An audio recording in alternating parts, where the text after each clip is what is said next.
My name is Alex Freeberg, better known as Alex the Analyst on YouTube, and in this video, you're going to be taking my entire Data Analyst Bootcamp. This bootcamp is comprised of videos that I've made over the past 3 years, and they cover a lot of different topics like SQL, Excel, Power BI, Tableau, and Python. Throughout the bootcamp, there are a lot of hands-on guided projects that will really help you learn these skills well. And speaking of projects, there's an entire part near the end where you can build a free portfolio website where you can put all of your projects on so that hiring managers and recruiters can go and look at all these projects that you've built. If you wanted to go even more in depth into the skills that we learned in this bootcamp, I have a data analytics learning platform called Analyst Builder. Analyst Builder was designed specifically for data analysts, so all of the courses and all of the content are just for you. And it has a coding section where you can learn and practice for technical interviews. And lastly, before we jump into the bootcamp, I want to give a huge shout out to Free Code Camp for putting this all together. I personally learned a ton from Free Code Camp, and so I'm really honored that my bootcamp is going to be here for you guys to learn, and I really hope you enjoy it. What's going on, everybody? It is 2023, and in this video, I'm going to help you become a data analyst.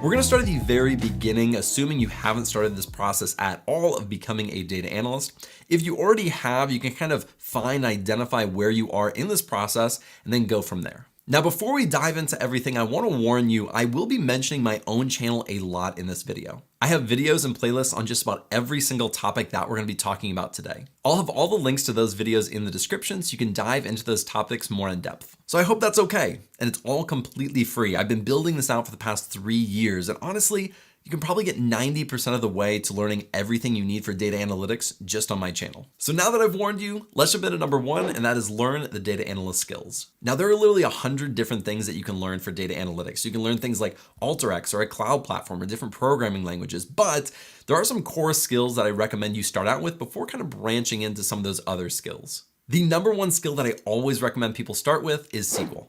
SQL is just one of those fundamental skills I think everybody should learn. Even if you don't use SQL, you'll use some variation of SQL if your company has a large enough data set. SQL is used to actually query and retrieve data from a database. So if your company collects data, which every company does, they're going to put it somewhere to store. It's usually stored in a database, and SQL is how you get that data from the database. I think SQL is also fairly easy to learn, which makes it really good when you're just starting out. I have several playlists dedicated to SQL, starting from beginner all the way to advanced, and you can learn all of that for free. One other reason why I think you should learn SQL first is that a lot of companies interview or have a technical interview during the interview process on SQL. That's something that really caught me off guard when I was first starting out because I thought it was going to be more behavioral. I didn't even know what a technical interview was. So knowing SQL actually became a really important part of interviewing and getting a job as a data analyst. The second skill that I will learn is a business intelligence tool like Tableau or Power BI. Now, there are a ton of different BI tools. I can literally name 10 off the top of my head that I've used throughout my career.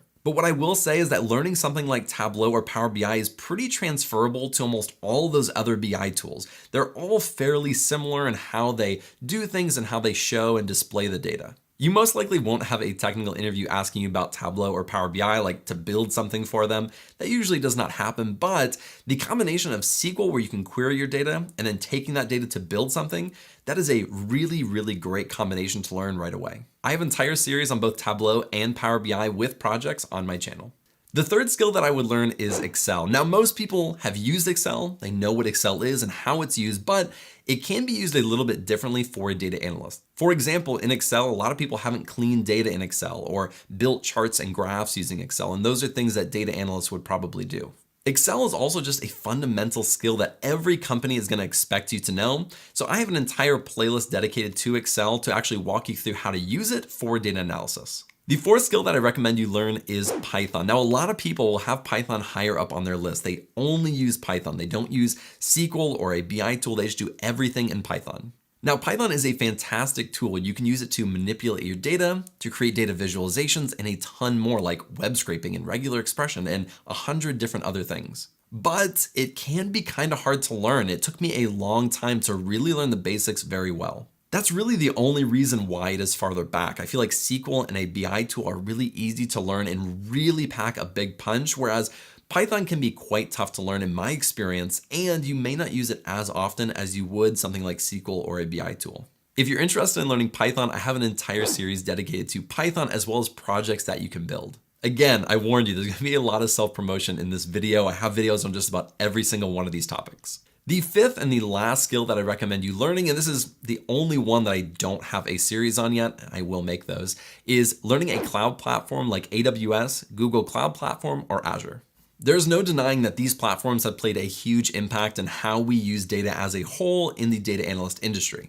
They can be kind of tough to learn though if you aren't using it hands-on in an actual job. I think that learning a cloud platform is already something that most people should start working towards because in the future, it's only going to become more prevalent. Now, where can you go and actually learn all of these skills that you need to become a data analyst? Well, the number one place that I recommend, of course, is my channel. I have free tutorials on all of these skills and a lot of other topics, and I think it's just a really great place to start. The next place that I recommend you looking at is Udemy. I recommend Udemy, especially if you're just starting out, because it's pretty cheap. You can buy an entire course, entire SQL course for $10 or $15. And they have courses on every single one of these skills. And I just recently made a video called DIY Data Analyst Curriculum using Udemy for under $75. So you can create an entire curriculum to learn all of these skills for under $75, which is just amazing. The next place that I'm going to recommend you look is Coursera. Now, Udemy is fantastic. They have really good instructors and good courses, but as a whole, I find that sometimes Coursera just has more professional or better content.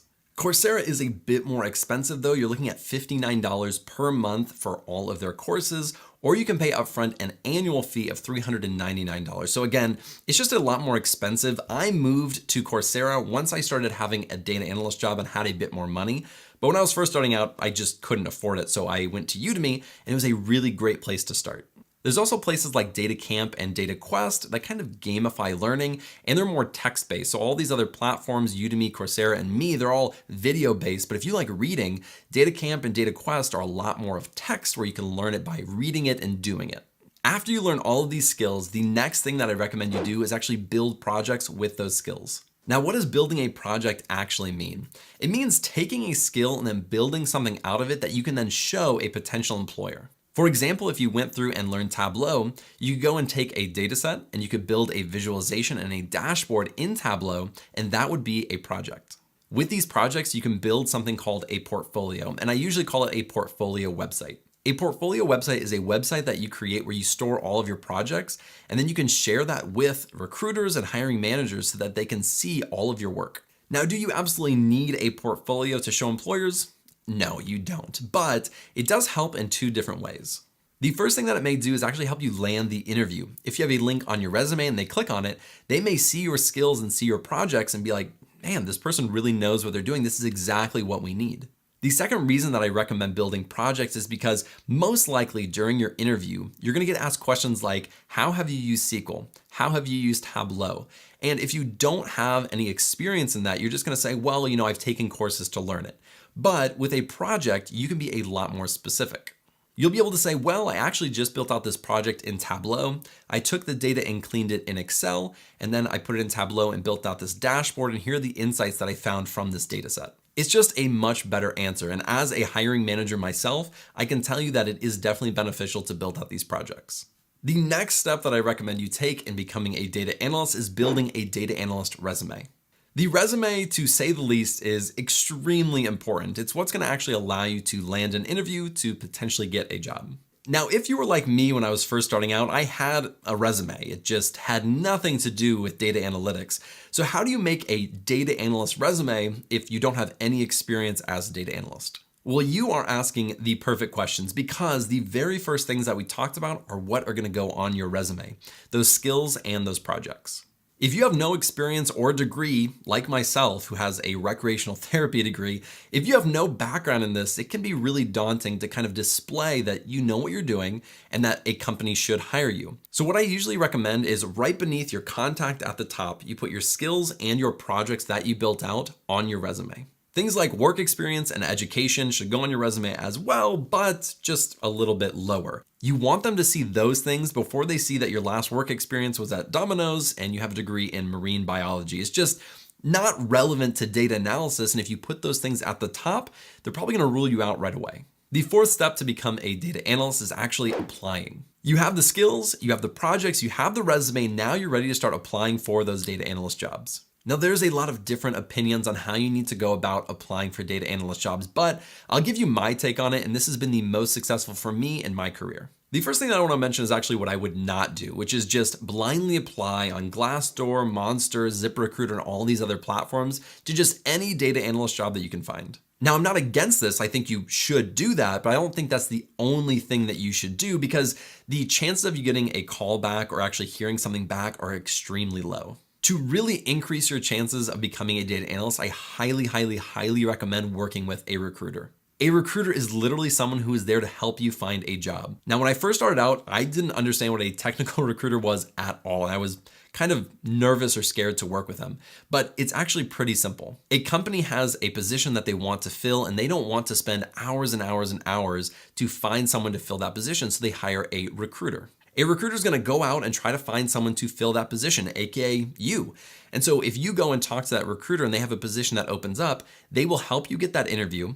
And then if you get a job, let's say for $50,000, the company is going to pay that recruiter, let's say 10% of your salary. So they'll give them $5,000. So you don't actually lose or have anything to lose using a recruiter. You can reach out to recruiters in several ways, and I've done every variation, but I'll tell you my most successful way, which was using LinkedIn.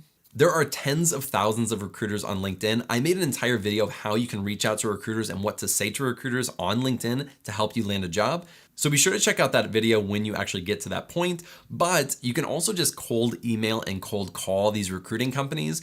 But to me, it's just not as effective as reaching out directly on LinkedIn. And this is just a bonus one. The last thing that you need to do is accept a job offer. So in step number 4, after you apply to those jobs, you do actually have to go in, interview, and then get a job offer, which you will accept. I just thought I'd mention that just in case that was not super clear. Now, that was a lot of stuff. Let's talk about time frames to actually complete all of these things. Now, doing all of these things from scratch is going to take a while, but let's break it down by each step and see how long I generally think it's going to take. Let's start with step number 1, which is actually learning the skills. Now, just to be upfront, this one probably is going to take the longest for most people. For most people to learn all of these skills, it's going to take around 3 to 4 months. Now, if you don't learn a cloud platform and Python, which are the last ones that I recommend, and you just focus on SQL, ABI tool, and Excel, I think you can do that in under 3 months. That is very dependent though on how much time you have to study. That time frame is more for someone who has several hours per day, maybe 3 hours in the end of a night after you go to work. That is someone who has quite a bit of time to dedicate to learning during their week. Of course, that time frame is going to take longer if you don't have as much time to dedicate to learning. Now let's look at number 2, which was creating projects and a portfolio of projects. From my experience, when you're first starting out, it takes a lot longer to actually create these projects. It can take 1 or 2 weeks per project. I usually recommend people doing 3 to 5 projects in their portfolio before they start applying.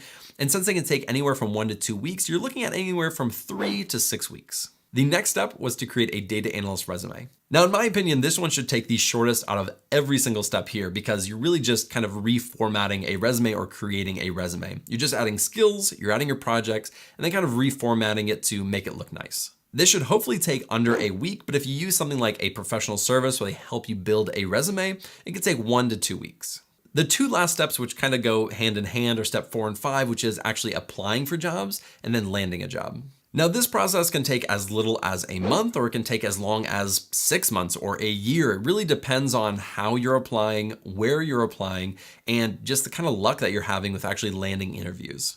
I've seen people who have never had any experience land a job within a month of starting to apply. And it's incredible, it's amazing, but it doesn't happen too often. You're usually looking at around 2 to 4 months on average to land your first data analyst job. If you put all of those together and kind of average everything out, you're looking at around 6 months total for the entire process. Now, I don't want that to discourage you, okay? 2023 is a long year. You have a lot of time, and it doesn't have to take 6 months. You could do it faster. You could do it in 3 months, and just prove me wrong. But if you are really focused and you are really driven to become a data analyst this year, I know that you can do it. Now, to maybe boost your spirits and make you feel a little bit better, I didn't know any of these things when I first started out. I didn't have anyone telling me kind of a plan on what to do. I had to go out and figure all these things out by myself, and it took me almost a year to land my first real data analyst job.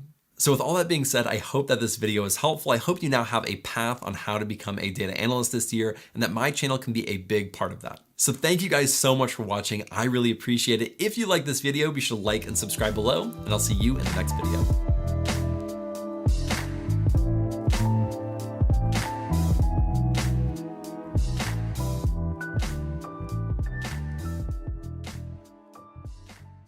What's going on, everybody? My name is Alex Freeberg, and in today's video we're going to be starting our Basics of SQL series. Now in this series we're going to be going over everything you need just to get started, and then in future videos we're going to be going over some intermediate concepts and some more advanced concepts, and then in the final series we're going to be going over some portfolio projects. In this video in particular we're going to be downloading SQL Server Management Studio, we're going to be creating our tables, inserting data into our tables, and then in future videos we're going to actually learn how to query those tables.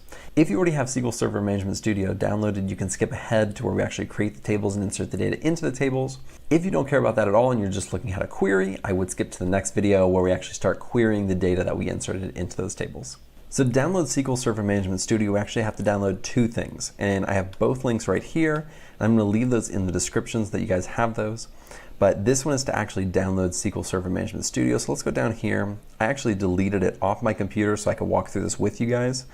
So we're going to download that. Let's also go over here.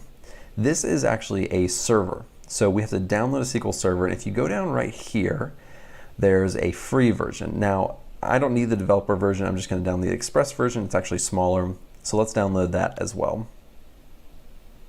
Now once this is done running, we're going to open it up, and I'll show you what to do next. So it just finished running, let's click on it. Alright, so we need to install it. We're going to click yes, and this is going to take a little while. So this popped up, I clicked install, and it's been running for the past couple of minutes. Apparently I was not recording, so I apologize for that, but that's all I did. So now it's been installed, I'm actually going to pull it up right here. And let's open it up. Now when it pulls up, it's going to ask you to connect to a server, and that's why we downloaded the SQL Express server. So let's connect to that. And there you go. It's as easy as that. So now we have SQL Server Management Studio set up and we are good to go. So the first thing that we need to do is actually create a database. So let's go over here to databases and let's click new database. And let's just do SQL tutorial. Keep it simple. And if we click that, it's going to create our database for us. Now when you open up the database, there's going to be a lot of stuff. You really do not need to know all this. Really what we're going to be sticking to is this tables right here. As of right now, we do not have any tables, so we need to create tables. Now there's two ways that you can do that. You can click right here and you can go to new and create table. We're not actually going to do that. We're going to create it using a script or a T-SQL. So we're going to go over here and do new query, and we will get started on actually creating the two tables that we're going to be using for all the stuff going forward. All right, so let's get rid of me because we really don't need to be seeing me anymore. Let's get started by doing our very first table, which is going to be our employee demographics table. So let's start off by saying create table, and we have to name it. So let's do employee demographics and enter down. We want to do an open parenthesis. Now we need to specify what our column names are going to be and what the data type is for each column. So let's start off with employee ID, and we want that to be an integer, so that'll be like 1, 2, 3, 4, anything numeric. Now we want to do first name, and let's make that varchar 50. If you don't know what these data types are, that's okay. That will probably be covered in a different video. That's not really necessary for this video. Let's do last name. We'll also make that varchar 50. Let's do age. Make that an integer, and very last, let's do gender, and we will make that varchar 50 as well. So now we have our very first table. Let's run that, and we'll see if it works. We'll go over here, and we'll refresh our tables, and there you go. So we have our very first table. Let's go up here, let's get rid of this one, and now let's create our second table. So we're going to do basically the exact same thing, but we're going to have a little bit different information in it. This is going to be our employee salary table. So let's do create table, and again we need to name it and enter an open parentheses. So now we're going to do the same thing. We're going to do employee ID. Let's make that an integer. Now we want the job title because we want to know what they do. And this one is going to be varchar 50 because we keep it pretty simple. Whoops. And then for our very last one, we're going to do salary, and that will be integer as well. And I'll just do Princely here. So let's create this table. Let's see if it is there. And there we go. So let's open up one of these tables really quick, see what's in there, see what it looks like. As you can see, we do not have any information in there. When you create a new table, sometimes when you open it up, you're going to see this. If you want to get rid of that, you just need to do I think it's called a hard refresh or something like that, but you can do Control-Shift-R. Let's see if it works for me. I just did it. All right, and it goes away. So now it recognizes it as a table. So we're good there. Let's go back here and let's get rid of all this. We've already created our tables. Now we want to insert the data into our tables. So let's see what that looks like. Let's do insert into, and now we need to specify what table we're inserting our data into. So let's start off with employee demographics. Let's do values. So now we have to select what values we're going to put into this table. So now we're going to have to do the employee ID. So let's do 1001. And then we're going to do first name. So let's do Jim. Last name, Halpert. And then his age, let's say he's 30.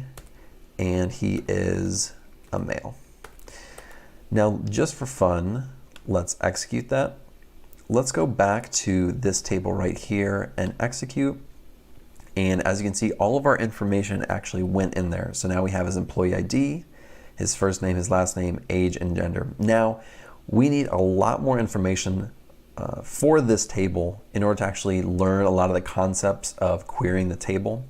So I'm actually going to go through and add a ton more information. I'm not going to bore you through that, but I will show you the final product before I actually hit execute. So stick with me. I'm actually just going to cut to the end where I insert all my stuff down here. And then if you want that, I'll probably leave it in the description or maybe put it on my GitHub or something so that you can easily just go copy and paste that if that's what you want to do. So I'll see you in a few seconds. All right, so I have all my values right here. I actually am going to take this one out because I already did that one. But this is our additional information. Let's insert that into our table real quick and go back here and take a look at it. And there you go. This is going to be our core information that we are querying off of in future videos. So that table is completely finished. Let's go back here. We're going to get rid of this because now we want to insert our information to our other table. So let's do insert into, and let's do employee, and now we're going to do salary. So let's do values to specify that we're inserting values into there. And in this one we have employee ID. So again, let's do 1001. That's Jim. His job title is salesman. And let's say his salary is $45,000. And let's execute that. And you can't see it, but down here it says it's done. Let's go to that table. And as you can see, that is inserted. I'm going to do the exact same thing as I did before. I am going to fill out all these, and in a second, it will be done on your side. And then again, I will leave it in the description, or I'm going to put it on my GitHub, and you guys can just copy and paste that if that's what you want to do, or you can write it out, whatever you want to do. All right, just like before, I'm going to get rid of this first one. That is Jim. He is already done. Now let's insert this information. It is finished. Let's go back here, and there we go. Now we have both of our tables and we are good to go for future videos. So thank you so much for sticking all the way through this one. In the next video, we're going to actually begin querying the table and learning the select, the from, the where, the group by, and the order by statement. Everything is in these upcoming videos, so stick around and we will learn all of that together. Thank you so much for joining me. If you like this type of content, be sure to subscribe below, and I'll see you in the next video. What is going on, everybody? My name is Alex Freeberg, and in today's video, we're going to be going over the select and the from statement. So if you joined us for our last video, we went over creating our tables and inserting data into those tables. And so we have this employee demographics table, and we also have this employee salary table. And today we're going to be walking through the select statement and the from statement on these tables. So here's some of the concepts that we're going to be going over today. Let's just get it started by doing select everything. And let's do this from the employee demographics table. So let's execute this. If we wanted to only show the first names, we can just do first name and run that. And if we want first name and last name, we can just separate that by using a comma. And it will return those. But if we want to return all columns and all rows, then all we have to do is use this star. So that's what the star does. Now, we have 9 rows of data here. And if we only wanted to return, let's say, the top 5, we can easily do that. And we can just say top 5 of everything. Now, the reason this could be useful is, say you have a table that has millions of rows in it and you only want a small sample, you can say select top 1000. And when you do that, it will only select the top 5 rows. Now let's get everything back in here really quick because we're going to move on to this distinct feature. So when we use distinct, we're actually saying that we want the unique values in a specific column.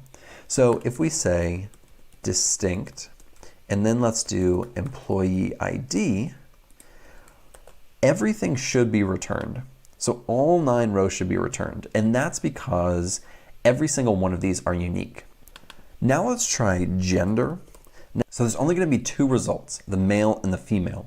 And that's because there's only 2 distinct values in that column. Now let's look at all of our data again. So now we want to look at count. Now count is very simple. All it's going to do is going to show us all the non-null values in a column. So let's look at last name, for example. If we do count of last name, all that's going to give us is a count of 9 because we have 9 last names. If for whatever reason somebody's last name was left out and that was null, then it would have returned maybe 8 or 7 depending on how many were actually in there. So if an entire column was null, it would be returned 0. And if you notice, we are not given a column name. That's because this is derived information based off the last name. So if we want to actually give this a name so that that column does not say no column name, we can use this as right here. So once you put as, you can actually name it. So since this is the count of the last name, we'll write last name count. Keep it simple. And if we execute that, as you can see, we have last name count right there. So that's how you use that as. Let's look at all of our data again. We want to look at some max, mins, and averages right now. And the only column here where it would be useful to do it on is age. But let's actually go over and let's look at our salary table. And at our salary table, we have some really interesting salaries that I think would be a little bit more useful for this information. So let's go over to employee salary. All right, and let's look at this table really quick. So we have our salary. Now we want to look at the maximum salary that is in that column, and that is going to be $65,000. Now let's say we wanted to know what the minimum salary was. Let's execute this, and the person who makes the least money is making $36,000. Now what's the average? What is the average salary for all employees? That's going to be $48,555. So super easy to use all of these things. They're extremely useful. I use them every single day. So I know that each of these are very, very useful and are definitely among the basics that you have to know. Let's look real quick at everything really quick. So we just learned the select statement, but learning this from statement really quick is also important. Up here, this actually shows us that we're already hitting off the SQL tutorial database, but let's say we change it to master. When we try to run this, it's going to give us an error. And that's because now we're hitting off this database, and this database does not have this table in it. So in order to do this, in order to still hit off that table while up here we're actually hitting off a different table, we can change this information. So the from statement, you have to specify 3 separate things. The first thing that you need to specify is the database. So let's say we want to hit off the SQL tutorial database. Now we want to select what table we're going to do. This is actually a .dbo, so let's put .dbo. There's a lot that can go into that. It's not worth getting into now, but .dbo and let's do employee salary. When we execute this, our information comes up. Even though up here we're still hitting off the master database, when we specify it right here, then we actually are choosing what database and what table to hit off of, and so it does not matter what it is up here. So that's how you use the from statement. In the next video, we're going to be going over the where statement, and then after that, the group by and order by statement, and that will be the complete basics of SQL tutorial, and then we'll start getting into a little bit more fun stuff, some more advanced concepts, which I think would be really, really exciting for everybody to learn. Thank you guys so much for joining me. I really appreciate it. I hope this has been helpful. If you like this type of content, subscribe below, and I'll see you in the next video. Thanks and goodbye. What's going on, everybody? My name is Alex Freeberg, and in this video, we're going to be going over the where statement in SQL. In the very first video, we created our table, inserted data into our table. In the second video, we went over the select and the from statement, and now we are on to the where statement. Now, what does the where statement do? It helps limit the amount of data and specify what data you want returned. We have quite a few concepts that we're going to be covering today. Let's just start out with something really easy. Let's do where first name equals Jim. Really simple. So we're selecting everything where our first name equals Jim, and this is our output. So really, really simple. Now let's try where it does not equal. This right here says does not equal Jim. And let's execute that. And as you can see, we have everybody except Jim Halpert in there. So now let's look at the greater than or less than. So in this table, I think the one that we're going to look at is age. So let's look at age, and let's do where it's greater than 30. And when we execute that, we're going to get everyone who is over the age of 30. Now, as you can see, we're not including people who are 30 years old. If we want to include people who actually are 30 years old, we're going to add the equal sign right there. So we should be seeing people who are now 30. So before, Pam and Jim were not in there, and now they are. If we do the exact same thing, let's do less than 32. Here's everyone that's going to be included, but if we want to include the people who are 32-year-old, then we are just going to add that equal sign, and now the people who are 32 years old, like Toby and Meredith, are now included. If we want to go even further, we want people who are less than or equal than 32 and who are male. We can say where gender equals male. So now we have two things that we are specifying that we need. We need someone whose age is less than 32, and we need their gender to be male. So let's execute that, and we have 4 people who meet that criteria. So that's what the AND statement does.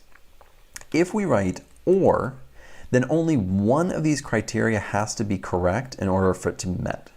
So if we hit execute, now we're saying anybody who's under the age or equal to 32, or their gender equals male. So if we look down here, Michael Scott is actually 35 years old, so he's over 32, but since he is male, he is now included. Let's get rid of everything really quick. I want to look at this like really quick. So let's execute just that, and if you do that, you highlight just that and hit execute, then it will only run what you have highlighted. So now let's look at this whole table. Now, when you're using like, you typically are doing this for sometimes numerical, but most of the time you're using it for text information. So if we're looking at this right here, if I'm looking at last names, and let's say I want everybody whose last name starts with S. You can't really do that with anything else. So I'm going to say where it's like, and then I'm going to say S, and after that, I'm going to put a % sign. That's actually called a wildcard. And if I close that off, what this is saying is I want every last name where it starts with, or where it's like, where it only starts with an S. So let's run this really quick. Now we have 2 people whose last names start with S. Now, if I put a wildcard at the beginning, we are now saying where there's an S anywhere in anybody's name. So let's execute this and see what we get. So now, even if the S is like Flenderson towards the end, it still counts. So you can specify multiple things in here as well. So let's say I want it to start with S. That would return Schrute and Scott, but now I want something that also has an O in it. So it has an S at the beginning, and then somewhere in there, there's an O. Now let's execute that, and there's only one person that meets that criteria. So you can do that for multiple things. You can even say OTT, and let's execute that, and he's still going to be returned. And if we put C at the back, it's not going to be returned because it follows it in order. So it isn't SOTTC. The C would actually need to go over here. So now we have SCOTT, and although there's a bunch of wildcards in here, it is going to return Scott. So that is a little hint at how you can use like. There is a little bit more that goes into it. You can use it for numerics. There's a lot of things that you can use this for, but this is just the basics, how you can use it today, how you can get started on using the like. In a nutshell, that is how you use like. And as I said before, you can use like with numerical data as well, but for demonstration purposes, I wanted to use text data. Let's get rid of this really quick. Let's look at our entire table. And I wanted to show you how to use null and not null. I can't really show you how to use null because I do not have any null fields. I could easily update this table and make one null, but that's in a future video where it's a little bit more advanced, where you can start altering your data. But just for purposes of showing you what null and not null is, let's do where first name is null. And if we see that is not going to return anything, but if we say is not null, it's going to return everything because nothing in here is null, nothing in this first name column is null. So that's how you use it. There are a lot of use cases where you actually will use null and not null. That will be in future videos, probably in the project section or the portfolio section. But we weren't able to show really how to use this super well, but just as a demonstration, that's really all it does. It looks at the whole column and whether it is null or not null. That's really all it's used for. This is actually super useful and you can use it in a ton of situations, but again, for demonstration purposes, that's really all it does. So let's get rid of this. Let's look at in really quick. So in is kind of like the equal statement, but it's multiple equal statements. So let's say we wanted to say where first name equals Jim. And then we were like, wait, we also want to include Michael Scott. So then we would have to write and where first name equals, and then we would do Michael, and then et cetera, for anybody that we wanted to include. But if we said in, we could do an open parenthesis, and then we can say Jim, we can say Michael, and we can say as many people as we want going down the road, just separating it by commas, and if we hit execute, everything would be returned. So it really is just a condensed way to say equal for multiple things. So that is the where statement. I think the where statement can get extremely complex, but this really is highlighting the basics. So if you can learn all of these concepts, you will absolutely have the basics down and will be set to go over some more intermediate and more advanced things with the where statement later on. In the next video, we're going to be going over the group by and the order by, and then we are done with the SQL basics, and then you can practice and work your way up into my intermediate level videos, which are going to be coming out very shortly after these videos. Thank you guys so much for joining me. If you like this tutorial series, be sure to subscribe below, and I'll see you in the next video. What's going on, everybody? My name is Alex Freeberg, and in today's video, we're going to be going over the group by and the order by statements. In previous videos, we created tables. We went over the select, the from, and the where, and now we are at the very end of our SQL Basics series. If you stayed with us for the whole time, hopefully you have learned a lot and learned the basics of SQL. In future videos, we're going to be going over intermediate and even more advanced concepts, and even going through portfolio projects that you can use to put on your resume. If you like this type of content, be sure to subscribe below, but let's get into it for today. The group by statement is similar to distinct in the select statement in that it's going to show the unique values in a column. The difference is if we say distinct gender, what's going to be returned is the very first unique value of female and the very first unique value of male. But if we say gender and we say group by gender, it's only going to return two values, But in these two values, we actually have all the males rolled up into this one row and all the females rolled up into this one row. Now let me further show you what that means. If I say count of gender, now you can see that this whole time there were 6 males in this one row and there were 3 females in this one row.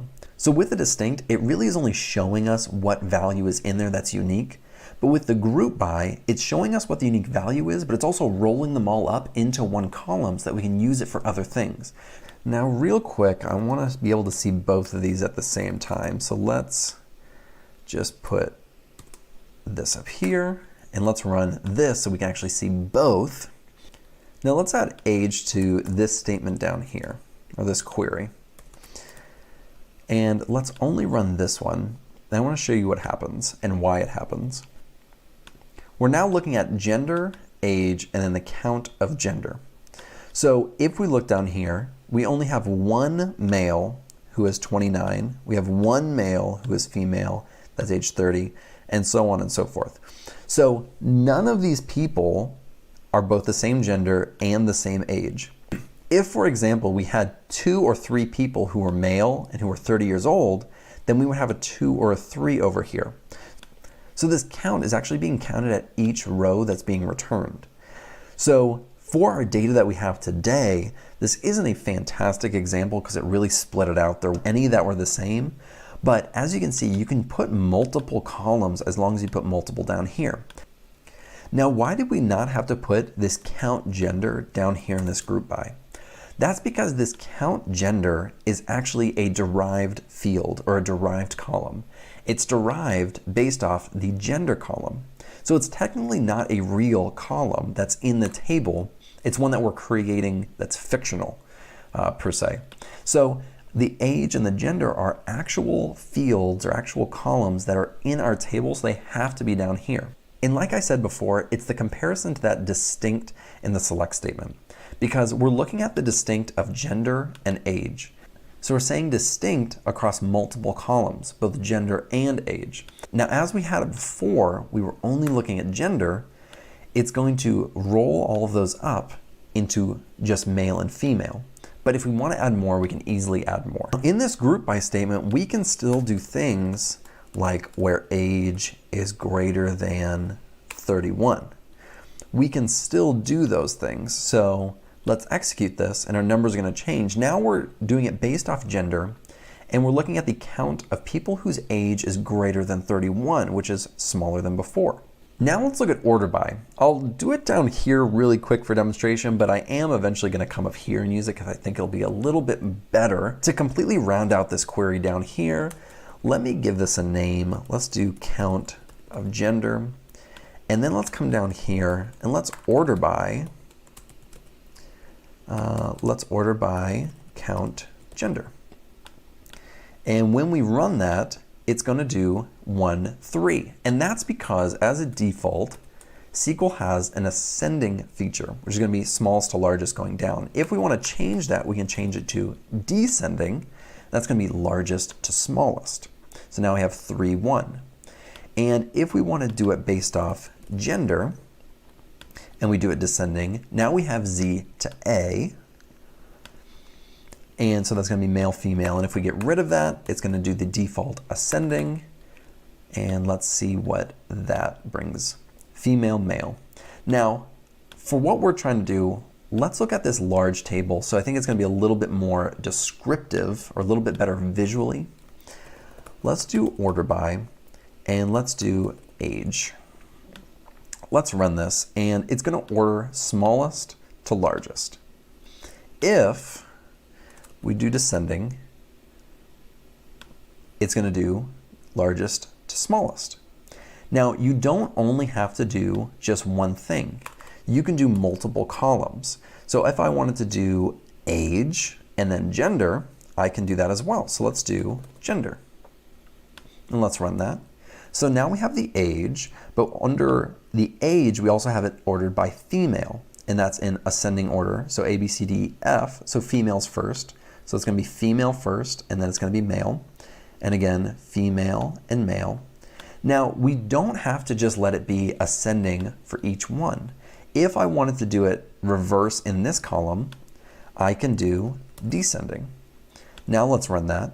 And when we have 30, now male is first and female is second. And if I wanted to do that over here, I can do descending. And now we have them both descending. So it's going to go top to bottom. And when we have 32, it's going to be male, 32 female. So you can specify lots of different things in here, and we don't actually have to use column names. We could just use numbers. So if I wanted to do 1, 2, 3, 4, 5, I could. But let's try to replicate the exact same thing before. This would be column 1, 2, 3, 4. So let's do where 4 descending, and then let's do 5 descending. And if we execute that, it's going to give us the exact same result as if we'd actually put in the column name. And I do use this a lot. Oftentimes I don't use the column name. If it's a small table, I'll just use the number. So in my actual queries, I do this a lot where I just use the number instead of the column name. So that is the group by and the order by statement. And if you have walked through my previous videos, you should be completely done with the basics of SQL. So congratulations.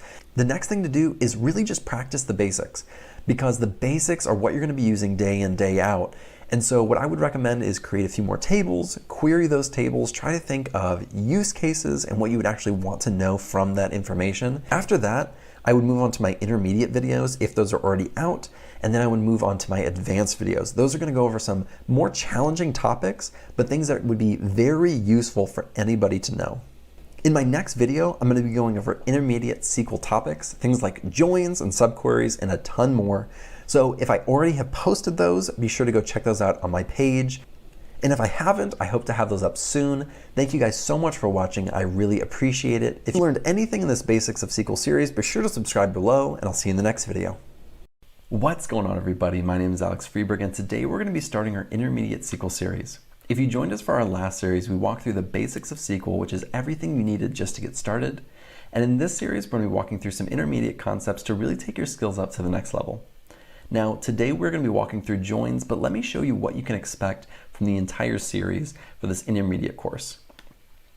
So we're going to be walking through joins today, and then in future videos, we're going to be walking through unions, case statements, updating and deleting data, partition by, data types, aliasing, creating views, having versus the group by statement, the getDate function, primary key versus foreign key, and then we're going to have an advanced course, and this is not set in stone yet, but these are some of the things that I think I will be going through or walking through. We're going through CTEs, sys tables or system tables, subqueries, temp tables, string functions, regular expression, stored procedures, and then importing and exporting data. So with all that being said, let's get into it. All right, now let's get rid of me because we do not need to be seeing me for the rest of the series. At the very top, here are some of the things that we're going to be going through today, which are inner joins and then outer joins. And in the outer joins, we have a few different styles or a few different types of outer joins. Now, a join is a way to combine multiple tables into a single output. For now, we're going to be using the employee demographics and the employee salary table. So let's get a look at both of these tables and see what's in them. In our employee demographics table, we have employee ID, first name, last name, age, and gender. And then down here in our employee salary table, we have employee ID, job title, and salary.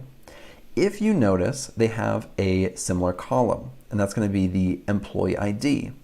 Now, when you're doing a join, you have to do this based off a similar column, and typically you want it to be a unique field. So we're going to be using the employee ID from both tables to join these tables together to create one output. So let's get rid of this real quick, and let's start building our query to join these two tables together. So the first thing we're going to do is an inner join.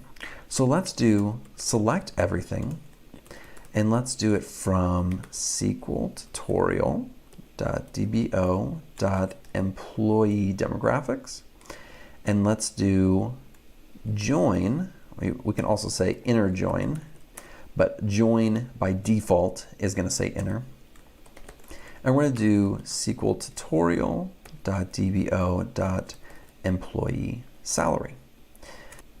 Now we have to join them together, which is what we talked about earlier, and we're going to be doing that based off the employee ID. So for that, we have to say on, And then we're going to say employee demographics dot employee ID is equal to employee salary dot employee ID. So let's run this real quick and take a look at the output. And let me pull this up real quick. So what we are looking at is actually both tables combined. We have the employee ID, first name, last name, age, gender, and then here's the salary, employee ID, job title, salary. Now an inner join is really only going to show everything that is the same. So in both tables, there are employee IDs of 1001 all the way down to 1009. But if you notice, there is data that is missing. Real quick, let's go down to this graphic and let's look at this inner join. An inner join is going to show everything that is common or overlapping between table A and table B. So what we are looking at here is exactly that. We're only looking at the things that are similar based off this employee ID in both tables. Now let's change this join to a full outer join. And let's run this and see what we get. Now, if you notice, the output is very different. So let's take a look at it and see why it's so different. If you notice, everything down till here is the exact same. So employees 1001 down to 1009 are exactly the same. But once we get down to row 10, it starts to get very different. Now we are joining these tables based off the employee ID. So for example, right here, Ryan Howard has an employee ID of 1011. But as you can see in this table for salaries, there is no 1011 employee ID. So it has nothing to link it to. So because of that, it fills in everything as null because it has nothing to match on this table. And vice versa, in the employee salary table, there's a person in here that's a salesman and there's no employee ID at all, which means all this information is going to be null. And we can see that in this diagram right here. So this is the full outer join right here. And what it is saying is we are going to show everything from table A and table B, regardless of if it has a match based on what we were joining them on. So even if table A has an employee ID, but there's no employee ID in table B, we're still going to show it, and vice versa. So now let's look at a left outer join. A left outer join is going to take the left table and say we want everything from the left table and everything that's overlapping, but if it's only in the right table, we do not want it. Now, what is the left and the right table? The left table is going to be our first table that we use. Our right table is going to be the second table that we use. So we're going to look at everything in the employee demographics table, regardless of whether or not it has a match on the employee ID in the employee salary table. So this is what that looks like.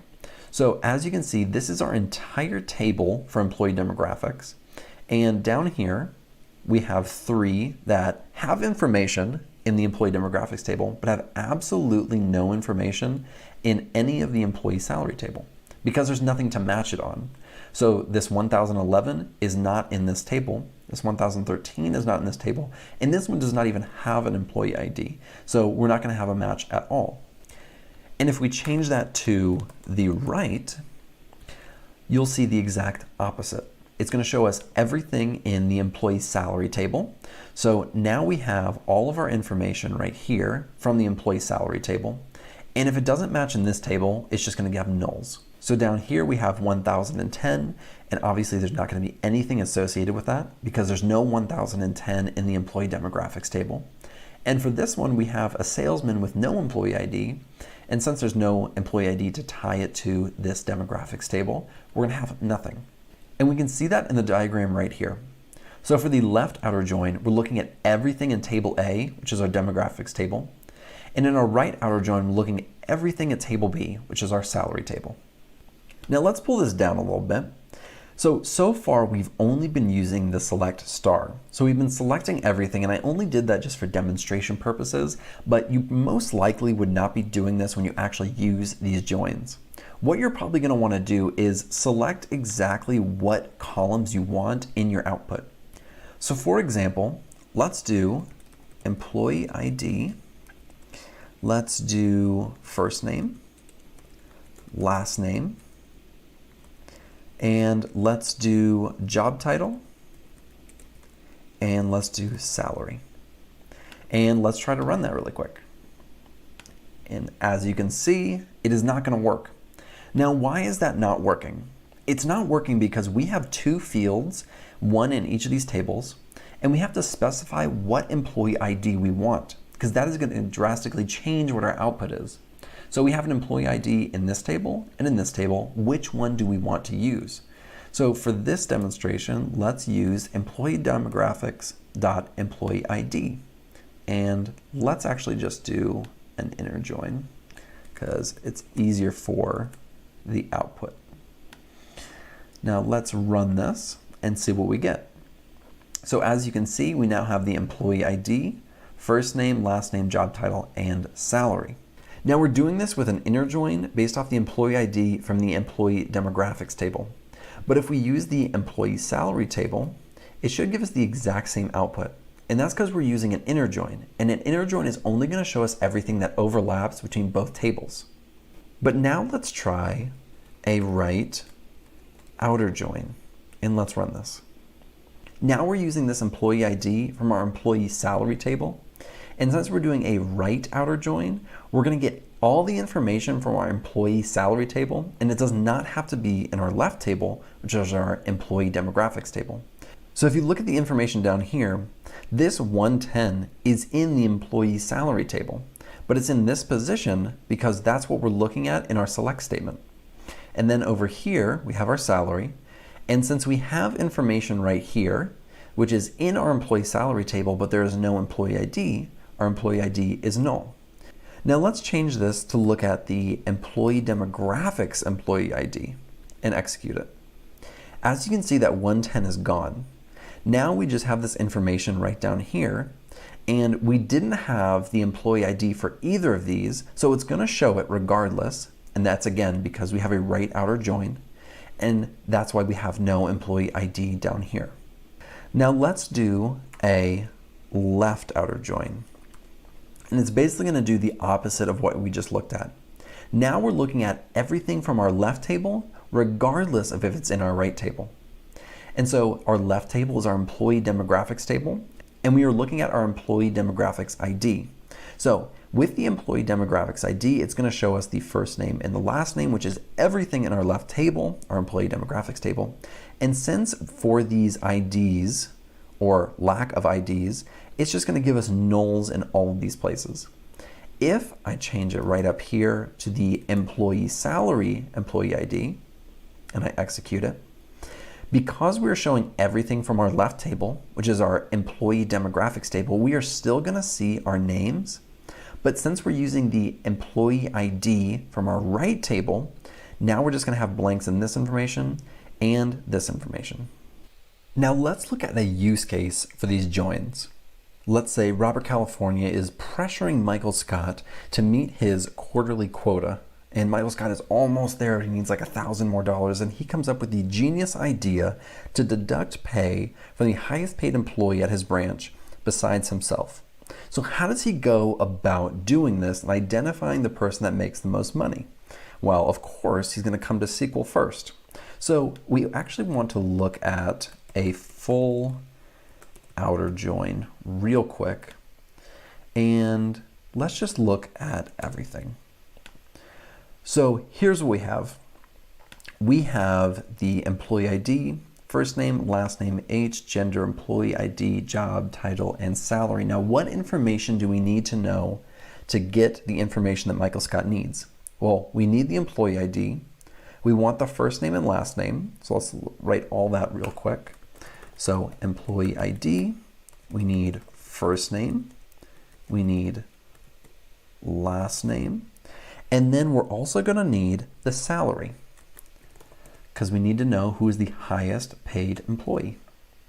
So now let's do an inner join because we really only want to look at the employee IDs where we know what their name is and their salary is.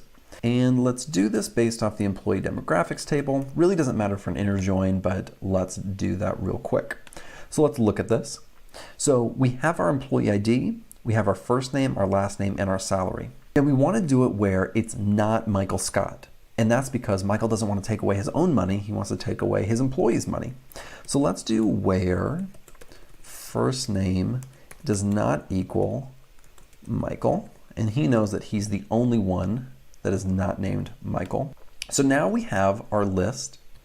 And let's do order by, and let's do salary. And let's execute this. And let's do descending so that we can get at the very top.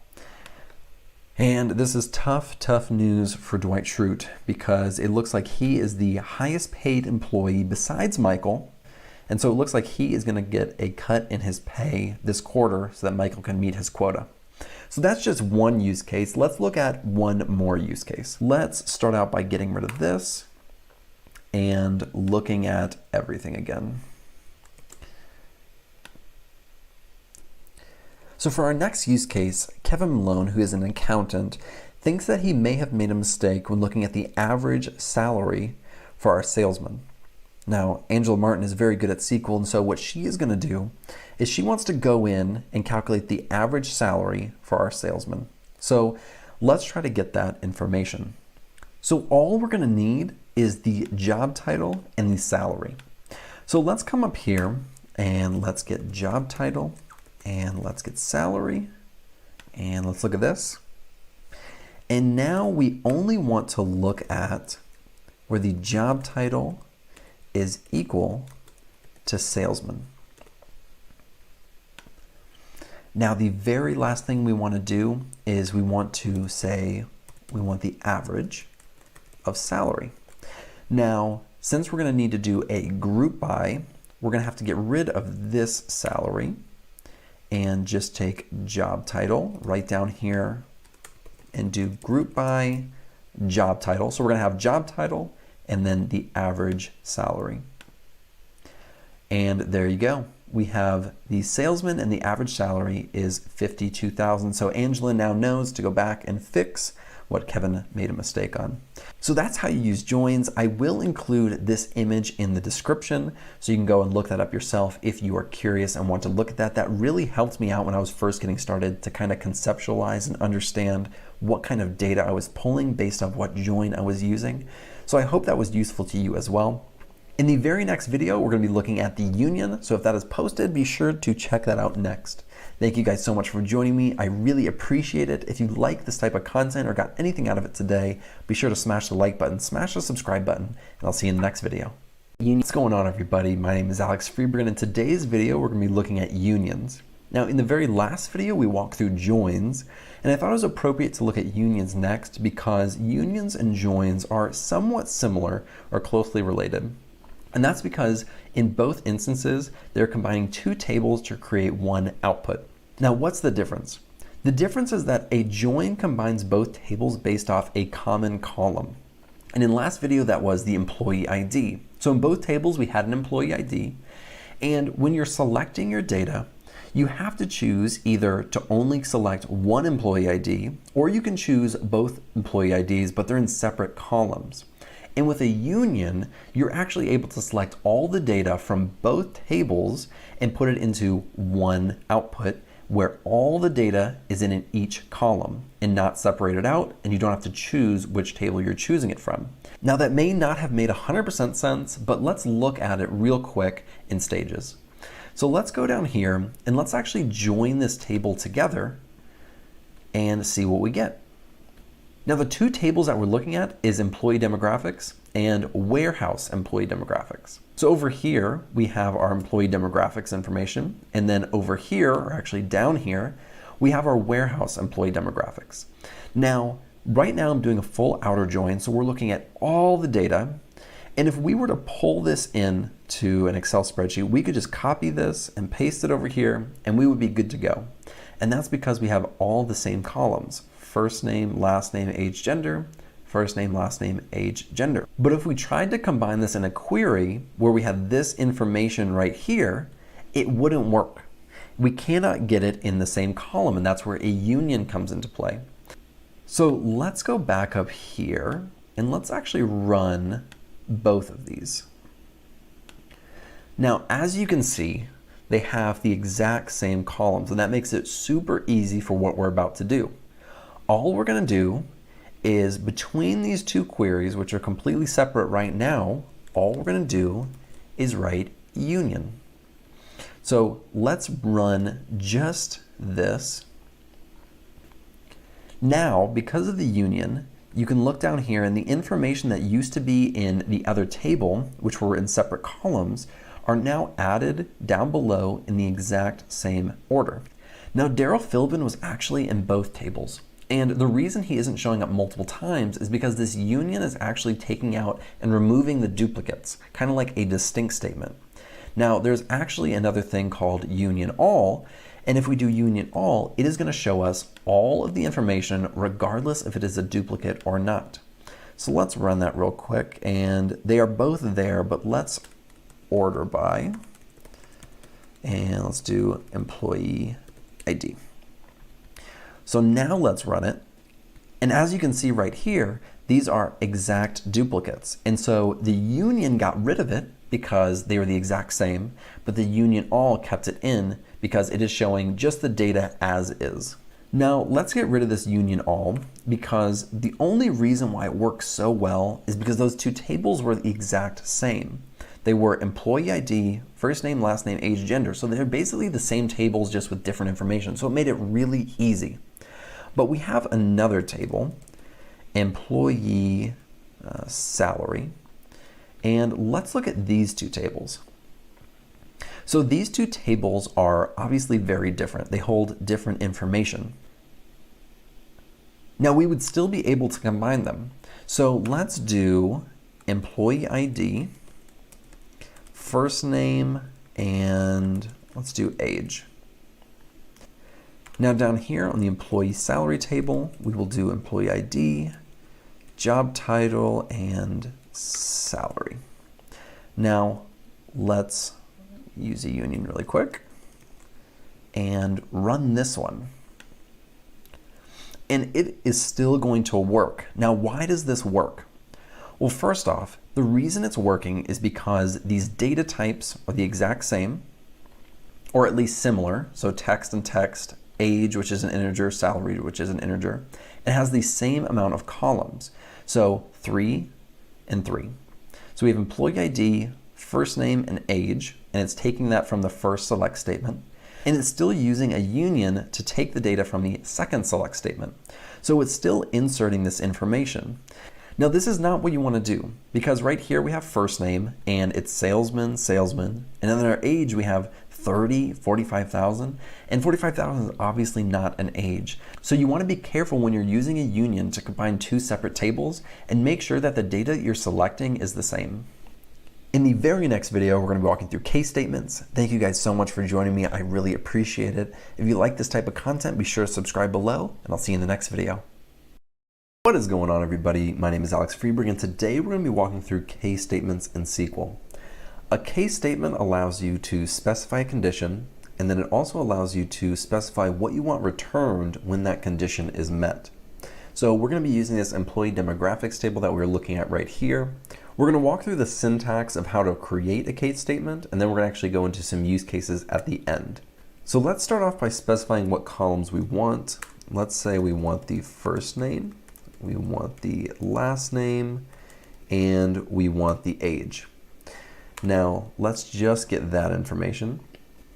Now for our case statement, we're going to be using this age column. So we actually want the age to be in there. So let's specify where age is not null and run that. So now we have a pretty good look at it, and let's just order by age just to clean it up a little bit.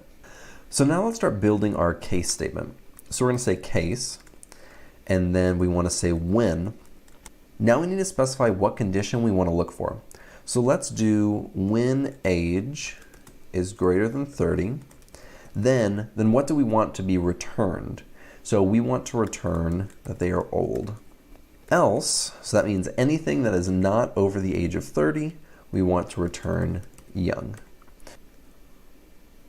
And then you need to specify that you are done with the case statement, and so you'll write end at the very bottom. So this is our first case statement. Let's run it and see what we get. So as you can see, a new column was created, and if the person is over the age of 30, so 31 and up, they're given old. And if they're not over the age of 30, they are given young. Now we can do as many when and then statements as we want. So if we want to, we can also do when the age is between 27 and 30, then we want to return young, and anyone else we're going to call a baby.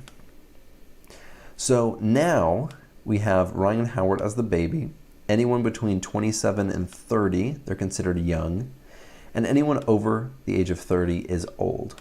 Now something to note is that the very first condition that is met is going to be returned. So if there are multiple conditions that meet the criteria, only the very first one is going to be returned. And let's demonstrate that real quick. So if the age equals 38, then return Stanley, because that is Stanley. And let's execute this real quick. So right here, I'm specifying that if it's 38, it should return Stanley, but he is right here, and it still says old. And that's because this condition was already met. Now, if we were to put this right here, it should work correctly. And let's try it out. So now because this condition is met first, it is going to return Stanley down here. So now let's get into our first use case. Let's start off by copying this and then commenting it out. I only did that because I don't want to rewrite it because I'm lazy. Let's get rid of that. And let's look at this real quick. We are going to join on another table that we have really fast. And that's going to be SQL tutorial. If you've watched my other videos, then you know this table. And we're going to do that on employee demographics dot employee ID is equal to employee salary dot employee ID. Okay. So let's just look at everything in these tables really quick. Now we are going to be focusing on the job title and the salary column, but we want their first name and last name as well. So let's start building that out. Let's do first name, last name, job title, and salary. And let's look at this really quick. So now we have our employees, and here is the situation. We had a fantastic year this year selling paper, and corporate has allowed Michael Scott to give out a yearly raise to every single employee. But not every employee is going to get the same raise, because our salesmen are genuinely the people who made us our money, and they're going to get the biggest raises, while other people really aren't going to get that big of a raise. So now let's go through and create a case statement to calculate what their salary will be after they get their raise. So let's start off by saying case and when, and we want it to say when job title is equal to salesman. So when they are a salesman, what do we want to happen? So this is where the calculation occurs. So we're going to take their salary, and then we're going to add their salary times how much their raise is going to be. So the salesman did really, really well, and we want to give them a 10% raise this year. Now, when their job title is equal to accountant, then, and we'll take their salary, we will give them, let's give them a 5% raise. Still very generous. There we go.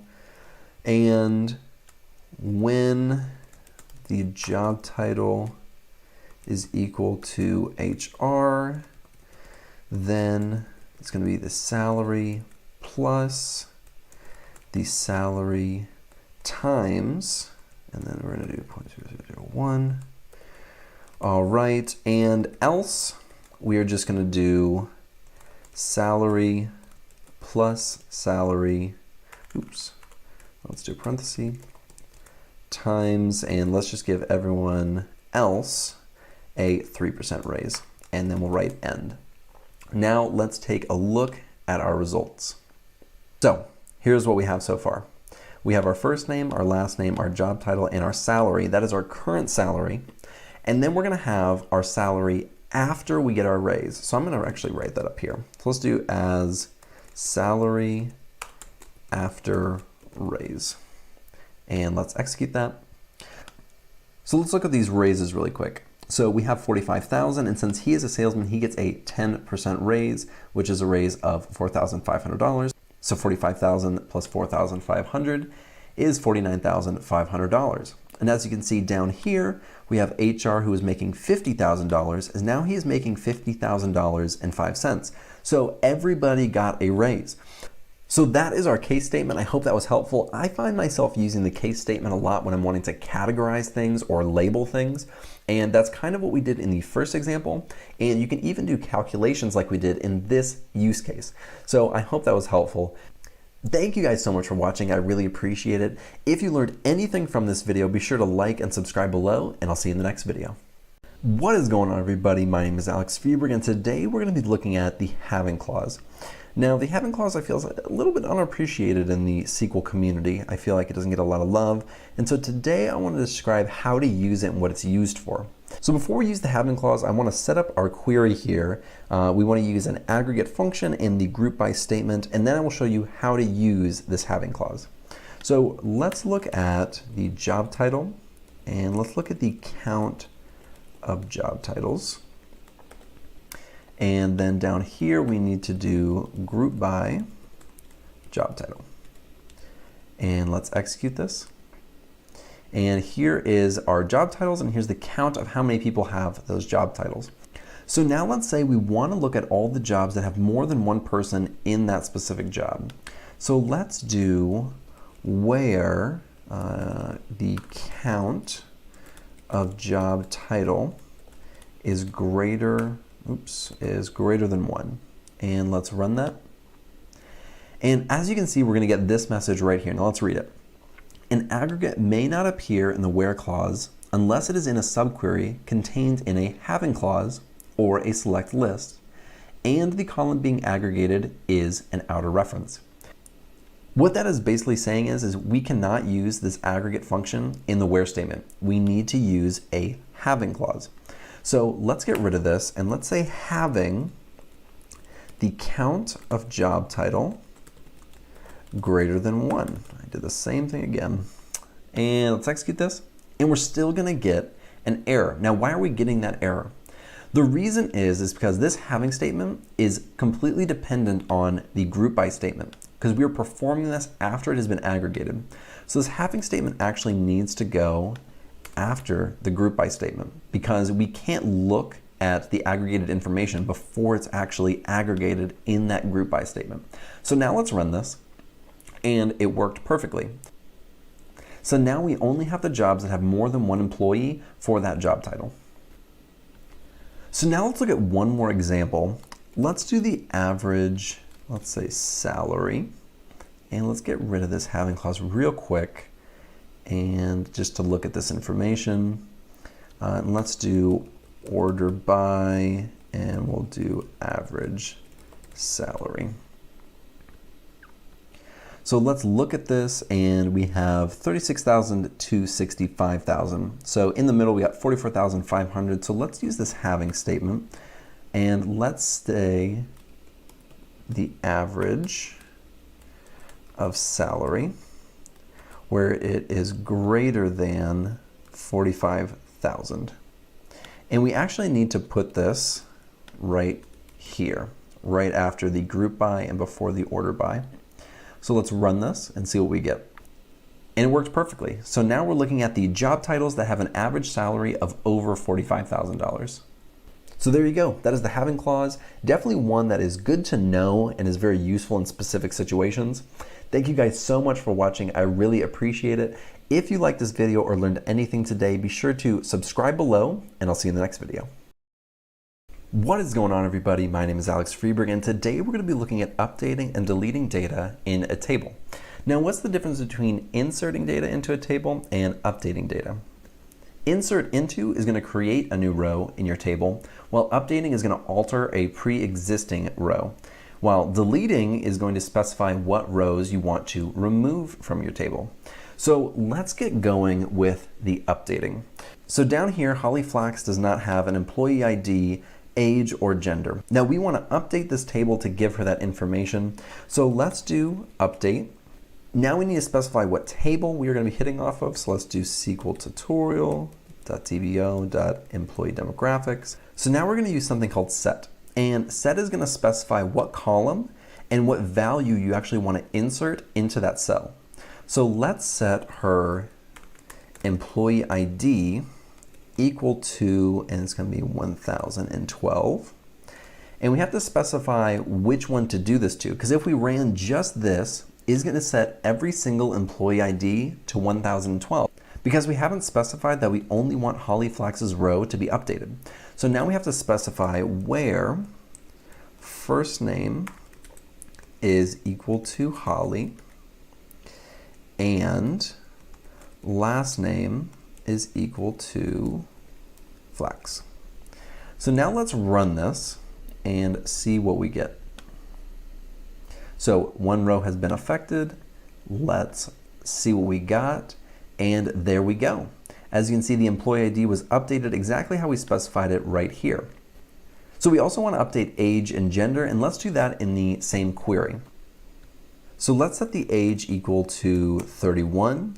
And instead of using and, we actually need to use a comma. So let's say age equal to 31, comma, gender is going to be equal to female. And let's run this and see what we get. And there you go. Now let's look at our table. And as you can see, it was updated to 31 and female. So very easy to specify what you want. Oftentimes, tables like this will have a unique key, like employee ID is our unique key in this table. So I could easily just say where the employee ID is equal to, and then 1012. So it's an easy way to specify what employee you're trying to update. So now let's look at the delete statement. The delete statement is going to remove an entire row from our table. So let's do delete, and we actually need to say from, and we have to specify what table we want to be removing this information from. So let's do SQL tutorial.dbo.employee demographics. And now we need to specify what row we want to remove. So let's do where employee ID is equal to, and let's choose a completely random employee ID, 1005. So let's run this and see what happens. So one row is affected. Let's look at our table. And as you can see, 1005 is now gone. Now you have to be very careful when you use the delete statement, because once you run it, you cannot get that data back. There's no way to reverse a delete statement. So if I had gotten rid of this where statement and I ran this, it would delete everything from the entire table and you could not get that data back. So a little trick that I use before I actually run a delete statement is I make it a select statement, because you're gonna select everything where the employee ID is equal to, let's just do 1004. And now when you run this, you are going to see exactly what you will be deleting. And now we know that Angela Martin, that entire row is going to be gone. If I hadn't done that and I just went like this and I wrote delete and I only had this running, I would not know that this information is going to be the only one that's gone. Maybe I made a mistake down here. Maybe I accidentally put something in there that wasn't supposed to be in there, and now I'm deleting much more than I thought I was actually going to delete. So using the select statement can be a very good safeguard against accidentally deleting data that you do not want to delete. So that is update and delete. Thank you guys so much for watching. I really appreciate it. If you like this video, be sure to subscribe below, and I'll see you in the next video. What's going on, everybody? My name is Alex Freeberg, and today we're going to be talking about aliasing. Now, all aliasing really is temporarily changing the column name or the table name in your script, and it's not really going to impact your output at all.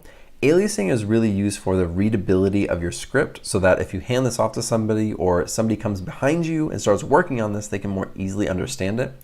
And it may not sound super useful, especially for small scripts like what we have on the screen. But when you start getting to larger scripts where you have 6, 7, or 8 joins, and you're selecting 10 different column names, it actually is very useful and very important. So let's get into how that actually works, and then I'll have an example later of how we can use aliasing with a little bit of a larger query. So in this table, let's select first name and execute. What we want to do is just write as, and let's do fname. And all that's going to do is it's going to rename this column from first name, which it was originally named, to fname. Now you can use as, but you can also just get rid of that and do it exactly how I have it, and it's still going to work perfectly. You can either use the as or you can not use it. I typically don't, and I just put a space in between the actual column and the alias. Now let's look at an example of how this might actually be useful. So we have a first name and a last name in this column, so what we're going to do is actually combine those. So let's do plus, and let's add a space in there, and let's do a plus, and let's do last name. So this is going to take the first name, add a space, and then do the last name, and we're going to do that as, and let's do full name. And let's execute this. So now we have a column called full name, which is our alias. So we've combined the first name and the last name column into one single column, and we've renamed it full name.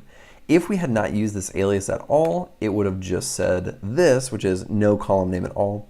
We don't typically want that when we have an output. We want to give this column a name so that somebody who's actually looking at the script or who's looking at the output of the script actually understands what is contained within this column. So for that, we're just going to keep it as full name.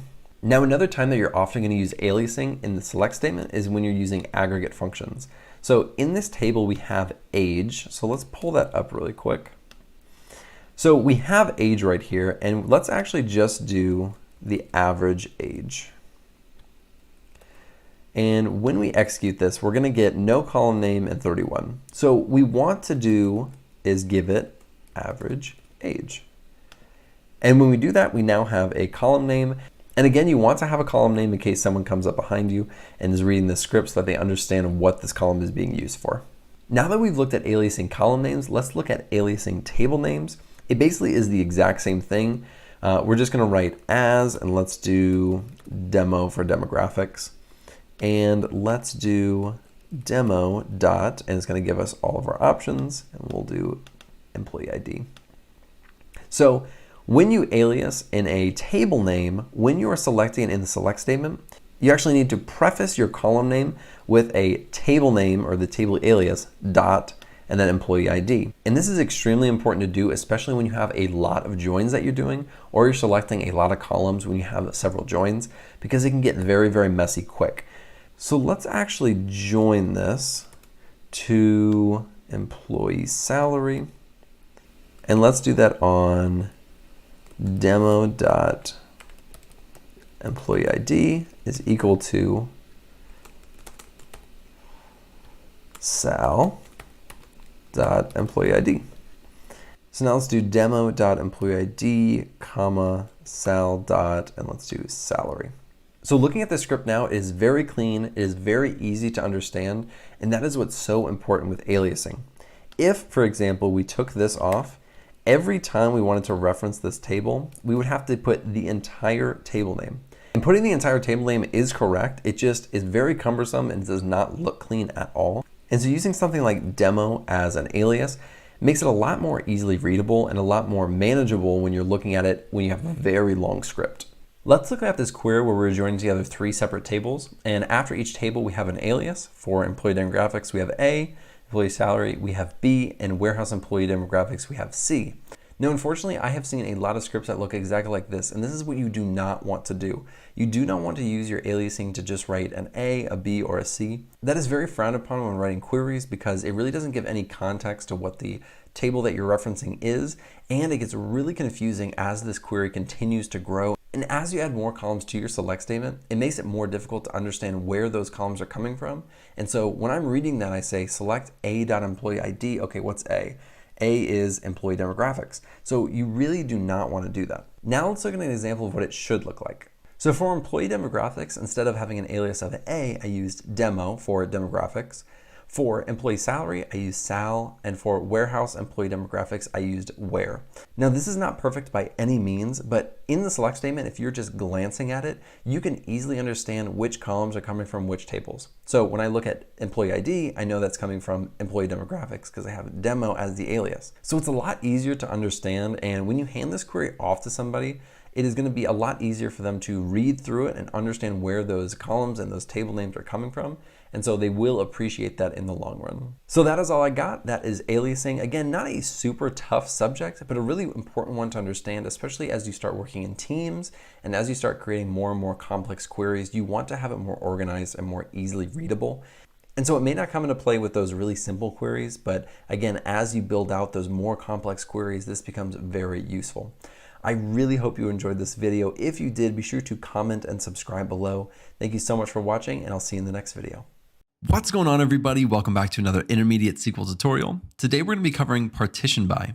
Now, partition by is often compared to the group by statement, but the group by statement is a little bit different. The group by statement is going to reduce the number of rows in our output by actually rolling them up and then calculating the sums or averages for each group. Whereas partition by actually divides the result set into partitions and changes how the window function is calculated. And so the partition by doesn't actually reduce the number of rows returned in our output. Let's get started to look at the actual syntax of how to use partition by, and then we'll compare it to the group by statement later, just to see the differences between the two. We're going to be using these two tables on our left over here. So I'm going to pull those up really quick. So let's run this and let's look at the these two tables side by, well, one underneath the other really quick. So what we're going to be using to demonstrate the partition by is this gender column as well as this salary column. And so we just need to join these two tables together on the employee ID, and then we'll go from there. Now, I'm not going to bore you with that. I'm going to skip ahead and we'll actually look at how to use this partition by. So I've joined these two tables together and this is our output, but we don't want every single column. I'm going to start selecting some of these columns and then we'll start using this partition by and see what the output looks like after that. All right, so let's go right up here. Let's choose the first name. Let's do the last name. We'll do gender and let's do salary. And now we want to identify how many male and female employees we actually have. And so we're going to say count of gender, and this is going to be over. And now we're going to do our partition by, and we're also going to partition that by the gender as total gender. Now I'm going to come back to why we did each part, but I want to see the output first, and then I'm going to come back to why we wrote it this way. So let's just do this really quick. So it's going to be a little bit different than what you typically would expect in a group by statement.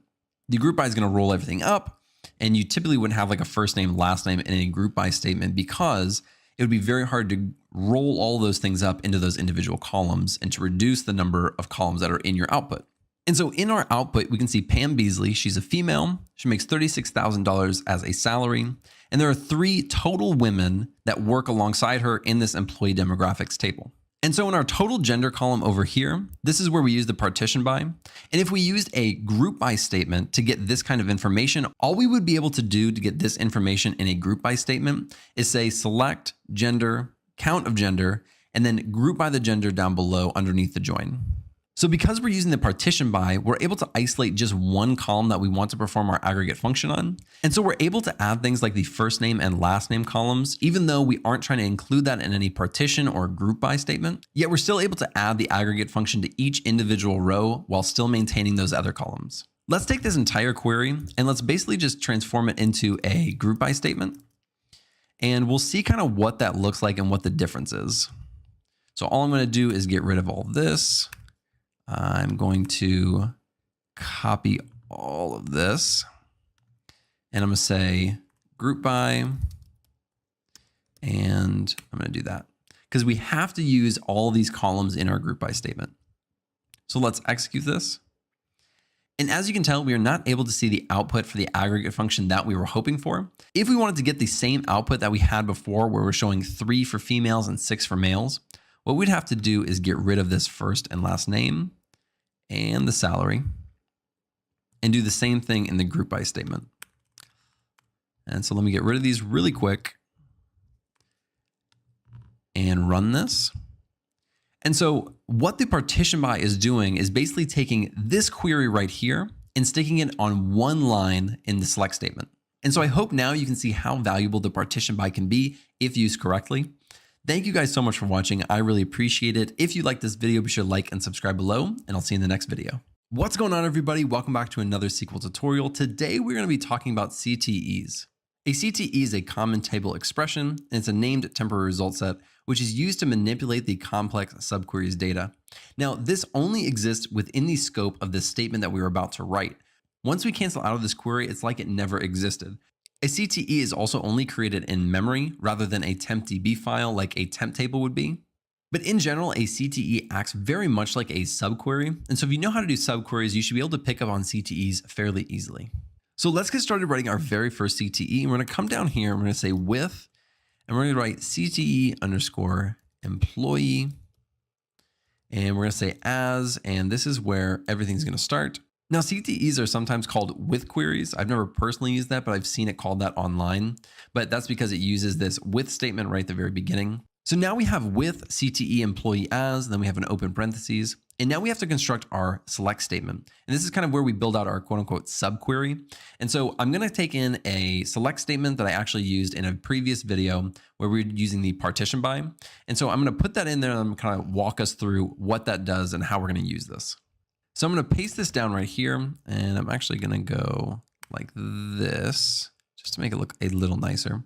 And then I'm going to close the parenthesis at the end. So now we have our CTE in place. And as you can see, it is basically just a select statement within the with CTE employee as. And what this is going to do is going to take the first name, last name, gender, and salary.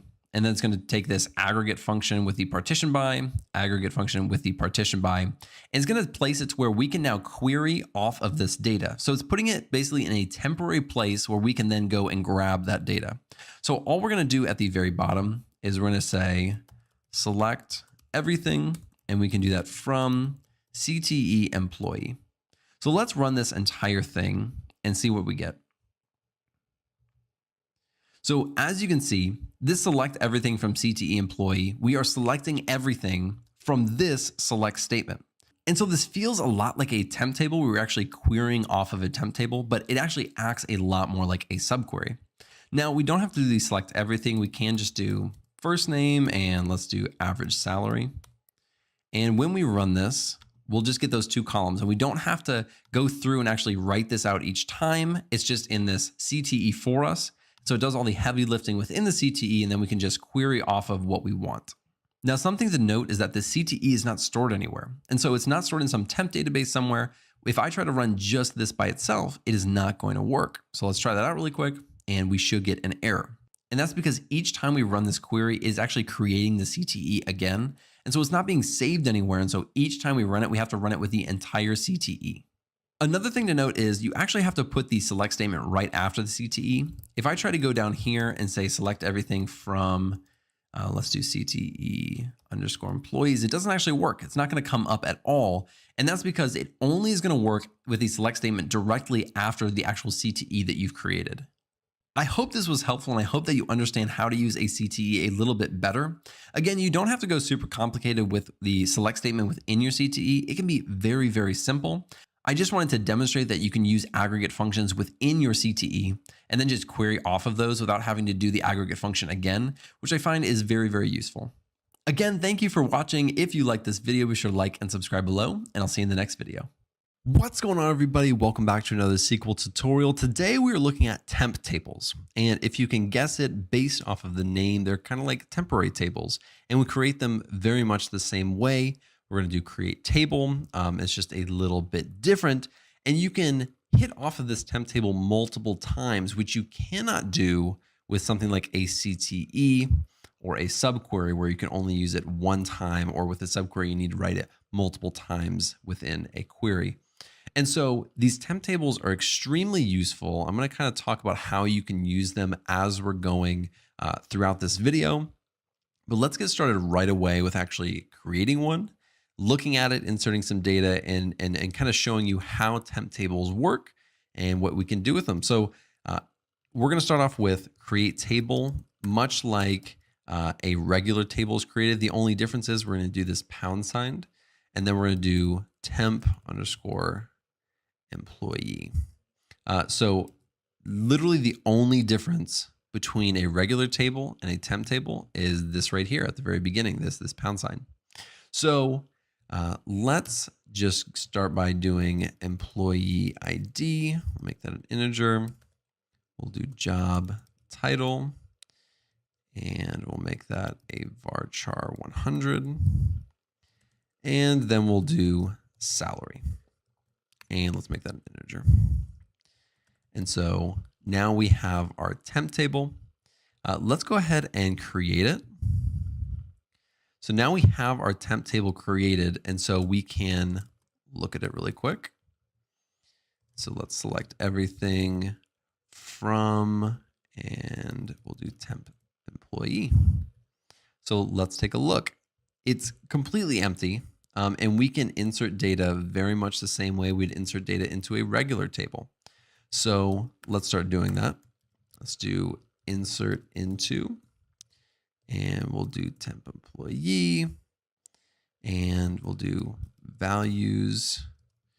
And let's just do something really quick, because I'm going to get to a little bit more interesting stuff in a second. Oops. So we'll make this person HR.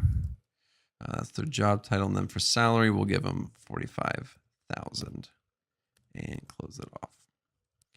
So let's run this, and let's select everything again and see what's in there. Perfect. So we were able to insert data into this temp table. And again, we don't have to create this every single time or we don't have to run this every single time we need to hit off of it like we did a CTE, if you watched my previous video. And this one, we can just run it and it sits there. And so again, it feels very much like a real table. And I'm going to get to a little bit of the nuances of the differences between a regular table and a temp table in a second. But let's really quickly, we want more data in there. You don't have to just do it value by value. We can also just do where we select all of the data from a specific table and insert that into a temp table. And that is really quickly, how I do it most of the time. Most of the time, I'm not inserting values. I am, taking a large table and taking a subset of that and then sticking it into a temp table. So let's look at this really quick and run that. So now we took all of the data from employee salary and then we just stuck it into this table.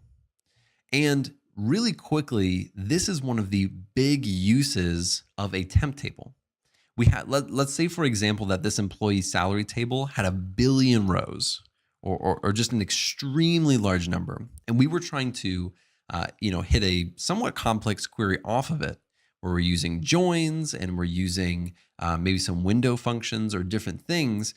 It would take a very long time to hit off of this.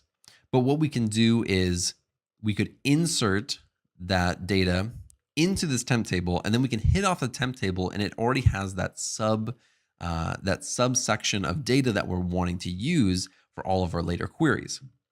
So really quickly, that's kind of a use case for that. So let's go down here. We're going to kind of create another one, and this one's going to be a little bit more advanced and a little bit of how I would actually use a temp table. Above was just kind of showing the basic syntax, how you kind of put data into it, kind of how it's used. Now I'm going to show you kind of how I would actually use it. So let's do create table. Let's do temp, create table. Let's do temp employee 2. And then let's do open parenthesis and we'll do job title and we'll make that a varchar 50. And then we can do employees per job. We'll make that an integer. Now we need average age. Make that an integer. And the very last one will be average salary. I'll make that an integer as well. And let's run this. So we have our second table. Now we want to insert data into this one. So we're just going to do insert into, and we'll do temp employee 2. And for this one, I'm going to take a query that we used in a previous video. And so I'm just going to copy and paste that to save time. And then we'll keep on moving from there. All right, so I'm just going to paste that in. We will run this, and really all it's doing is from these tables, it's taking the job title. We're getting a count on the job title, average age, average salary, and that is it. So let's see if that worked, which it looks like it did, but let's actually take a look at the data. And so now we have this subsection of data from this join above. And what this is going to do is whenever we want to run this, we don't have to run it on these two tables and create the join and then do the calculations, which takes time. What it's going to do is it's going to take these exact values and place this into this temporary table. And if we want to run further calculations on these values, we can easily do that in a fraction of the time instead of having to run this every single time, which will take up so much processing power. And it will reduce your runtime dramatically when you're placing this data in this temp table and hitting off of that instead of all these joins and everything above. A lot of times these temp tables are used in stored procedures. Now, if you haven't learned about stored procedures or used stored procedures at all, that's okay. I still want to show you something that might be useful, although this is used a ton in stored procedures. So for example, let's say we have a stored procedure set up. We run the stored procedure and we get an output, and we, for whatever reason, want to run it again. And when we run it again, we get this error. And this temp table lives somewhere. It doesn't live in the actual database, but it lives somewhere. And so when we run it again, we get an error because there's already a temp table created. One trick or one little tip that I would give is doing something like this, saying drop table. Oops, I don't know why I did so many spaces. Drop table if exists. And we'll do temp employee 2, just like that. Now, what this is going to do is when you're running that stored procedure over and over and over again, you're getting an error or whatever. For whatever reason, you need to run it multiple times. Every time that you run it, it's going to encounter this. And so if that already exists, it is going to delete that table and then allow you to create it again. And this is just a really good thing to do. So now if you see down below, I can run this time and time and time again, and it is going to work every single time because it is checking to see if that exists. And if it does, it deletes it, and then I can create again. And so that is just a helpful tip if you're going to try to use this. I highly recommend adding that to your query just to make sure things run smoothly. I know there is a lot more that can go into temp tables, a lot more of the technical aspects or the DBA stuff. Obviously, I just want to teach you how to use it and what you might use it for and how to actually write it out. But there are a lot more things that you can do research on about processing speed and storage. But unless you are something like a DBA, you probably don't need to worry about those things. And so if you are a DBA, I do recommend looking into those things, making sure you understand how that works, how this data is stored, so that when people use them or you are using them, you know what's going on in the background. But for getting up and running with temp tables, I hope that this was helpful. Thank you guys so much for watching. I really appreciate it. If you like this video, be sure to like and subscribe below, and I'll see you in the next video.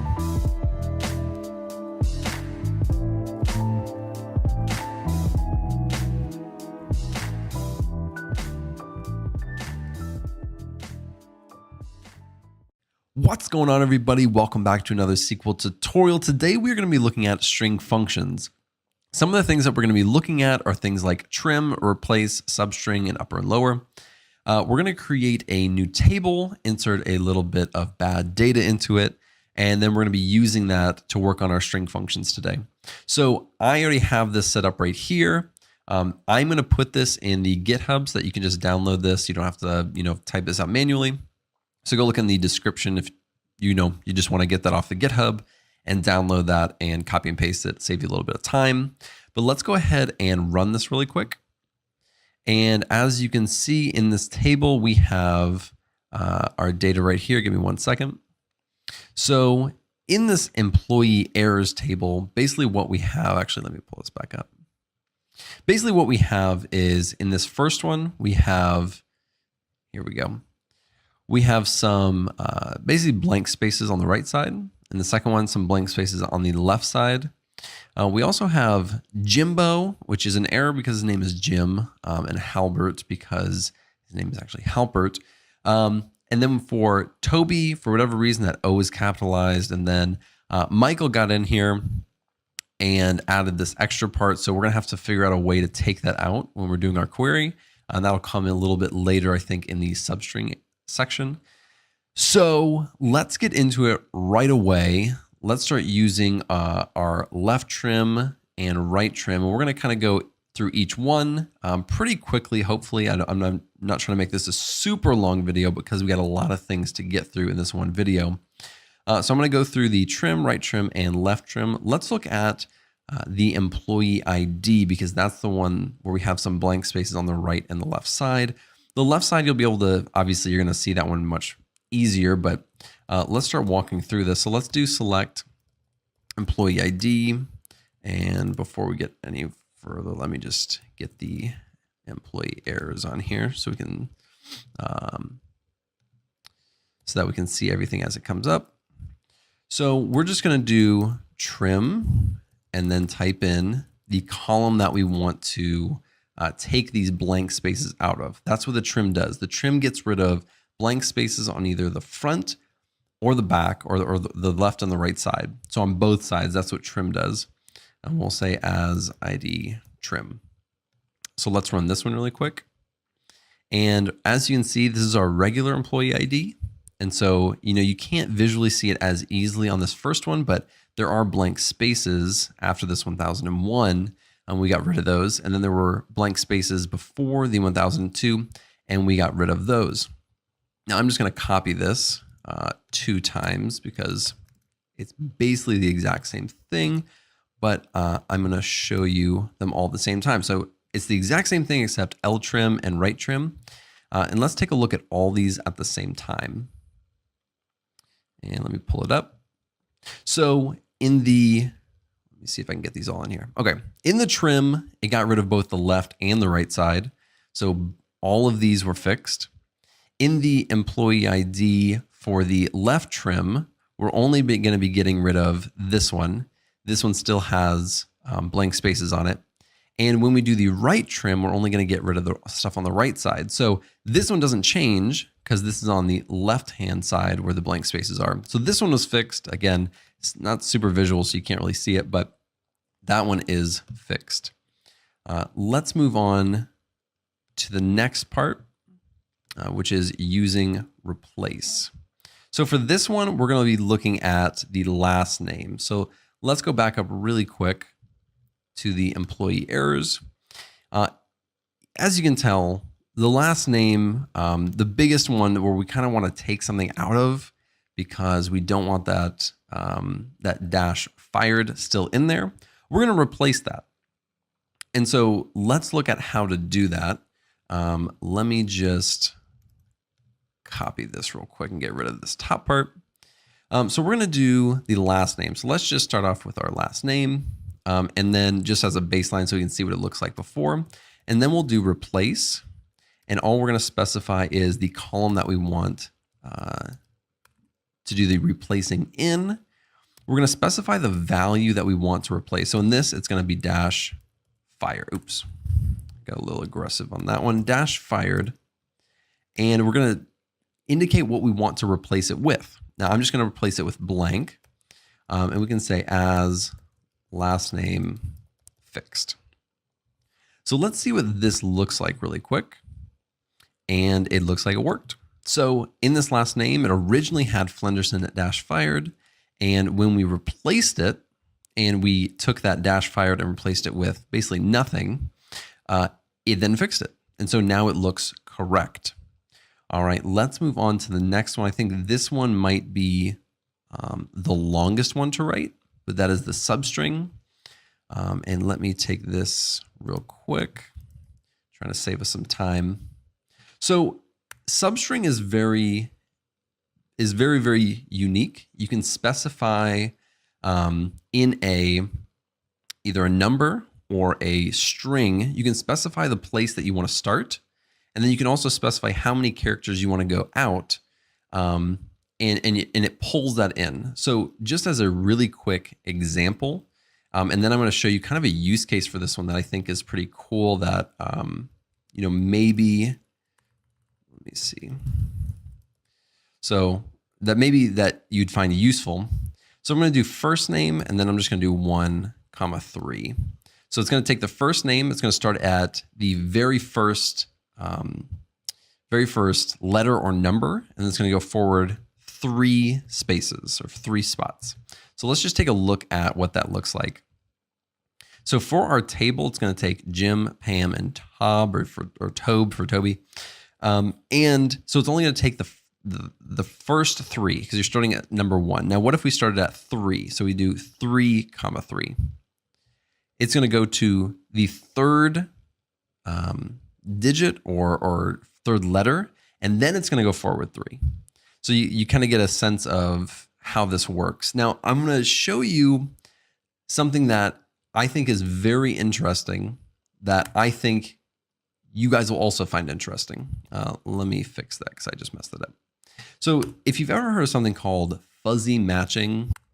Now, if you don't know what fuzzy matching is, I'll give you an example. Let's say in one table, my name is Alex, and in another table, my name is Alexander. If we try to join those two together based off of my name, they will not join because one is Alex and one is Alexander. They're not an exact match.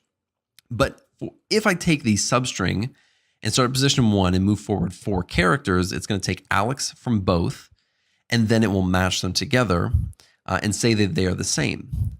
So that, it may not be perfect. That's why it's called a fuzzy match, because it can work for a large majority of the time, but it's not going to work every single time. And so I want to show you how we can use this here. Really quick, I need to join this to the demographics table. So I'm going to do that really quick. Bear with me for just 1 second. Let's try to make this at least look somewhat good. So what I'm going to do is I'm going to start off by saying, let's tie it to the first name. Let's do air.first name is equal to the demographics table first name. Okay, so I want to see, and I'm just going to do first name for air, and let's do them.first name. So let's see what comes up when we do it like this. So the only one that is going to work is Toby, and that's because even though it has a capital O, it's still going to take it. So we want to get all of them to match. And we can do that, but it's going to be in a little bit of a different way than maybe is perfect, but that's why they call it fuzzy matching. So we're going to use substring on this. So I'm going to say substring. Oops, let me spell that right.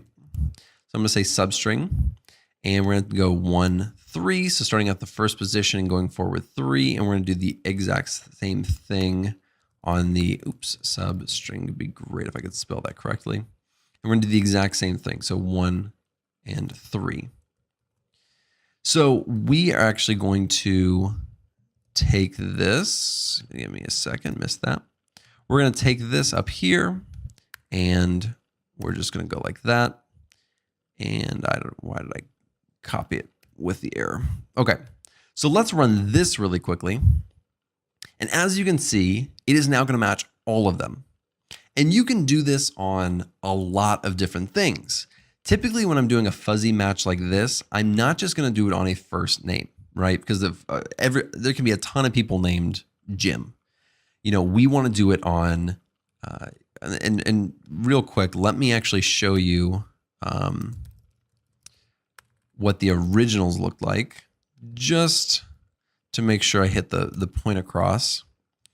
And that is going to be first name and come. All right. So real quick, let's actually look at this. So it originally was Jimbo, Pamela, and Toby. In this one was Jim, Pam, and Toby. And so when we just took the first 3, because it was Jimbo, it then becomes Jim, it was Pamela, it becomes Pam. Now it matches. And so that's kind of the example that we're going for.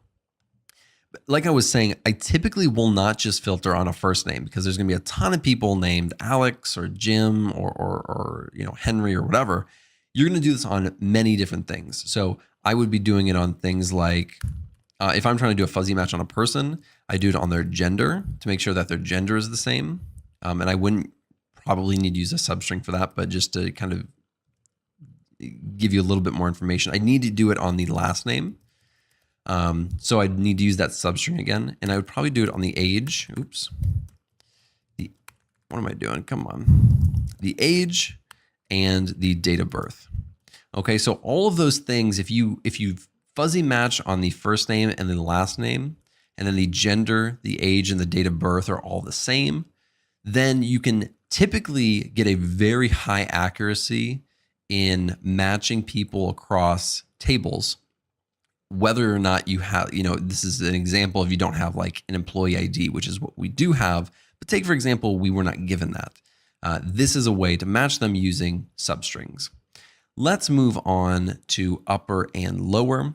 All upper and lower is going to do is basically take all the characters in the text and make them either upper or make them lower. So it's very self-explanatory. Let me copy this up here and we will get going on this one. Let's just look at the first name. Specifically, we're going to be looking at Toby right here. So let's do first name. Let's do lower. And all we have to do is put in the column that we want to do. So this is our original first name. And it then takes every single string that is in here, or every single, I guess, character, and it makes it lowercase. That's all it does. And it is the exact opposite when we do upper. So we can now take a look at this one. And now everything's going to be capitalized. So there is a lot that you can do with these string functions. And this is not all the string functions that there are. There are a lot more. But I would say that these are the more popular, more useful ones that I typically use on a regular basis. And so I hope that this has been helpful. I hope that you learned something from this. If you did, be sure to like and subscribe below. I have a lot more videos coming out with tutorials on everything from SQL, Python, Tableau, and Excel. Thank you so much for joining me. I appreciate it, and I will see you in the next video.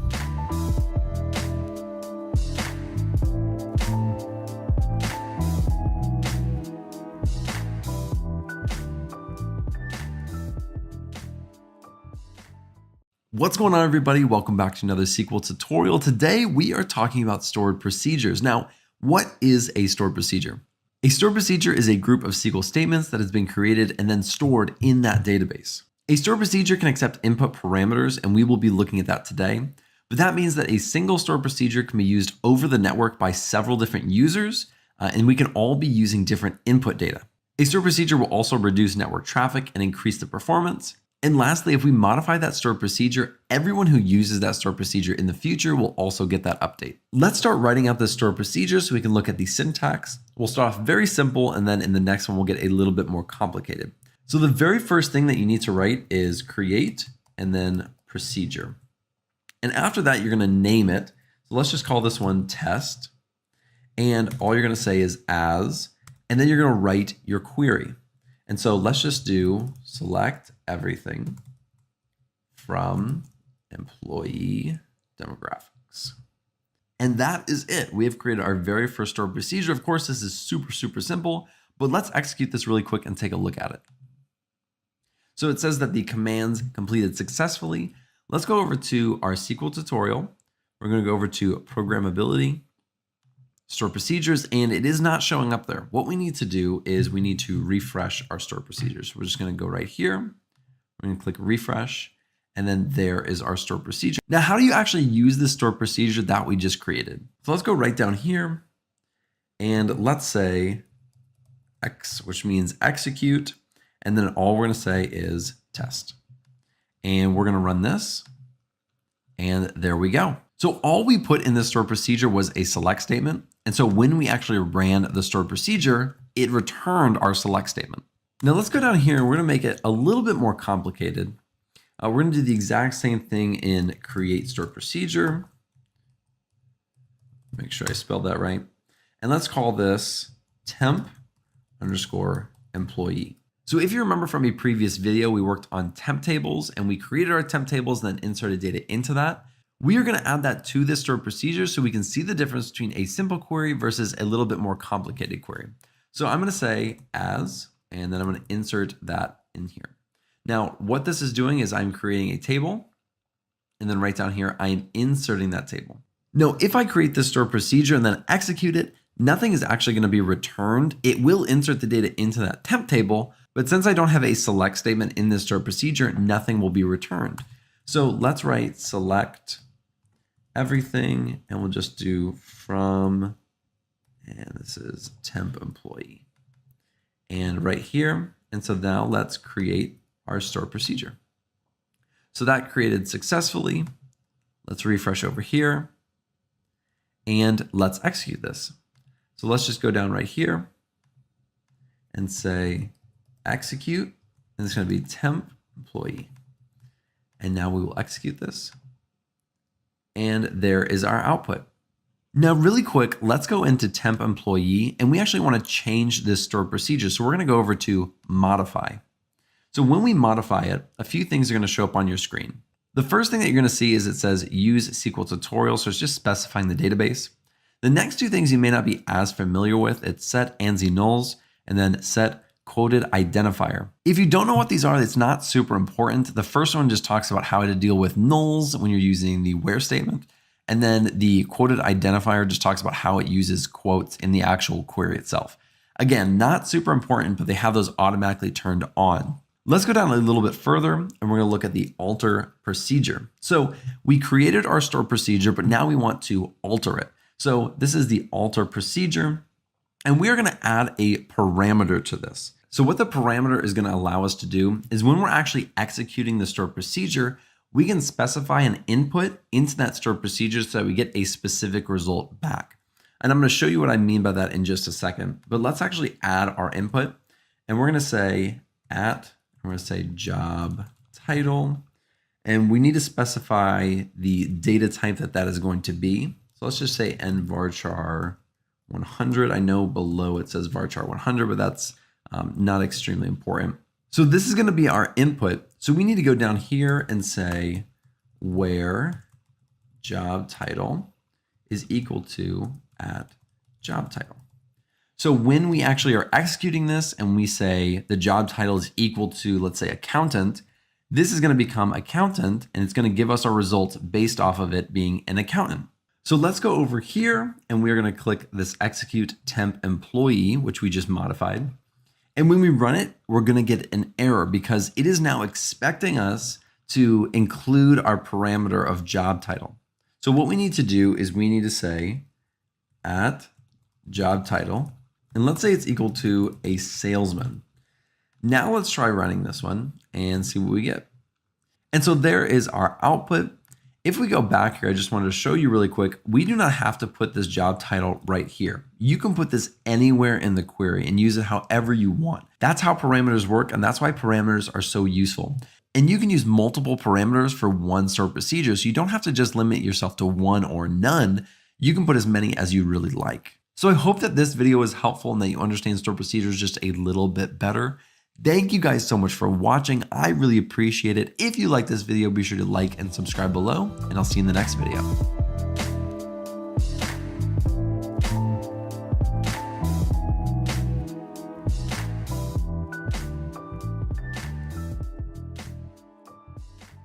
What's going on, everybody? Welcome back to another SQL tutorial. Today, we are going to be talking about subqueries. Now, subqueries are often called inner queries or nested queries, and they're basically a query within a query. A subquery is used to return data that will be used in the main query or the outer query as a condition to specify the data that we want retrieved. You can use subqueries almost anywhere. You can use it in the select part of a query, the from, the where. You can also use it in insert, update, and delete statements. But in today's tutorial, we're only going to be looking at the select, the from, and the where statements, and you should get a pretty good idea of how to use it in those other statements. All right, now I'm going to paste on screen basically what we're going to be walking through today. But really quick, let's just take a look at the table that we're actually going to be working in, and that is going to be from the employee salary table. And I just want to show you the data that we're going to be working with before we actually get into it. So we have an employee ID, we have a job title, and then we have a salary. So really quick, I'm going to show you what it looks like to have a subquery in the select statement. So let's go down here really quick. And what we're going to try to do is kind of do something like a Windows function, but without actually having to do the Windows function. And so we're going to do this with a subquery. So I'm going to select, and really quick, actually, let me copy this. So we're going to do employee ID. There we go. We're going to do salary. And now we can start building our subquery. So we need to do an open parentheses. And I'm just going to copy this really quick because we're going to be doing it off of that table. So we're going to say select, and then I'll paste that and close it as well. But what we want to do is we want to say average and salary. Now, what this is going to do is it is literally going to run this, and let's run this really quick. It is going to run this and is going to show that the average salary for all the employees is $47,909. So we are looking at the average salary for every employee. So when we run this, it is going to give us the employee ID, the salary, and then in the very last one is going to show the average salary for every employee. Now it doesn't have a column header, or a column name. So let's give it, let's say as all average salary. And we'll run that one more time, just to make it look a little prettier. You can also do this in partition by. I'm going to really quickly write this out. It should take no time at all. And then I'm going to show you why we can't do this without the subquery, why you aren't able to do this with a group by. So really quickly, let me copy this. I'm going to put it right down here. And we're going to say average salary. Whoops. And we can get rid of all this. And we can say over, and we're not going to partition it by anything. But let's run both of these at the same time. And you'll see that they're the exact same outputs. And so it's just a different way of doing it in this example, but it really is just to show a comparison of how you might be able to use a subquery in the select statement. Now you might be wondering why group by does not work for this. Really quickly, I'm going to write this out, and let's get rid of that. And we'll say group by, whoops, let me at least try to write it correctly. Group by, and we'll do employee ID. And we also have to do salary. And then we'll say order by 1, 2. So let's run this. And as you can see, since we have to use the group by, it groups by both the order ID and the salary. And so we're not going to be able to get that all average salary that we're looking for, that we can get in the partition by and also the subquery in the select statement. Now I'm going to show you the subquery in the from statement. So let's just get rid of that really quick. And let's say select everything. Let's say from, and we're going to do an open parentheses here. And here is where we're going to write our subquery. So if you have watched previous videos where I've done tutorials on the CTE or tutorial on the temp tables, this is one that is very much like those, except I think a little bit less efficient. When I'm doing something where I'm creating a table and then querying off of it, which is what we're about to do, I much prefer a CTE or a temp table. Subqueries tend to be a little bit slow compared to a temp table or a CTE. I tend to use temp tables a lot more because you can reuse them over and over, whereas a subquery you cannot. You have to write it out each time. So really quickly, I'm going to show you how it's done, although I don't really recommend using this method. Really quickly, let's go up here and let's steal this partition by really quick. This will be our subquery. And let's paste this in here. I'm going to make this look a little nicer just so you can visualize it a little bit easier. So really quick, what this is going to do is it is first going to run this and create this table. Again, much like a temp table or a CTE. So let's execute this really quick. It's going to create this table and then it's going to allow us to query off of it. So I can actually say, and let me give kind of an alias to this, a.employee ID, and then let's say all average salary. So now I can take columns from this inner query if I want to and just select those, or I can select everything and return that entire table. Again, I much prefer a temp table or a CTE for this type of situation, but as an example, I just wanted to show you how it works. Now let's go down to the subquery in the where statement, but really quick, I just want to steal this query so I don't have to rewrite everything. And let's get rid of this really quick and add back the job title. All right, so let's look at this really quick. So we have our table that we've been using, our employee ID, job title, salary. So for this example, we only want to return employees if they're over the age of 30. And as you can see in this table, there is no age column. That is in the employee demographics table. Now, if we wanted, we could join to that table and get that information, or we could use a subquery. And so for this example, we are going to be using a subquery. So let's go right down here and say where employee ID is in, and we'll do an open parenthesis. And now this is where we are going to build out the subquery. So just for visual purposes, I'm going to go right here. I'm going to say select everything, and we'll do from employee demographics and close the parentheses. So we're going to try to select something in this subquery that will then identify the employee IDs that are over the age of 30. So really quickly, let's take a look at this table. So right now we have the entire table selected. So we have the employee ID, first name, last name, age, and gender. So in this subquery, the only thing that should be returned is the employee ID. And in fact, in your subquery, you can only have one column selected. So I can't select everything. I have to specify one column. And that's a little bit different than how we did it in this from statement, where we were basically able to select the entire table and then in the select statement specify what columns we wanted. In the where statement, we can't do that. So we want to return the employee ID. And we also want to say where the age is greater than 30. So let's run this really quick and see if it works. As you can see in the results, these are the employees who are over the age of 30. Now, if you wanted to display the age as a column in this output, you would have to join to that table and then put that column or that field in the select statement. But in a lot of situations, you won't actually want or need to do that. And so a subquery can be a really good option in these scenarios. With that being said, this is the last video in the advanced SQL tutorials. I hope that this series has been helpful and that you learned something along the way. Thank you so much for joining me. I really appreciate it. If you like this video, be sure to like and subscribe below, and I'll see you in the next video.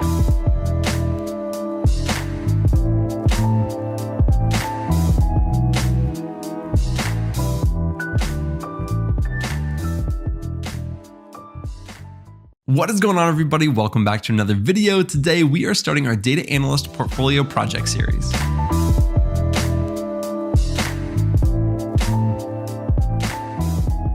Now, before we jump into our first project, I wanted to talk with you for just a second so that we're all on the same page.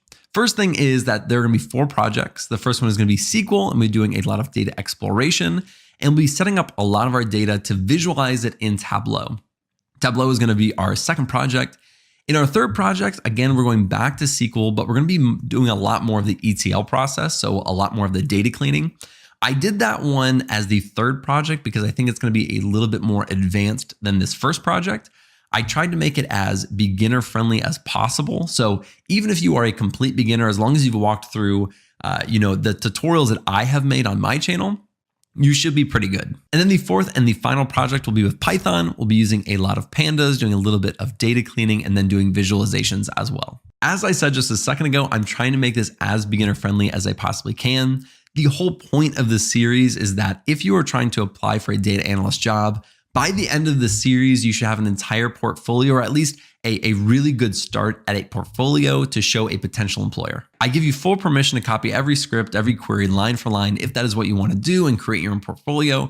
I am totally fine with that, but I will encourage you, and I'm sure I'll say this throughout the video, I encourage you to try to think of your own queries, try to think of your own insights and your own things that you can do to make this portfolio project unique. With that being said, I'm super excited to get started on this with you guys. So let's jump over to my screen and get started on our very first project. All right, so now that we are on my screen, we are going to get started on this project. We're going to download the data set.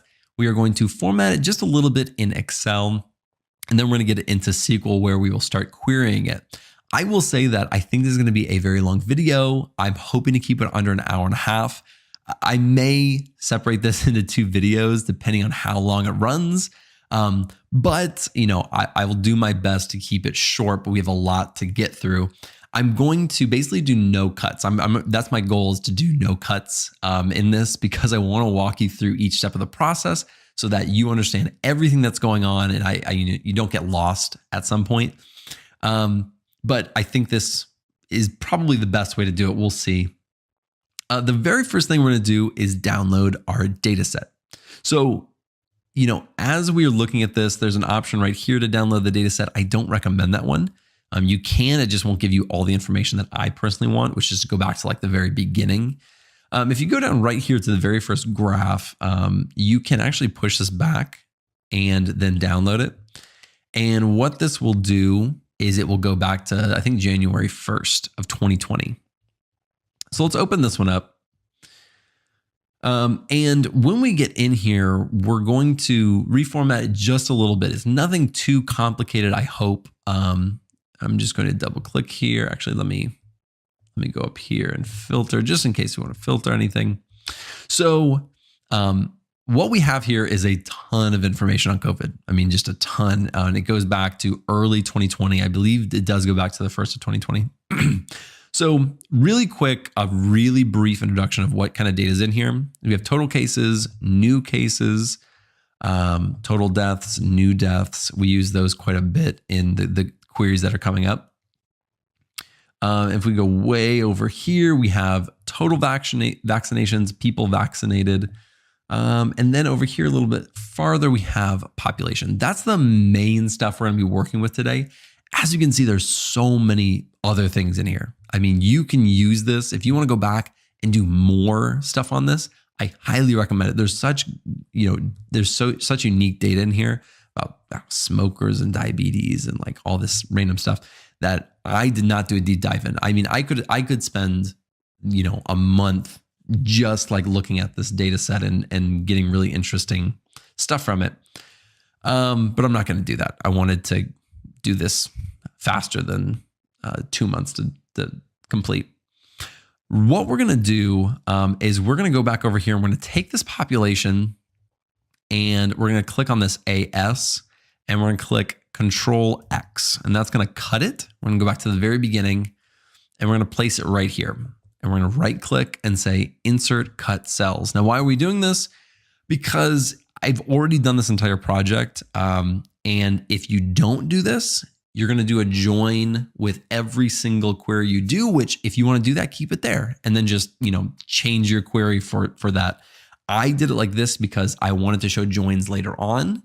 I wanted to keep it kind of simple at the beginning and then work my way to a little bit more advanced things, which you will see. It gets, semi-advanced, but not too much. I promise. Just stick with me. Let's go back over here. We're going to go to actually double A, and then we're going to click Control Shift Right key. That's going to select everything over here, and we're going to literally delete it. Okay. This is going to be our first table over here. So everything you see over here is our first table. And we're going to save that. So let's save as. I'm just going to keep it in my downloads as, and let's do COVID deaths. So that has our death information. The next one is going to include our vaccination information, which is what we're going to join on. And then we're going to do that later. So let's hit Control Z. That's going to bring it back. Now let's select on Z and go all the way to E. And we're going to do the same thing. We're going to delete this. It looks like there's no data, but I promise there is later on. The vaccinations, like total vaccinations, if we go down, you can see that starts on in February, the very end of February in 2021. And that's because vaccinations are, didn't come out until recently. Now let's save this file. And we're going to save as, instead of COVID deaths, we'll do COVID vaccinations. All right, now let's save that. So now we have our two Excels that we want. We need to get them into SQL. We're going to go over to SQL and we're going to create a portfolio project database. I've already done this. All you have to do though is right click new database, type in portfolio project, and then click OK, and it will create your database for you. If you open up the tables, it should be empty, and that's where we're going to put these two Excel files. Now, I had a ton of trouble actually importing these Excels. I tried everything, and I eventually just went down a rabbit hole of how to get these in. I don't know if it's me or what, but I could not figure out how to do it. If you go to Portfolio Project, you hit Tasks, and you hit Import Data, that may do it for you, and it may work. It did not work for me. It kept giving me errors. So what I would recommend you do right off the bat, just to make sure that we're doing the same thing, and you can do it that way if you want. I went over here to start. Again, I'm on a Windows, and I went down to Microsoft SQL Server 2019 and clicked import and export. It looks the same, but for whatever reason, all the research that I did, it has to do with the 32-bit versus the 64-bit. When you do it this way, it goes to the 64-bit and it is able to import the data. If you do it the other way, it was doing it the 32-bit version and gives you an error. I don't understand it. Don't ask me. That's the reason. I went down a huge rabbit hole, but this one works. So let's go over here, and this is going to be our data source. Where's the data coming from? It's an Excel file. So let's do that. Let's browse and let's go over to my downloads. I thought I saved it in downloads. Maybe because it's an Excel workbook. What was I saving before? Oh, that's a CSV. Okay. Something important to note is we're doing an Excel and not a CSV. You're going to get the same error. I'm just doing it live and I'm making myself look stupid. So we're going to save it. But instead of a CSV, we're going to save it as an Excel workbook. So let's save that. Now we have to go back to how it was right here. The same way, and we're going to file, save as, and let's do, this is now COVID deaths, and save it as a workbook. Now we have them. Now let's go back. Now we have our COVID deaths and our COVID vaccinations. Let's do our deaths first. Let me get back right here so it looks kind of more normal. So we have our Excel file. We have our COVID deaths. Let's go next. And now we have to say where we're going to place it. Where's our destination? So we're going to click over here and go down to SQL Server Native Client 11.0. I want to say this is something that I messed up and it took me like 45 minutes to figure out. It was the stupidest mistake. It's going to auto-populate a server name, and I never checked to confirm that this was my server name. And so I couldn't figure out why I wasn't able to insert this into my portfolio project database.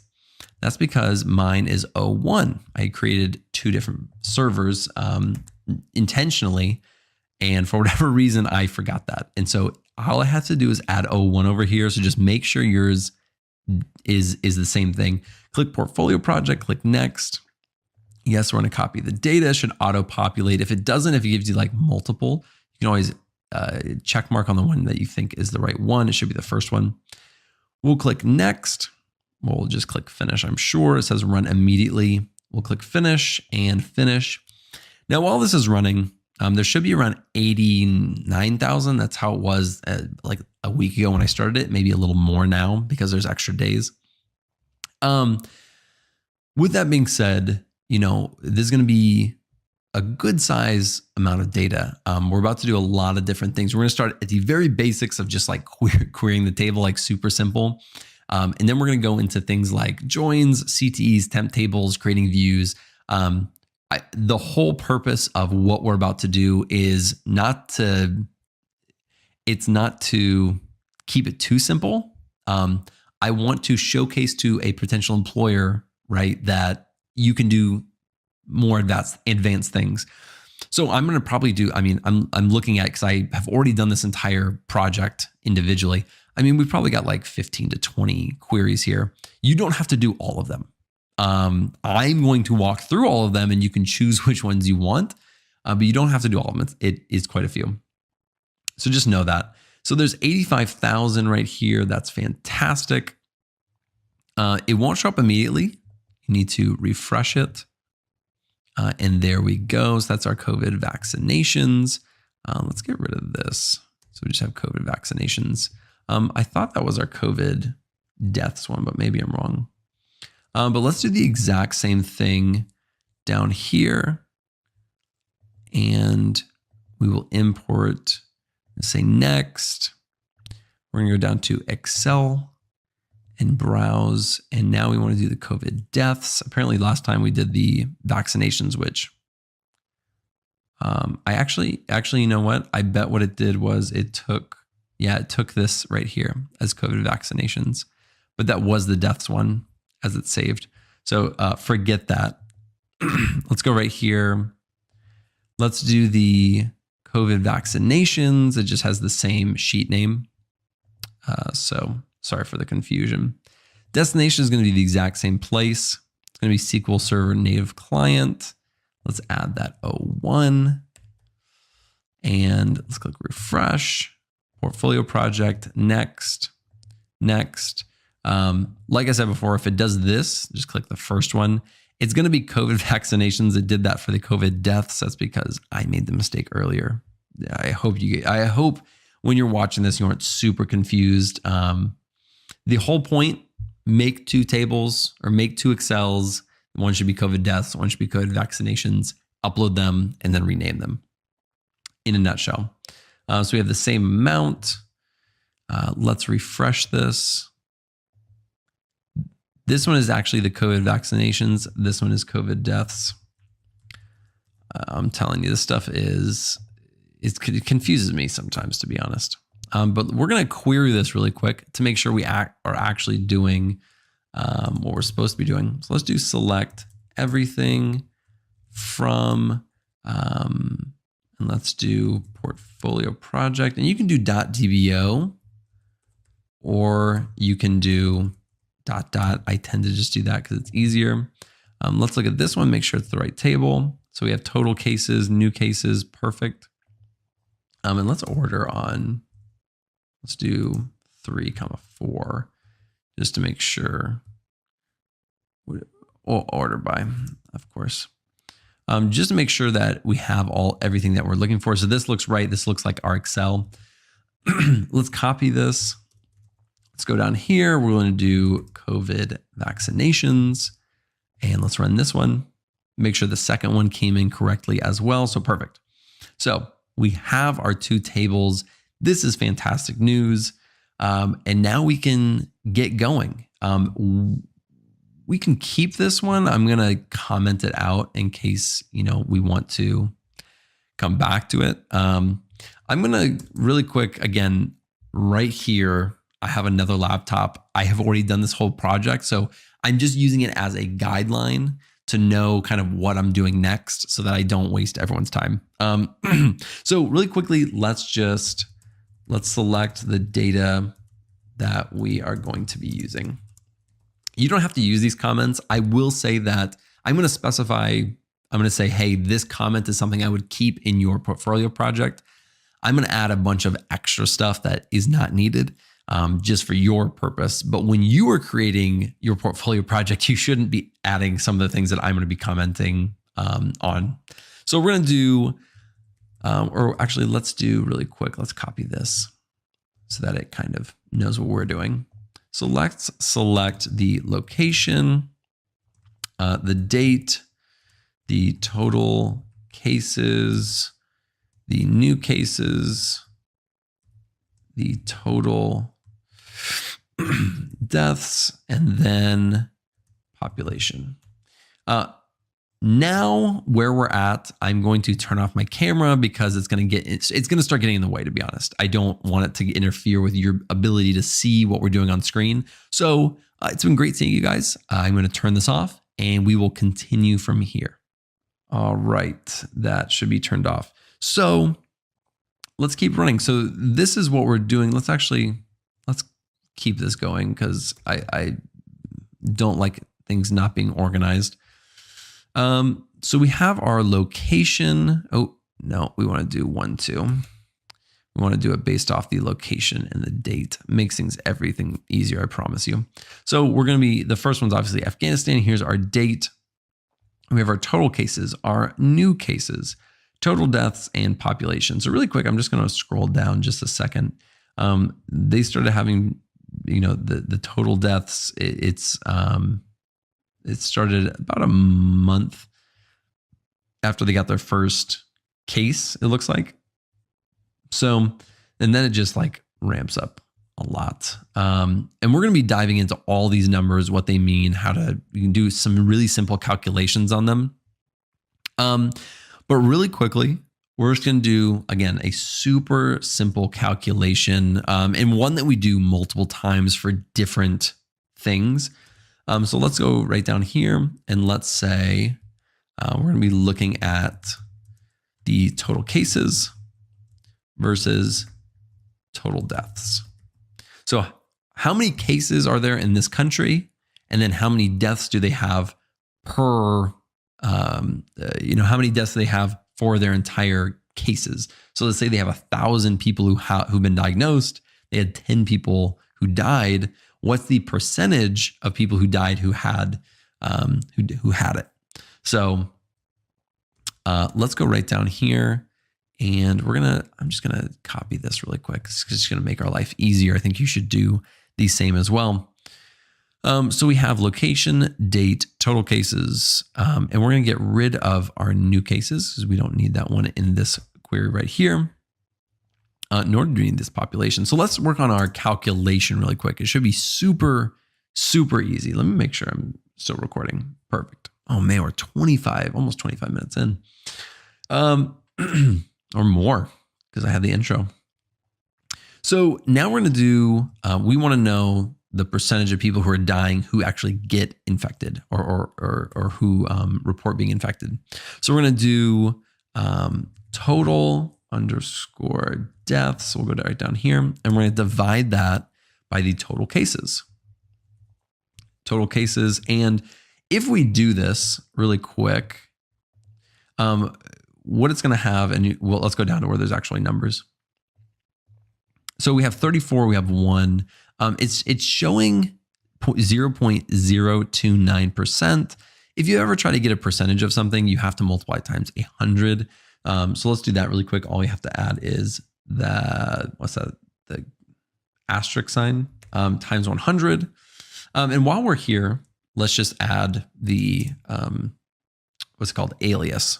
So let's call this death percentage. I don't know. That works for me. And let's take a look at this. It'll be a little bit more accurate. So when there were 34, there was 1, and that gives us a 2.94% death rate. And we can go down even further, and this is still all Afghanistan. Let's go down to the very bottom. Let's go down to the very, very bottom. So as of today, yesterday, there were 59,745 total cases in Afghanistan, and there were 22,625 deaths, which is 4%. So you have a 4% chance basically right now of dying. I mean, if you want to look at it like that, 4% chance of dying if you get it and you live in Afghanistan. You don't have to, but really quick, just to look at it further, let's look at where the location, I think it's, let's say real quick, because I'm not 100% if it's states. I think it's United States, but yeah. So I live in the United States. If you don't, you can look at your country, but this is genuine, real reported data. So it's really interesting.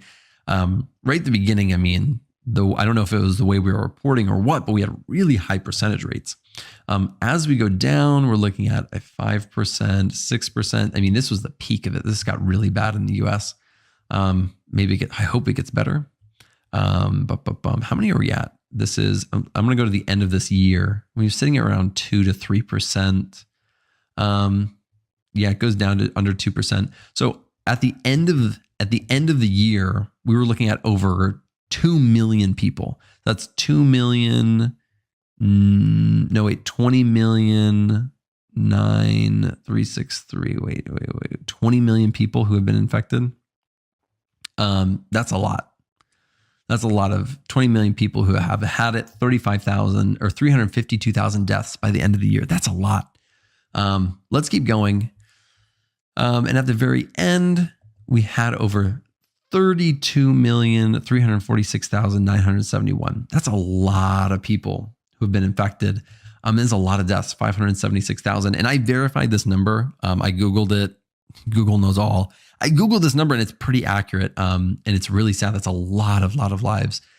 And that's 1.78%. So as of right now, if you're to get it today, a rough estimate is around 1 3/4 to 2% chance that you could die from it.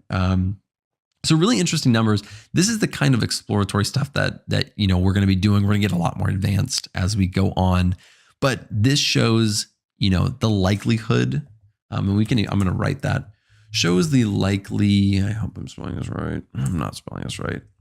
Likelihood, I hope that's right. If it's not, I apologize. Likelihood of dying if you contract COVID in your country.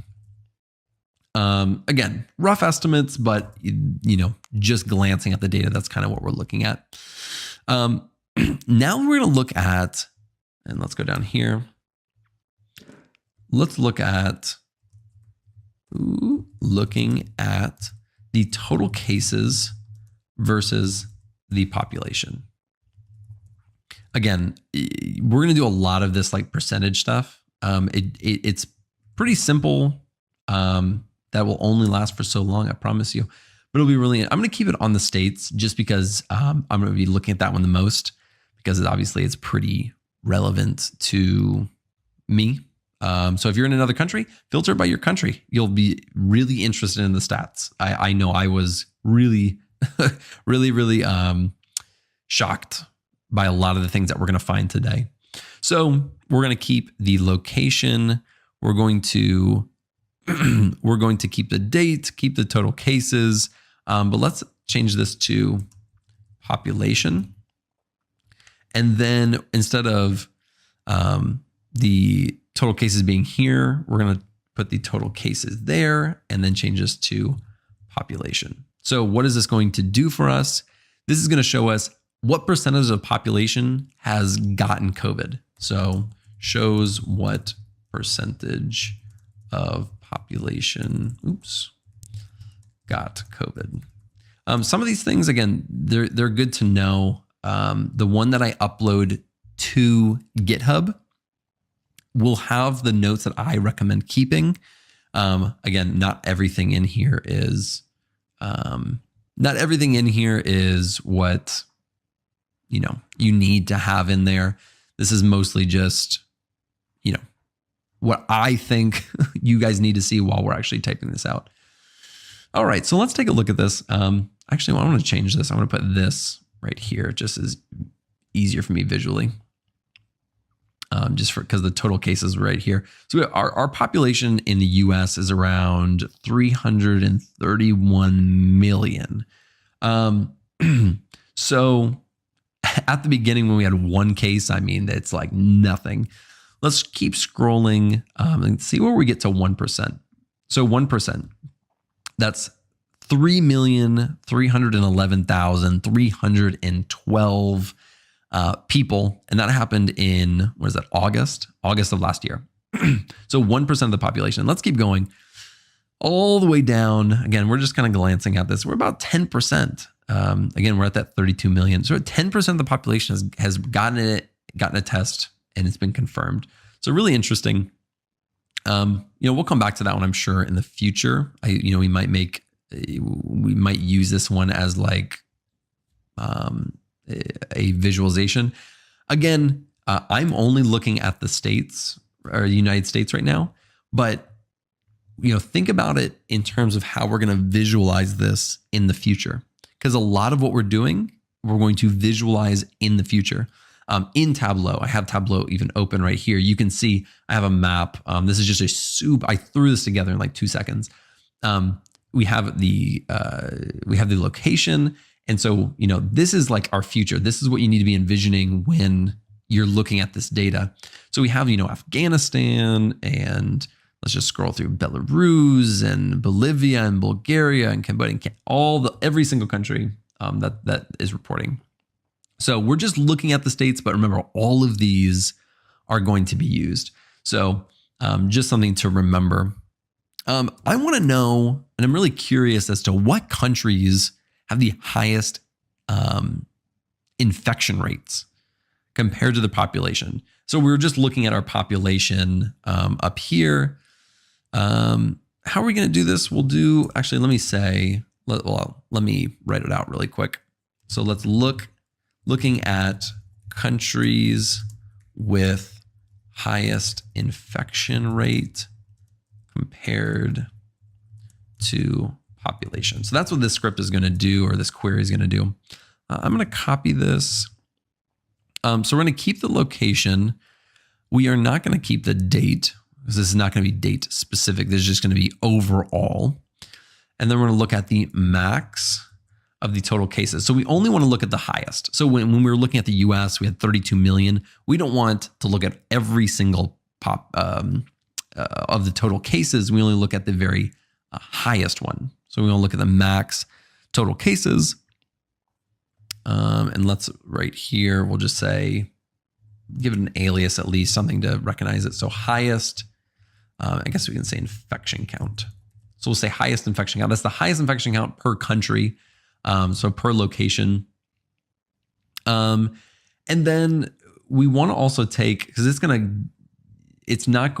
since we don't have max total cases here, if we just kept total cases here, it'll give us the same one that we were looking at in this above query. What we need to do is we need to look at the max of this. So we're going to look at max and just add a parenthesis there. And we'll look at, this isn't the death percentage anymore. I forgot to change that in this last one. This is, what is this? It's percent of population infected.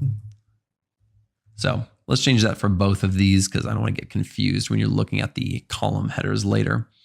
So we'll look at the percent of population infected. Let's run this and see what we get.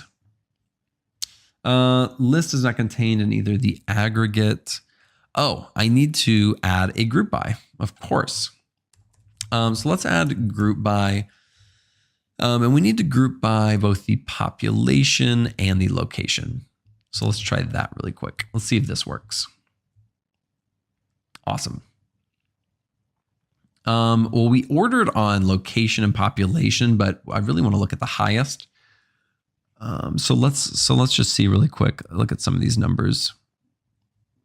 We got like 1%, 4%, 10%. Okay, so yeah. What we want to do is order on this percent population infected. So let's go ahead and do that, and let's do that descending. So the descending gets the highest number first. My goodness, 17%. So what percentage of your population has gotten COVID? It's been reported, and we can see that now. So the very first one, small population, so it doesn't surprise me. But if you look right down here, so that's that 32 million that we were talking about. That's that max of total cases, which is the highest number of our infection count. So we have 33. So we're right up there on the list. Let's look for other large countries. I mean, it's us. There's Israel, there's Belgium, Portugal, France. So, we're up almost to about 10% in a lot of these countries. So some of us, including the United States, we are in there as well. Some of us have really high percentage rates. We just did not keep it under control. And a large amount of the population has gotten it. That's what this one shows. Now let's look kind of at the sad side of things. We were just looking at how many people were infected. Let's look at how many people actually died. So let's do, let's comment, and we'll say this is showing the countries with the, let's do highest, am I spelling that right? Yeah, highest death count per population. Now, how are we going to do this? Let's copy this off the bat, but I don't know if we're going to do it the exact same way, because we just need location and not much else, honestly. So let's get rid of all this stuff. But we're looking at the highest death count. So like we did up here with the max total cases, we're going to do max, and then we'll do total deaths. I hope it's like this. Total deaths. And then we'll do as total death count. And we'll order that by the total death count. Let's see, I don't need this. I think I need to group by because there's an aggregate function. And let's try this really quick. Okay. So if you're getting this, there's a simple confusing explanation to this. Total deaths right now, let's go into our COVID deaths. Columns. Okay. Let's show the total deaths, which is right here. It's an nvarchar 255. It's an issue with the data type. Total deaths. No. Total deaths right here. It's an issue with the data type. It just has to do with how the data type is read when you use this aggregate function. We need to convert it or cast it is what we're going to actually do. We need to cast this as an integer. So that's read as a numeric. Why? I cannot 100% give you a perfect explanation for it, but this happens all the time. You just need to look at the data and realize, oh, it's probably because of this data type. Let's try something else, and then it'll work. So let's cast this, and we're in casting it. I find is just easier, but just as int, boom. There you go. So now we're taking this nvarchar 255 over here, and then we are converting it to an integer. Now let's run this, and let's get rid of this just for visual purposes. Now we are much more accurate. But we have a slight issue, or we're now seeing a slight issue with our data. In our data, in the location section, we have a few ones that really shouldn't be there. Ones like world or Africa or South America. These are grouping entire continents.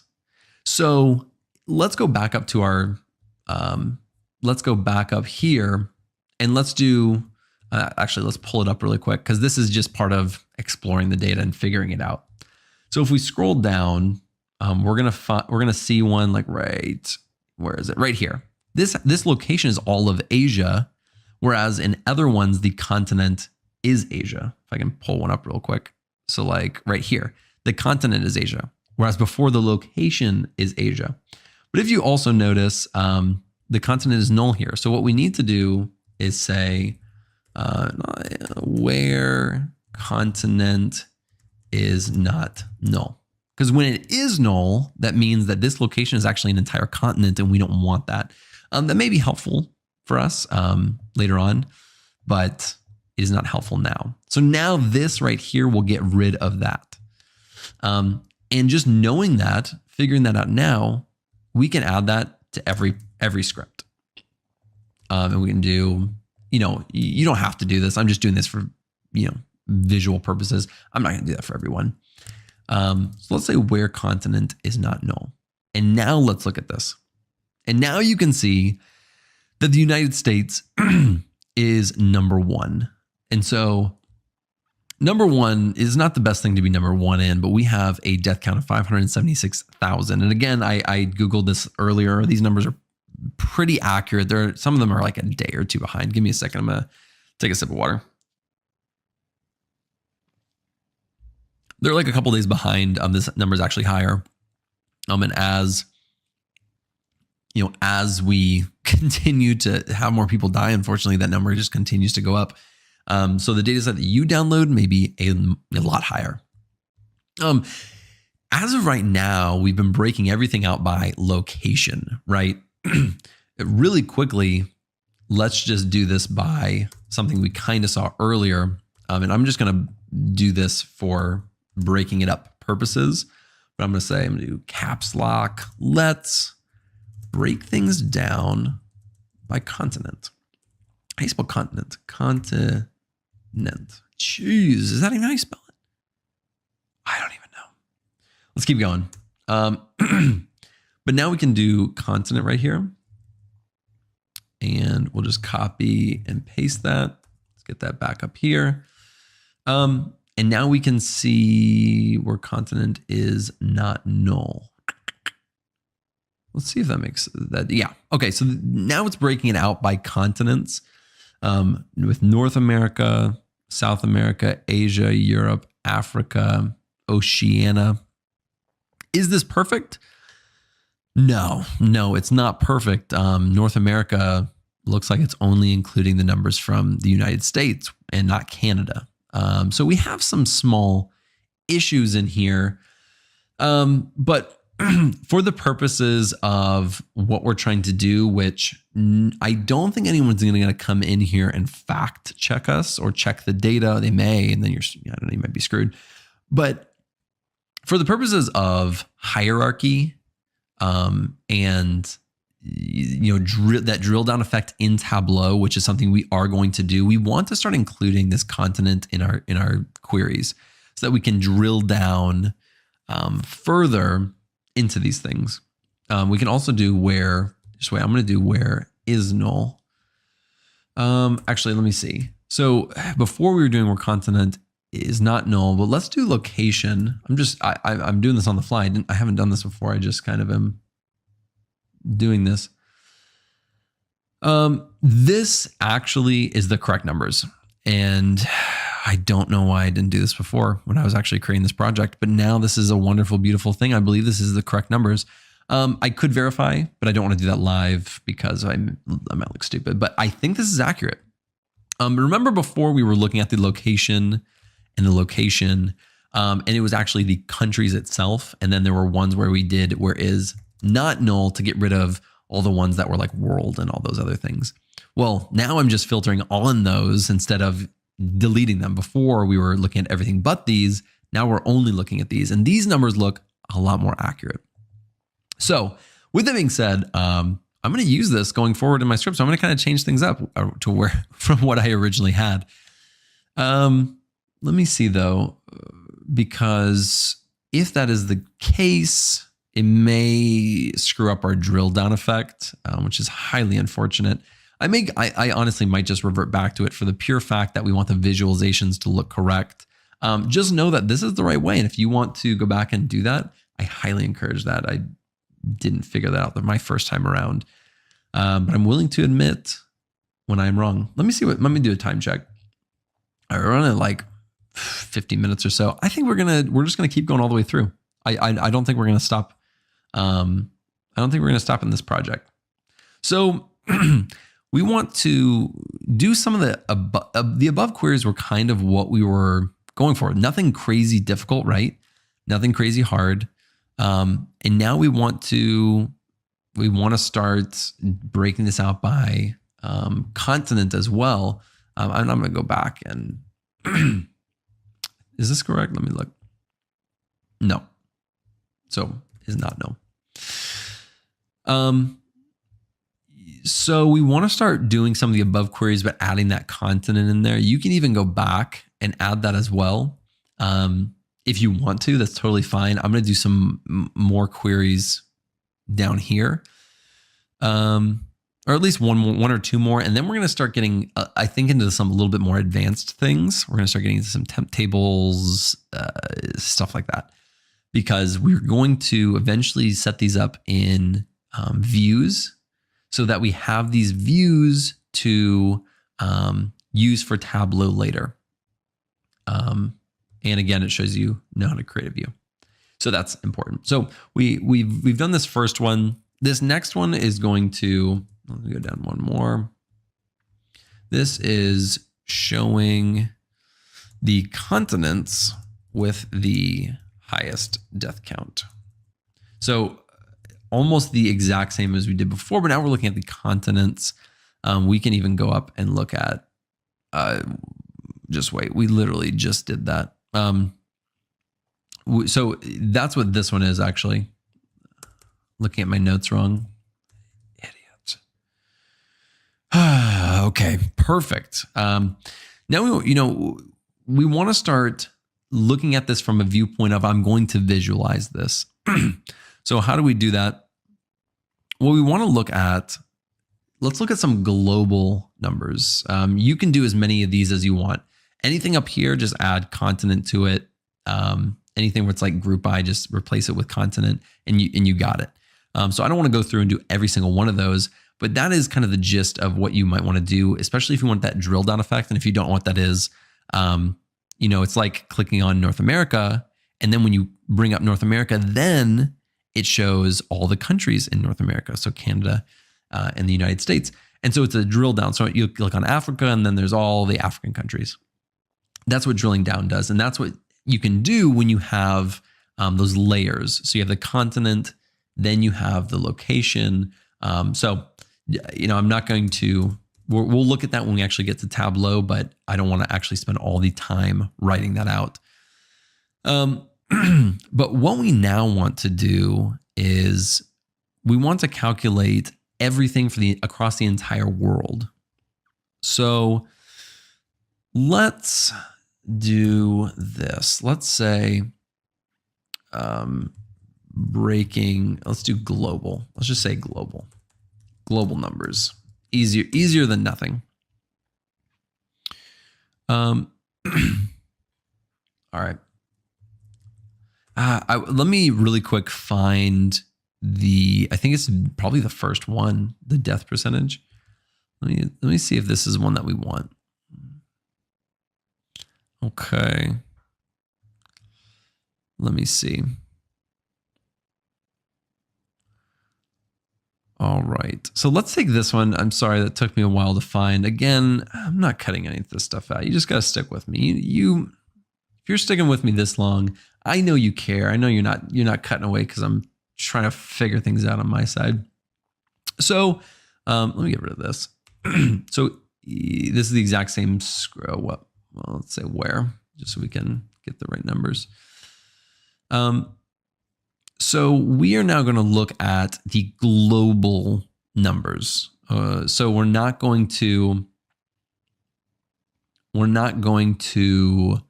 include any location, any continent, or anything like that. But we do want to make sure that we're only looking at all of the countries, and we're not looking at the world numbers plus all the countries, because then the numbers would get astronomical.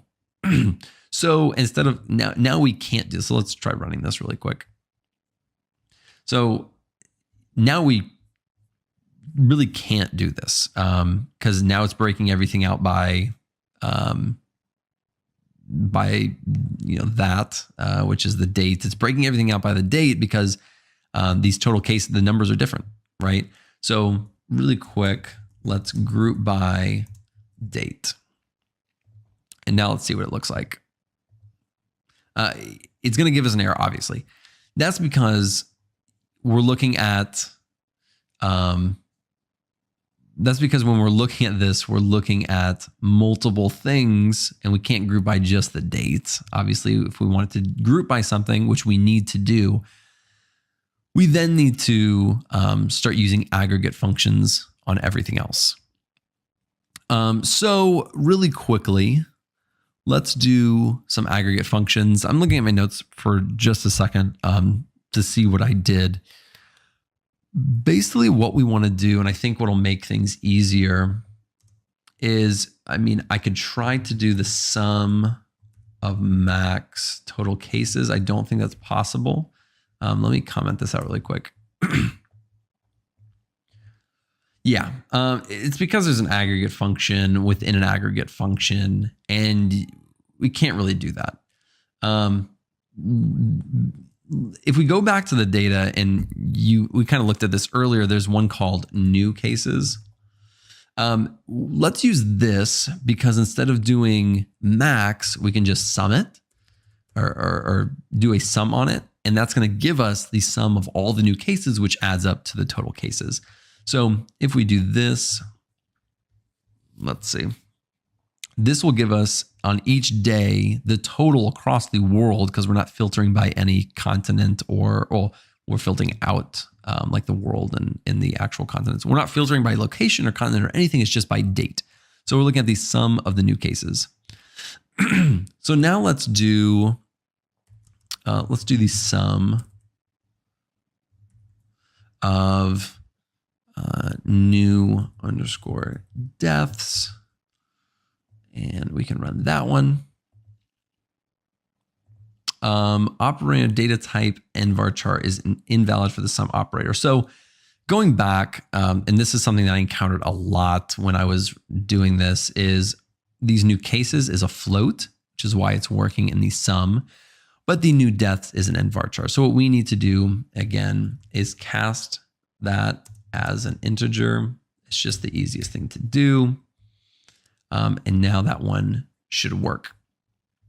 So let's get rid of let's let's get rid of down to here. So we're about to do another one, and that's going to be our death percentage globally across the, I guess, the world. So we need to do the sum of, we need to do new deaths. All right, divided by the sum of new cases. All right, times 100. Let's see what this takes us. Okay, of course we're getting the same thing. Let me put this right here and see if this works. Invalid data. Oh, that's because this was new cases. The new deaths one is right here. And let's run this. And now we are looking good. And as you can see, the death percentage is right here. We have 91. And let me give these, let me go back real quick and just say as total cases,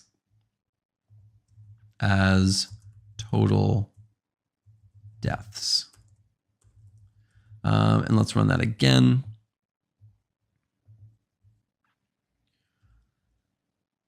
Okay. And so across the world, these are our numbers. So we have total cases on that very first day that cases were starting to be reported. There were 98 total cases. There was 1 total death. That gives a death percentage of 1% across the country or across the world. And as we scroll down, it gets lower and lower. And that's because we have a lot of people who have gotten infected, or the total cases.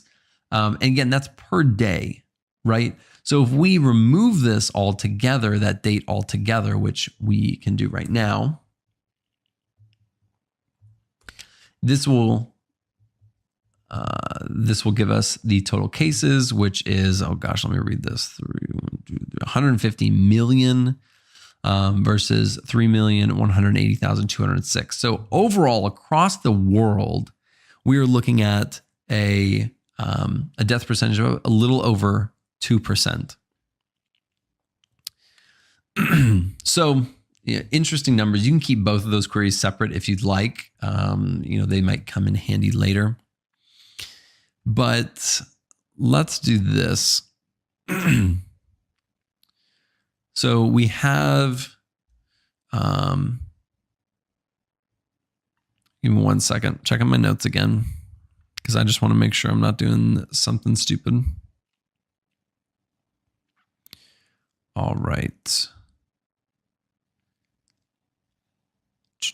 All right. So again, we have a whole nother table that we haven't used yet.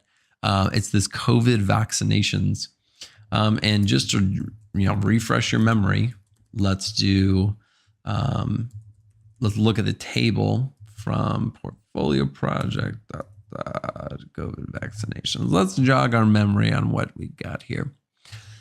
So we have these tests, we have vaccinations over here, which was what we're actually going to be using. Excuse me. That's what we are going to be using. So let's join these two tables together. And let's actually just do let's just do this whole thing. Let's do COVID deaths. And here's how we're going to join it. So we're going to say join, and we're going to say, oops, wait, that is wrong. Join, and we're going to say on. So what are we going to join them on? We're going to join them on two things. We're going to join them on location, because that's much more specific than the continent. We're going to join them on location, and we're going to join them on date. Let's call this one DEA. Let's call this one vaccination. So a little alias for these so that we don't have to type out this entire table name each time. So let's do DEA.location is equal to VAC.location. and DA dot, and we'll say date is equal to VAC dot date. And let's just see what we get really quick. So we'll have all of these things, and let's look at Granada 0717. And let's go all the way over here. And it should have Granada 0717. So just making sure that they were joined correctly. For this query, what we're going to do is look at the total population, and let's do that right here. So looking at total population versus vaccination. So how many, what is the total amount of people in the world that have been vaccinated? That is what we're going to do in this query right here. So let's do DEA dot continent location, DEA dot date. Again, these are going to be the same in either one, but we have to specify. Let me just, for example, if we do population, oh, actually that's a terrible example because population is only in one. Let me go back really quick. Let me say I only write date.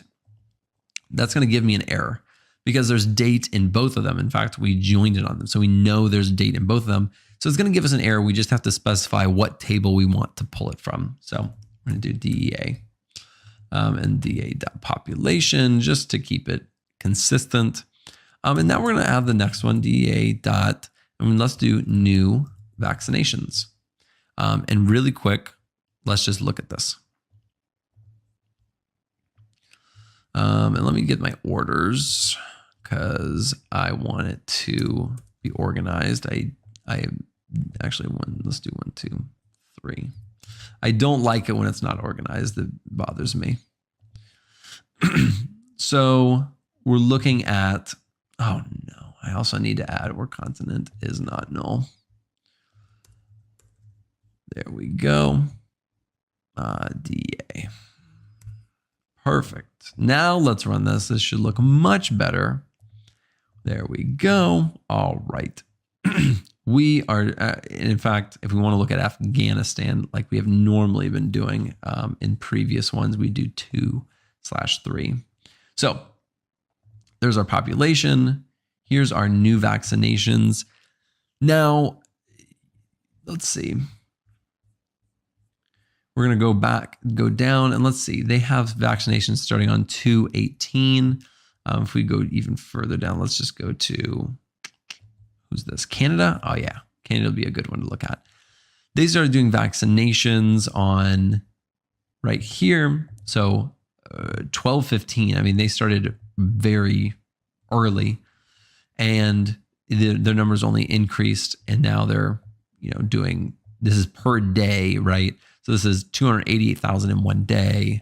So that's really high numbers. But this is the number of new vaccinations. There is a column called total vaccinations in this table, but we're going to do something pretty, just to display, again, this whole portfolio project is to show potential employers that you know how to do certain things. So I want to set up opportunities to do that. We're not going to use the total vaccinations. We're going to use this new vaccinations, which is new vaccinations per day.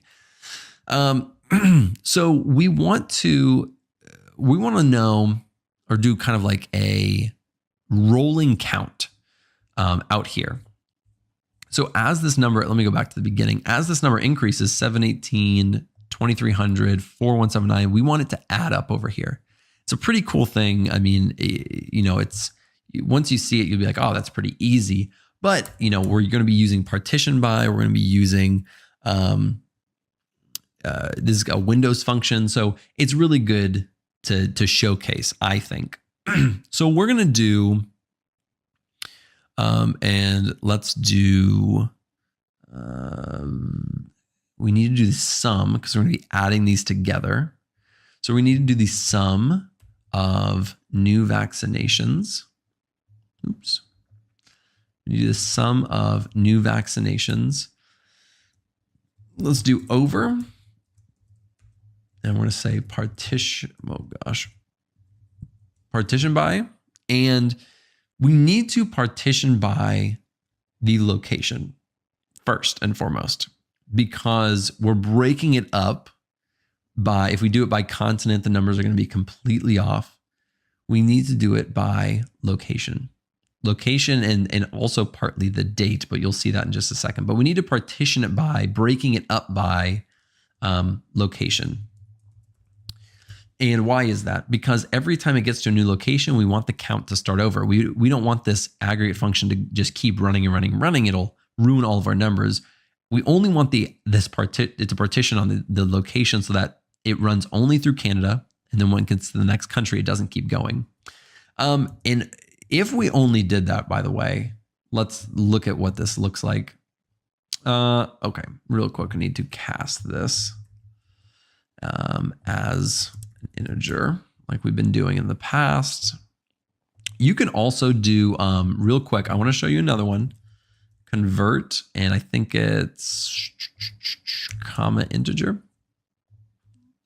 Or is it integer comma? Let me try integer comma. I think it's that way actually. And you can do it this way as well.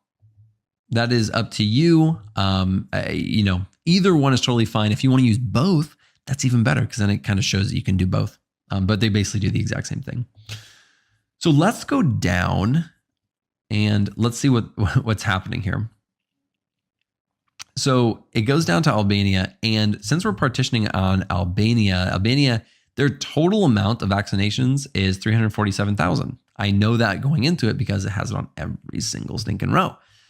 But down here, they started to add up, right? But we didn't do that. We only partitioned on location. So it did the sum of all the new vaccinations by that location. So what we need to do is go over here and say order by, and we need to order it by both the location, da.location, and the date. That is very important. The date is what's going to separate it out. And you'll see in just a second what I mean. So now let's run this and let's go back down to Albania, I think it was. So here's Albania. Let's go to our first one. So here's what we have. We have 60 and it gives us 60. Then we add 78. So we add 60 plus 78 equals 138. Then 78 plus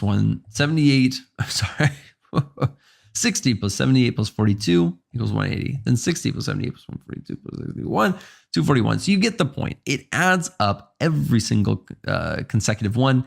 And when there's nulls or there's zeros, it's going to not add anything. It's just going to keep it going. And then you can see as it's a rolling count. So we're going to name this. Let's do as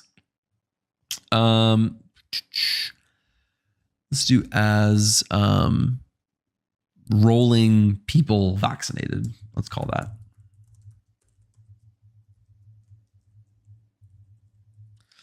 I think that's good. Now what we want to do is actually look at the total population versus the vaccinations. And really what we want to do is use this rolling people vaccinated. We want to use the max number because at the very bottom is our max number.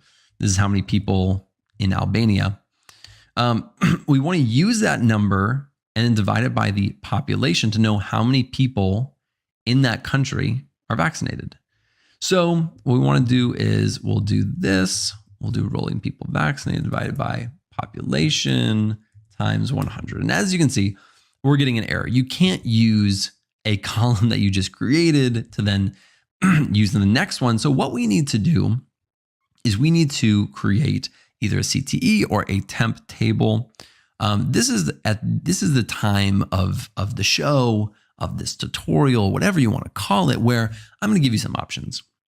You can do one, you could do both. There's no preference to me, but we're going to take this and we're going to, at least for this first one, we're going to use a CTE. So we're going to say, excuse me, we're going to say with, and let's call it pop versus vac. I don't know. Population versus vaccination. And then all we need to do is specify the basically the columns that we're going to input. So let's put as, and then let's insert that down here, because what we need to do is we want to say,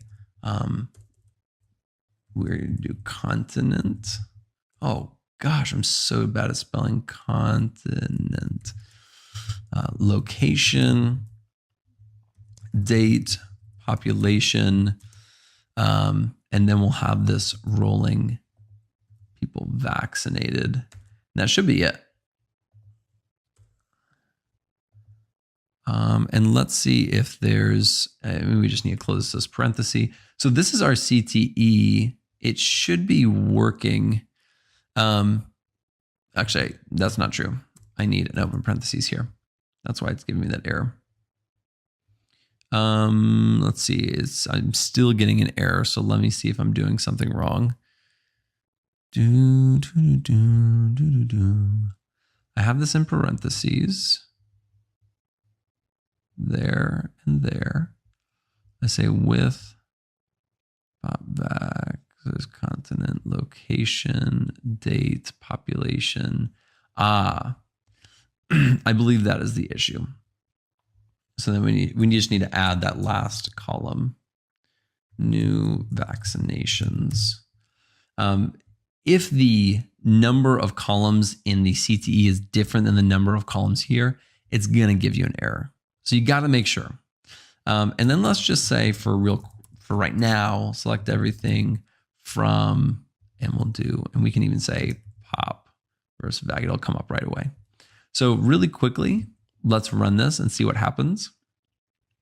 The order by clause can't be in there. I knew that, but whoops. Let's comment that out. Yeah, let's get that all the way up here. Let's run this. So now that query that we were looking at before is now in here, but now we can actually use it to perform further calculations. So we'll just do everything, comma, and then we'll do rolling people vaccinated divided by, and that needs to be population times 100. I'm pretty sure this is incorrect. Give me a second. Invalid object. Oh, it's because I have to run it with the CTE. My bad. So let's look at this percentage really quick. It's not wrong, and it's actually going to give us a rolling number, and this may actually be what we want.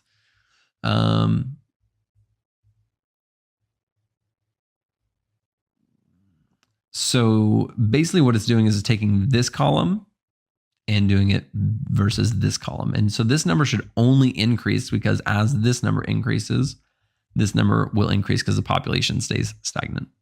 Again, I'm kind of looking at this as we go. So right now, 12% of the population in Albania is vaccinated. So that, that's all we know. I don't think we need to go any further than that. I think if you want to, you can look at the max one, but you'll have to get rid of date and just keep the location, population, et cetera, because the date is going to throw everything off. So if that's something you want to do, absolutely do that. You can use a temp table here. We can look at how to do that really quickly, I think, so that you guys know how to do that. Again, I recommend throwing in one or two of these. Like even up here, you can do different counts and then do one for each. So let's do temp table. All right. So it's going to be a lot of the same stuff. We're going to keep this, and this is going to be what we insert. So let's say insert into, and we need to write where we're inserting it into, but let's say, again, I'm only doing this for, it's going to be basically the same, it's going to have the same effect, but with a temp table. So we're going to do temp table, and let's look at, let's call percent population vaccinated. And we need to specify our columns. So let's go down here. Excuse me. Let's go down here and let's do basically the exact same thing. So continent. I think I spelled that right. No, I didn't spell that right. I almost did. I got really confident. We'll do, and just so you know, for these, we have to specify the data type as well, because we're basically creating like a genuine table. It's just a temporary one. So let's do varchar 255. We'll do location. We'll do the same thing. Varchar 255. We need to do date, and we'll do that as date time. We'll do population, and we can do, I mean, there's lots of different ones we can do, but we'll do numeric for this example. There's new underscore vaccinations, and let's do that one as numeric.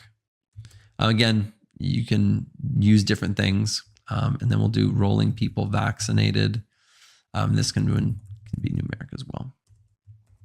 And then we need to insert that into here. Okay, so we're inserting the data, and then down here, we can actually select it. And let's take this and do right here, except we're gonna be doing this by this right here. It hasn't been created yet, but it will be created in just a second. Okay, so let me see, yeah. So these were the rows that were affected, and then we got our actual output from this right here. Now, let's say you wanted to change something in here. You're like, oh, you know, I don't want to do it where this. Let me comment that out. And then let me do this and create that table again. Oh, no, we got an error. How can we get around this? Very simple. I've done this I should do this in a different one. You can do drop table if exists, and then do this right here. And when we run this, it should give us our output. I highly recommend just adding this, especially if you plan on making any alterations, so that when you run it multiple times, you don't have to, you know, go and then delete the view or delete the temp table or drop temp table, or, you know, it's just built in, it's at the top, it's easy to maintain, and it looks good. It's something that a lot of people do. And so if you have that at the top of your query and somebody, somebody who wants to hire you looks at this, they're like, oh, okay, that makes sense. I'm glad they included that. They know what they're doing. This guy's smart. I should hire them. Now what we're going to do is, I feel like I've showed you as much as I can show you with the limited data that we've looked at. Again, I could have done this for 6 hours straight if I had used all the data, at least. I mean, there's just so much data. But let's create a view. You know, I'm only going to show you how to create one view, but I want you to go back and create multiple views. You know, if this is one that you want to look at, these global numbers, let's look at this one really quick. If you want to look at this number right here, toss it in a view. I mean, that one doesn't make sense to toss in a view, but this one, toss these numbers in a view. And we're going to look at it in Tableau later. But for right now, let's just create our view. So like, let's just say creating view to store data for later visualizations. All right, so let's say create view, and I'm just gonna keep the same thing like that. And for views, it's so easy. I mean, I'm literally just going to, and I can even take the order by, I believe. We'll see if I'm correct. Actually, let's get rid of both of these things. So it says create view, percent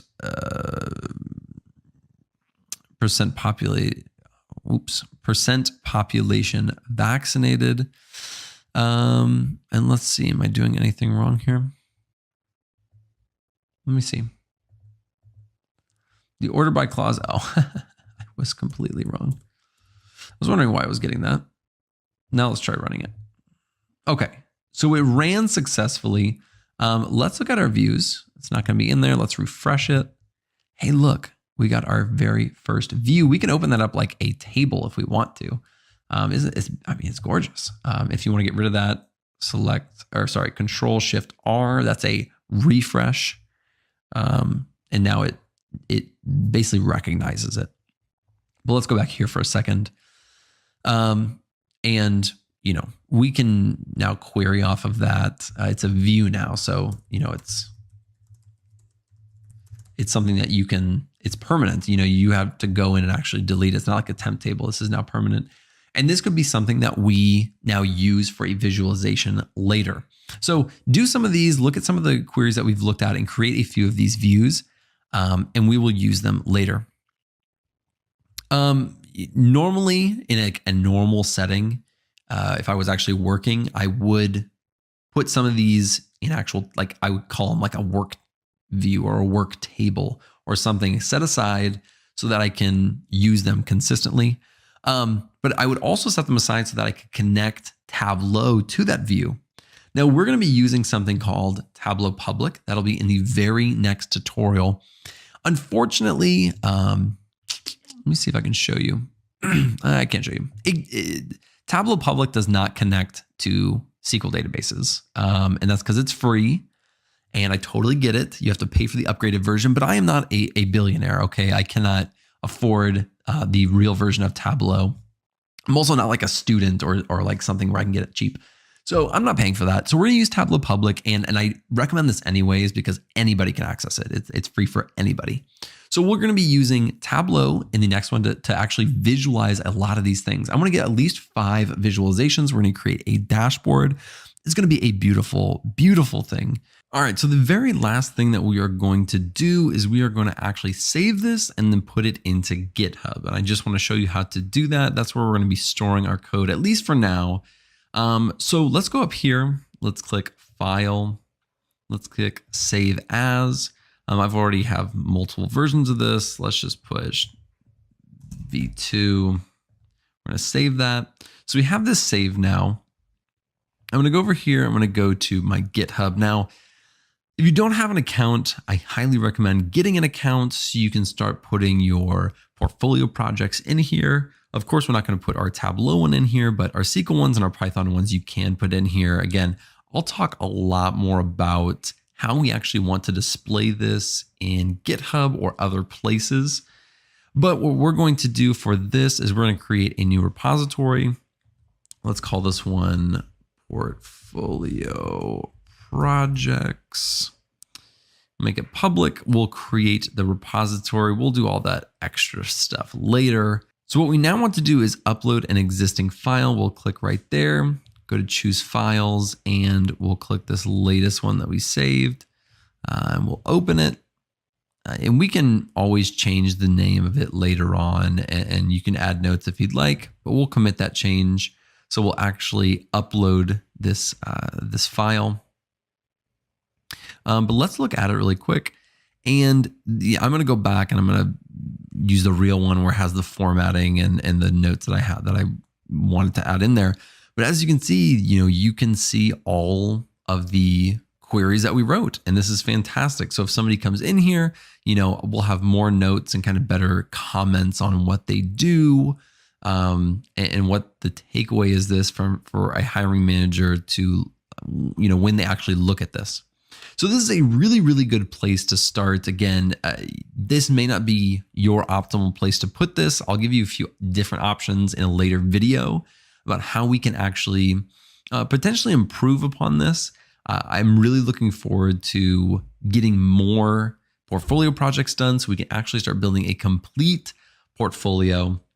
If you've stuck around all this way, I just want to say congratulations. I mean, I know this was a long video. I know that it took a long time, but you stuck with me. You put in the hard work, and that is fantastic. And I really hope that it pays off, and I hope that this has been helpful. Thank you for watching. We'll have a lot more videos in the future on these portfolio projects, and I'm just really, really looking forward to doing them, to be honest. So thank you for sticking with me. Thank you for watching. I really appreciate it. If you like this video, be sure to like and subscribe below, and I will see you in the next video.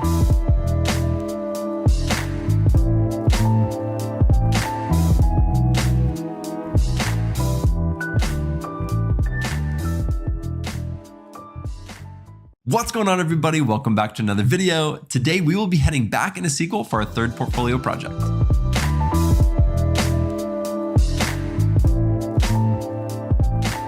Now, I am extremely excited for this project in particular for a few reasons. One, we're getting back into SQL, and I really like SQL. And two, we are finally focusing on data cleaning. And I have talked so much about why data cleaning is important and that you really need to learn how to clean data, and that's a big part of what a data analyst does, but I haven't actually showed you how to do it yet. And so that is what this whole project is going to be. And then at the end, you'll get to add it to your portfolio. So it's really a win-win. Now, before we start, I just want to say that I think this is going to be a little bit more advanced than our very first video in SQL where we walk through data exploration.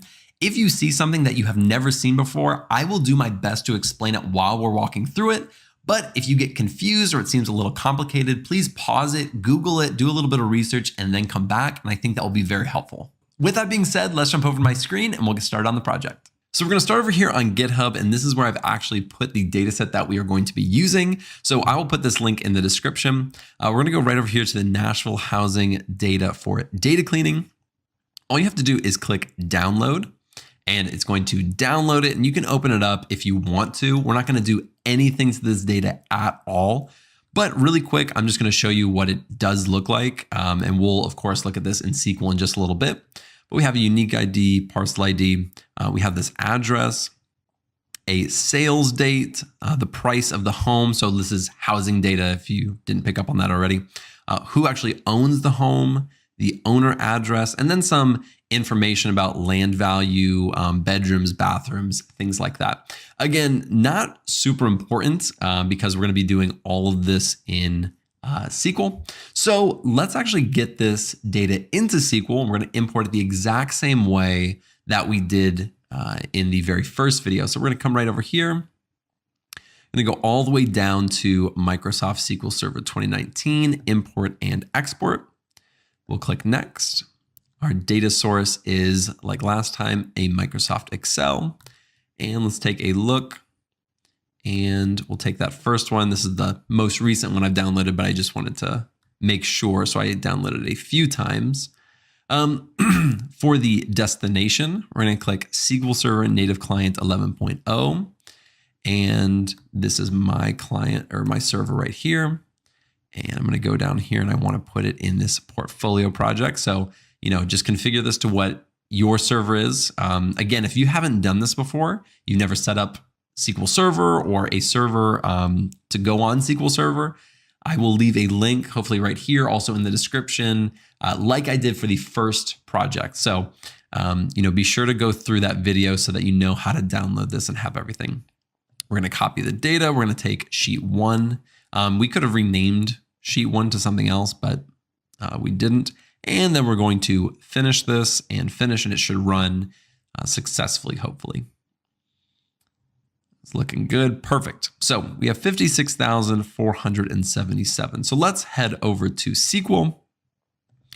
All right, let's go to our database, portfolio project, and here is our sheet 1. Now I'm going to rename this.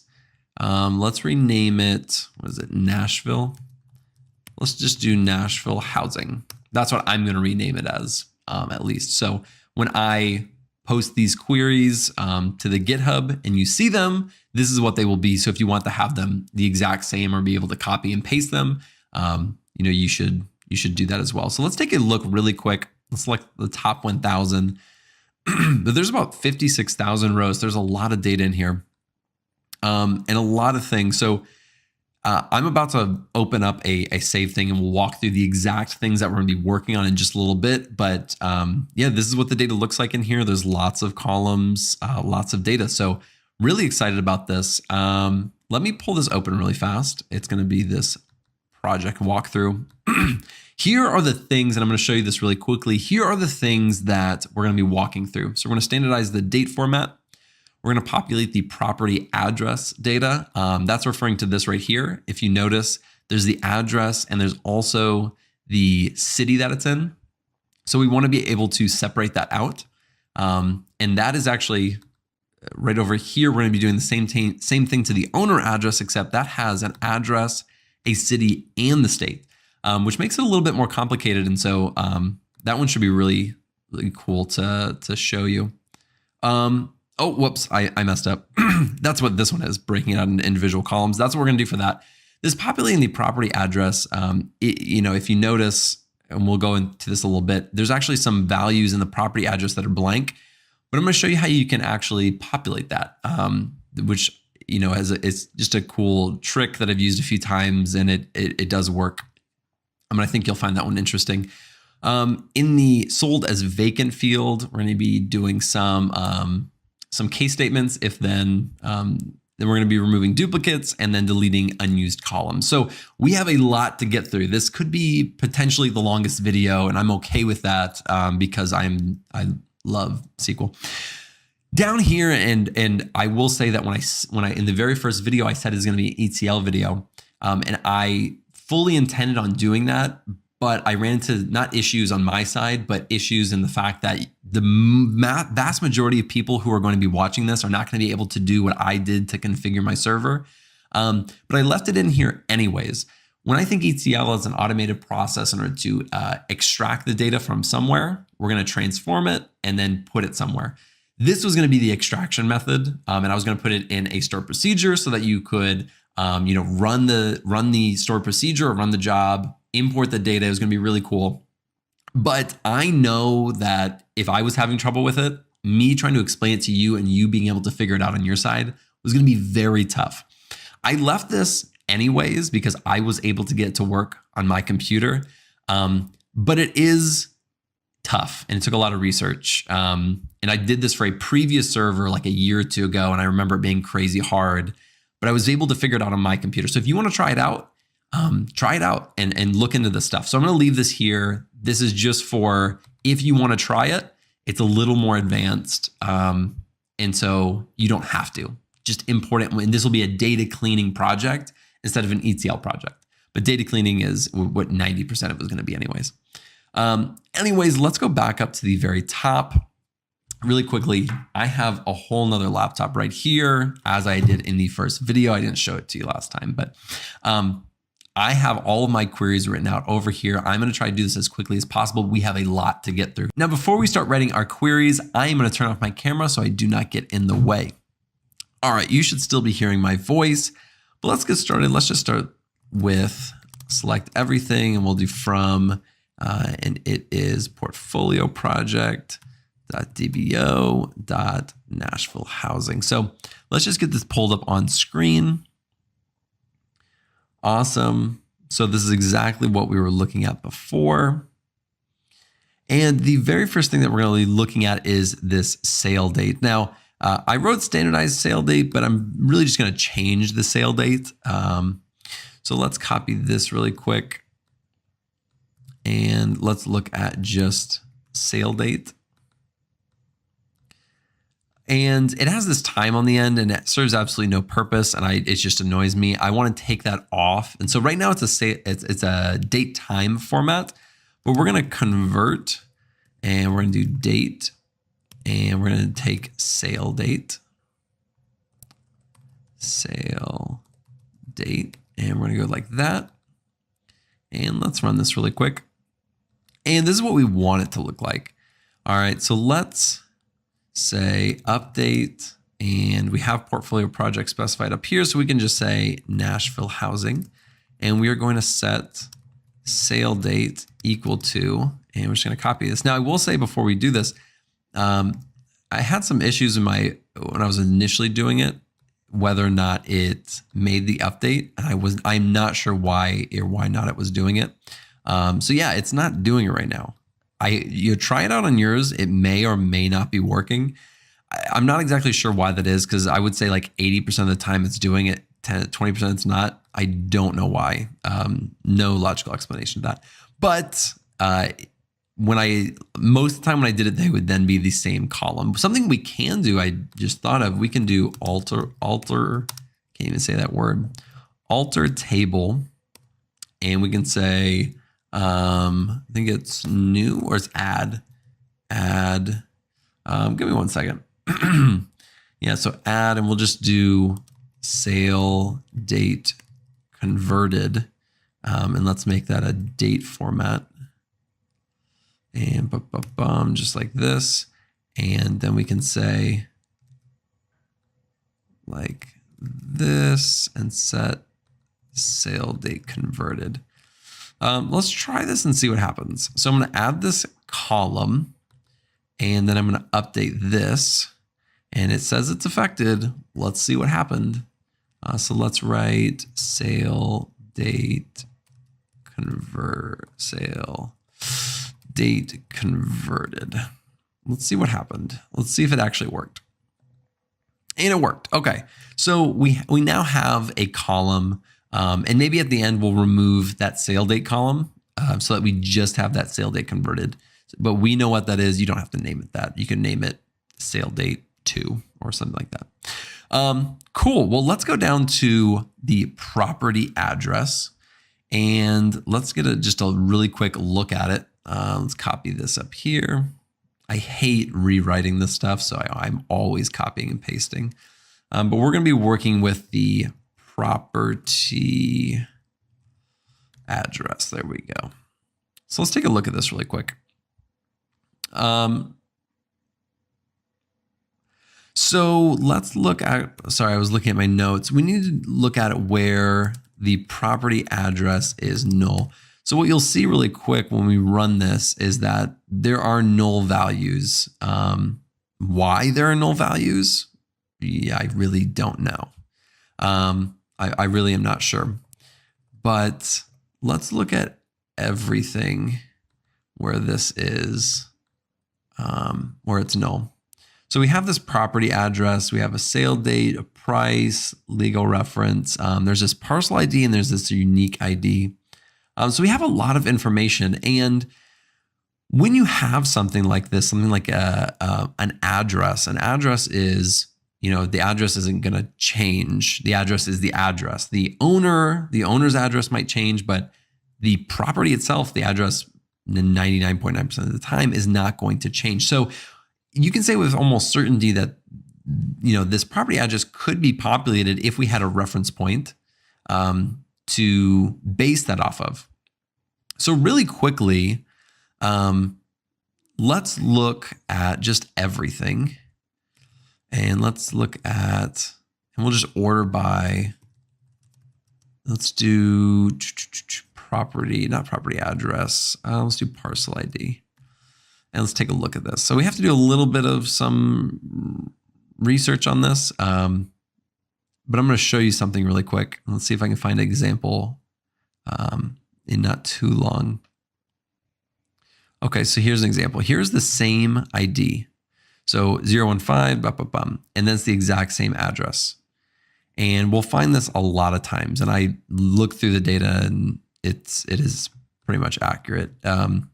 When it does have it, it is the exact same address. So this parcel ID is going to be the same as the property address. So something that we can do is basically say, if this parcel ID has an address and this parcel ID does not have an address, let's populate it with this address that's already populated because we know these are going to be the same. That is basically what we are about to do. And it's not super complicated, but let's get started writing it. Let's copy that down there. One thing we're going to have to do with this is do a self join. So we have to join the table to itself to look at if this is equal to this, then this needs to be equal to this, that kind of thing. So real quick, let's just write that join part out and we'll go from there. I don't know why I sounded Canadian right there. We'll go from there. So we'll join on this and we'll say on a dot, wait, let's label them. I'm going to do this in the really lazy way. I'm just going to do A and B. A dot parcel ID is equal to B dot parcel ID. And let's see really quick. So we need to find a way to distinguish these. The sale date could be the same. One thing, this unique ID is unique. So we need these to be different. So let's use this and let's say and a dot unique ID is not equal to b dot unique ID.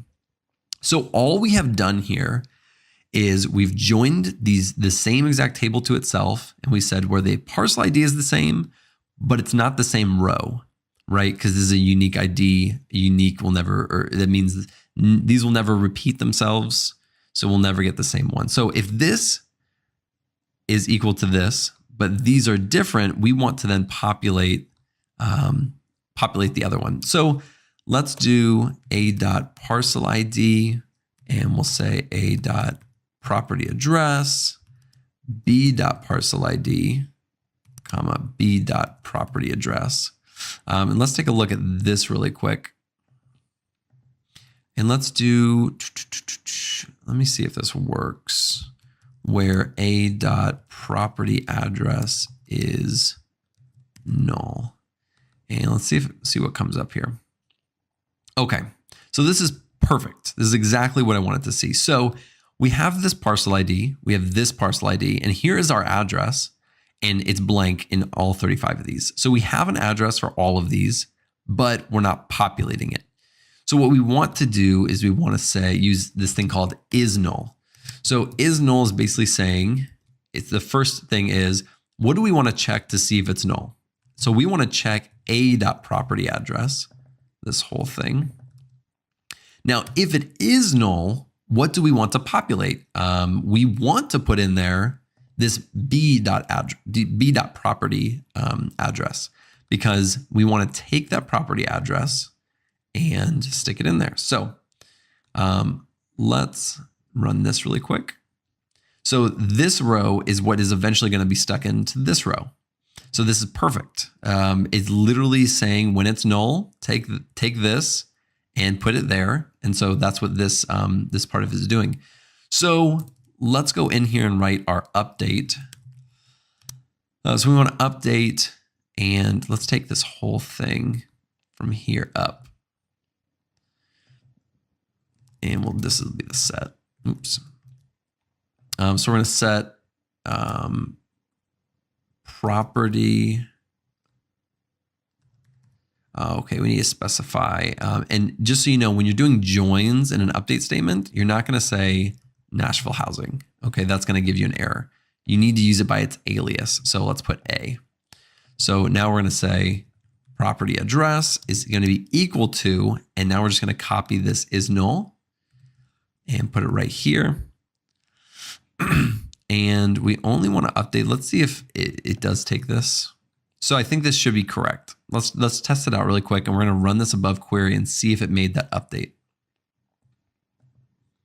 All right, so there you go. As you can see, there are now none that have null in there.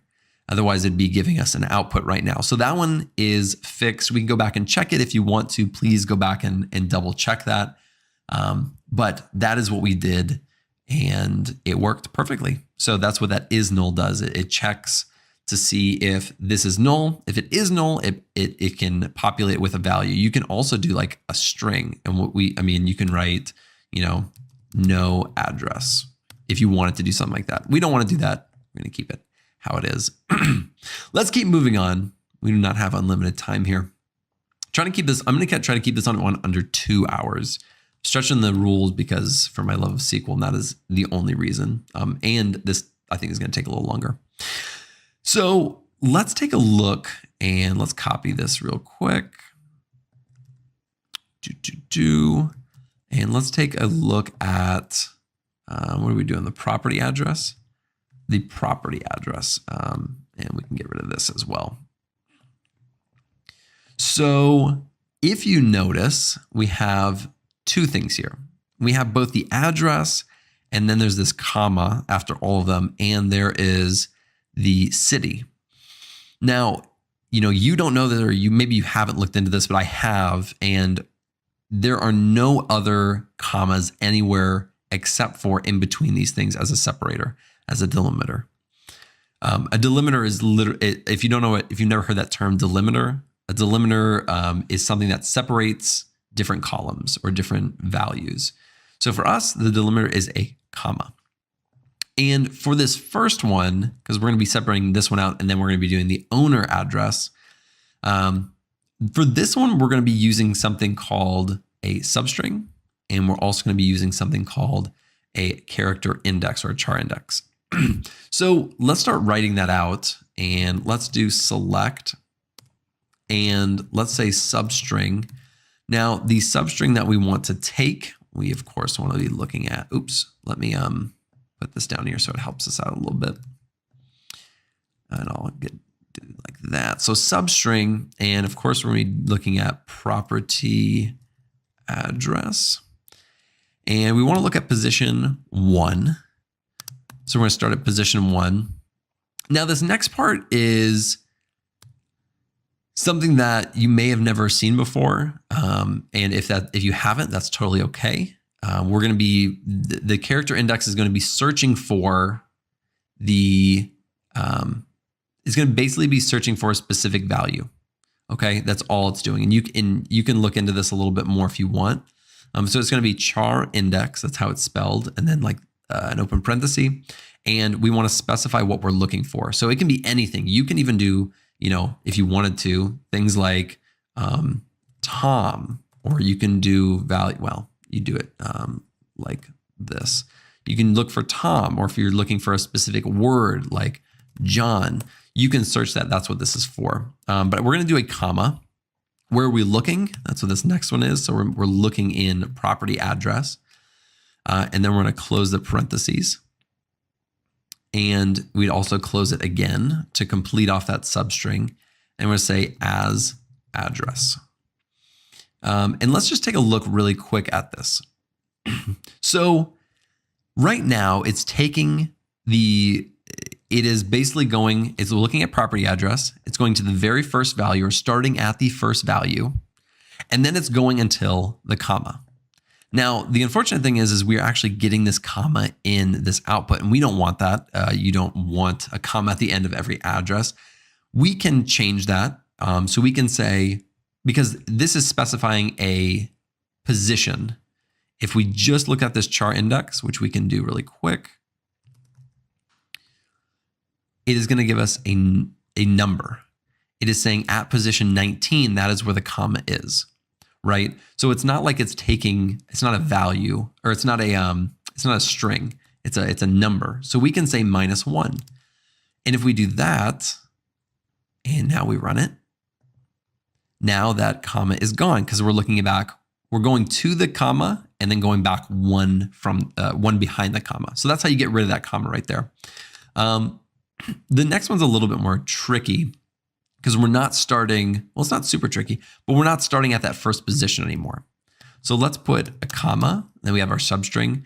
Now, where we want to start is at where the comma is. So instead of position 1, we want it to be where that character index, I don't want it to look like this whole time. Is it like this? What am I doing? It doesn't matter. Let's just get rid of this and see if that fixes it. What am I doing here? Oh, it's just because this is wrong. And we'll just do comma parenthesis. That might fix it. It doesn't matter. Okay, I'm wasting time. I'm gonna keep going. We want to start in this position, okay? But we actually don't want to start at -1. We need to start at +1, because we want to go to the actual comma itself. Then once we get to the comma, we want to add 1. So if we just left it the same, again, it would include the comma at the beginning. Then we need to specify where it needs to go to. Where does it need to finish? Now, every single thing is going to be different. Every single address has a different length, but we can use that to our advantage in this one, and we can literally say the length of property address. You guessed it right. And then we can close this off. Let's see if that works. Okay, what's messing up? So we have property substring, property address, comma, character index, and then we have specifying it in the comma. We have the property address +1. Okay, we can't have that right there. I don't know why I had that. Finally figured it out at the end. So let's see what we're doing here. Let's see if it worked.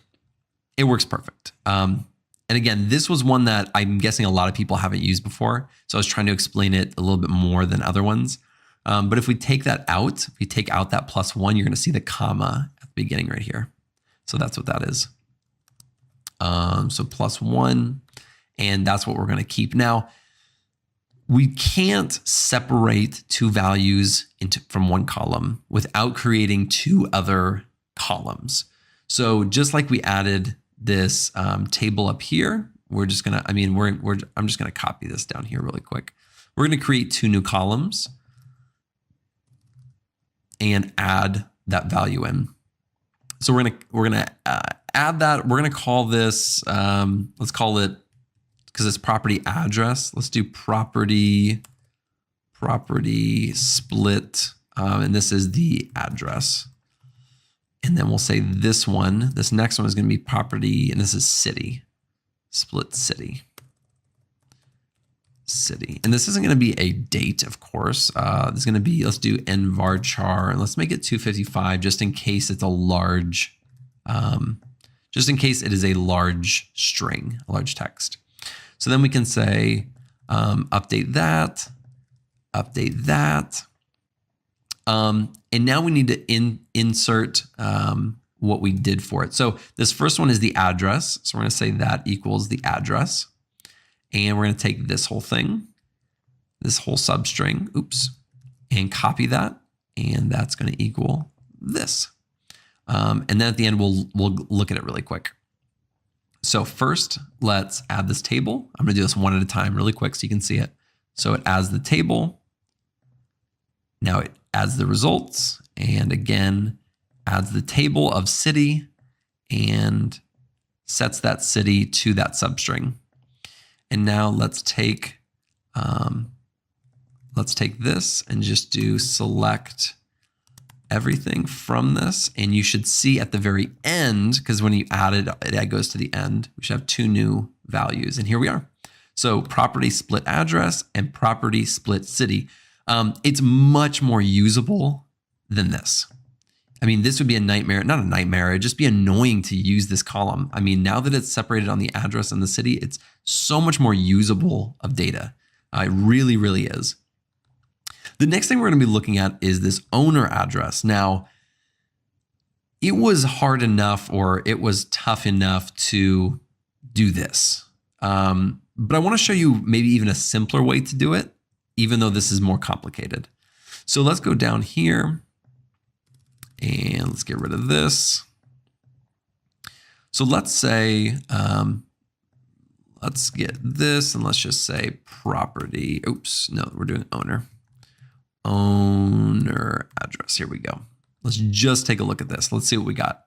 So again, we're using, what we have in here is the address, the city, and the state. So what we need to do is split all of those out. And again, I don't want to use substrings again. That was a pain. I want to use something a little different, something, again, that you may have never seen. It's called parse name.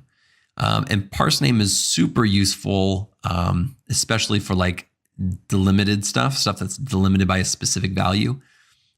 So let me just show you what it is, and then we'll go from there. So we can say parse name, and we're going to be doing this on the owner address. Okay, let me see. Yeah, I mean, it's because I don't have this, of course. I do that all the time. So annoying. So on the owner address, and then let's do 1. And let's just see what happens. Nothing changed, of course, because parse name only is useful with periods, or that's what it looks for. That's what parse name looks for. And these are commas. So something we can just do is we can replace those commas with instead of a comma, we replace it with a period. So super easy. We're just going to do owner address, comma, and we'll look for the comma in there. Then we need to specify what we need to change it to. We'll change it to a period, and let's close that. And now let's run it. And it's taking Tennessee. So something odd about, at least to me, odd about parse name is that it kind of does things backwards than what you would expect it to do. Let's really quick, let's add the other things. you'll get a kick out. Well, you won't get a kick out of this as much as I do. Here's 1, 2, 3. Let's execute this, and it separates everything for us, but it's backwards. So it's 1, 2, 3. You would imagine it'd be 1, 2, 3, but no, it's 1, 2, 3. So all we need to do is go 3, 2, 1, and run this. And there we go. So now we have it broken out. This is now our address, this is our city, and this is our state. So super, what I would consider super easy, a lot easier than the substring, but I didn't want to show you the easy one first and then give you the hard one. So now we just need to add those columns, and then we need to add the values. So let's do this. Let's make some room, and I need to get rid of one of these. I think, oof, did I do that right? What did I do? I have my alter table update, alter table update. What is this doing here? What is this? I don't even know what this is. We'll just go like that. So now we have 3. Perfect. So from National Housing, we're gonna say this is the owner. Oops, owner split address. Actually, let me just copy the owner, make it easier. So we have owner split address, owner split city, and let's do owner split and then state. Oops. And copy there, owner split city. There we go. Owner split address, owner split address. So I'm putting all the sets equal to what we're about to add to. So now this first one, this 3 is the address. We'll paste it there. The second one is the city. So we'll put that. Oh, I see what happened here. That's what happened. Gotta get rid of that. I set the owner split city equal to that middle one. And then of course the third one is the state. So let's go do that. And that should be done. So let's do it 2 at a time. Oops, owner split address. What's wrong with that? Oh, I probably just got to run this first. Let's try that. Tried to go too quick. You can do this in a much more efficient way. I'm just doing this for visual purposes. I would update all the tables first, or add all the columns first, I mean, and then do all the updating at the end. That's normally how I do it. But again, for visual purposes, this is what we're doing. So let's go get this. Actually, let's get this. Bring this down here. Don't keep this in your final queries. It's a lot of extra selecting everything. You don't need to do that. So here we go. So owner split address, owner split city, owner split state.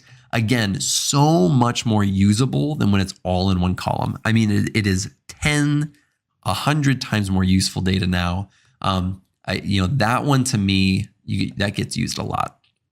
Let's keep it going. I feel like we're making fantastic time. I don't even know. I'm not even keeping track of time. Time is not even relative anymore. It'd be 3 hours and I wouldn't care. Let's keep going. Let's take a look at this column right here, sold as vacant. Right now is no, but let's do select distinct.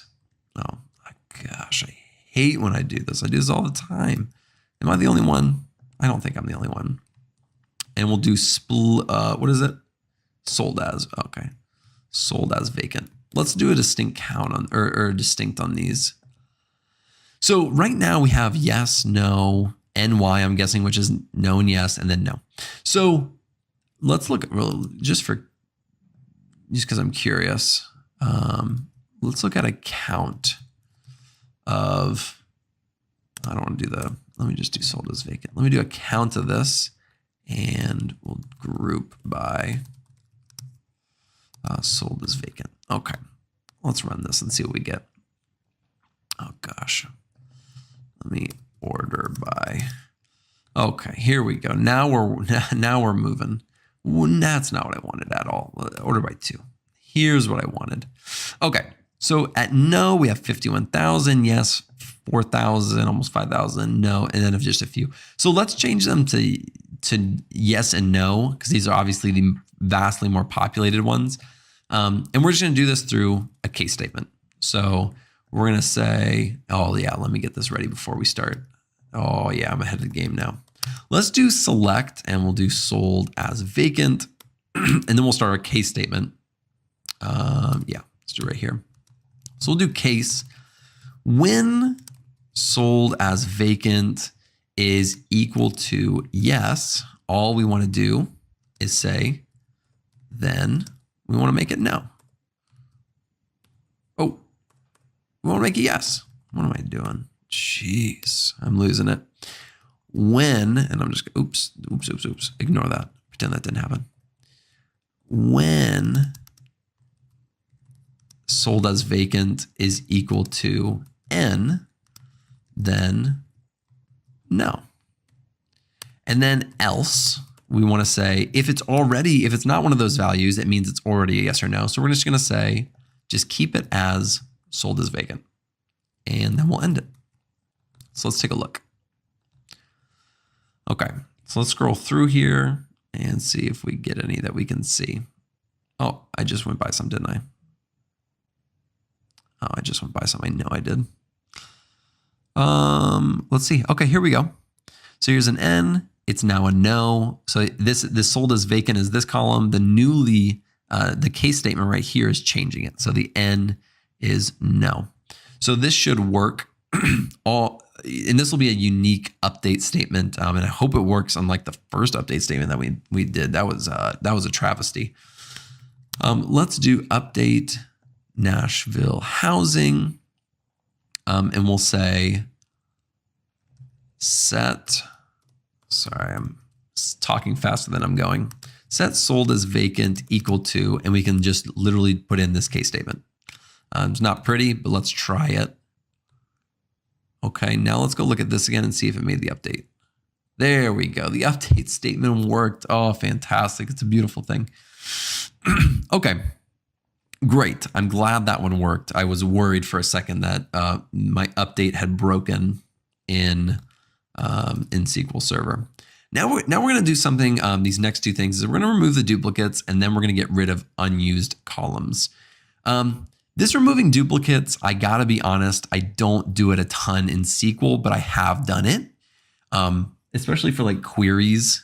When I'm looking at full tables, I will write some sort of temp table and like put the remove duplicates in there. I normally don't delete actual data. We're going to do that. But it's not a standard practice to delete data that's in your database. So just for future purposes, don't blame me if you delete all the duplicates by accident in your table at work.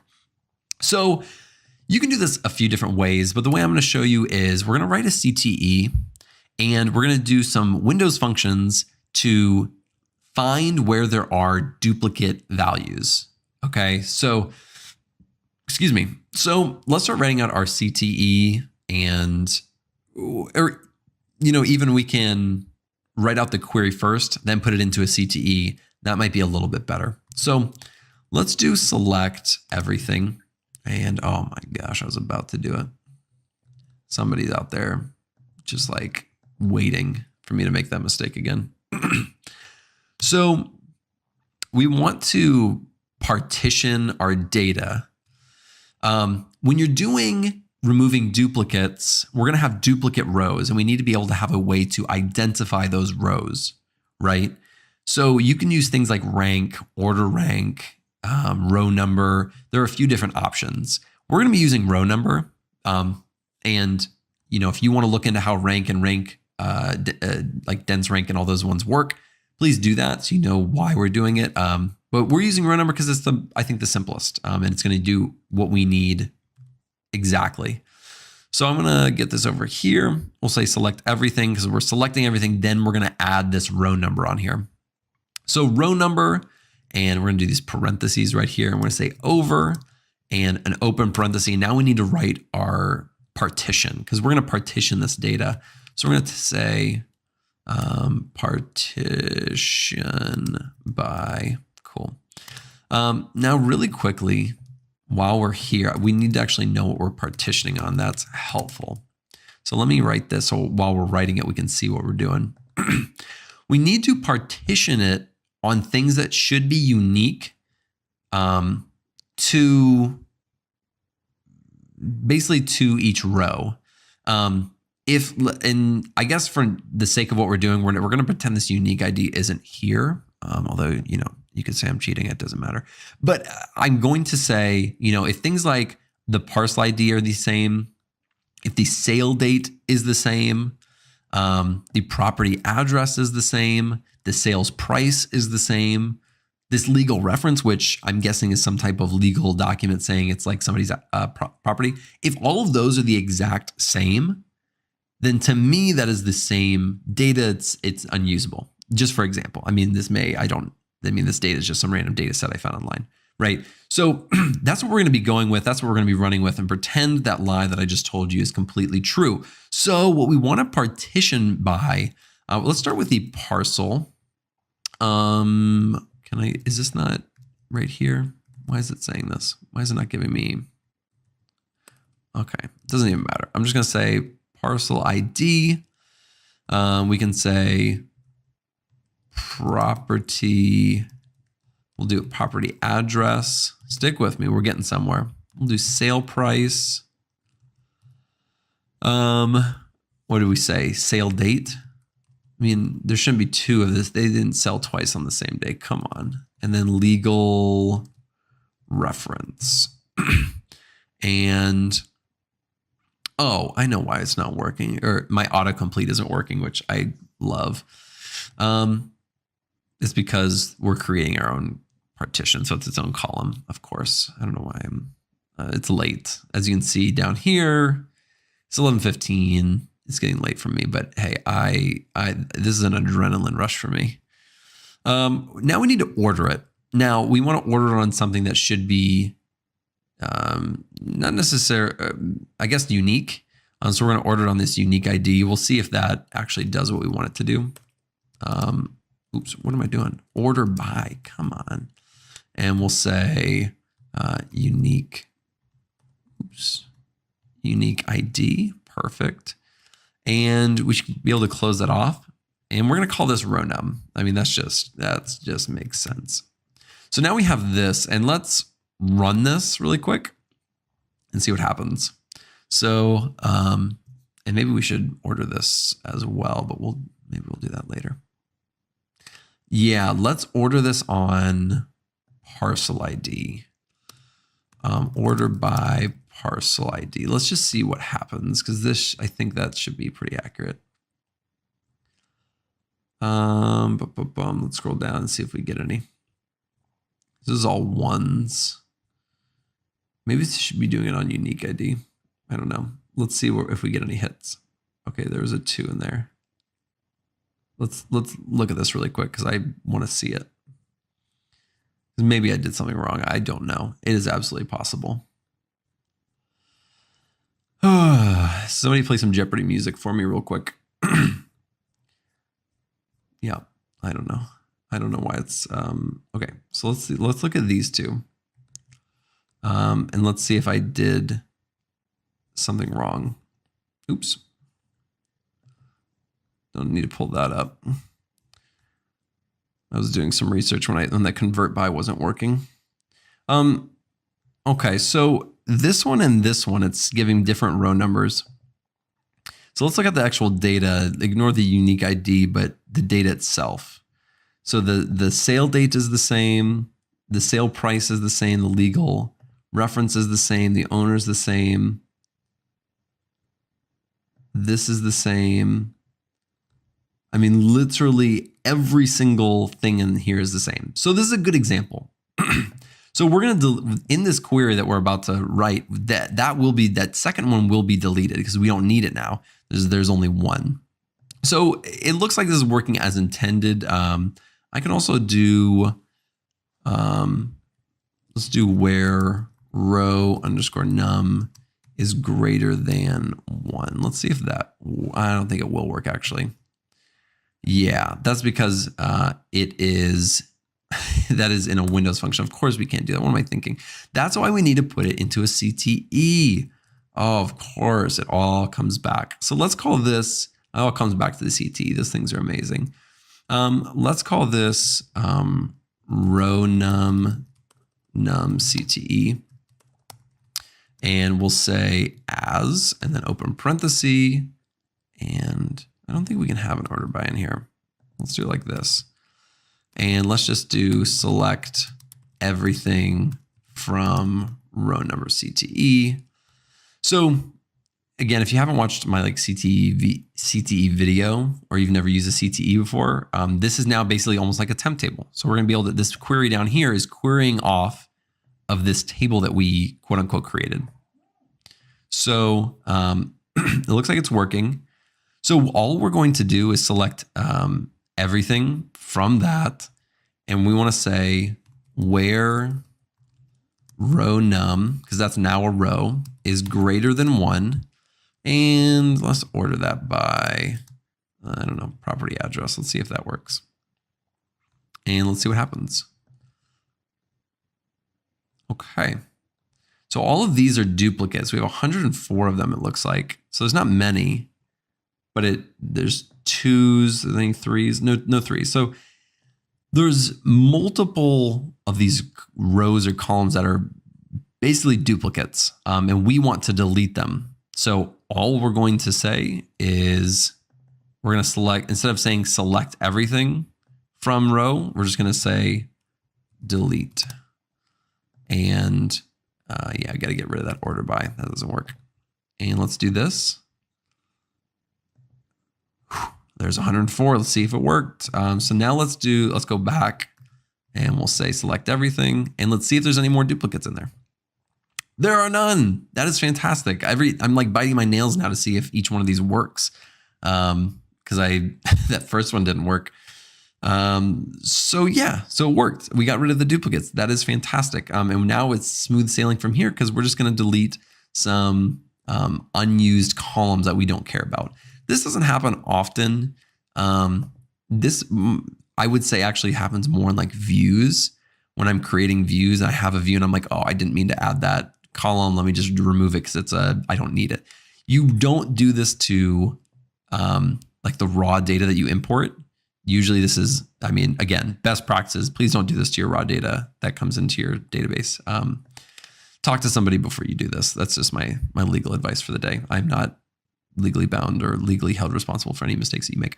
So let's keep going. We're literally just going to delete some columns. It could be any columns that we want. But for example, we have these property split address and owner split address, and city and state and city. And these are perfect and much more useful than these owner, this owner address, because this is really unusable, to be honest. So we're going to delete those. And maybe we'll also get rid of, like, I don't know, maybe the land use might be useful. This tax district, who cares about that? So it's going to be super easy. We're just going to write alter table. Did I say that right? Jeez. And we're going to say alter this table. And we're going to drop a column. And you can do as many as we want. So we're going to say owner address. We're going to do tax district. And let's also do the property address. All right. And let's try this and let's see if it works. I'm nervous. All right. So as you can see, that the property address is gone, the owner address is gone, the tax district is gone. And now we are left with this. Now remember, the whole point of everything we were doing was to clean up the data, right? We wanted to clean the data. And actually, now that we're here, we have this sale date as well. And we have the sale date converted over here. Let's get rid of this. Oh, that was my dog, Max. Excuse him. Let's get rid of that sale price or the sale date that made me look like an idiot. This is Sweet Revenge sale date. Sweet Revenge. All right. And it is gone. So it's as easy as that. Now, remember, like I was saying before, the whole point of this project is to clean the data and make it more usable. And it may not have felt like that as we were going through, because I wasn't, really looking at the cleaning data. We were cleaning it, but what was the purpose of it? I may not have highlighted that too much. All these other columns that we created it's much more usable, much more friendly. This is standardized now. And, we did that through quite a few various methods. So let's go back up to the top. We're going to recap what we did really quick. So using this convert, we tried to standardize the date format or change the date format. May or may not have worked for you. Didn't work for me. We populated this property address, which we did that before we broke this out. Because if we reversed it, if we broke these addresses out into individual columns and then we populated this thing, we would have, because then we went and deleted this column. Oops, sorry. We went and deleted this property address. So we wouldn't have actually gotten any of that data. So there was a reason it was in that order. Don't mess that up. That's happened. So we broke it out. We did that to using substring char index as well as parse name and replace. Then we went through and we changed yes to no, or y and n's to yeses and nos using case statements. Then we removed duplicates using row number, a CTE, and Windows function of partition by. And then at the end, we deleted a few useless columns that we no longer want to see because they are horrible and terrible, and we don't want to see them anymore. That is the entire project. That was everything, and you did it. And I'm honestly super proud of you for sticking around this long. This was not necessarily an easy project. We used quite a few new things that I may have not talked about or showed you before. This to me is just the beginning, right? This is just a glimpse into all the things that you need to do, you need to look for in order to clean data. So, I really do think this is a good portfolio project because it will show that you understand and know how to clean the data. Although this is not an end-to-end project, right? That would take a long time and a lot more exploratory analysis looking into the data to figure out what we need to change. But for all intents and purposes, this is a pretty good project for cleaning data. And I hope that you learned something. I also hope that you worked on this hard. If you want to make any improvements, please do that. This is not perfect by any means. There's other things that you could change. You could, I don't even know. I'm not even going to try to guess. You could do other things to this data though, and create your own queries, create your own data cleaning a part of this. And so, do that. If you were able to get this, the ETL part of it done, do that. I think it'd be really, really cool. Again, I was able to get it to work, but I don't think 90% of people out there would be able to get it to work. It's just every computer is different. Every server is configured differently. And so it would just be a huge pain. So I decided to cut that out, and I'm sorry. But hopefully this will suffice. With that being said, this is it. You made it all the way to the end. Again, I'm super proud. You guys are doing fantastic. You guys are the ones putting in the hard work to build the portfolio for your future job. It's not easy, but you're putting in the work. And so kudos to you. In our next video, we're going to be going into Python for the very first time. Really excited about that one because I think the only Python video that I have up right now is on one where I was scraping data from Twitter. So, this will be a nice change of pace or a little bit different content than I normally put out. And so I'm really excited about it. And I hope you are as well. With that being said, I am done with the video. I'm going to be stopping it soon. Thank you for joining me. If you liked this video, be sure to subscribe. Be sure to like this video. Leave a comment below telling me how it changed your life. And I will see you in the next video. Goodbye.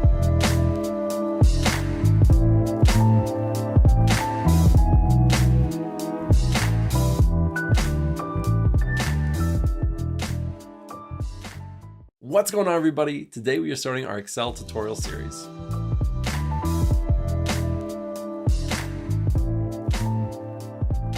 Now, there are so many things that you can do in Excel, so I don't know how long the series is gonna be. It could be 15 or even 20 videos.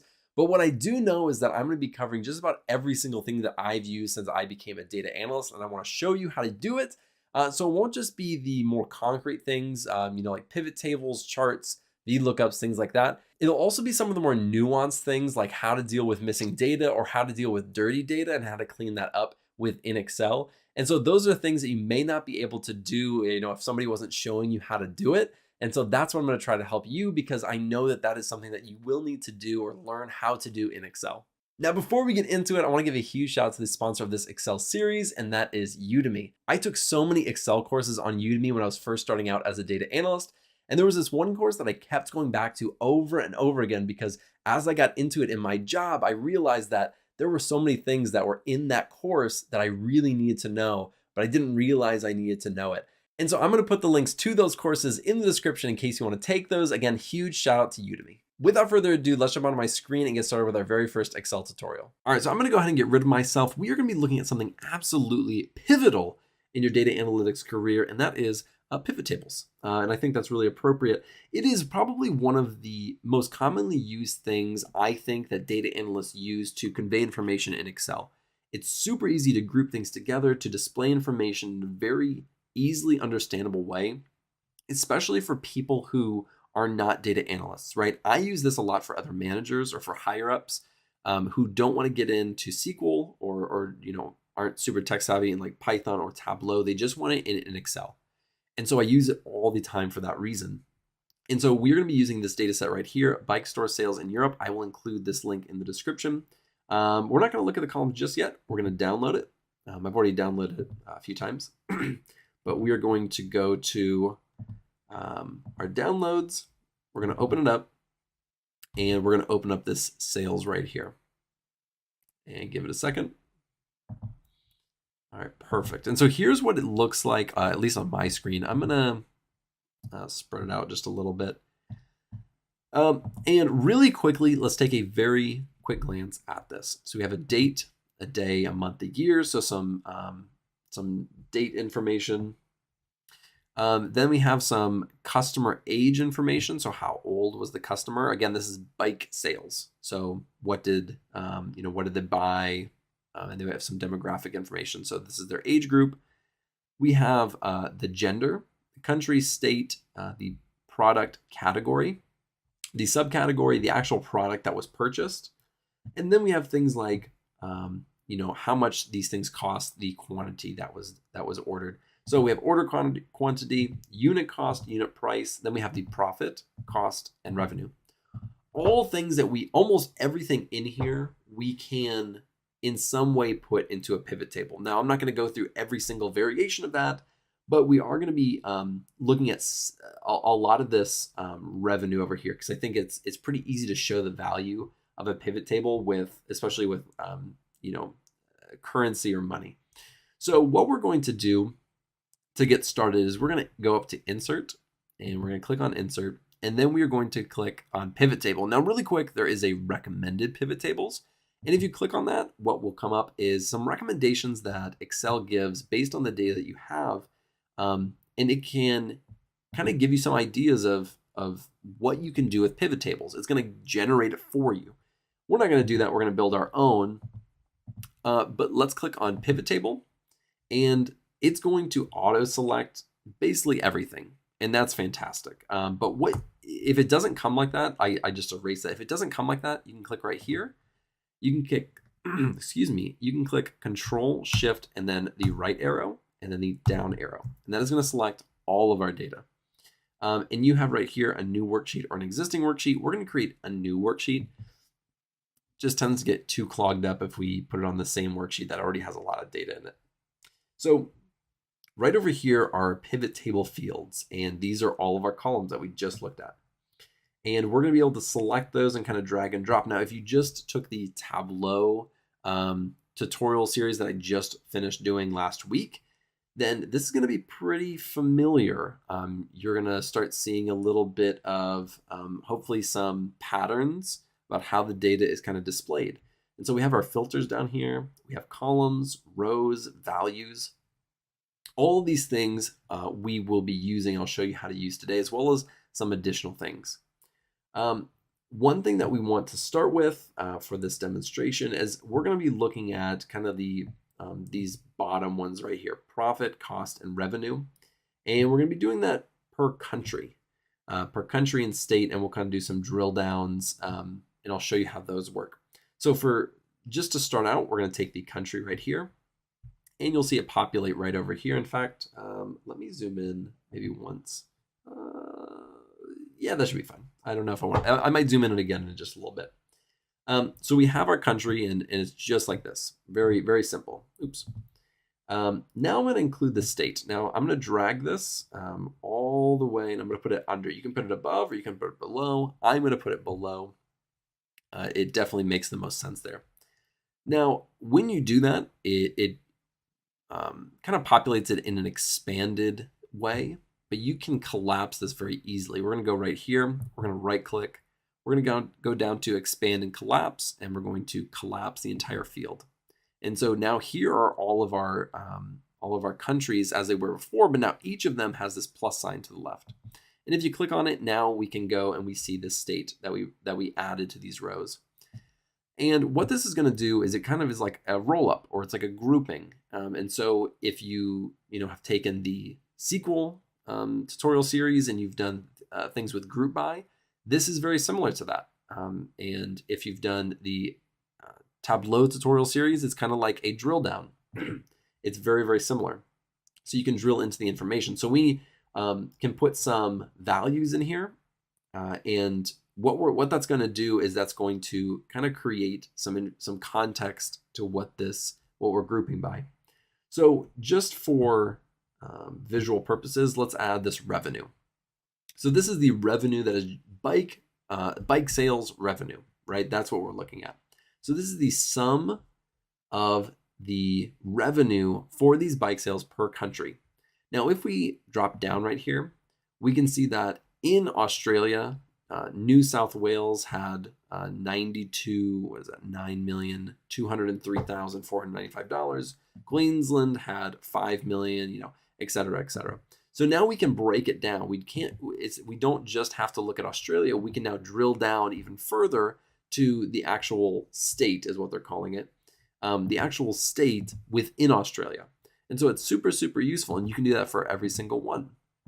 And so we can look at Canada, we can look at France, and we can really drill down into the revenue for each of these countries as well as the states within them.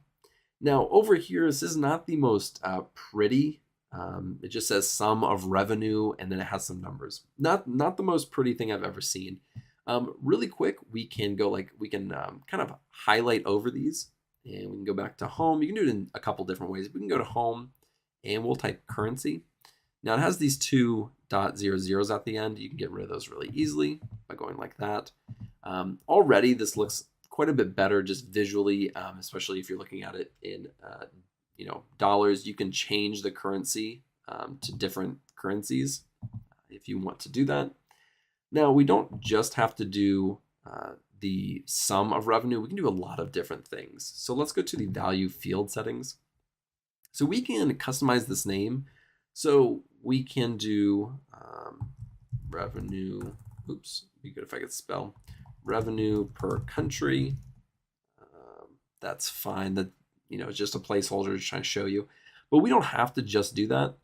We could do the count, the average, the max, the min. We can do just about anything we want.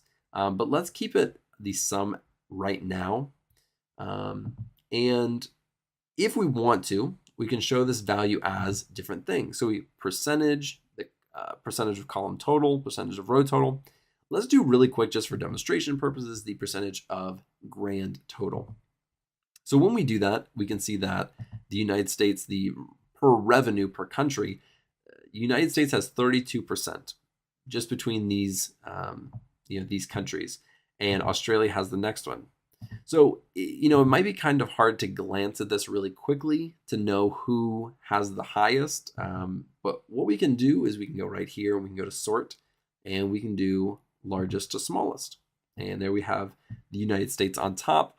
Now, when you do it right here, it's not sorted largest to smallest. You'd have to go in again, click sort, and do largest to smallest. And so now we can see that California has the biggest percentage. They're pulling in 20% of that 32% of revenue. So I'm just going to click Control Z a few times and get us back to where we just were. And what I want to do is I want to show you a few different things pretty quickly. So we want to pull in this profit and this cost. And so I'm going to pull in this cost next. And then I'm going to pull in this profit. Again, I'm going to change the currency on this. And I'm not going to change the names right now, but you absolutely can do that. Now the revenue is how much is actually being sold. So, for the United States, it was 27 million.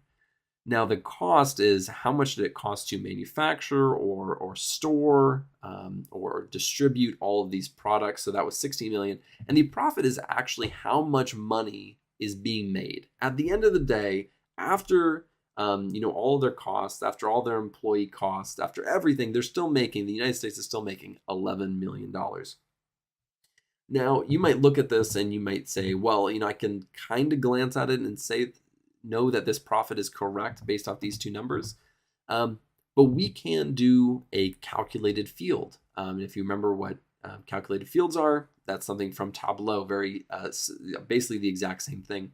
And so we can create an additional column right here that is a calculated field that can add and subtract these things to make sure that our numbers are adding up correctly. So let's do that really quickly. Let's go to Pivot Table Analyze. We're going to go over to Fields, Items, and Sets and go to Calculated Field. Now we can name this anything, and I'm just going to, for demo purposes, I'm going to say, Calculated Field Demo. I'm sure yours will be different. Now, if you want to, you can go in here, and this is the formula. It's almost like, we haven't looked at formulas yet. This is our first tutorial, but when we look at formulas, it's basically the same thing as writing it inside of a cell. But here it gives us kind of this open text to do how we do what we want with it. Now, what we're going to do is we're going to do revenue. I'm going to insert that. I'm going to get rid of this. I'm going to do revenue. And so that's the very large number. And then we're going to subtract, and we're going to subtract our cost. I'm going to insert that. And let's do this and click OK. So this is our calculated field demo column that we just created. And as you can see, it matches our sum of profit column exactly. And that's exactly what we want to see. We want to kind of check to make sure that this revenue and cost fields are generating the correct profit. And sometimes those are off. And so it's really good to kind of check those and have that additional column. You probably wouldn't have this if you were going to submit this to somebody. Just so you know, now that this is an actual column, you can't go here and do something like cut and paste it over here. That's not, it won't let you do that. What it is now an actual column. And so we can go and remove that, and we can add it back at any moment. So if we want to go back and add that, add that down here, we can do that because we've created that column. It's now permanently there unless we go and delete all of that data. And so we can just click this check mark and it will get rid of it for us. All right, now the last thing that we have not used down here is the filters. Now, the filters is exactly what it sounds like. It's going to allow you to filter on certain things, but probably not things that you already have included in your pivot table. So if you add something like the country down here, it's going to kind of expand everything. And then if you then go and filter on it, it kind of breaks it down. That's really not what the filter is kind of used for or meant for. For example, right up here, we have customer gender. Okay, so let's take the customer gender and we'll put it in this filters. Now we can see all of the revenue, all of the cost, all the profit, and we can do that based off of the gender. So we can filter by a gender, not really having to change anything about our pivot table. And so at a super quick glance, we can see that the males are, the profit from the males is 16.487 million, and the profit from the females is 15.733 million. So at a super basic level, at a really quick glance, we can see that the men or the males are, spending a little bit more than the females by about $700,000. Now let's go ahead and create one more pivot table. We are going to create a pivot table right over here. Let's go back to the sales right here. Again, Control Shift right down. It's going to select all of our data, and we're going to click OK. So one thing that we're going to look at is we're going to use some of this date information right here. So let's select our country just like we did before. And what we want to do is see, what year were we performing our best? When were we doing our absolute best with our sales? So I'm going to select the year and put that in our columns. And so now we have 2011 through 2016, and we want to look at our revenue. Let's put our revenue right down here. And now we have all of our revenue. Now let's again make this into a currency, just like that. And super quickly, now we can get a really quick glance at how Australia was doing each year. And we can see that there was a huge uptick in 2013 and a huge uptick in 2015. That didn't happen for every single country. It did go up for most countries, very slightly for some. But we can see on a large scale from year to year what that's like. And so within just a few minutes, we're able to create some really useful pivot tables that anybody could look at and understand. And that's really the biggest use of these pivot tables, is that you can kind of group these things together, show some information and data at kind of a broad, larger scale, and make it to where anybody who's looking at it can understand it. That is why pivot tables are so useful. And so I hope that this video was helpful. I hope that I was able to walk through it and help you better understand how pivot tables work and how you can use them when you are working within Excel. Thank you guys so much for watching. I really appreciate it. If you like this video, be sure to like and subscribe below, and I'll see you in the next video.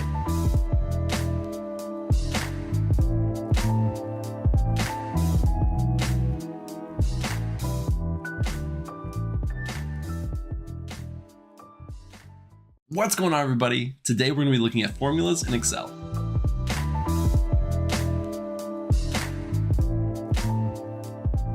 Now I know what you're thinking. There's absolutely no way that you're going to be able to show us every single formula in Excel. And you're absolutely right. But I am going to show you some of my favorites and the ones that I found the most useful. And then you can go ahead and practice those and try those out. And if there are ones that you really want me to do and you think that I missed, put it in the comments below and I will see those, and I'll try to make a list of those and make another video on formulas and include all of those as well. And now before we jump into the actual tutorial, I want to give a huge shout out to the sponsor of the series, and that is Udemy. You guys already know, if you watched any of my videos, that I absolutely love Udemy. I mean, honestly, they were the ones who got me started and were able to give me affordable courses for me to get started as a data analyst. I learned SQL and Excel and Python all through Udemy courses. And so if you are looking for a platform to take a course, I absolutely recommend you look at Udemy. They have fantastic sales going on right now, especially during the holiday season in this new year. And so if you're looking to take a full-fledged Excel course, I have some of my favorites in the description below. And now without further ado, let's jump onto my screen and get started with the tutorial.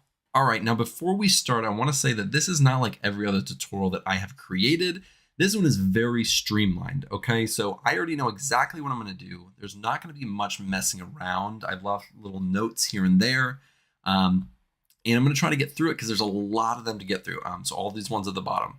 Now these are ones that I use a lot that I think are useful. Again, if you know other ones that you use a lot that think that I should be using, which I know there are ones that I left out of here, put it in the comments. I'll see the ones that people are liking, and I will create more videos on these because I know there are so many. I also will save this Excel on the GitHub, so you can go and download it. It'll be exactly what you're looking at right now. I highly recommend trying these formulas out for yourself so you can get a feel for how they work and how they're actually used, and you can mess around with it yourself. So as you can see at the bottom, we're going to start with max min. And then we're going to go on to some more, I think, a little bit more difficult things. And all these things are super useful. I'll try to talk about how you can actually use it as we go through it. Some are super self-explanatory, but some may not be. So this one I think is super self-explanatory, but again, one that you're going to use all the time. And so what we can do is we can say equal, and that's how you kind of start off saying this is going to be a formula. In this cell, equal means I am now creating a formula. And we're going to say MAX, and I'll hit tab, and so it'll kind of populate it. And right here, if you've never seen a formula before, it'll kind of give you what the inputs need to be. So it's going to say max of number 1, number 2, et cetera, et cetera. What we're going to do is we're going to give a range. So we're going to go from here down to here. You don't have to close the parentheses, but you can. I'm going to, and then you hit enter. And so for this date, it's going to give us the max date. Now these are the start dates for these people right here. And so if we just kind of glance through here, we can see that 2013 was the last year, and this one is actually the latest in that year. And so it gave us the correct one. The min is going to do the exact opposite. It's going to give us the smallest. And so we'll give it the same range. We'll close the parentheses, and it's going to say December 7th of 1995, and we can see that that is correct. So Michael Scott started in 1995, the earliest of all the employees.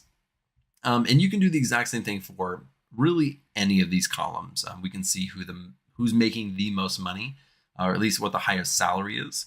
So we'll do max, and then we'll do the salary range. And so this one again, whoops, what did I do? Oh, I did the wrong range, didn't I? No, I didn't do the wrong range. It's just, there it goes. This column was a date range, or a date column for whatever reason. Let me get rid of that. And then we can do equals min, and we'll do the salary. And at a quick glance, we can see that Pam Beasley is making the least, and 65,000 is Michael Scott, who's making that. So super simple. It shows the max, it shows the min. You can select a range. There you go. Let's move on to if and ifs. Now, if is, I think, pretty straightforward. So all you're going to do is you're going to say, if this, then that. Ifs is a little bit different. So ifs is you can put multiple conditions, and as we're writing it, I'll show you kind of what the conditions that need to be met.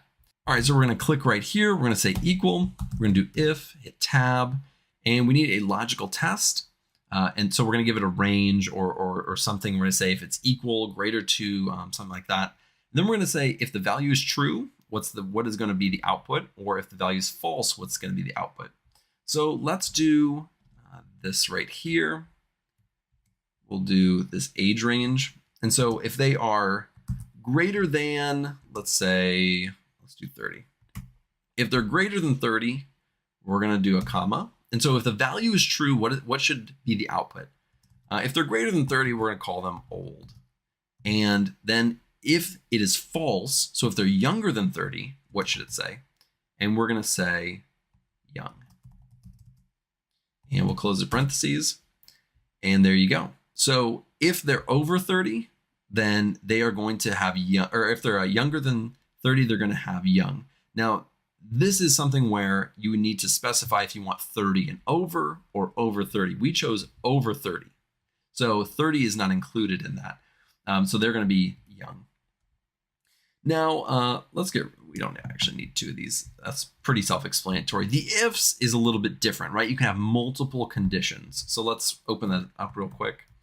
So ifs, and now we have a logical test, value if that's true, then you can do logical test 2, value if that's true. So you can have multiple things. Now, this one is a little bit different. In this one, oops, let me get out of this.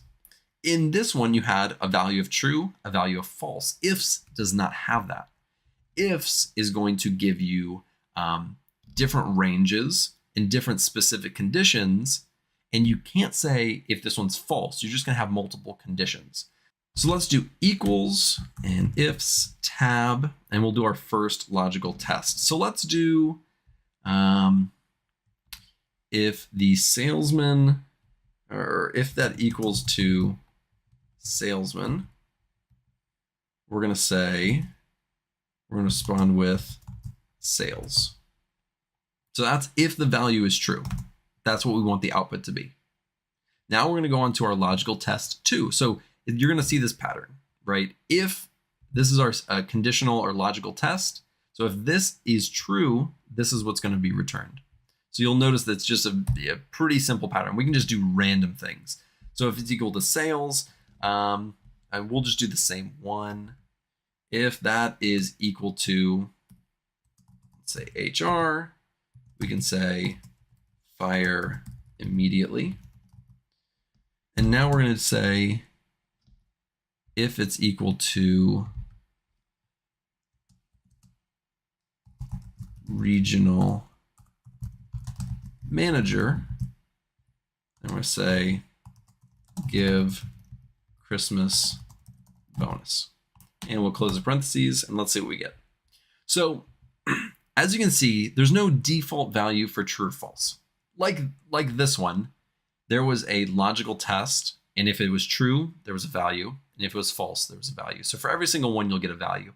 For this one, that's not exactly going to happen. As you can see, there are these NAs.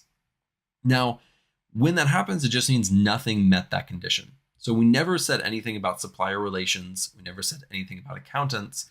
But if it was part of that ifs statement, then it got something. And so that is how the ifs works. Now let's move on to length. This is exactly what we're going to do, but some of the uses for this, for the length, I've used it for a lot of different things. One thing that I've used it for in the past, and max and ifs, you can use it for almost anything. Length is, there's a lot of different use cases. One, I used to work with a lot of customer data or patient data. They had like social security numbers, and if there was bad social security numbers, we didn't want to include that. And so we do like the length of that. And if a social security number was, let's say 10 numbers or 11 numbers, where it should only be 9 or however many they are, I think it's 9, then we know that that social security number is incorrect. And then we can get rid of that or discard it from our results. That's just an example, right? So for this, oops, why did I do that? I did Control Z to undo that if you didn't know how to do that. So we're going to do equals len, which is length. And again, if you didn't see that, it returns the number of characters in a text string. So let's go right here and let's go to their last name, and we'll give it a range. So it's going to tell us how many characters are in that string. So for Halpert, it's 7 characters. For Flenderson, it's 10 characters, and we're able to see a length. And so again, there are a lot of different use cases for this. The social security number was one. Another one is phone numbers, right? If you look at the length of the phone numbers and there's ones that are like 12 numbers long, those might not be ones that are accurate, and you need to go look at them and see if you want to include them in your results or your output. So that is how length is done. Let's move right over to the left and right. I might be going a little fast, but I'm keeping it live. I'm keeping us on our feet. So let's keep going. Left and right are kind of like substrings. If you've taken the SQL tutorial series that I've done, substrings are where you can choose a certain part of the text string and you can extract data from that.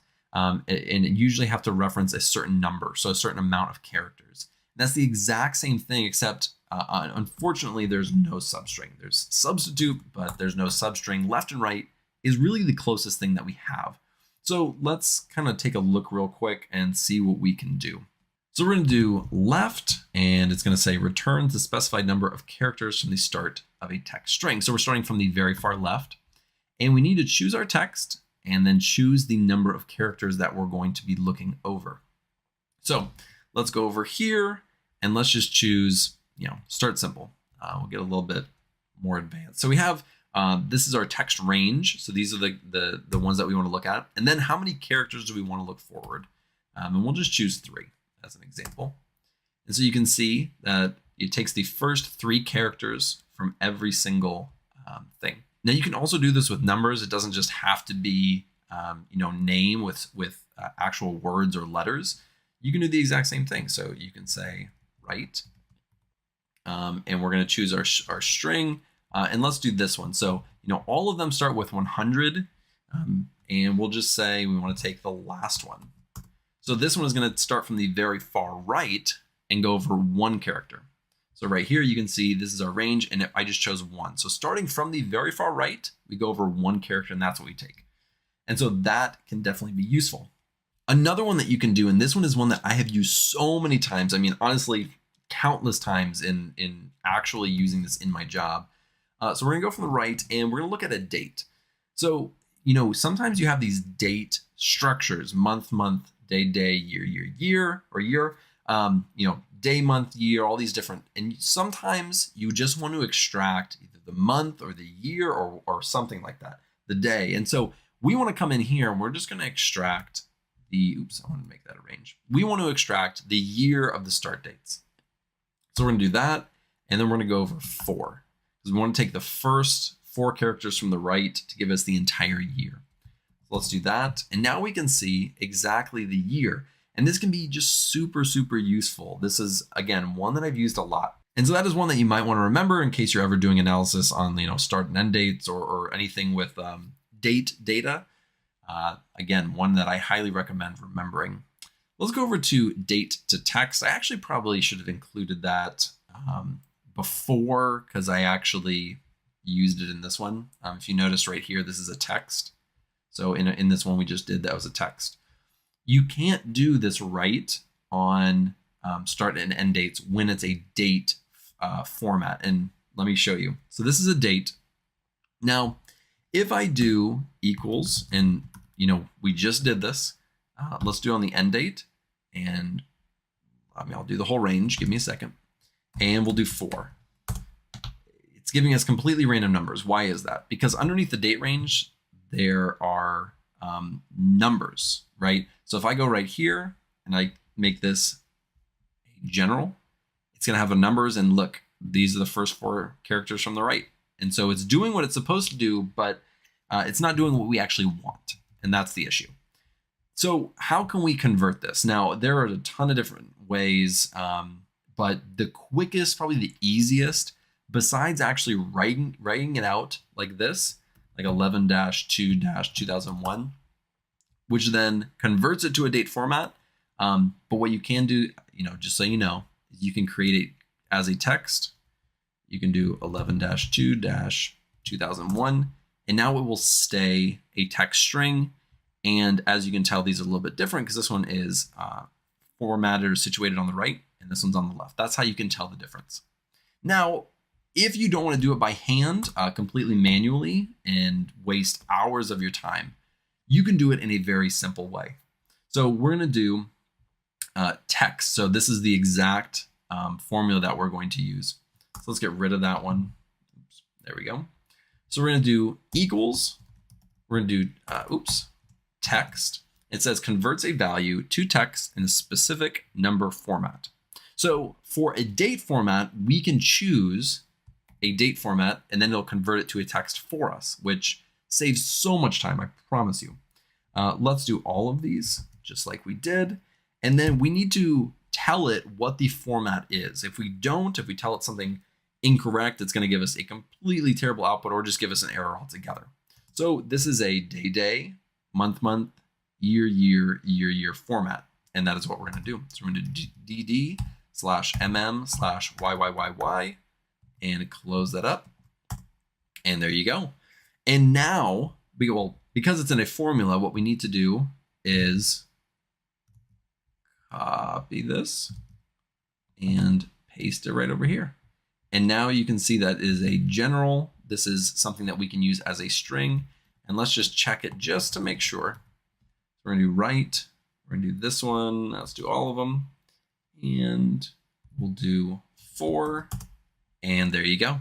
So now it works. That is what we were looking for. And you can do that. Imagine doing that with millions of rows, or, let's say 10,000 rows. It's going to be a breeze, right? It's going to take you 2 minutes or a minute to do everything that you want to do instead of having to just do a bunch of mess to convert it to a string, which I promise you I've done, and it just takes forever. It's terrible. So that is date to text. Super helpful formula. Let's go over to trim. Now, I purposefully messed up this column. Now, why did I mess it up like this? Because when you're working with real data, you're going to get data like this. It's messy, it's dirty, it just has random spaces at the end for no reason. Because sometimes you're going to be working with data that is inputted by a user. It's not like a drop down option. So imagine somebody's typing this in, they accidentally put a space, or they accidentally put an enter or something, and then they submit it. And this is how it's going to look in the database. And if you're a data engineer, or you're working with the raw data, if they don't clean that up, then you're going to be working with that dirty data. And I guarantee you, if you're working as a data analyst, you're going to see stuff like this. Not with maybe a last name, but all sorts of data. So we're going to go right here. We're going to say equals trim, do open parentheses. Actually, this says removes all spaces from a text string except for a single space between words. So like, if it said Halpert space or Jim space Halpert, it won't take this space in between there, because it kind of understands that in normal language, a space is supposed to be there. So it won't do that, but we'll take that. We'll give it this range, close that up, and there you go. Now it is nice and clean, much more usable. Now let's look at concatenate, one that I have used just way, way, way too many times. And something that I've used concatenate for, and you'll see this one in a lot of demonstrations for a good reason, is because a lot of people use it for this.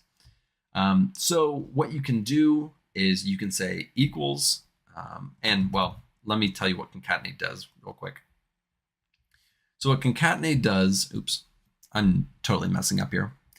But it joins two or more text strings into one string. It basically joins things together and adds them together. So let's do concatenate, and we're going to add this first and last name. Again, one that gets used all the time, but that's because it really is useful. So you can do this, and you can say, now I want to include this. So concatenating this, and let's take a look. So it says Jim Halpert, but it's all connected, and that's typically not how people write their names. So what we can do is we can go back in here, and we can do what my demonstration up here already tells us to do, which is we're just going to add another thing in here.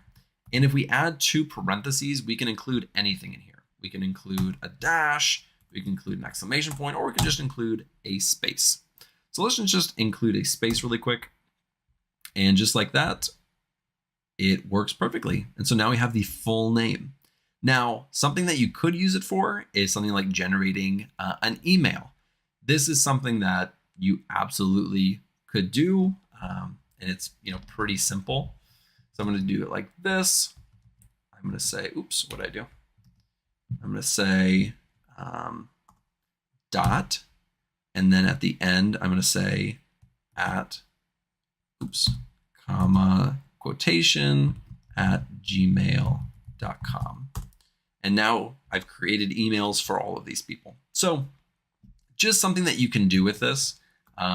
And something that it absolutely is used for. And you'll see that demonstration almost everywhere, because honestly, it gets used a lot by data analysts. And so, just a good one to know, understanding how that concatenation works. Let's go over to the next one. So we are going to do substitute. Now, substitute's really interesting. There are different ways you can do it. I'm going to show it to you on these dates real quick. And that's what we're going to look at. So changing a date format, changing how what it's supposed to look like is absolutely something that happens all the time. And sometimes you'll even get it like this, where it'll look like it'll be messy. It'll be a different format. So this one has, all the other ones have slashes, where these ones have dashes. And what you can do is, if you want to, well, let me actually go with the no instances real quick, because this one is actually makes the most sense. So we'll do equals, and we're going to say substitute. And let me say substitute replaces existing text with new text in a text string. So if we do an open parentheses, it says we take the text, we have the old text, we have the new text, and then we have what instance, or how many times, or what instance are we looking at? And I'll explain that in a little bit. So the text that we're going to be looking at is this one right here. So let's take this range.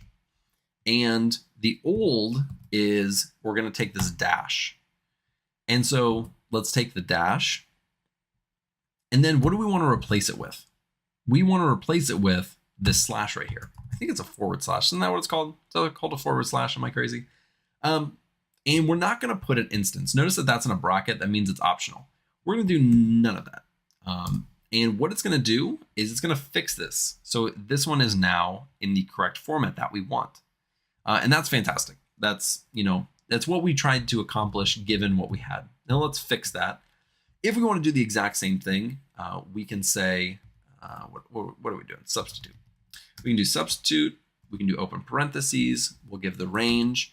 And now let's say we want to change all of them to a different format. So instead of the /, I'm going to keep calling it that, if that's correct. We want to give it a dash.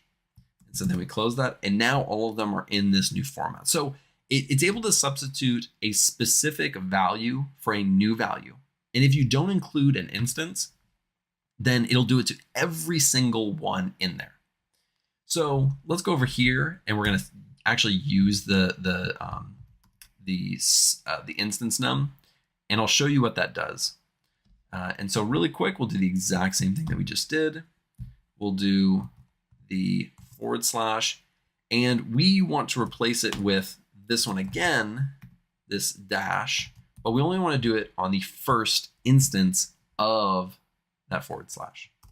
And so as you can see, all the ones that were replaced are the very first instance, whereas the second instance, which is the second time it appears in this string, does not get touched. So if we take this and we put it right over here and we move it to 2, it's kind of the opposite. So the first one wasn't touched, the second one was. So we're choosing which instance or which time it shows up in that string, and then it replaces it. If you do not choose an instance, it chooses all of them. So this can be super useful if you want to do like a bulk replace, but you only want to do it on a specific column, and you just want to use a formula really quick, right? And so you can use this in a lot of different ways. So that's how you're able to actually do it with the first instance, the second instance, and if you don't include an instance at all. Let's go over to the sum. This is one I think everyone knows how to use, but I want to show you 2 other ones as well. So let's go to the sum, and we're just going to do equals the sum. And I hope you know what this is. Well, not hope. If you don't know what this is, it just adds up all the numbers in a range. So we're going to add. Sum means add. So we're going to take this, and it's going to give us the what all these salaries are together. So super, super simple. Sum is one of probably the most basic formulas that you can do. Sum if is a little bit different. You can add an if statement, which we learned right back here. You can add an if statement and then add it if it meets a certain criteria. All right, so we're going to do equals sum if, and then you're going to need to give a range and criteria, and you can include a sum range if you would like. So we're going to do the salary again. We're going to do a comma, and now here's our criteria. Let's do if they have greater than 50,000 for their salary, and close that parentheses. So now it's only going to add up if their salary is greater than 50,000. Now his is 50,000 exactly, so that won't count. But we have 63 and 65,000, which does equal 128,000. So it just gives a specific criteria or an if statement, then it does the addition.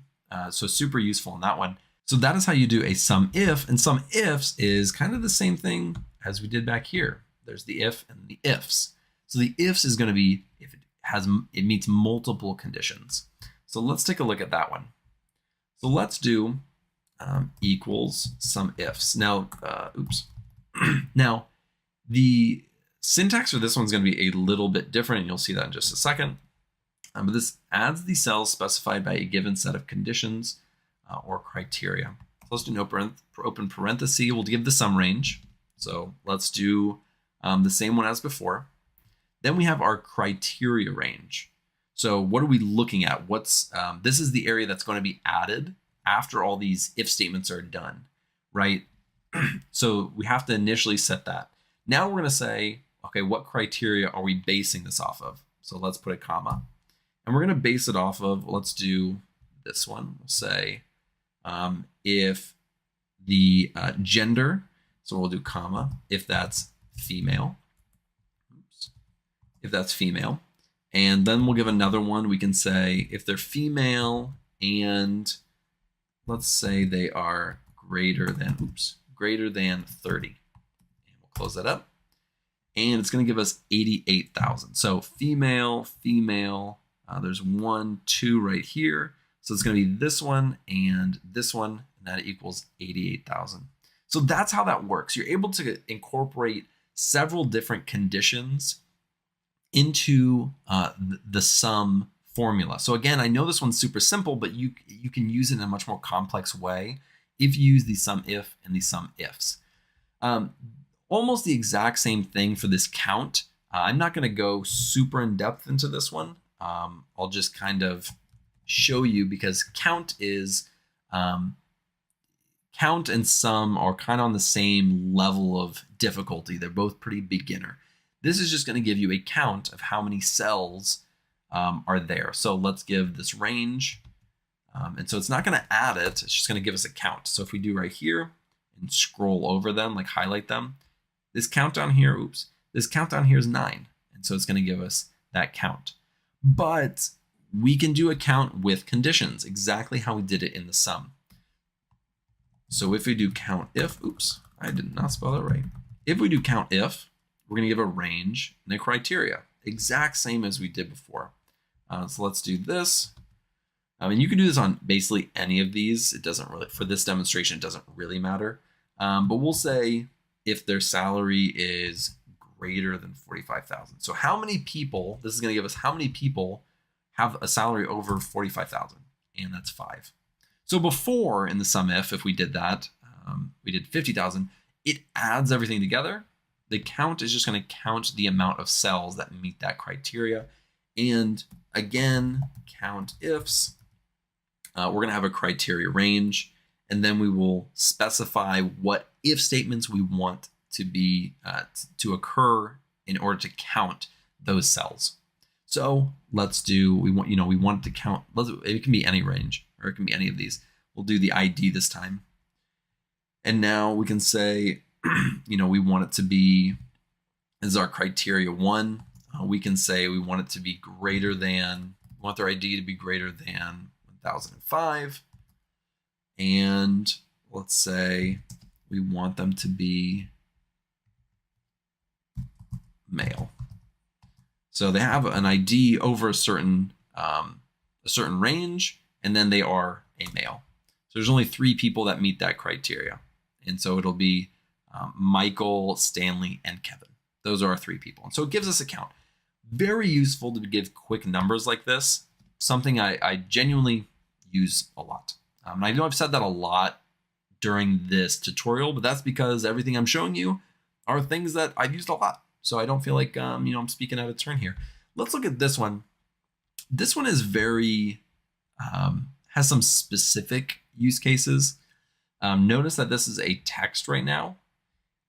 If you do it when it is in a date format, it actually will not work. I mean, you can test it out yourself. You just gotta trust me, it's not gonna work. So what this does is it's gonna give you the range from this day to this day. That's what it's gonna do. So let's do days. We want to choose our end date. So this is our end date. That's kind of backward from what you think. End date to start date. You think start date to end date. So you have to start with this one, and then we're going to choose the start date. And now it's going to tell us how many days was it from here to here. And this one, it's 5,056. So network days is extremely similar, except it takes out holidays and it takes out weekends. And you can see how many working days has this person, how many working days or network days has this person worked, not including weekends and holidays, have they actually worked since their start date and their end date. So let's do network days, and we need our start date, our end date, and you can specify extra holidays if you'd like, but there are already standard set holidays in there that it takes out. So, if you want to do that, you can. So we're going to do the start date. Again, this one's different. This one says start date, end date. And then we're going to give the end date. And if you notice, they are going to be different numbers, dramatically lower because it's taking out weekends and holidays. So this is how many days calendar days they've worked, and this is how many days they've actually been in the office and worked. And that is it. Again, there are so many formulas. I mean, literally hundreds of formulas that you can utilize and use and are out there for you to try out yourself. If there are specific ones that I did not cover in this video, please put it in the comments below so that I can, show you how to do these things. I will say I've probably used a majority of the ones that you're going to put in the comments already. And if I haven't used it, I'll take a look at it and see if it's really useful, and I'll show you that. So thank you guys so much for watching. I hope that this has been helpful. I feel like a lot of these things are not things that I learned before I started. Almost all of these are ones that I learned while I was on the job. And so I'm hoping that you can get ahead of the curve and you can learn these things before you actually start, so that when you get in there, you're just like killing it with the formulas and people are like, whoa, this guy knows what he's doing in Excel. Give him all the Excel work. And then you become like, just the Excel guy. And everyone, loves you for it. So with that being said, thank you so much for watching. I really do hope this helped. If you like this video, be sure to like and subscribe below. I'll see you in the next video.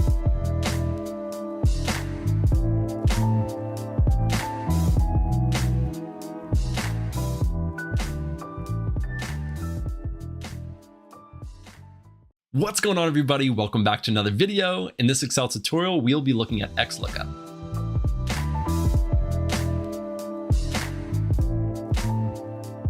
Now, if you don't already know what XLOOKUP is, it is a new feature in Excel to kind of replace VLOOKUP, or to be a much better option, at least in my mind, is a much better option than VLOOKUP. And so if you're someone who's either used VLOOKUP a lot and you're trying to, learn this new option, or if you've never used it before, this video will be super helpful because I'll walk you through kind of the options and what XLOOKUP can do, as well as the difference between XLOOKUP and VLOOKUP. But before we get into the tutorial, I want to give a huge shout out to today's sponsor, and that is Udemy. Udemy is the go-to place if you want a full-fledged course in Excel. I have 3 options of courses that I have taken on Udemy, so I'd highly recommend checking those out. They are having a huge sale on all their courses during this time, and so if you are in the market for a course, I highly recommend checking out Udemy and getting one there. Now, without further ado, let's jump on my screen and start the tutorial. All right, so let's get me off the screen because we all know why we're here. So I didn't include this in the formulas video last week because I knew this was going to be a large one and a lot of people are going to want to know how to do this, what the difference between VLOOKUP and XLOOKUP is. So it has its own dedicated video to it. So let's get started. It is a formula. So we're going to come in here in this cell, we're going to hit equal, and then we're going to start typing XLOOKUP. Now I'm going to hit tab in just a second, but let's read what this says. It says searches a range or an array for a match and returns the corresponding item from a second range or array. By default, an exact match is used. So really useful to know. We'll talk a little bit more about that in just a second. Let's hit tab and it's going to complete it. And it's going to start giving us, or it's going to tell us what our input values need to be. We're going to have our lookup value. We're going to have our lookup array, our return array, and then some optional things like if not found. So if your option isn't found, what will be, the output that it gives us, a match mode and a search mode. And I'm going to show you kind of how to use every single one of these things. As you can see at the very bottom, I've kind of already set up all of the instructional content for this video. And so we'll kind of get through all these different scenarios. So let's just start really quickly with how to use it very simply with the lookup array, and return array. So we're going to come in here and we're going to give it our lookup value. Now, Toby Flenderson right over here in A3 is going to be our lookup value. So that's who we're going to be searching for. Now we're going to hit comma, and now we're going to be needing to look up or to input our lookup array. Now an array is just a range basically. So we're going to do, this is where it's going to be searching for that value. This is where it searches for A3. So here's Toby Flenderson, here's Toby Flenderson. So it will find it in this array right here. Then we're going to hit comma. And now we need to give it the return array, what it's going to return on that row when it finds it. So we're going to return his email. Keep it really simple. So what it should do, and let's close this parenthesis, what it should do is it should take Toby Flenderson. It's going to search in this column or in this array. And then it's going to return the email when it finds Toby Flenderson. So it's on Toby Flenderson is on row 6. So it's going to find Toby Flenderson. It's going to come over here and it's going to return Toby Flenderson at DunderMifflinCorporate.com. That's what it should do. Let's see what it actually does. Let's hit enter and it returns it. Now, if we drag it down like this, it'll apply it to all of these names right here. And it works exactly how it's supposed to. Again, if you have never used VLOOKUP, you don't know how good you have it. Okay, VLOOKUP was extremely useful, but just a bit complicated. And I'll talk about that near the end of the video when we compare VLOOKUP to XLOOKUP. But just know that if you're using XLOOKUP for the first time and you're just getting into using Excel, you guys have it good. Okay, so just know that. Now let's go over here to XLOOKUP multiple rows, because you can return more than one output with XLOOKUP. So let's go right in here and we're going to basically write the exact same thing as we did before. So let's write XLOOKUP. We're going to do Toby Flenderson as our value. We're going to search here and we're going to do something a little bit different this time. We want to include our end date and the email. So what we're going to do is we're going to start here. We're going to go down all the way to the bottom of end date. And then we're also going to include the email. And when we do that, it will, in the output, give us a row or a column for end date and a column for email. So an output for both. So let's hit enter. And now we can see that we have the end date here and the email here. Now, one of the downsides or something that I'm not a huge fan of is, well, first off, I love that you can do this. That's fantastic. But they have to be right next to each other. So you're only going to get that output exactly how it is in the columns. So if I went and did this range, I would include all of that. Let's just, for example, let's pull that down here. So let's take this and put it right here. If I did, instead of 0 or O2 to P10, if I included age to email, this whole range, and I hit enter, it's all going to be included. So, that's one of the small downsides of that functionality of when you can use multiple rows, is that it's going to use the rows exactly as they are. You can't really customize it within the formula. You can move around these columns to how you want it. So that is something to note. And again, you can pull this down and it'll be applied to all of those names. Let's go over to XLOOKUP exact match. So let's open this up. We're going to do equals XLOOKUP as we've been doing. And we're actually going to be looking at the if not found and the match mode, both, on this tab right here. So let's do what we've been doing before. We take our value that we're looking up. We take the array that we're looking, and we're going to do the email. And, as you can see, this says Toby Flender and not Toby Flenderson. So what we are going to do is we're going to hit comma. And if it's not found, you can return a value or a string that you want to return. Now, for simple purposes or for simple instructional purposes, we're going to do not found. And then we're going to close that off. So let's do this. And Toby Flenderson was not found. And so it was returned not found. If Toby Flender was actually in this full name, then it would have returned the email. And then if along the way, one of these was not part of it, then, we would have had the not found. All right, so let's go right up here. We're actually just going to copy this because I want to reuse it. And then we're going to go right here and we're going to hit a comma. Now this is our match mode option. And so we have 4 different options that we can choose from. A 0 is an exact match, and that is by default, that is what we have or what we use. Then there's a -1, and that's an exact match or next smaller item. Then there's a 1, which is an exact match or next larger item. And then there's a 2, which is a wildcard character match. Now we're going to do that, and we are going to try this out, and it's not going to work. And not just because I forgot to put a 4. It's doing it because it's searching for Beasley, but if there's not a wildcard option already put in here, it doesn't recognize it. So we need to indicate where that wildcard needs to be. So we're going to do a double apostrophe or quotation marks. We're going to put an asterisk right here and then do another one. And we're going to hit an ampersand So we're gonna have an ampersand right here. And what that's gonna say is anything that comes before A4, anything that comes before Beasley is okay. Doesn't matter what it is, as long as it has Beasley at the end, that is gonna be okay. So we're gonna have Pam that comes before Beasley, and that's gonna tell it, and it's gonna say, okay, I know that anything that comes before Beasley is all right. And so when we hit enter, is now going to return the output that we are looking for. And we can include that on these as well. Now, this one is Meredith. And so Meredith is at the beginning. So we have Meredith Palmer. So we can actually take this and we're going to put this at the end, put the ampersand right here, and now it'll work. And the exact same thing for Kevin Malone right here, Kevin Malone. So it just didn't include the NE at the end. And so it's still going to work if we include that asterisk at the end. Now, I know I said we were looking at search order, but I'm actually going to kind of give you an exact match first and then search order, but it's just kind of easier to show it over here. So I'm going to do X lookup. I'm going to look up this value, do a comma. Here's the range. This is our start date that's going to be looking for.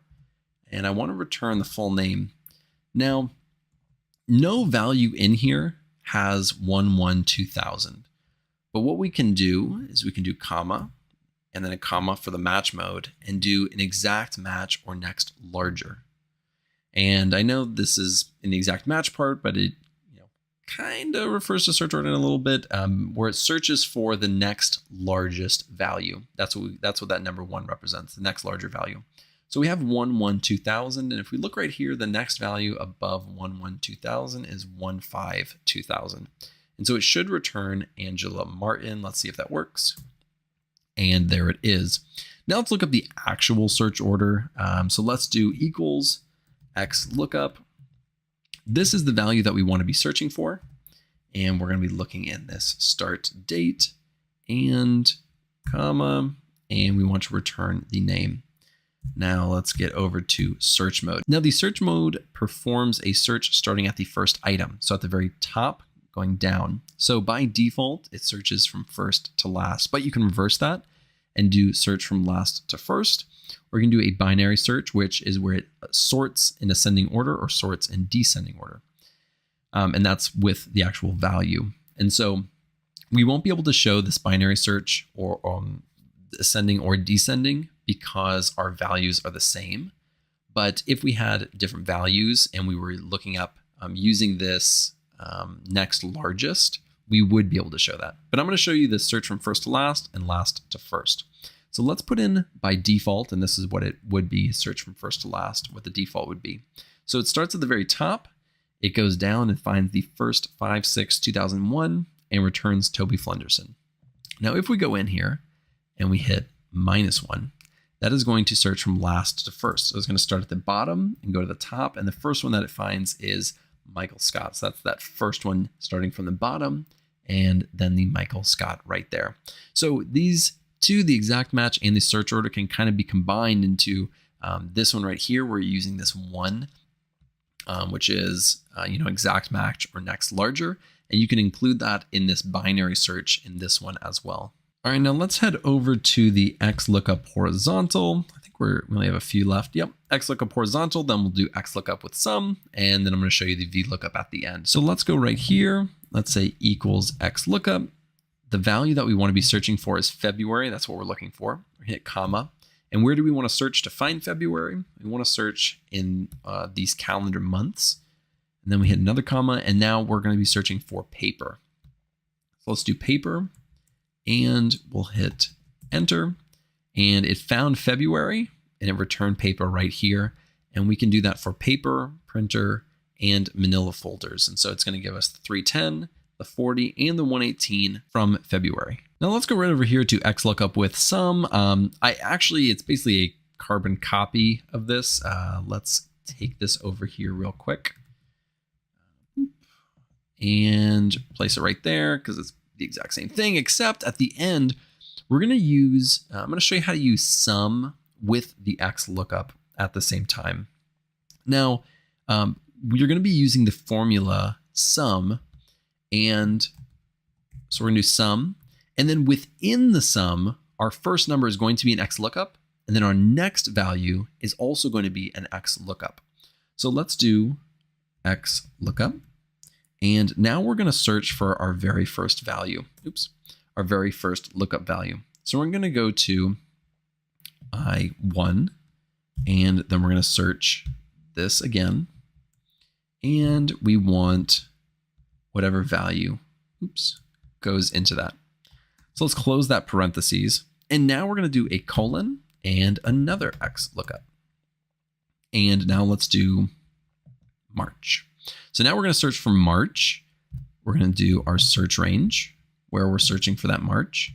And we want the paper as well. And let's close that. And then we also need to close that parenthesis. So now we are basically adding this February and this March. So it's going to be 310 plus 150. It's adding those two values. And it should be, 460. So let's see if that is our output. And it is. So you can do this with a lot of things, not just some, but you're able to use XLOOKUP within different formulas. If you're searching for a specific value and a specific value in another cell, you can add those together using XLOOKUP, which is honestly, it's pretty great. So let's go over to VLOOKUP. So I wanted to show you this because I wanted to show you where it came from and what we used to do, unless you are continuing to use VLOOKUP, and what we can do now. So XLOOKUP, I just showed you kind of everything. But super quickly, I'm going to show you how VLOOKUP used to work in a super short way so that you can understand how it used to be used and how it is used, how XLOOKUP is used now. So let's go in here and we're going to say equals, and we're going to do a VLOOKUP. And so we have a lookup value. And so we're going to click this. We're going to hit comma, just like we did before. And now we're going to do a table array. And the table array is a little different in that you're searching an entire area. So let's do H2 all the way through O10. So that's what our table array is going to be. Then we're going to do a comma, and now we have to do a column index number. Which number are we going to be searching for? Which value are we going to be searching for in here? And so we want to search for 8 because this is 1, 2, 3, 4, 5, 6, 7, 8. We want to return that email, and we're searching for the name right here in this very first column. So we have that comma, and we're going to do 8. And then in the range lookup, you can do true, which is an approximate match, or false, which is an exact match. And we'll do false. I don't know why it's not auto doing it, but there we go. And now we will do it, and it's going to return it just as we had it. A lot of people, I guess not everybody, but some people didn't like, and the reason why they created XLOOKUP, you had to do those ranges. And if you ever went in here and then let's say we added another column, which happens to data, now it gives us completely different data. So let's say for whatever reason, we added address. So now we have these people address. Well, now it's going to give us a different value. It's going to have this end date, because if we go in here, now it doesn't, now the 8th is this end date and the 9th is this email. So if you have a VLOOKUP that you use for, a calculation or a table that you've created or different things in Excel, you then have to go through here and manually change this. And so a lot of people didn't like that, because if you needed to change data, or you needed to change something or add an additional column, you'd have to go back and fix all of your VLOOKUPs. They wouldn't just automatically move with it, which is what happens with XLOOKUP. And just to prove this, let's go back to the very first one, which is the XLOOKUP. And right now the email is looking at O2 and through O10. We're just going to insert right here. And that would be our new column. We'll do address. Address. And notice that it hasn't changed. And why is that? Because it auto changed for us from P2 to P10, understanding that it wanted to stick with, when something was inserted here, it wanted to stick with the original data or the original array that was selected. And so XLOOKUP does that work for you, and it makes it a little bit easier to automate things and create these processes in Excel without having to go fix it later, which you had to do with VLOOKUP. So that is it for today. I hope that you know how to use XLOOKUP a little bit better now that you have watched this. If you enjoyed this video, be sure to like and subscribe below, and I will see you in the next video.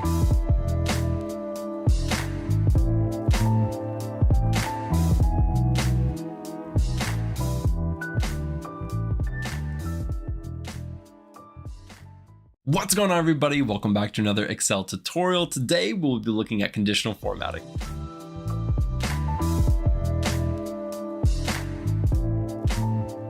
Now, if you've never heard of conditional formatting before, that's okay. I had never heard of it before I became a data analyst. And so now that I've been using Excel a lot, of course, I use it quite a bit. And so I want to show you how to use it. Conditional formatting is basically just a way to see patterns and trends in data. And that's a super simple way of putting it. But it's very easy to use. And so hopefully I can show you how to use it really easily in a lot of the things that I use the most and some of the things that I use it for, so that you can also know how to use conditional formatting. Now, before we jump into the tutorial, I want to give a huge shout out to the sponsor of this Excel series, and that is Udemy. You guys know by now that I absolutely love Udemy. I've been using them for years, and I've taken literally hundreds of courses on Udemy, and I've learned so much, especially when I was first starting out as a data analyst.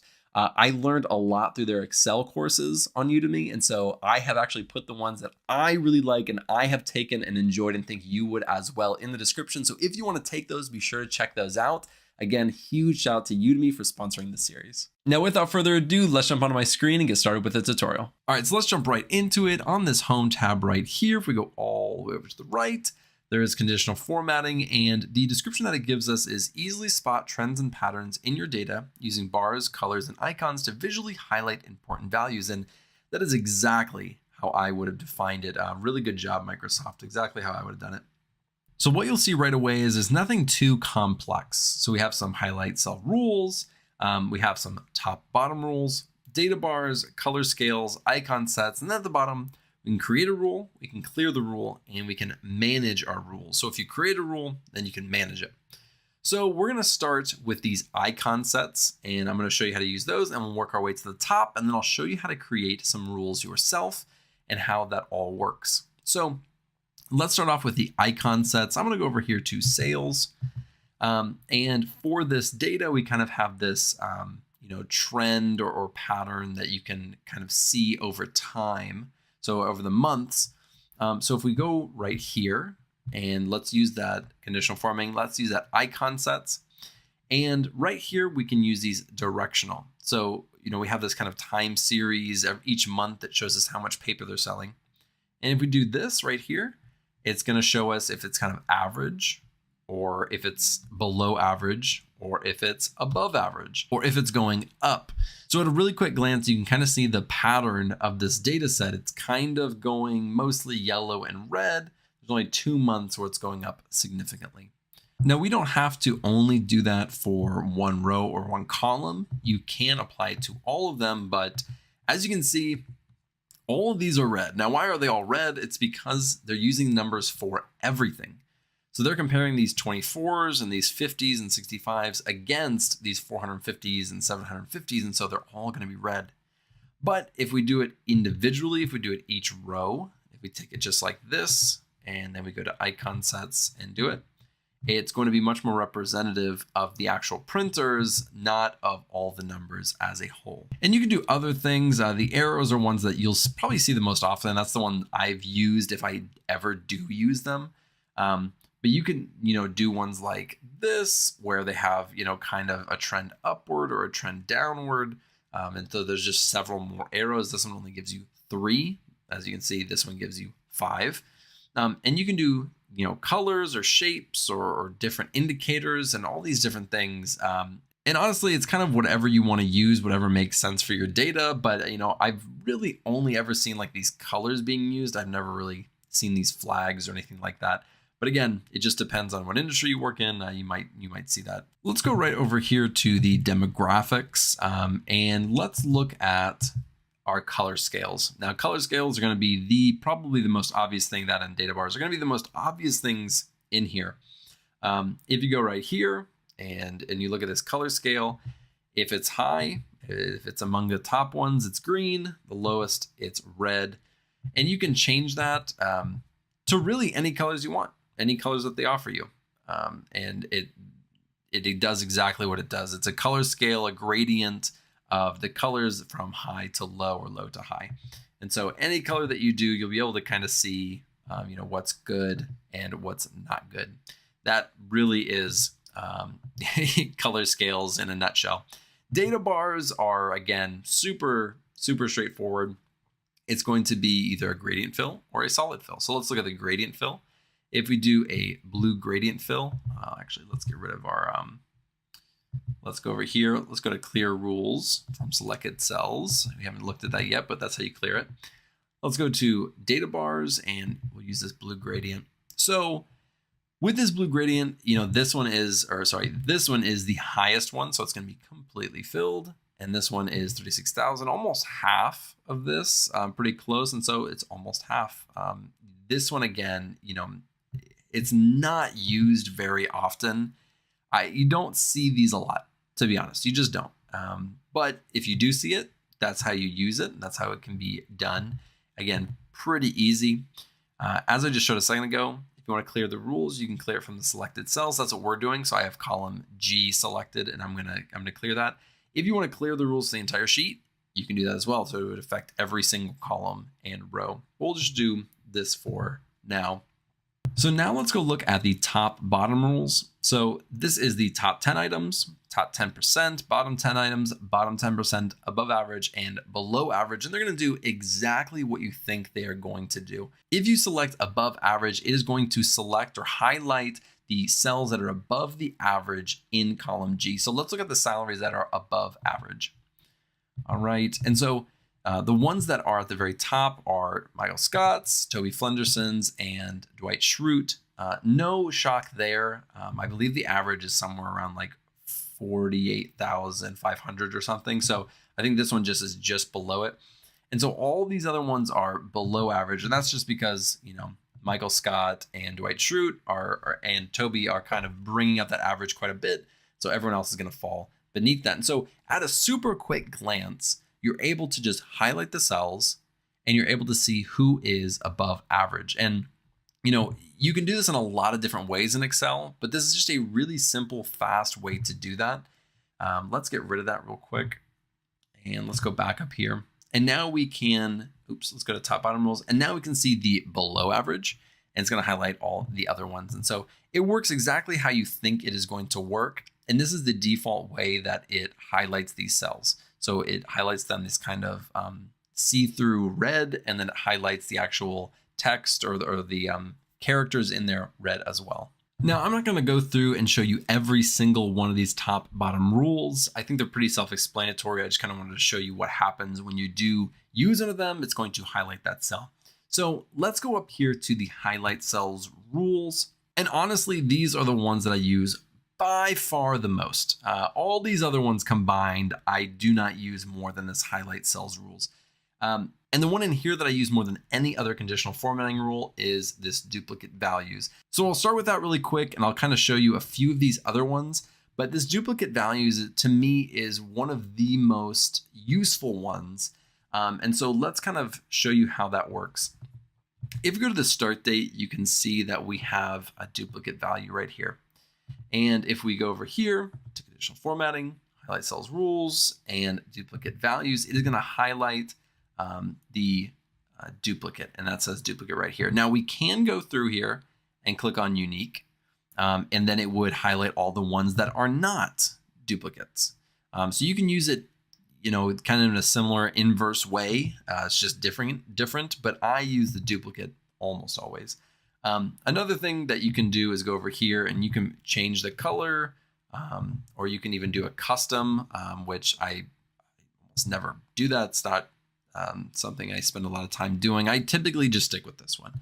So you can do that, and it's going to highlight, something that has a duplicate value in there.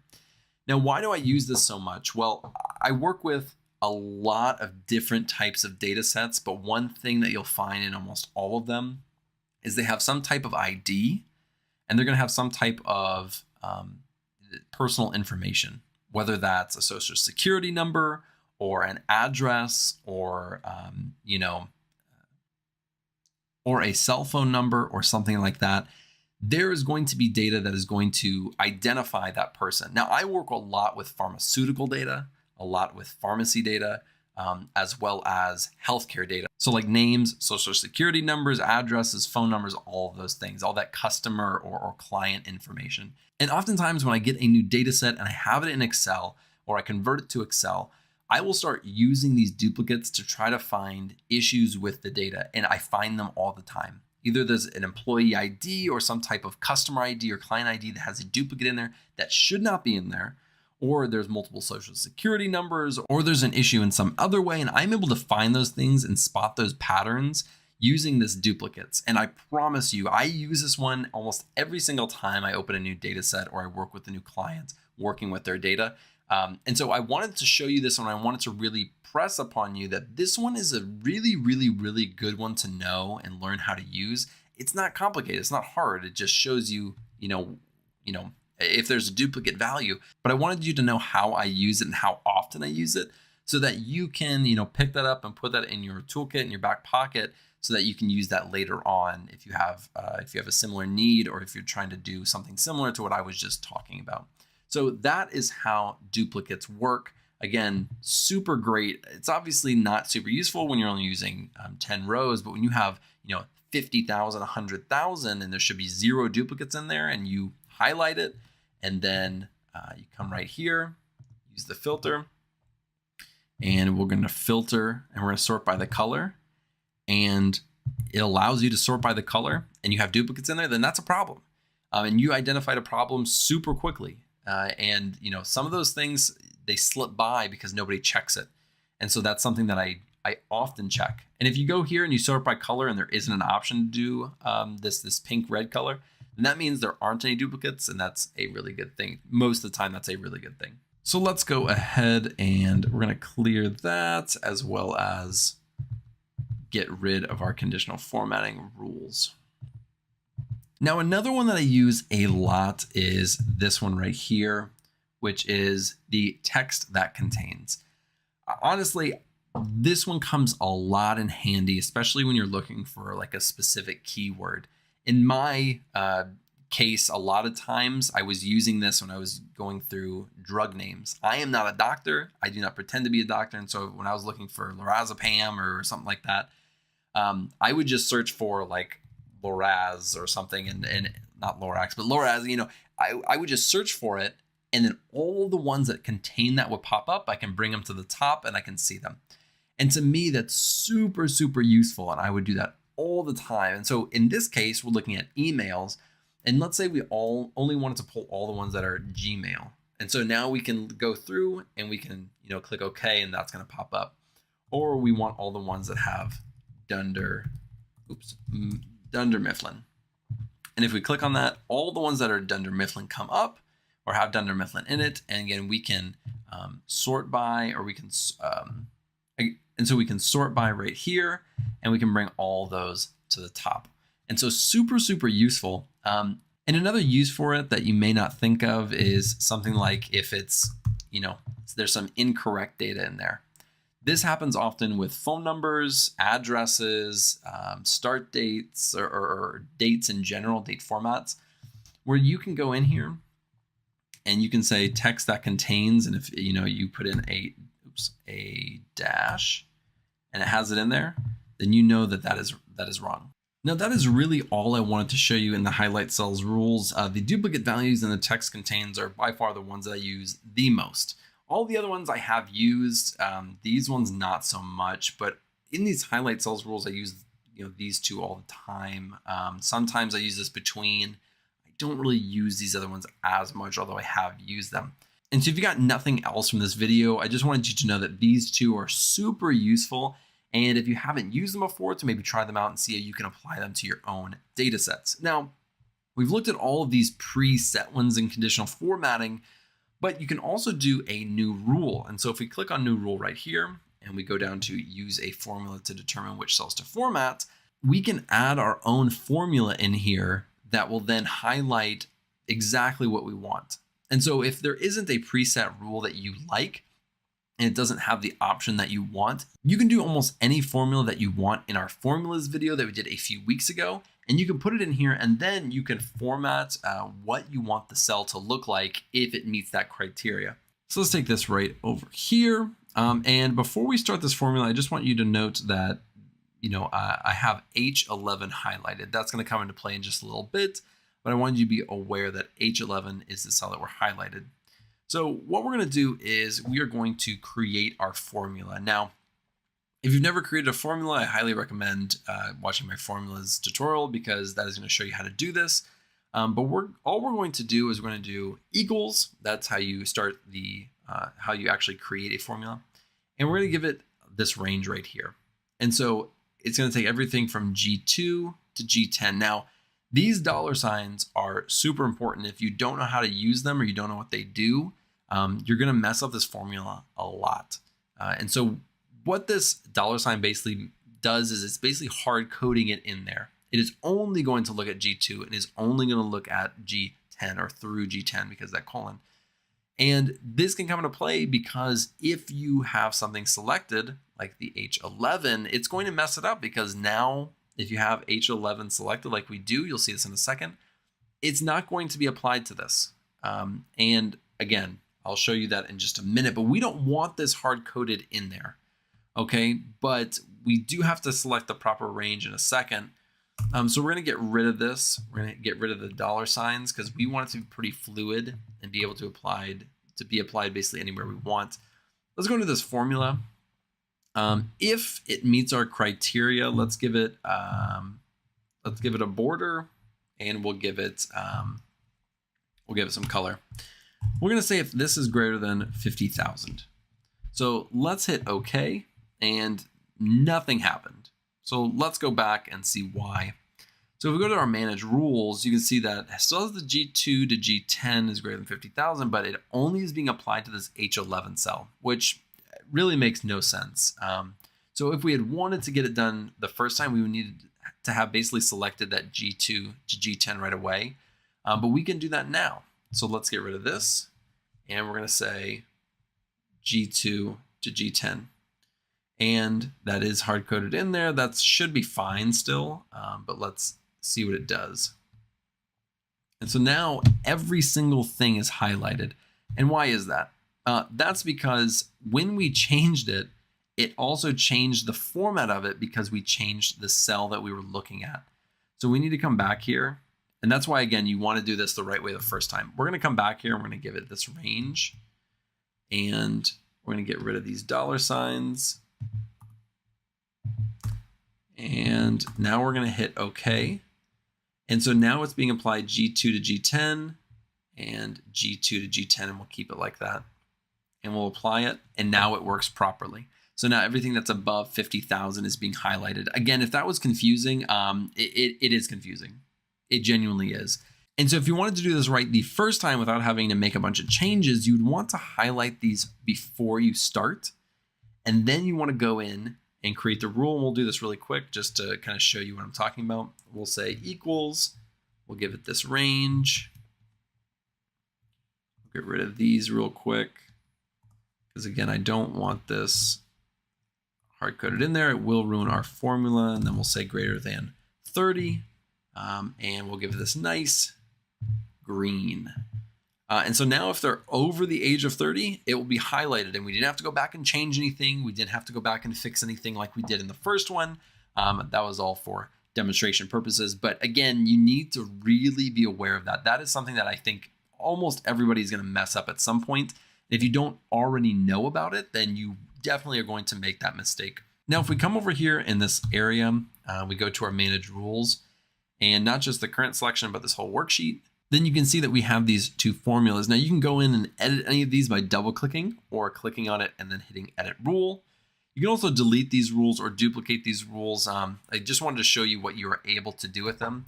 But if we go ahead and we get rid of this, so let's say we delete that rule and we hit apply, the rule is going to go away. I mean, it's as simple as that. So that is how you can create your own rule. I want to be, again, very specific in the fact that that is a confusing piece. And if you mess that up, you're going to be, fixing a bunch of different stuff and not understanding why your rule is not working properly. It's just because it's confusing. Those dollar signs are really important to watch out for. And that is all there is to it with conditional formatting. Again, conditional formatting is, it's not anything super confusing. We've looked at more complicated things, but it's a really, really useful tool to use to look at these patterns and trends super quickly and to find these outliers or these specific values that you're looking for very quickly. And if you're looking at just thousands and tens of thousands or hundreds of thousands of rows, this is one of the fastest ways to find these things without having to kind of wait and filter and use these filters right here. Because again, this can just take forever. And so if you haven't, or if you've never worked with a ton of data and tried to use this before, it can take honestly like 10 minutes for something simple that you could do with conditional formatting in like 10 seconds. So definitely something to mess with and use when you are working with your own data sets. I hope this was helpful. I mean, honestly, I use this all the time. So, I hope that somebody out there can use this for their own work that they're currently using. Thank you guys so much for watching. I really appreciate it. Again, huge shout out to Udemy for sponsoring this Excel series. If you like this video, be sure to like and subscribe below. I'll see you in the next video.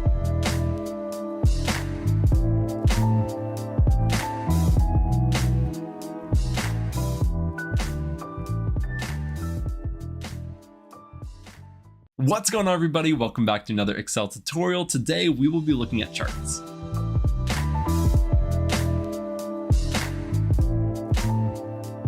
Now, if you have data in Excel and you want to visually show that with bars or graphs or anything like that, you can do that really simply. And I'm going to show you how to do that today. And a lot of people are a little bit intimidated because they think it's a little bit complicated, but I promise you by the end of this video, you will know how to do it like a pro.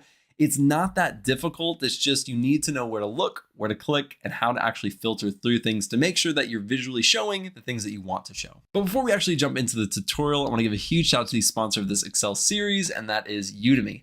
You may not know this, but I probably get at least 15 to 50 companies every single month reaching out to me wanting to sponsor the channel and promote their product. And I turn down almost every single one because I either don't know their product or I don't believe in their product. And so I'm not gonna, go and promote that on my channel. But Udemy is one that I have consistently promoted over the past year, and that's because I truly believe in their product. I've been taking courses off their platform for years, and I've honestly learned so much, and I cannot recommend them enough. So if you want to take a full-fledged Excel course, I have my recommendations in the description if you want to check those out. Thank you again to Udemy for sponsoring this Excel series. So without further ado, let's jump onto my screen and get started with the tutorial. All right, so let's jump right into it. Right here, we have the Dunder Mifflin sales report. And over here, we have all the products that they were selling along with the months that they were sold in. And so in January, they sold 450 reams of paper. Down here, we have the total items per month. And so in January, they sold 898 units of products or things that they sold. And at the very end, we have the year-end total. So this is the total amount of paper that they sold throughout the year. Now we're going to use this data right here for all of our charts. Now, you may not have data exactly like this. It can come in lots of different flavors, but you're going to get the basic gist of how to use charts, how to edit it, how to customize it to fit what you need. And then we're going to kind of put it right over here and kind of create its own sheet where we can kind of visualize all the things that we want to show. So let's jump right back over here into sales. And first thing we need to do is kind of highlight the data that we're going to be working with. Now I'm going to start with everything, but I'll show you along the way. We don't actually want everything, but we can filter that stuff out as we go. So let's go right here and we're going to insert and we're going to go over to charts. Now this is the charts section. There's lots of different types of charts. But the first thing that we're going to be looking at is right here. This is a 2D column or kind of like a bar chart. And we're just going to click right here and we're going to pull this down. So now that we have this down here, there are a few things that I want to show you before we actually really get into it. And I kind of want to show you the options that you have. So if you go up here, we have different chart styles. And so if I hover over them, you can see that each one kind of looks a little bit different. And it really doesn't matter. It doesn't really change the data in any way, just how you visualize it. And so if that is important, if that is something that you want to stick with a certain theme or a certain look, then go for that. The other thing that's really nice to have over here is this switch row and column. So right down here, you can see this purple and you can see this red. Those are our rows and columns. And we can switch that right here. So if we go like this, now instead of the months being right here, the months are the colors and the actual product is right here. Let's click it again and it'll go back. And so now we have this kind of time series. Now we have January through the end of your total. Now, this one is one that I think is super helpful. You can do it down here as well if you go to this filter. But both of these are super helpful because you sometimes just want to select all the data and then kind of get in there and mess with it. Something that we want to get rid of is this total items per month. So we want to remove that. And then we also want to remove this year-end total because both of those are kind of the end result. They're not the actual data per month or per product. So we're going to get rid of those and we're going to apply that. And as you can see, just right off the bat, our data has changed dramatically. And that's because we aren't including these large numbers that were kind of throwing off the visualization for us.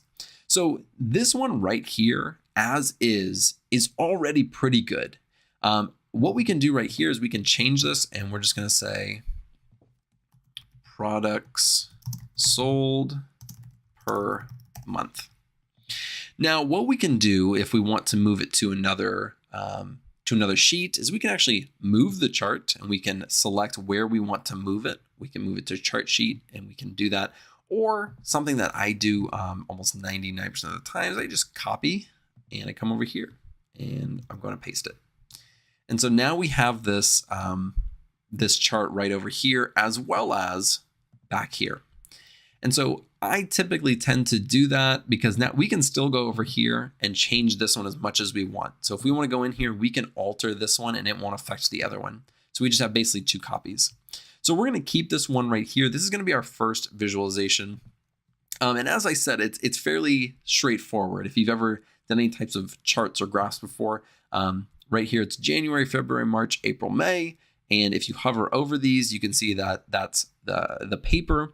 And if we just glance, the paper is their biggest product by far. And so that blue, which is their paper, is going to be the biggest every single month. So that makes perfect sense. Now, what if we want to change up the kind of visualization that it offers us? Well, we have a lot of different options. Let's go right over here to change chart type. Now, this is going to offer you just about everything you could possibly imagine or want, and even things that you absolutely would never, ever want ever.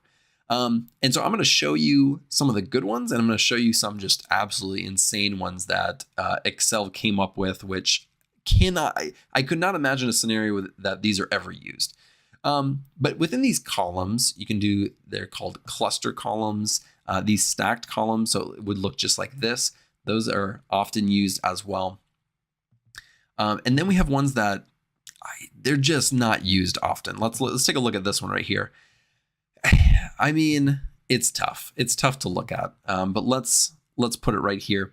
This is basically the same thing that we just had, except visualized in a different, we'll call it more unique way. And let's, for the sake of it, let's put it over here. These two things show the same information. They show the same data, just one is shown well and one is not shown well. I'm not a fan of these 3D type of visualizations. I just don't like them, but maybe you do. And you want to use that, that's fantastic. Let's go back. Something else that you probably use a lot are things like these line graphs. Okay, so these are line graphs, and they're different types. So there are these stacked, 100% stacked lines with markers, different flavors for this type of line graph. And so you can go in here and take a look. Again, not my favorite, but they have it as an option if you choose to do this. But I'm kind of a simple guy. But I'm going to go in here and it's pretty clustered. I want to kind of take the ones that have the highest sales or the highest total amount sold. So that would be paper, manila folders, and 3-ring binders. So let's go in here. We want to keep paper. We want to keep manila folders, and we want to keep 3-ring binders. And let's apply that. And so now it's a lot cleaner. And we're just going to copy this and we're going to put it over here. And I'm just putting these all over here for you because we'll look at this at the end and just kind of see different options and ways to do things as we have gone through this tutorial. So let's go back here. Now, something else that we haven't looked at is the actual colors and color schemes that you can do. So let's go right here to these chart styles and we can go to color. Now, color is something that probably is quite overlooked in actual charts and graphs. Some terrible colors like this or this, where they're really close together, especially when you have a lot of them. For example, let's just pretend we put all of them back really quickly. It is near impossible to distinguish these colors. We wouldn't want that. Let's go back to this color. You know, when you have it like in some of these colors, at least, it at least distinguishes them. So you can kind of see what you're working with. But when you have it in these monochromatic options, sometimes they're just impossible to distinguish. So be sure to choose the right colors that you're using so that if somebody who's never seen this data before looks at it, they can easily distinguish the product and the month that you are looking at. But let's go just back up here. We'll choose this default option. Well, let's choose this one right here. This one's nice, although there's lots of yellows and oranges. Let's see this one. This one's not bad. Greens, blues, and like yellows. So that's nice. Other things that we want to look at, and there are these chart elements right here. Other things that we can add are things like data labels. And right here, it's super messy. But if we went back and we got rid of some of these things like the printer, staples, highlighters, pens, and total, if we apply that, it's a little bit easier to distinguish. And that's, something that you may be interested in doing. You can also add this data table at the bottom, which is the actual columns and rows that you have for this visualization right here. Now, let's expand this quite a bit. I'm going to make this extremely large. If you have something like this, it actually can be pretty nice. Maybe we get rid of these data labels, but it can be easy because you're putting it all in one place. You can also make this two separate visualizations. So you can have one visualization just like this, and right underneath it, you can have the actual rows and columns, but this option allows you to put it all in one. So let's put this back down because that is way too big. And let's expand it a little bit. Now, if you notice right here, we have our legend up top. It is possible to actually change that. You can go right here and you can move this kind of wherever you want, but it's not exactly easy to put based off how we have it right here. If we go into this chart elements, we go down to legend and we hit this little arrow right here. We can select it on the right, the top, the left, and the bottom, or we can just go to more options, which allows us to push it anywhere. But let's say I want to do it just like this. I'm going to put it on the right, and I actually want to bring it down right here. And, that's just an option if you want to kind of customize it a little further, makes it a little cleaner. You can do that with almost any of these things. So if you click on this, you can move this anywhere as well. So if you want to move this over here on top of it, you can and make it look terrible, or you can move it right back over here. This is something that you can move around. You just kind of want to make sure you're doing it the right way. So let's get this back where it was. There we go. Now, before we go any further, let's copy that and put it right over here with our other charts and graphs. And if you see over here on this side, we have this format chart area. Notice I haven't showed you this at all yet. That is because I genuinely just don't use this almost at all. There are some good stuff in here, and I'm sure that, if you are someone who really wants to go in there and super customize it, you can do that. But I just never get in here, and I never, change the glow or the shadows. Just not something I use, and some of these are only for these 3D formatting, which I never use. And so I'm not going to show you and walk through these things. Again, I really don't use it. And so if you want to go in there and mess with it, by all means, go for it. It's just not something that I want to take the time to show you. And with that being said, let's go back over to this chart sheet that we have. And it was super, super easy to get these charts and graphs and whatnot. There are lots of different options. Again, if we go back here and we go up here to chart design and go to the change chart type. And again, there are a ton of different options like a pie chart, like this. It's you can try to figure this out and use these. But I wanted to show you the ones that you'll probably use the most, which are these columns and line charts. And they all kind of are similar in their own way. This bar chart is basically, this column chart just on its side. And so they all have their different flavor. They all have their different way of visualizing the data. But in essence, they're using the data in a similar way to visualize it and represent the data itself, especially things like these box and whisker plots or these waterfall charts. These are things that usually require specific data to kind of use. And so I'm just using data that you'll probably see the most of, like this sales data. So I hope that this has given you a pretty good, quick understanding of how to use these, how to customize them, how to copy and paste them over to a different sheet to create some type of little chart and visualization sheet that you can use to show your employers and visualize the data that you are working with. Thank you guys so much for watching. I really appreciate it. Again, huge shout out to Udemy for sponsoring this Excel series. If you like this video, be sure to like and subscribe below, and I'll see you in the next video.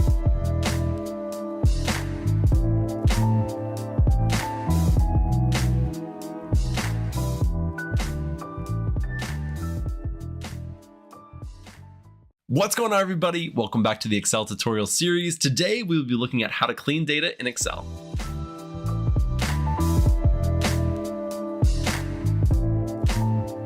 Now, knowing how to clean data in Excel is actually extremely useful, and there are a ton of techniques to do this. I'm going to be showing you the ones that I probably use the most and I feel like are the most helpful to kind of do the bulk or the majority of the data cleaning that you're going to do in Excel. Like I said, there's so many different ways and very specific things that you can do, but I'm going to highlight some of the bigger ones that I find the most useful. And some of you may be thinking, well, I'll just do my data cleaning in SQL or Python, or when I get it ready to put it in Tableau.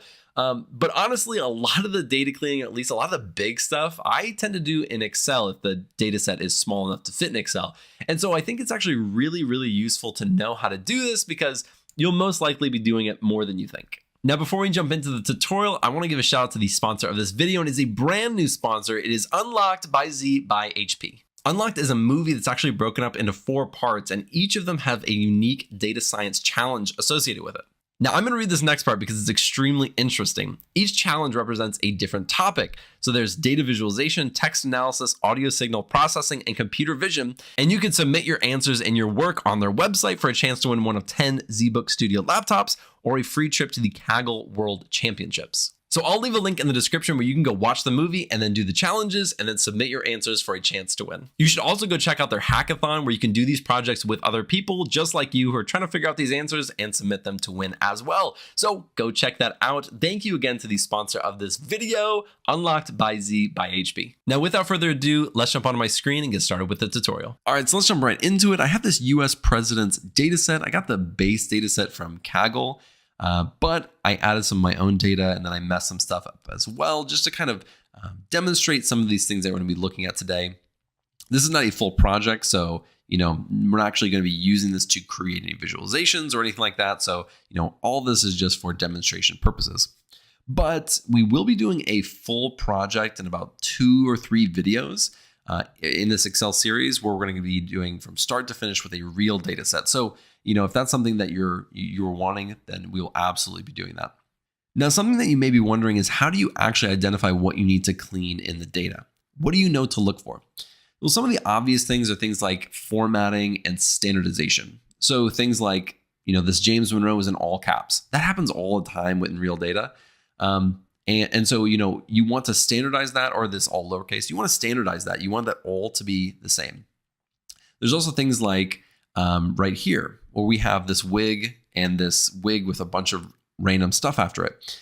This happens all the time where it's not completely standardized. And you may even notice, there are some spelling errors in here, and we'll kind of look through that in a little bit. And then, there are things like additional spaces where there shouldn't be spaces. There are things like currencies that you need to be aware of if you were importing this into, or going to be importing this into a SQL database. Things like currencies can be just a problem or be really unnecessary. It may actually cause more issues in the long run. So you may just want to, take that to the base value. And then dates are always an issue. Always, always, always. So always look at your dates. Make sure they're formatted correctly. Make sure they're all the same. These are the types of things that right when I glance at this data set, these are things that I'm looking for. One other thing that is actually the first thing that we're going to start out with is you want to make sure that your data is not duplicated. Because if your data has duplicate data in it and you don't want that, it's not supposed to be there. There are some specific use cases where duplicated data is okay. You want to get rid of that. And it's very easy to do in Excel. The first thing we're going to do, we're going to go to this data tab. We're going to go right over here and we're going to see if there's any duplicates in our data. So we're just going to go up to remove duplicates. It's going to automatically choose all of your columns to check against. So it's going to, from A all the way through I, it's going to see is the exact same data in all these rows. And if it is, it's going to get rid of it. And so we're going to click OK.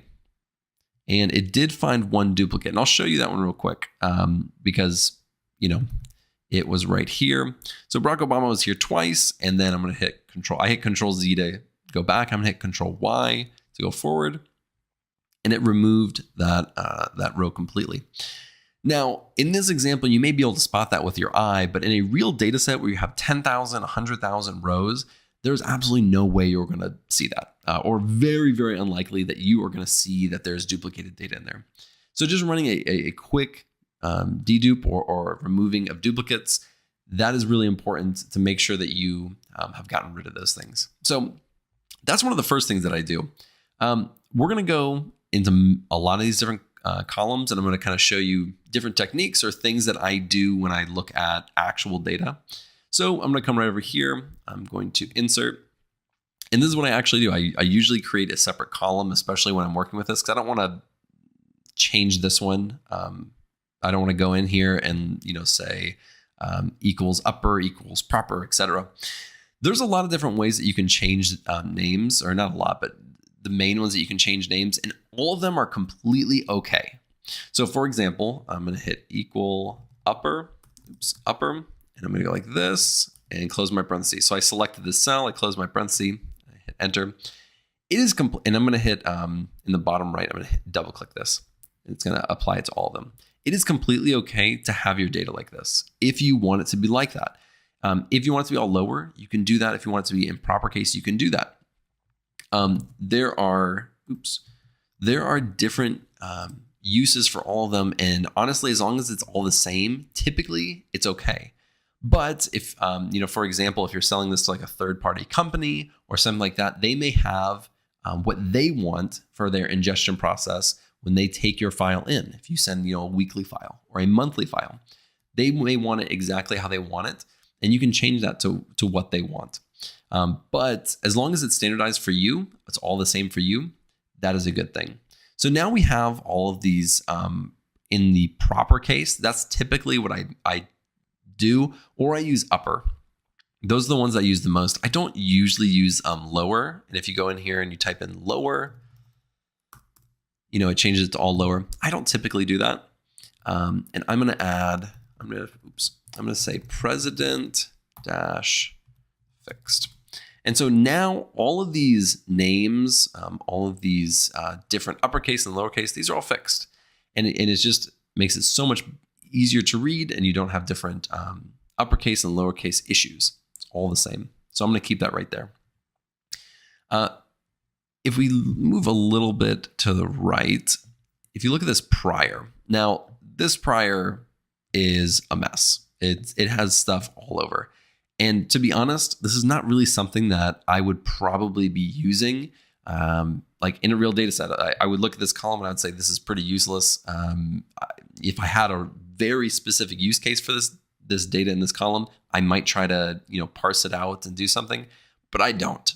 This is a completely useless column to me. So I'm actually going to skip this one. I'm going to go to this party one. And this party one to me, looks pretty important because this is something that I know I can group by.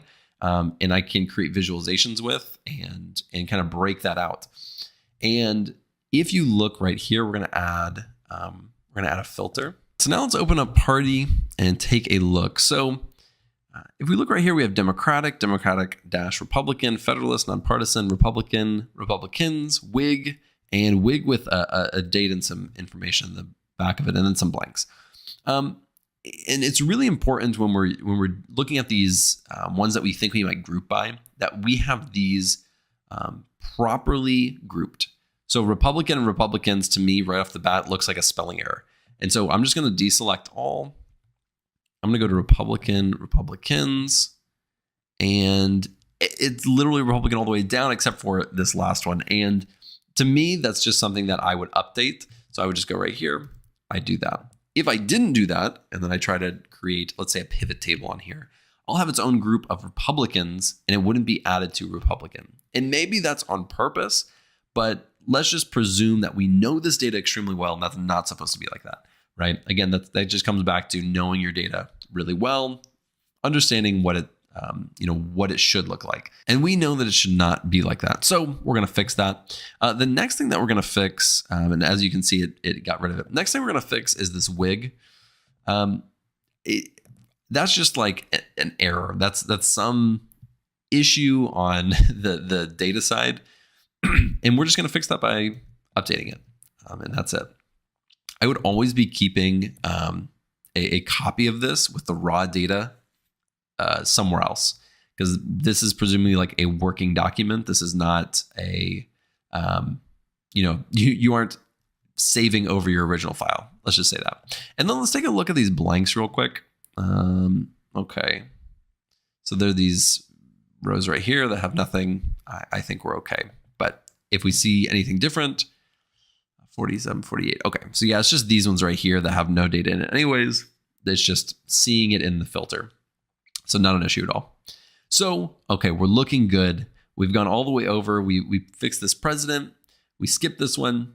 We cleaned up this party. And I kept this one in here because I'm not exactly sure if that's a Democratic or Republican. So I'm going to keep it its own thing. I'm not a huge history buff in that aspect. The next one right here is really easy. This is something that happens all the time, especially on most often it happens on numerical data. So like, there'll be a number of 1001, and then there'll be a space after it for absolutely no reason. And it happens all the time. It does happen like this as well, where you'll see this. And all you got to do is do trim and select the cell. We're going to close that parenthesis, and we're going to apply that all the way down. What is so fantastic about the trim is that it's really intuitive and it knows basically everything it needs to do. For example, it gets rid of the spaces before, it gets rid of extra spaces in the middle, and it'll get rid of extra spaces at the end, which you wouldn't be able to see, but they are there, and they absolutely can cause issues. If you have spaces at the end that you cannot see, let's take this one for example. Like if I had spaces at the end, that can cause issues when you insert or put that into a database. That happens a lot with numbers. When you're putting that into SQL, that can cause issues. And so it is important to actually do that trim. And you can do that on all of your columns or just ones that you're having issues with. But once you import that data into SQL, you will know if there's an issue or not when you actually try to start using it. So we're going to say vice, and we're going to say fixed. Oops, there we go. This next one is one that you'll run into a lot. When you're working with numerical data, you will encounter so many different issues. One that I run into a lot is I've worked with a lot of cost data or pricing data. And when it's in an Excel, it sometimes comes in with these currencies, like a $, a pound sign, things like that. And when you put that into SQL, it just is a nuisance, right? You're not going to be able to run, it's going to go in as a text, or it's going to be like a string, right? Because it has that special character. And you don't want that. You don't want to have to then go in and then change things around. You just want to be able to start, doing calculations on those numbers. So what you can do is sometimes it'll come in as a text, sometimes it'll come in as a currency, which I think this one's a currency. We are just going to change that to be a number.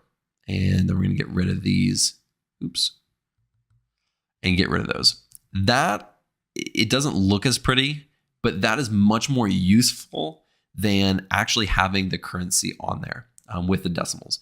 This actually is so much easier when you want to use it for almost anything, because you're able to add and do things properly in other systems. In Excel, I think it does understand it, but that can cause issues.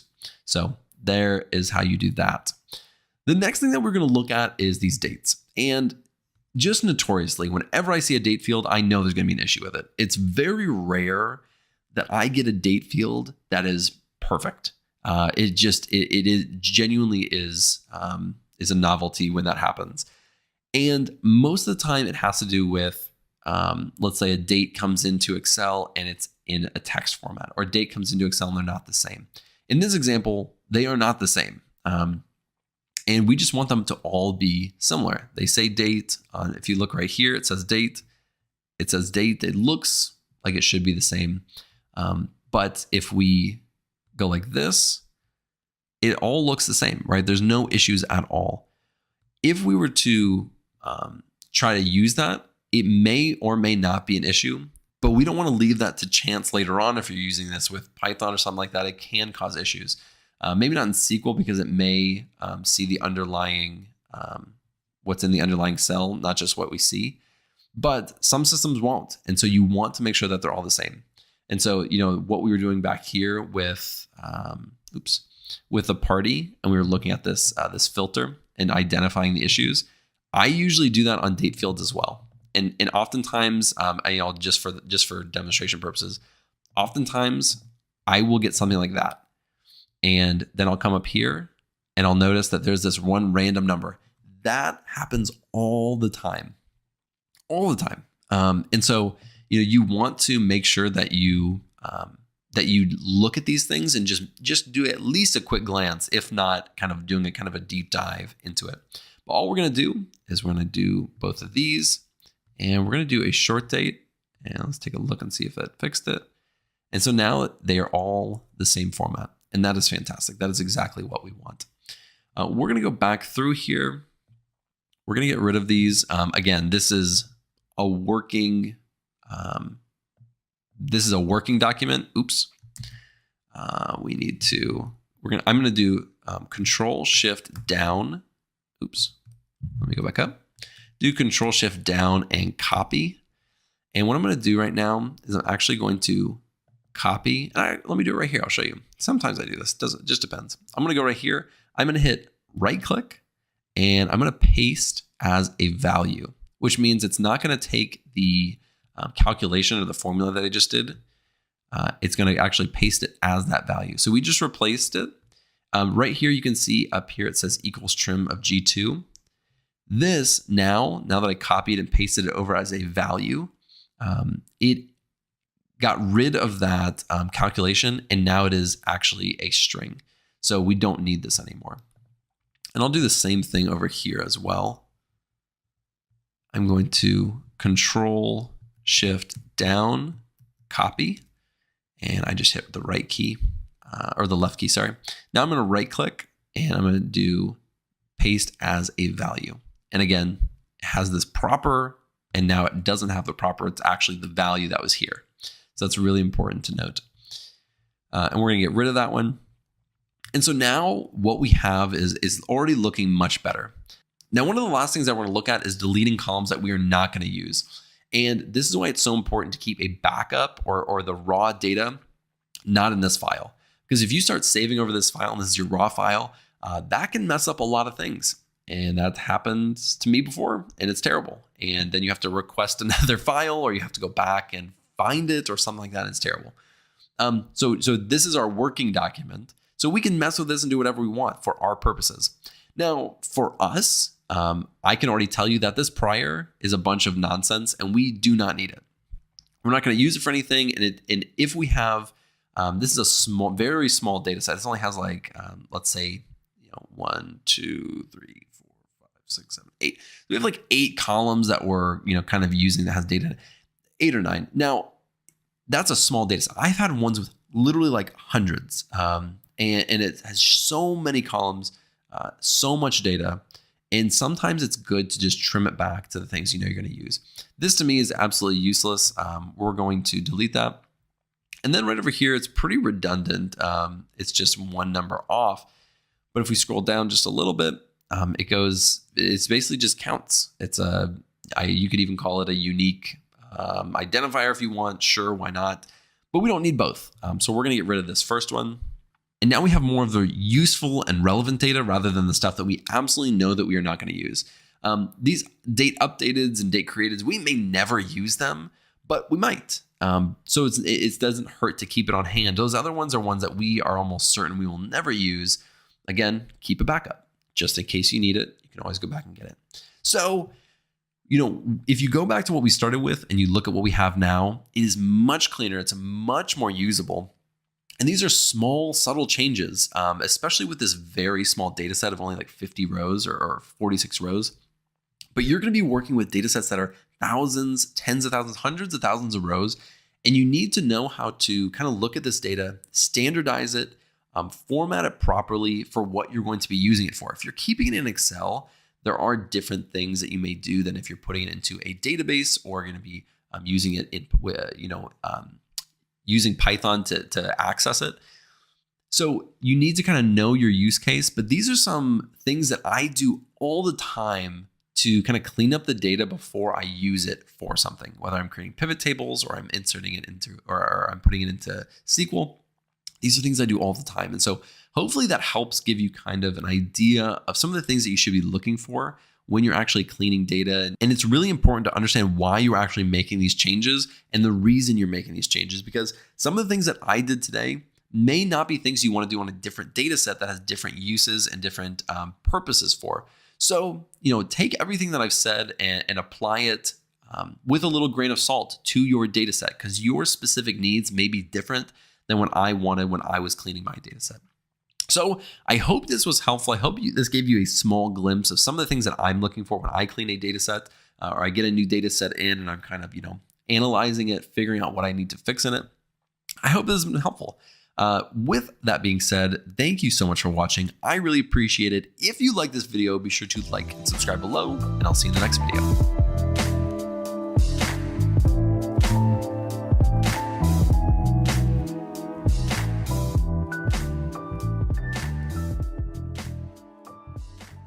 What's going on, everybody? Welcome back to the Excel tutorial series. Today, we're going to create an entire project in Excel.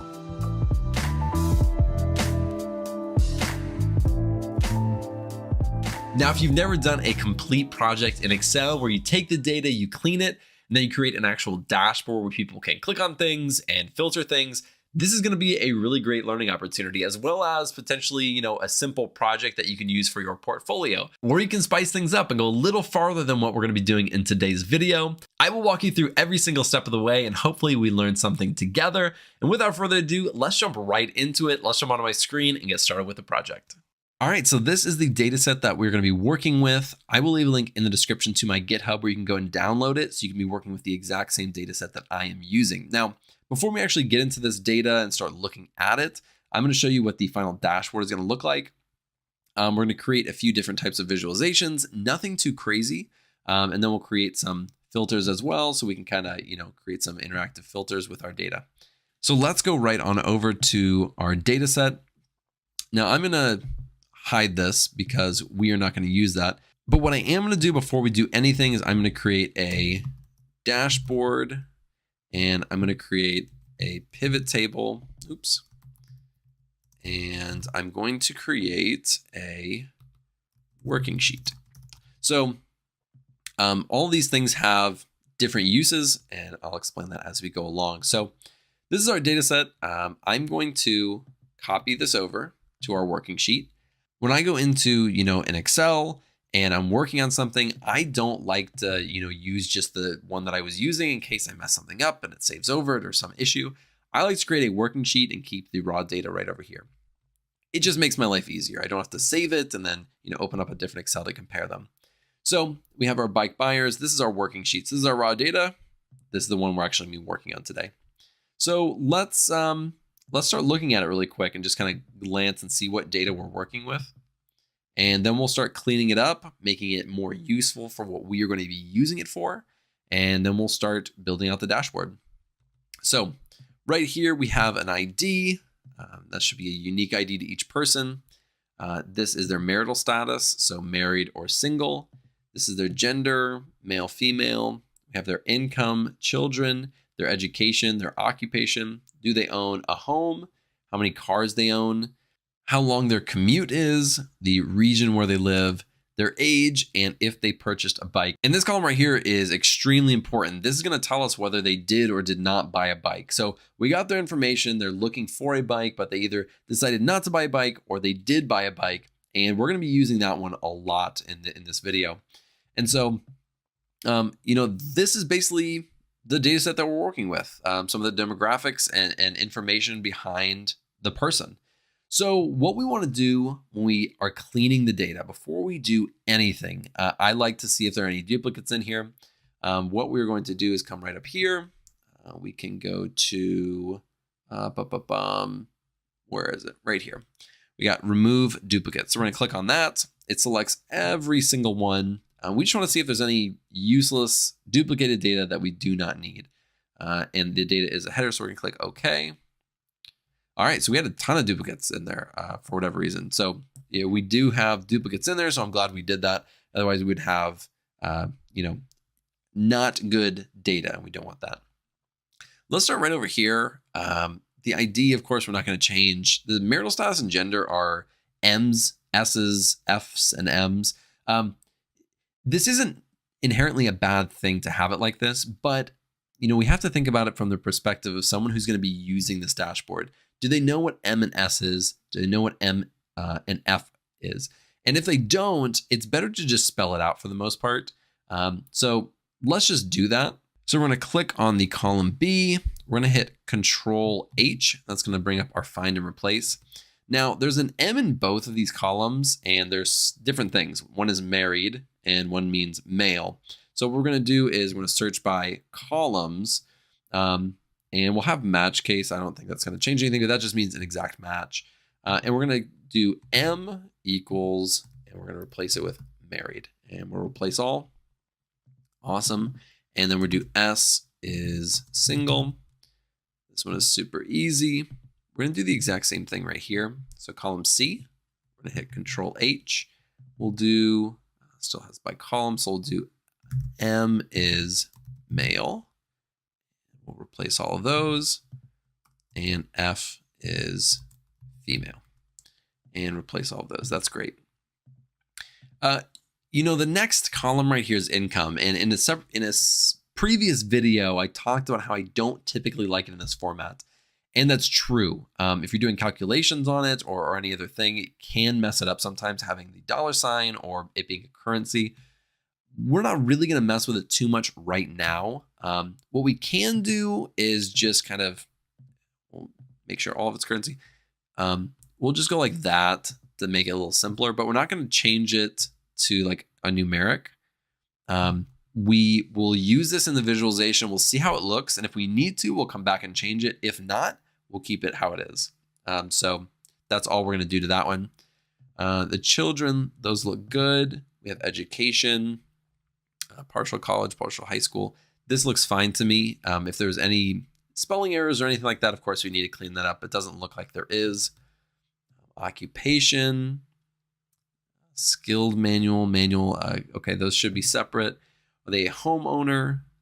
Should just be yes or no. All right, we have cars. 1, 2, 3, 4. Good night. Who owns 4 cars? And then we have the commute distance. And there's nothing terrible about this. It's giving you ranges, which can be a good thing. I say let's keep it for now, but I have a feeling when we get further and we start using it in the visualization, we may want to change this. So let's just hold off for now. But if needed, we will come back to this and we'll change this. And then we have our region, and that looks totally fine. And we have our age. Now, when you're using ages, typically you have some type of like age bracket or age range. And you do that because there are so many ages in here, right? It's 25 all the way down to 89. And if you're using that in some type of visualization, it could just get really messy. And so you'll create kind of, just brackets around these so that you can kind of condense it and make it a little bit easier to understand. So let's do that and just create a new column, and then we can use that for our dashboard. So let's go right up here. We're just going to create a new column. We'll call this age brackets. And what we can do is we can use an if statement to kind of say if it's older than or less than, and kind of give them these ranges. That's one way to do it, and that's the way we're going to do it right now. So let's go up here, and what we want to do is we want to say we're going to say equals, and we're going to do if, and we're going to close that parentheses. Now, what we're going to say is if this, I'll go right back up here. If this is less than, so we're going to do this, 31. And we're going to say comma. So if they are less than 31, what do we want to call them? What do we want their name to be? We'll call them adolescent. Oops, that's not how you spell adolescent. Adolescent. And then if they're not, what we're going to do is we're going to say it's invalid. Okay, and let's just see if this one works first. All right, it's not working at all. Okay, so basically what we did was incorrect. We did it backward. We want to do, I said L2 is greater than 31. No, we want to do like this. So let's do that now. All right, and it should pull up where if they're under the age of 31, so if they're 30 or below is basically what it's saying. So if they're 31, they'll be invalid. But if they're 30 or below, it's adolescent. So it is working properly. And let's see what it says. Perfect. So this one is working. And now what we want to do is we actually want to build on this and make it kind of like a nested if statement, if you've ever heard of that or done that before. So this is our first if statement, and this is invalid. This is our value if false statement. This whole statement is going to become our value if false for a different if statement. So let me write it out, and hopefully that'll make sense. But we're going to say if, we're going to do open parentheses, and we're going to do it like this. And let's just get rid of this for a second. All right. What did I do? And let me do, oops. Give me a second. Okay. We have our if. Let me just write that out again. We have our if. There we go.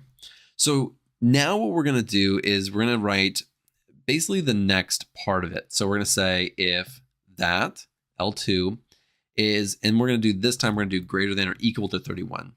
So now it's going to include that 31. So right here, we did anything less than 31. So it's 30 and below. This one is going to be 31 and above. So we're going to say these people are middle age. And if not, then it's going to go to this if statement. And then we need to close that, I believe. So now let's try this. All right. Fantastic. Now, if everybody should be in one of these areas, right? Everyone should either be an adolescent or middle age, because basically all we're saying is if they're older than 31 or 30 or below. That's all these two statements do. So we have, our next group. Now we can add and go even further into this. And now we can use this entire thing as the, what was it called? The value if false section. So that's what we're going to do. We're going to do one more. So we're going to have 3 different categories. So we're going to say if and do an open parentheses. And we're going to say if, oh, actually, let's do it. Let's not do it to this one. Let's do it to this top one, just easier. So we're going to say if open parentheses. We're going to say L2. And this time we're going to say anybody over the age of 50. Or we can do 55. Let's do 55. So we'll do 55, and we're going to call them old. And we'll do a comma. And this is the value if false statement, and we need to close up parentheses. So let's try this. Anybody over the age of 55 should have old. Maybe we'll do 54. So anybody who is 55 is considered old. I think that's fair. I think that's fair, guys. Oops, I should have done that to this one. Let me get out of this. And we'll do 54. My dad is 55. That's why I'm doing it like this. This is for you, Dad. Because he should be in this old category, to be fair. So now we have adolescent, middle age, and old. These are 3 categories. So we can now have these buckets, these different groups of ages, and it's much more usable than these individual ages. And so we will be using this in our dashboard for sure. Now our next one is the purchased bike, and we're not going to do anything with that. So that is that one. And there wasn't a ton to clean up here. We removed some duplicates. I don't know why it says that. What did I do? Married. What does this even mean? Did I write that? Did I mess this up, guys? Oh, when I did the M and the S replacement in there, it replaced it with married and single. It's supposed to say marital status. Oops. Thanks for catching that, guys. Thanks for catching that. I hope that's how you spell marital. We'll see. So we are going to keep it just like this. Now, what we are going to do is build pivot tables with this data. So we had our raw data, we have our working sheet, and now we want to create pivot tables. And pivot tables is how you actually help build your dashboards or help build your visualizations.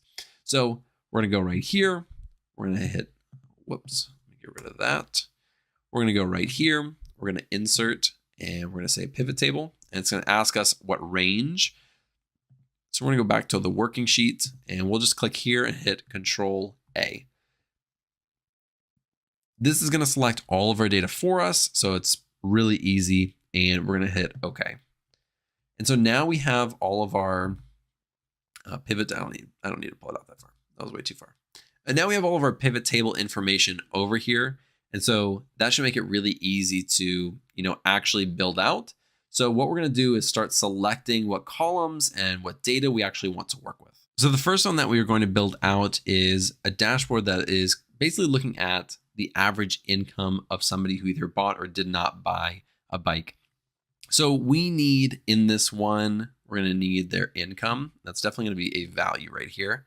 But we want to break it out by male and female. So let's look at their gender. We're going to pull that down into the rows. So this is basically a sum. And no, let's look at, let's make this an average. So I just went to the, I clicked right here. I went to the value field settings, and we're just going to do an average.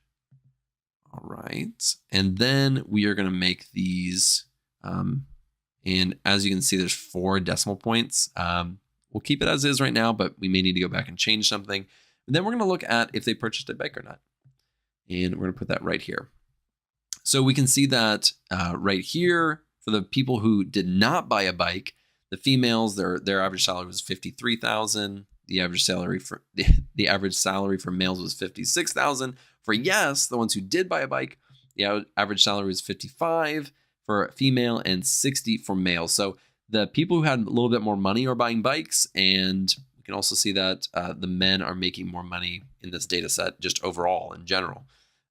So let's make the visualization really quick, but I don't know. I'm not a huge fan of these decimal points, and maybe we can just change that in the visualization. We'll see. Oops, that's not what I meant to do. Let's do that. So what we are going to do is we're going to click into here. We're going to click Insert, and we're going to go to these recommended charts. And it's going to bring up basically every single type that we would want. And we can just click in here and see which one looks good. Oh yeah, I love those 3D ones. Those are my favorite. You guys know that. Let's use this one right here. Pretty simple. Whoops. Let's pull this right over here. And as is, it looks pretty good. It shows male, female. We have the average or the incomes right here, whether they did or did not purchase it. And so at a glance, it's pretty easy to see. Let's see if there's anything, if you want to change up style-wise, go for it. I'm just going to keep it as is. But let's see if there's anything we need to add, right? Do we want to add these axis titles? For the most part, I tend to do that. It makes it pretty easy to see. So we can go in here and we can just click it like this, and we'll say income, and we'll say, oops, and we'll do gender. So that's what that is. And let's go back in here. Do we want to add a chart title? We definitely want to add a chart title. For most of these, we'll add a chart title for sure. So we'll say average income per purchase. I don't know if that's 100% right, but we'll use it if we need to change it to be, by gender or something, we can. But for now, let's see. Do we want to add data labels? Definitely not. A data table. We can do this. It may make it a little easier to read. I will say that, again, these numbers are just, these decimal points are really throwing me off. Let's go see if we can change it in here. Let's go to, see if we can just make these numbers. Okay. And we can keep it like that, or we can even do something like this, add commas. Yeah, I'm going to keep it just like this. I think this just looks the best. Again, I'm adding commas here. I'm changing the decimal place right here. It just makes it look a little nicer, a little cleaner. So let's keep this exactly how it is. We can always change things if we want to come back to it. So we created our pivot table, and then we created our visualization. Basically exactly what we're going to do for all of these, because again, all of these need pivot tables in order to create the visualization. So let's get out of here.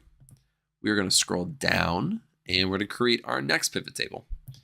And once we get done with all of the pivot tables that we need, or all the visualizations that we need, then we will start. So we're going to do Control A.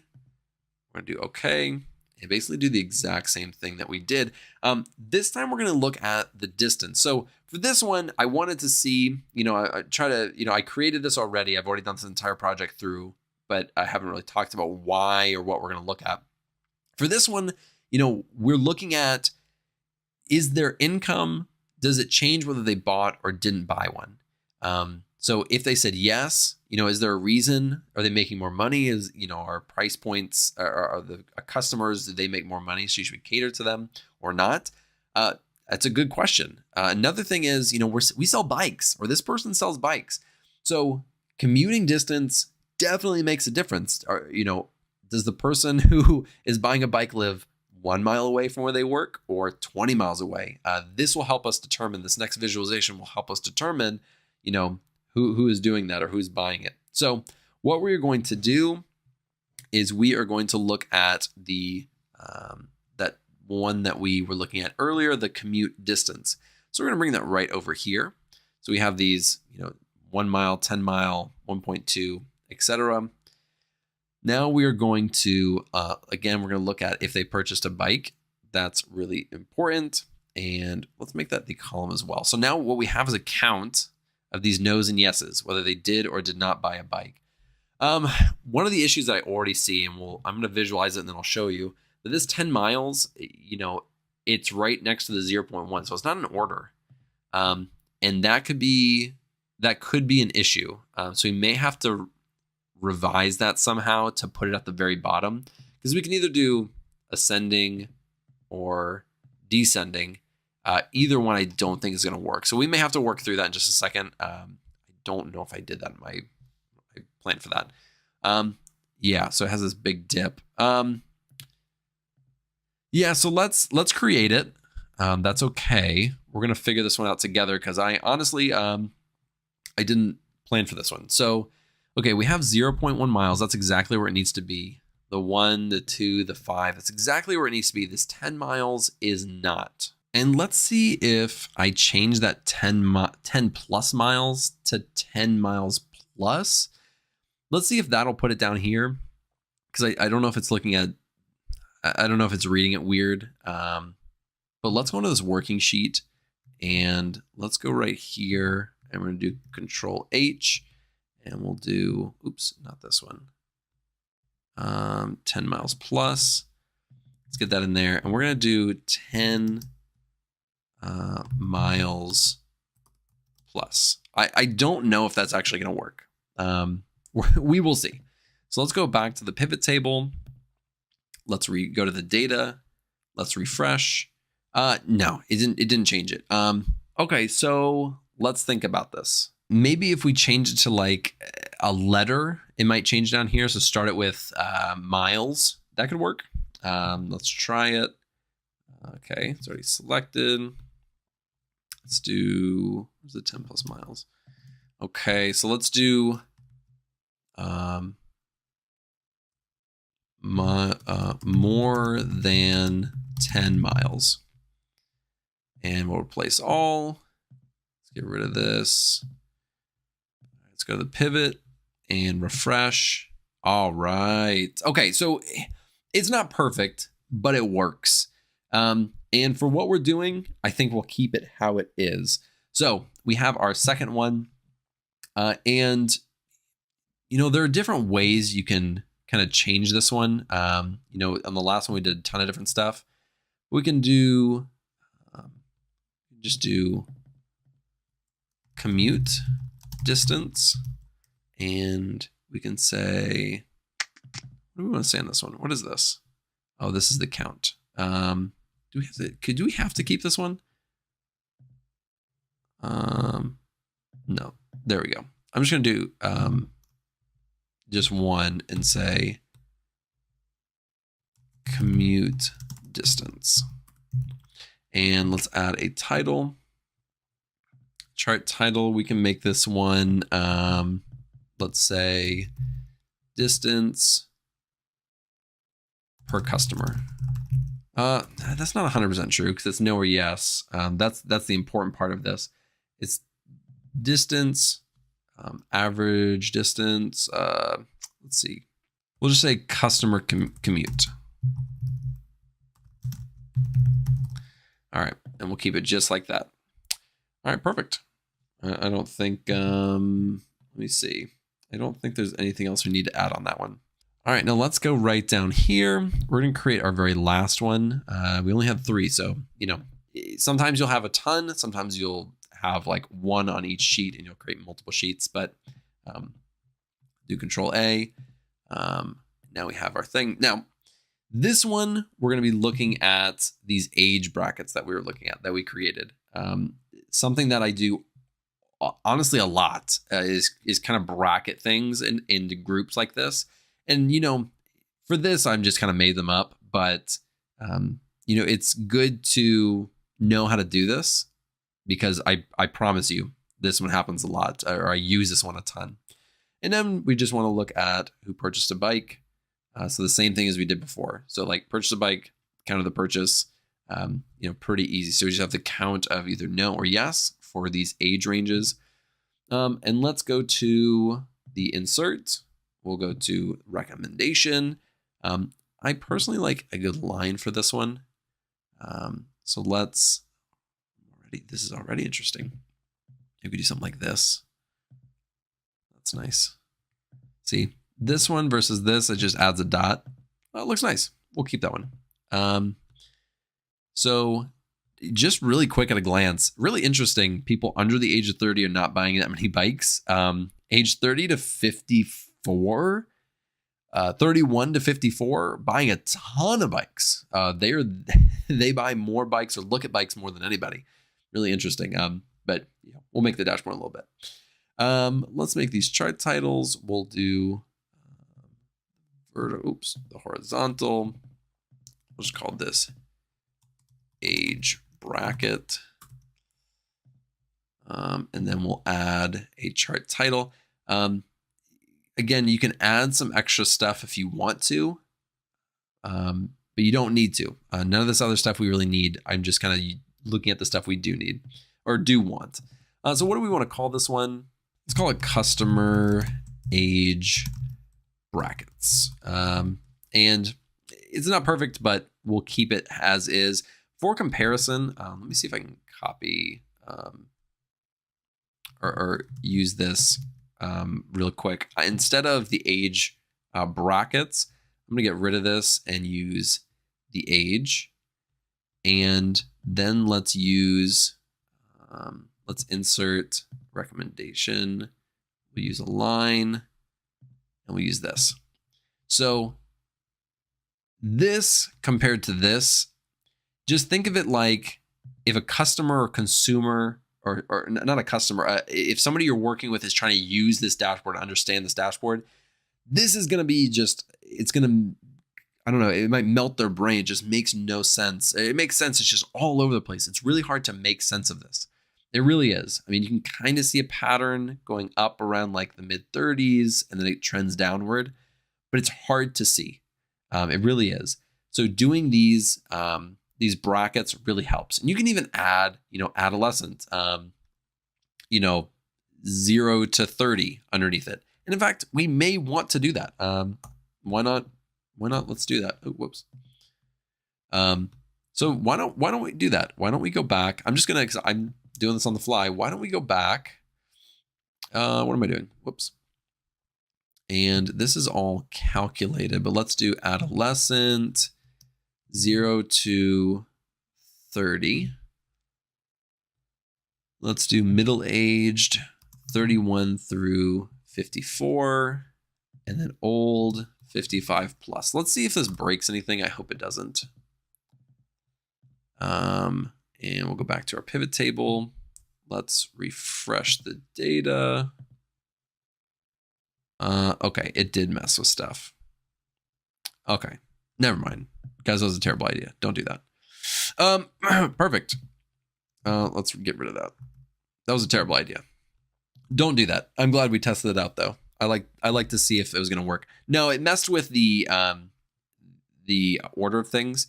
I intentionally named them adolescent, middle-aged, and old because it makes sense for the visualization.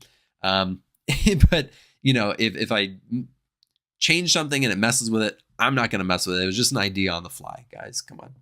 All right, so let's start building out our dashboard. Now, when we're building our dashboard, what I personally like to do is to have this pivot table sheet, and then I will copy them over, and later we'll hide these other sheets, and I'll explain that in a little bit.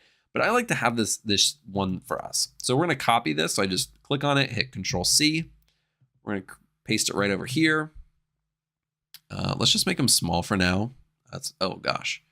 No, let's not do that. Oh, these look terrible. Okay. Anyways, let's copy this one over. Oops. Okay, what did I just do? Oh, I didn't copy this one. Whoops. It's not copying. Okay. We're going to go copy. Hit paste. Fantastic. Oops. Guys, look away. This is tough to watch. This is tough for me to watch. I'm the one doing it, and it is tough for me to watch. All right, let's go to this last one. I'm gonna try it again. All right, it worked this time. So now we have our three visualizations. This is perfect. But now we actually want to create a dashboard. Now, how do you do that? How do you make it look nice? And then we're gonna add some filters and stuff like that. How do we make it look nice? What happened here? What changed? What did we do? Oh my goodness gracious. All right, let's copy this. Let's paste this. Let's get rid of this. I don't even know how that happened. I've never seen that before. That was wild. Excel is trying to destroy my whole video. I mean, I'm doing this for you, Excel. Good night. Okay. No problem at all. What we're going to do and how you make this at least look nice. First off, we can get rid of these grid lines pretty easily. And I recommend when you do that, when you make a dashboard, it just makes it look cleaner. It makes it look like an actual dashboard. Let's go to View and Grid Lines. So we can get rid of these grid lines. It just makes it look nicer. We're going to make, we can choose any color here. I'm just going to choose a color. I like this. And we're basically creating like a header, right? If you're using like Tableau or something, we're going to merge and center. So it takes every single cell that we have highlighted, creates it into one. Let's call this bike sales. I think I called it bike sales dashboard. Let's just call it that. See what happens.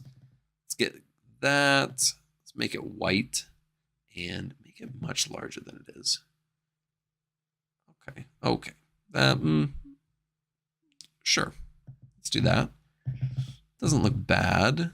What is it doing? There we go. Let's make that center. Perfect. It's not perfect, but we're going to use it.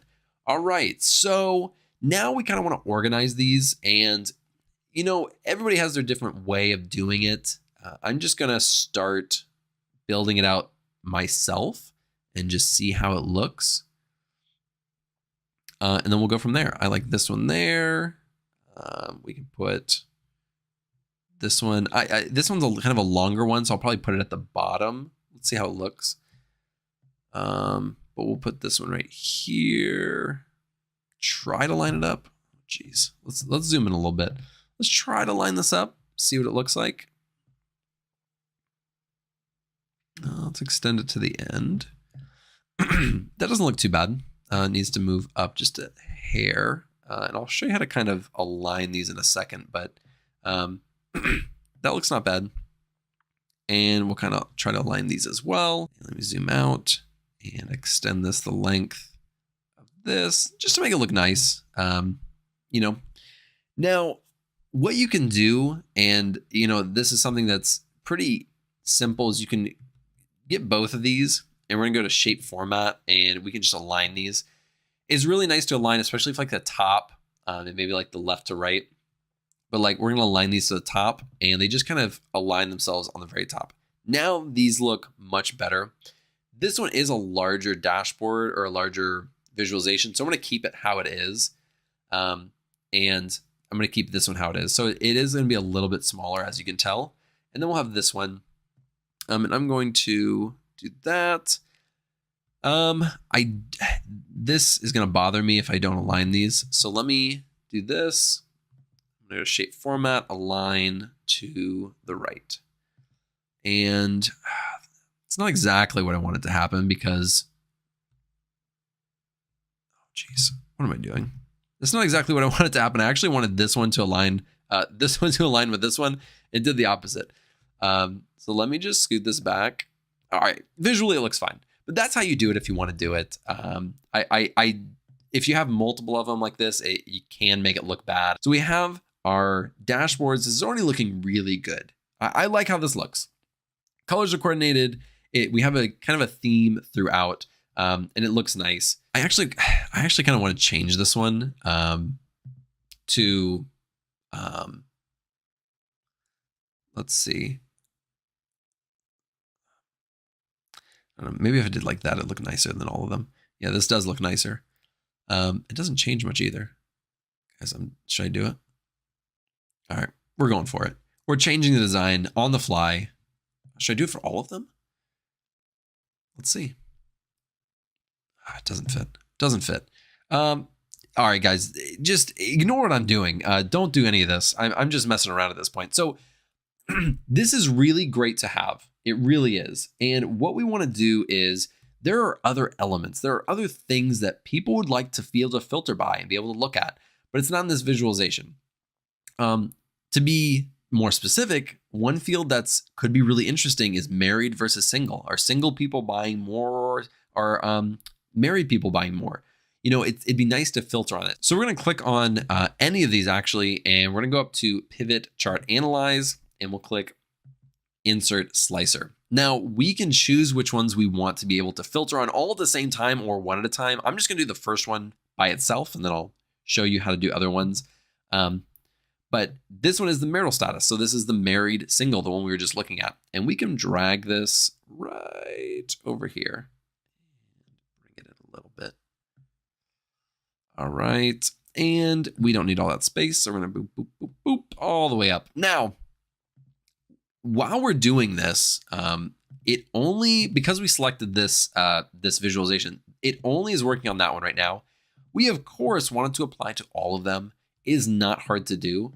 All we're going to do is we're going to click on, we're going to make sure we're clicking on this. We're going to go up to Slicer. We're going to hit Report Connections.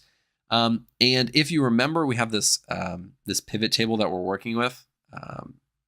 And this is where all of our pivots are coming from. So we're going to actually apply it to all of them.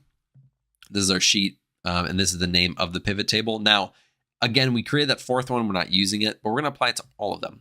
So now when we click on it, it's going to apply to all of them. So at a quick glance, let's see what single people are doing. Interesting. Interesting. When I'm looking at just these numbers right here, married people, these individuals are making a lot more, like sometimes 8 to like 10,000 more on average than their single counterpart. Again, that's a rough estimate, but it's interesting. So now what we can do is we're going to create more of these. So we're going to go to pivot chart analyze. We're going to go to slicer. Now we already did marital status, but what if we want to look at things like region and maybe something like their education? So let's bring up both of those and look, now 2 of them come up. So let's add the region right here. We'll bring that in just a little bit, see if we can match it. Nailed it. All right, now we're going to put that up. We'll bring this one down just like this. Bring it over, see if I can match it again. Come on. Almost nailed it. I don't know if I nailed it, but it's close. All right, kind of bring this up a little bit. Bring this up. And we have to do the exact same thing that we did with this one, because right now, again, it only applies to that one chart. So what we want to do is we're going to go to slicer, report connections, add it to all of them. Okay. Do the same thing with education, report connections, bada bing, bada boom. We are looking good. And now let's get rid of all of them. It's just going to be everybody. So now we can kind of slice and dice and choose what we want. We want to look at people who have a bachelor's degree, who live in Europe and are single. And this is the information that we have on those people. So now we can narrow it down by certain demographics even further and look at this key information. So we may not, look at counts and averages of these things, but we're able to filter on them. And that's really great to know. So bachelor's degrees on average are making 60s, 70,000. Let's look at graduate degrees. Okay, a little more. But again, I'm just looking at random stuff. But you can mess around with this. Take a look at some stuff. This to me, I want to make this color darker. I feel like it'd look nicer darker. There we go. Oh yeah, that's way better. This to me it's a good dashboard, right? You have key information that you're looking at, nice visualizations. It's color coordinated. You have these slicers on the side. To me, this is a fantastic, just simple dashboard. And there are so many other things that you can do with this data, and you can make it unique and you can add your own spin on it. And I highly recommend that you do that. Push yourself, go past what we just did today and add your own stuff and use this. And then you can add this to your portfolio website and show this off and show people that you know how to use Excel, which is a fantastic thing to know how to use and show off. So with that being said, I hope that this project was helpful. I hope that you learned something along the way. I know I did. I was learning things as we were going, and I hope that you didn't mind that I took some detours along the way for your amusement as well as my learning. So with that being said, thank you so much for joining me. I really appreciate it. I hope you have a good day, and goodbye.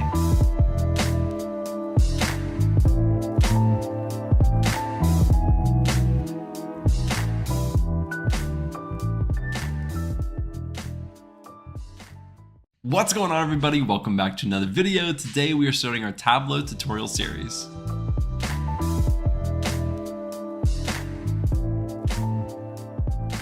Now this series is for absolute beginners, so if you have never used Tableau before, you are in the perfect place. I'm going to take you all the way from the very beginning of installing it and just understanding what Tableau is and how you can use it, all the way to creating dashboards and sharing it. Now personally, I hate those videos that are like 3 hours long and they just expect you to go through it. I like to break my videos up into chunks, so if you have ever done my SQL tutorials, you'll know that I like to break things up so it gives you time to try them out and do them yourself, and then you can move on to the next video. So I'm going to be breaking this up into 5 separate videos. But in this video, I'm going to show you how to install Tableau for free. I'm going to show you the user interface. We're going to download a data set that you can find on Kaggle, and then we will build our first visualization together. With that being said, let's jump over my screen and we'll get started. All right, so the very first thing that we need to do is you need to actually download Tableau. So we're not going to be using Tableau. We're going to be using a free version called Tableau Public. It has a lot of the same features, except of course it's not every single feature that regular Tableau has, but it is absolutely perfect for learning it and for using it. And you can even build dashboards and share those for your portfolio. I'm going to put this link in the description so you can just go and click on that. And all you have to do is input your email right here. We're going to click download the app, and then it should start to download, and then you can save that, and then you're going to open this up. Now, I'm going to open it up. I don't know what it's going to do. I already have it downloaded, but it should open up and look hopefully like what you're seeing on my screen in just a second. Let's see what it does. I hope you can see this, but it says Tableau Public. It says I already have it set up, but you're going to click install and go through all that setup stuff. So I'm going to exit out of here. But I'm going to go over here and type in Tableau Public, and it's 2021.3. That's the current version that they have out. If you're doing this in the future, they may have, different versions. So you should be able to pull this up right here. Now, I'm going to go and get our data set that we're going to be using, and I'm going to show you how to get that as well. And then we will actually jump into Tableau and start using it. So let's go over here. I'm going to get a data set from Kaggle. I wanted something pretty generic to show you. In future videos, I'm going to show you some special, or not special, but just different visualizations that you might use. And we'll get different data sets for those because, of course, not one data set covers all these other types of visualizations. So we're starting off pretty simple right here. We're going to be getting one called video game sales.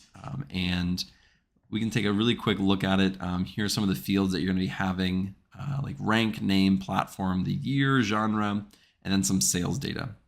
And this is what it actually looks like. It's called VG sales, so video game sales. It's in a CSV. And here are the fields, and we have our data. And all we are going to do is we're going to download that, and I will save it. Now, when you download it, it's going to be saved into a zip file. So we need to go to our downloads. Let's refresh this. Here's our archive. We need to go in here. You can just copy it and paste it right back into here. And just so you know, that is a CSV, so be aware of that. So what we want to do is we want to come in here. Now, since it is a CSV, we're not going to be using Microsoft Excel. We're going to be using the text file. So we'll come in here. We'll take VG sales. Now, one thing I want to do before I do that is I'm going to rename mine VG sales _1. I've already prepared for this, and so I already have that in there. So I want to make a distinct one for myself. You do not have to do that. So we'll come back here, and then we're going to do text file. We're going to do VG sales. We're going to open that up. And when it pulls up right here, you can bring in other tables, and then you can start to join them together and create those relationships. We are not going to be doing that in this video. We'll do that in a separate one. As for just getting started, we're not going to be using that. But you can see some of these things or some of these fields, and if you notice, they're either ABC or they're a number. So it starts to categorize what this field type is. So is it a string? Is it numeric? It starts to automatically do that. And that's all done within Tableau. And so it just kind of reads it, and that's what it does. What we are going to do is we're going to click right down here. It's called Go to Worksheet. The worksheets are where you're going to actually start being able to build your visualizations, your charts, your graphs, all these things. And so, we have this in here now. And so we're just going to click right here on Go to Worksheet. As you can see, here is VG sales _1. You will not have the _1 if you did not add that like I did. But right down here, you can see all the fields that we just imported from that data set. And they even created one right here for us. They just generated that field based on the file. So it's a count of all the rows, really. So what I'm going to do is I'm just going to walk you through basically what we're looking at, some of the things that we're going to be using today. There will be things that I don't talk about, but I'm going to highlight those in future videos when we start using those or going over them.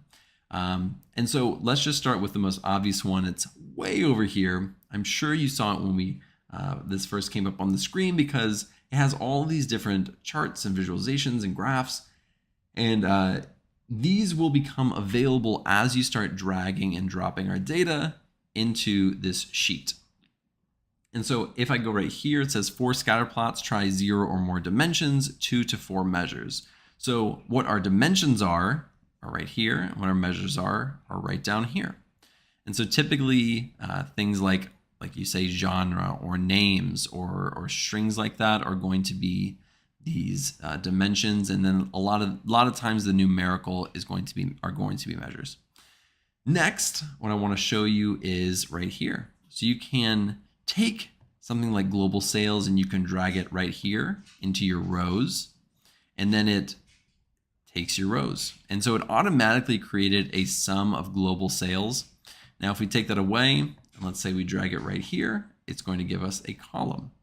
Now, you can also do it right up here. You don't have to drag it on screen. You can also just add it to the column or the row. That's typically what I do. It's just more intuitive to me. Or you can drop it in this section right here, and it does its best to assign it some type of visualization. And so that's what it always is trying to do. It is trying to say, oh, okay, this is what you're trying to do. Let me try to get the best visualization for the data that you're giving me. Now, while we are here, it went down here into marks, and marks is a very important area. It's where you can add color, size, text, detail, and tooltip. And I'm not going to go into what all those are because I'm just going to show you. So let's start pulling some fields in here and creating a visualization. And then I'm going to show you how all of that works, including filters as well. So the first thing that we are going to look at is global sales. And let's put that in the rows. And then I'm going to take year and I'm going to make that the column. And this is basically exactly what I wanted to do. Now, as of right now, it has only the year and it's looking at global sales for everything. But we want to break that out a little bit better. I want to break it out by, let's do genre. So different genre of games. Now, if I add that right here to this columns, it is going to break it up by year and genre. If I add it right here, it is going to break it out by the year, of course, but then in each individual row has the different genre. That's not what we want. We want to keep this type of line graph. And all we're going to do is we're going to add it to marks. And you can't really see it based off of these colors, but they're all different. So we have action genre, we have the sports genre, racing, role-playing, all these different genres within it. Now we can get rid of that because we don't need it anymore. And this is where these marks really come in handy because you can start basically doing what you want with them. So for the genre, I want to be able to see all these different genres with different colors. To me, that just makes the most sense. So I'm going to put color right here, and automatically it assigns every single genre its own color and gives us this legend right over here. And so it's really easy to see. Well, when you have smaller numbers, it's much easier, but I know that red is sports, and I can go right here and find red, and that is sports. So it makes it a lot easier than when it is all the same color, blue.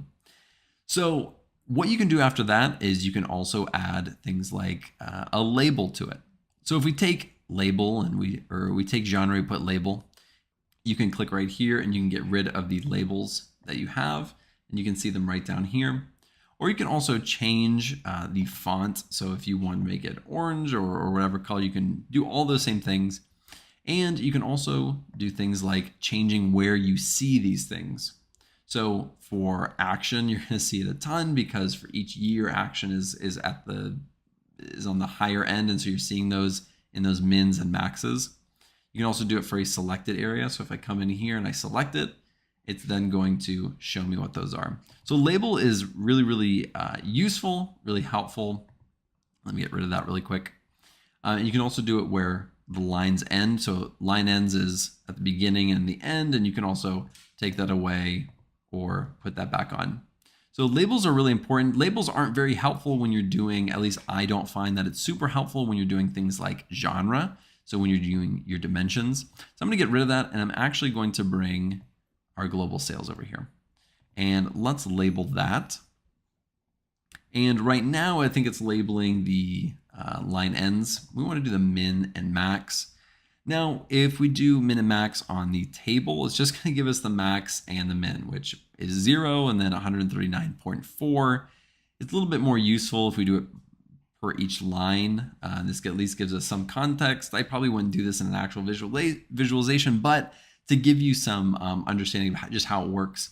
So now I know that right over here, the min and the max, or the max for these for action and for sports is right around 138, 139. So it's pretty easy to see.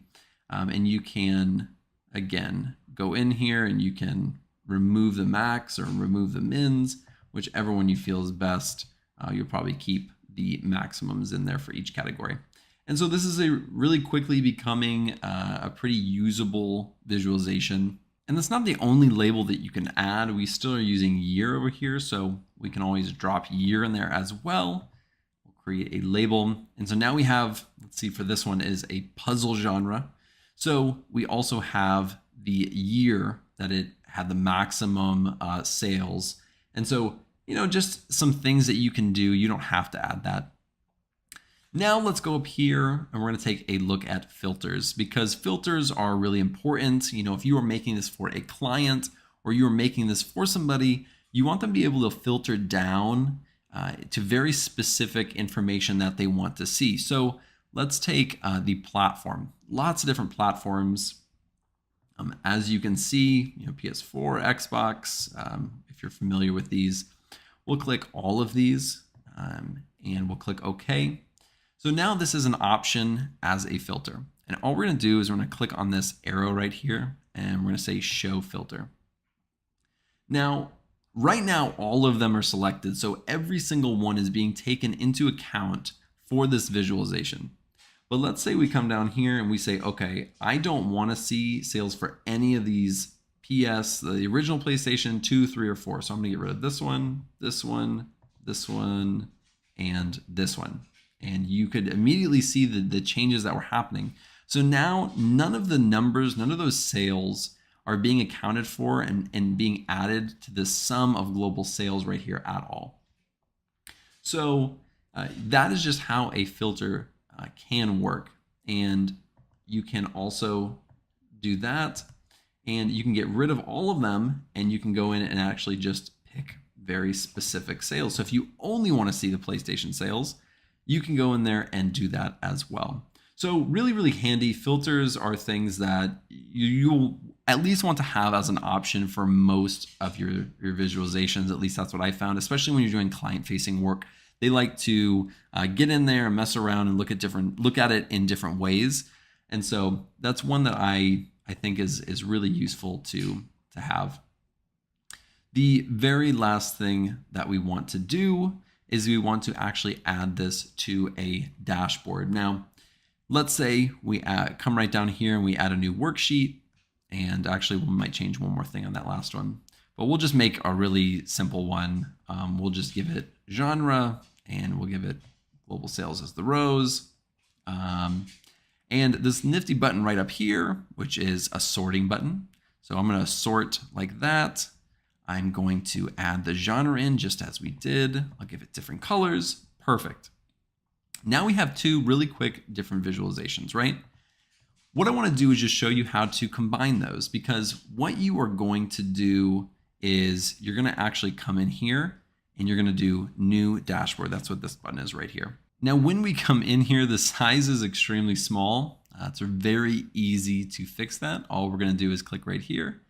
We're going to go to this range or this drop down and we're going to click automatic. So now it is a much larger size for us to actually drop our visualizations into. And let's put sheet 1 and we'll put, let's put it up top. So now it looks a little bit like this. Not perfect, but again, if I wanted to make this look a lot better, I definitely would. And then you can go over here and you can rename these things. You can also do that back when we were in our actual worksheets, but you can also do it here as well and then start customizing it and building it out. That's not what this video is for. That is the last video. We're going to build an entire dashboard. It'll be kind of like a small project. You can put that in your portfolio. If you have gotten this far and you want to jump straight into it and you don't want to wait for these other videos to come out, or you just want to jump straight into creating an entire portfolio project, I have an entire portfolio project series that covers SQL, Python, and Tableau. And so go check out that series. I have one video dedicated to Tableau. It's like 45 minutes or an hour long. And it covers a lot of the things that we're going to hear in here, as well as a few other things. But I appreciate you checking out this video. In future videos, we're going to be going over things like creating bins, calculated fields, doing joins, and then creating a final project and putting it all together. So thank you so much for joining me. I really appreciate it. If you like this video, be sure to like and subscribe below, and I will see you in the next video.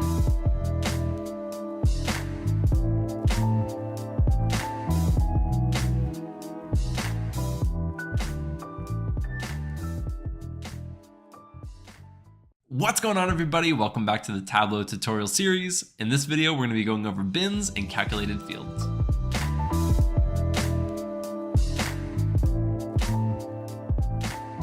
All right, so let's jump right into it. The first thing that we're going to look at are bins.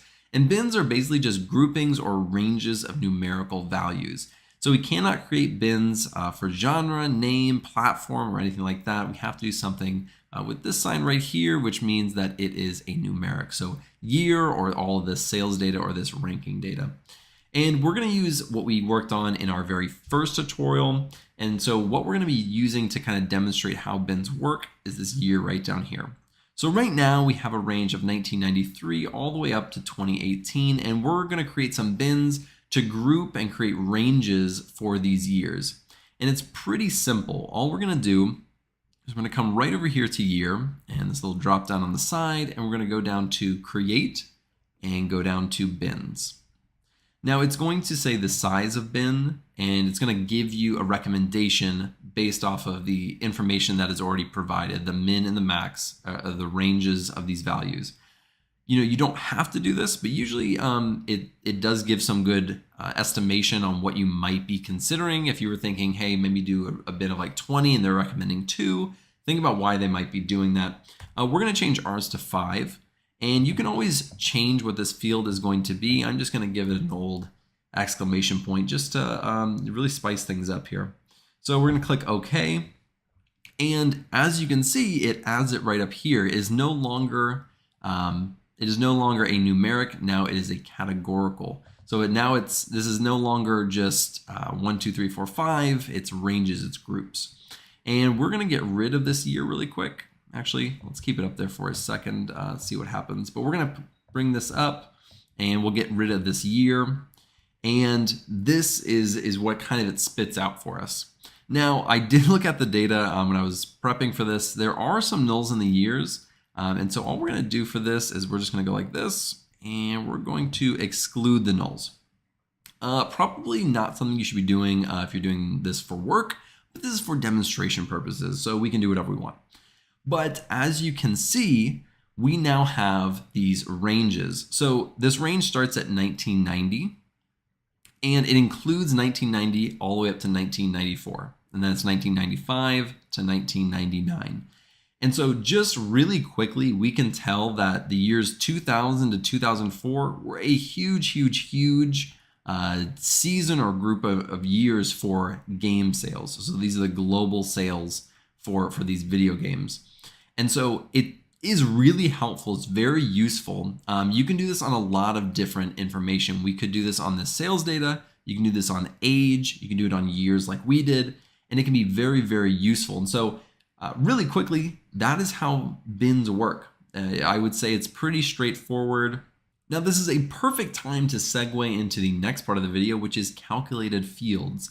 Right over here on this left-hand side, we see that the global sales, which are in millions, goes all the way up to 900 million, and created these beautiful bins right down here. But let's look at within these from 1999 to 2015, let's see which of these has the highest percentage. Of course, it's going to be this one, but we can do something called a quick table calculation. We'll create our own calculation later, and I'll show you how to do that. But we're going to do a quick table calculation, and we're going to do the percent of total.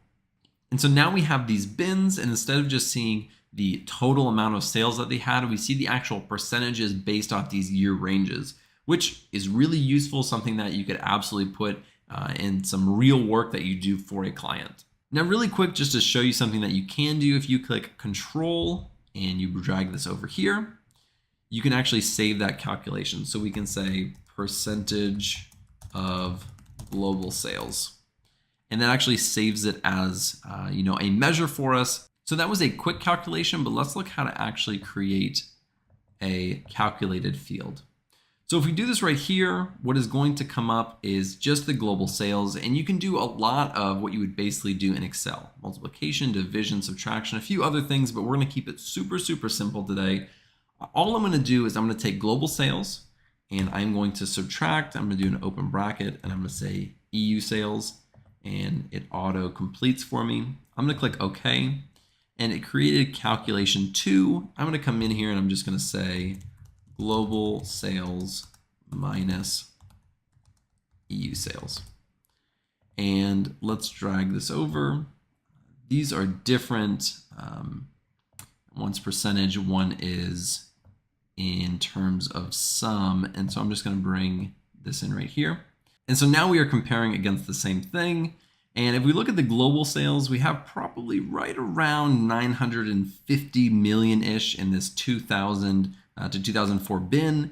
And for global sales minus the EU sales, we're looking at 650 million. So there is a noticeable difference. And this is just one of the ways that you can use calculated fields to actually just show the difference between two numbers, or you can do more advanced calculations depending on the data that you actually have. So that's it for this video. I hope you learned a little bit more about bins and calculated fields. In the next video, we're going to be looking at a ton of different visualizations and graphs and charts, and just exploring what options really are out there for visualizing our data. Thank you guys so much for joining me. I really appreciate it. If you like this video, be sure to like and subscribe below, and I will see you in the next video.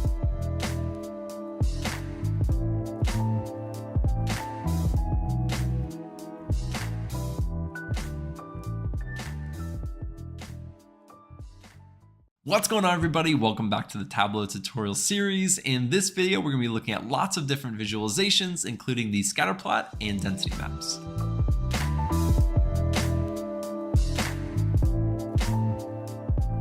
Now, before we jump into the tutorial, I have some very exciting news. In just 2 days, on October 7th, I'm going to be partnering with Alteryx to host a webinar.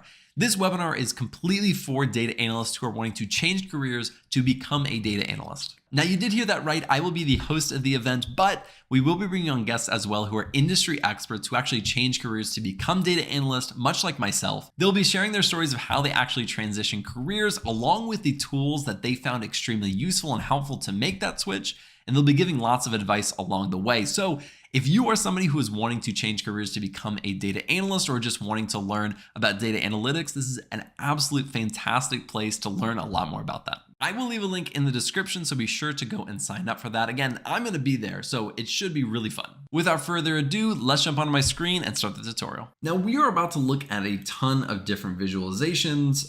Over here, you can see just an array of them. But not all of them are ones that I actually think are useful or ones that I would actually recommend using. And so I'm going to take you through some of the ones that I absolutely think are worth learning and using and trying out. And I'm just going to kind of just show you how I might use them, how they might look, how you can navigate them a little bit. Now, before we do that, we do need to go download one data set. It's this Starbucks location worldwide. Yes, we're going to do a little bit of longitude, latitude here. And all we have to do is click this downloads button and it will download. We're going to do that into downloads. We'll save that. Yeah, I've already done that, but I'm doing this with you guys. I'm doing it for you. So let's go to our downloads. Now we have here, we want to come in here. We're going to copy it, or you can cut it. And then we're going to paste it here. Yeah, replace it. Perfect. And now we have it ready to go. We'll come in here. Let's do a new sheet. And I already have it in there, but I'm just going to show you what I would do. I'd do new data source. We'll do text file. We'll do directory, and we will open it. And let's see what data we have in here before we actually begin, just super quickly. We have the brand, so whatever company has it, and then a bunch of location information. Street address, city, the state. This is all in the United States. So that's basically it. And what we are going to do is we're going to go over to this sheet 3. And we have this directory 2. That's the one I just pulled in. Exact same thing as directory. But so the first visualization that we are going to look at is a bar and line graph. So what we're going to take is the year right here. We're going to take these global sales and these NA sales. And we're going to be doing this one right here. So this has a combination of 2 separate types of visualizations. So sometimes you just have lines, sometimes you just have these bar graphs or these bar charts, and we're combining the 2, and it's very nice. I like how this looks. Now, if you notice, if I put this NA sales behind it, now it kind of cuts off. So now this global sales is in front. We're gonna put that back. I just wanted to show you that. Right here, there's all some of global sales, some of NA sales. So if we go into this all, we click this drop down, we can change it to a line. We can change it basically whenever we want. I just hit Control Z to reverse that. But what we can do is we can go in here and we can change this color. And let's see if we can just make it red. Is that possible? See what I did? I made it orange. That works for me. Just something to stick out a little bit more. Choose whatever color you want. And this is a really nice visualization. This is one that I have used in the past. We're looking at global sales versus the NA sales. And so it's very easy to see the distinction between the 2 and how one was doing a specific year versus how the other one was doing in that same year. And so I really like this. If you want to do something like keeping it consistent, you can do 2 bars. I don't really like this one as much. And you can really change it up. There's lots of different ones that you can do. Again, I prefer the line, but do whatever you think is best. I'm going to change it back because this is not how I want to keep it. But there you go. So that is the first one that we are going to look at. Let's move on to the second one, and we actually will be using our Starbucks data here. Now, when you bring in data that has any type of map or address or postal code or things like that, or country, it's typically going to create this latitude and longitude, and it's going to generate that. Now, what we want to do is bring this longitude right up here and this latitude right there. And if you do the show me, right now it's giving us this, but what we want to do is add what we're looking for. So what will we actually be trying to search for on this map? You can do anything from like a postal code, and it will drag us right here. Let's come over to this. This allows us to kind of scroll around a little bit. We're going to mess around with this one for just a little bit. And let me see if I can. That's nice. That might be too big. Let me back up one. So at least in the continental US, a little bit down here, these are the postal codes. So right now we're looking at postcodes. And there are a lot that you can do with this, really. Color will make almost no difference. It just becomes this mess. So you don't typically want to do something like that, at least not for this. Let's go to size. And if we make it really small, you can kind of see these groupings, these pairings, typically of like larger cities or major metropolitan areas. And so you can do this, and it's really, really easy. I don't recommend labeling this. I don't even know if it'll do it. It would be an absolute mess to try to label all these postcodes. But let's bring this out, and let's bring these state and provinces in. Now, right now we have these little tiny dots on here. And I think what we want to do is not increase the size, but over here, we want to actually do this and make it a map. And so now it's going to fill in all the states. We can, why not? We'll add some color here. But we can, it has it numbered. I didn't think they were numbered. Oh, that's interesting. I haven't seen that. I didn't look at that before. I was just found that interesting. But now we can see what what states Starbucks is in. And as you can see, they're in all 50 states. But it's something interesting to look at, to think about.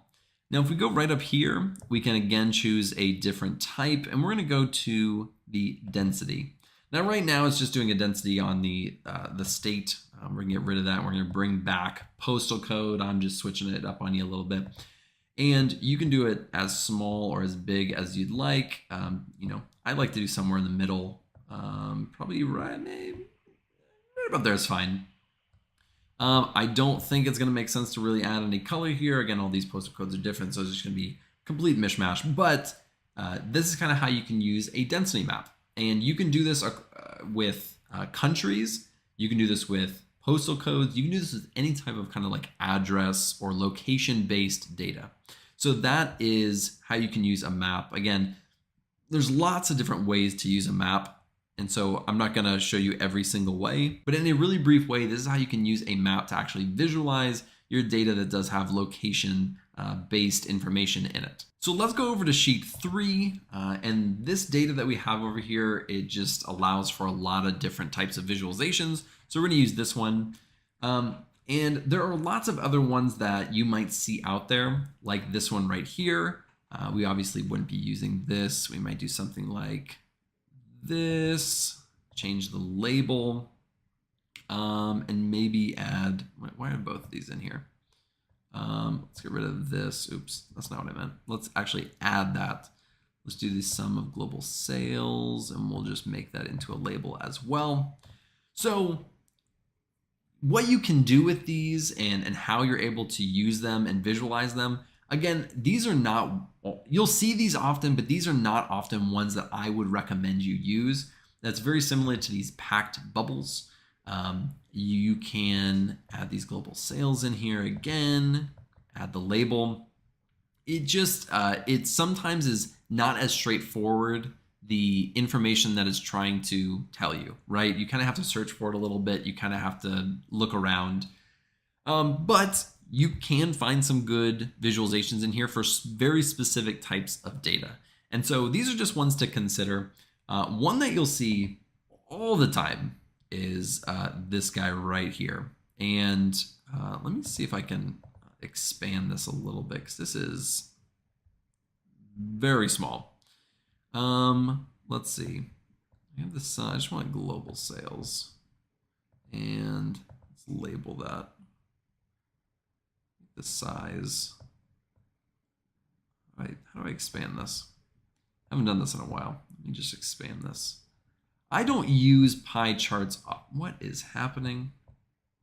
This is a incredibly large pie chart. Oh my gosh. I am making this, this is becoming a problem. There we go. And what I actually wanted to do was label the genre as well, as I've been doing in all the other ones. And we'll label this. Now, look, whether you are a fan of pie charts or not, you have to understand that people use them. Some people just like how they look, and for certain data, it can do well. For things that have a lot of different groupings or categories, it usually isn't super great, but it does give you some type of order of things, give you a quick glance, and people use them, right? So let's not pretend like it's like the hideous stepchild, all right? People use it. People have it in their dashboards and their visualizations all over. So it's best to just know what they look like, know how to do them, know how to use them best. Again, I'm not a super huge fan of it myself. I've used it once or twice, but one to look out for. And again, you can come over to here and use, it is called a box and whisker plot. It's good for these large distributions. This is like the median, upper, lower. I don't use these a lot, but I know a lot of people who love them. Something to just look at and consider, mess around with it a little bit. It's pretty, I think, straightforward. And it does give you some good insight into your data if you know how to use it. Now there is one last one that I want to show you. I'm just going to create it on a new sheet, make it easy. We'll do year here. We'll do sum of, let's do NA sales. Why not? And we are going to make this like this. Now it's very similar to a line chart, but when we break it out by the genre and we add some color, it's just a different way to visualize this information. You can, potentially add some stuff in here, like some labels if you want to, depending on how it looks for you. But this is just another way to visualize the data. So wanting to give you guys some options, wanting to give you some things that you might want to look at if you haven't already used these before. These are ones, every single one that I've showed you are ones that I've at least used once. This one I maybe have literally only used once.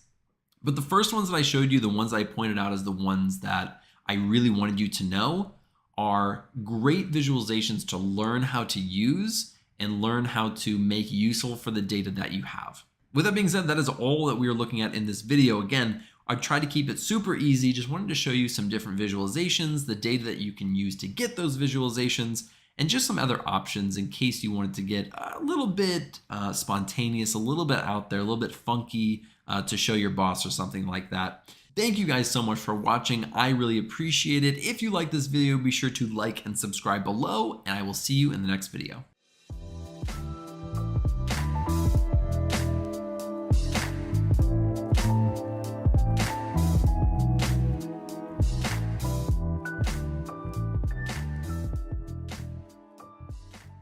What's going on, everybody? Welcome back to another video. Today we're looking at joins in Tableau.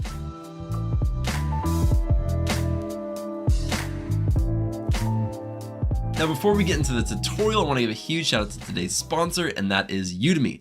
They are having a massive Black Friday sale, and so everything is about 85% off. So if you've been looking at a course, now is the time to buy it. If you are looking at learning and taking an actual full Tableau course, there are fantastic ones on Udemy that I have taken myself. So be sure to go and check out Udemy while they're having this huge sale. I will include a link in the description if you want to check them out. Now let's get into the tutorial. All right, let's get started. And first we're going to start off in Excel. I'm going to kind of walk you through the data that we're working with, and then we're going to put it into Tableau, and I'm going to show you how to do all those joins in Tableau. So the first table that we have is this demographics table. We have employee ID, name of employee, employee age, and employee gender. Now, look right here because this will be important going forward. In the demographics table, we have 10 individuals, and they each have an employee ID. Now, when we go to the job title, we have our employee ID, employee name, and the job title, but this one is missing. Ryan Howard is missing his employee ID. And then the very last one, there are only 7 employee IDs and no names. And so we're going to use all of that, and I'm going to show you how to actually do the joins in Tableau. Tableau does a really fantastic job of visualizing it for you, so it takes a lot of the guesswork out. I am going to include a link to my joins video in SQL because these two are very closely connected, and if you understand how the joins work in SQL, you'll understand how the joins work in Tableau. It's almost the exact same thing. So with that being said, let's jump over to Tableau. So I'm going to pull this up. I'm going to go right over here. And now we have where we can connect to our data. And so we're going to click Microsoft Excel. I'm going to scroll down here to Tableau joins file. I'm going to open this up, and I have it open, so I can't use it. So let me get rid of that, and let's open it again. Perfect. So now what we're going to do, and I'm going to show you how to actually open up the joins in a second, but what you need to understand is when you first come here, Tableau doesn't automatically allow you to use the joins. They use something called relationships. And there are joins on the back end, but they call it relationships because they are inferring all of these things. They're trying to go in and make that inference for you. So it takes a lot of the work off of you. And most of the time that works. And you just plug these two things in here, like a demographics and the job title, and it is going to help you build those, what they call relationships. And you can click on this and learn how the relationships differ from joins. Again, there's not a huge difference, but it's not as customizable, and you can't as easily do left joins or full joins or all these things that we're about to look at. So I'm going to take this one off. And what we're going to do to actually be able to look at the joins and choose what joins we want to use is we're going to do this drop down. We're going to click open. And so now we are in a place where we can actually create the joins. And again, it's just much more customizable. And so back when I was using Tableau regularly, I would use the relationships when it was pretty simple and straightforward because they almost always got it right. But the joins, it just makes more sense in the way it visualizes it for me. So most of the time I'd be using the joins. So let's pull over this job title right here, and it's going to make this connection. Now before, if you remember just about 30 seconds ago, when it connected them, it was just a line. And so it gave us this option down here to kind of edit the relationship, but now it's giving us this visualization. And so let's click on it really quick. And what is going to come up is the different types of joins that you can do. You can do an inner join, a left join, a right join, and a full outer join. And then you can actually choose the different data sources and how you're connecting them. So again, I'm going to walk through a little bit of this, but I think the SQL video that I did on this shows it so well. I would just highly recommend using that. And I recommend learning SQL too. So, two birds, one stone. So I'm going to get into each of the joins, how they work, what data is going to be displayed. And these visualizations are really going to be helpful. And I think that it's just nice that they have it because it's a little reminder, okay, this is what this join is, or this is what that join is. So super, super simple. So right now we have the demographics table and we have the job title table. And so what it's doing right now, and let's get rid of this. What it's doing right now is it's doing an inner join. And so it's pulling everything that overlaps if it matches on the employee ID and the employee ID.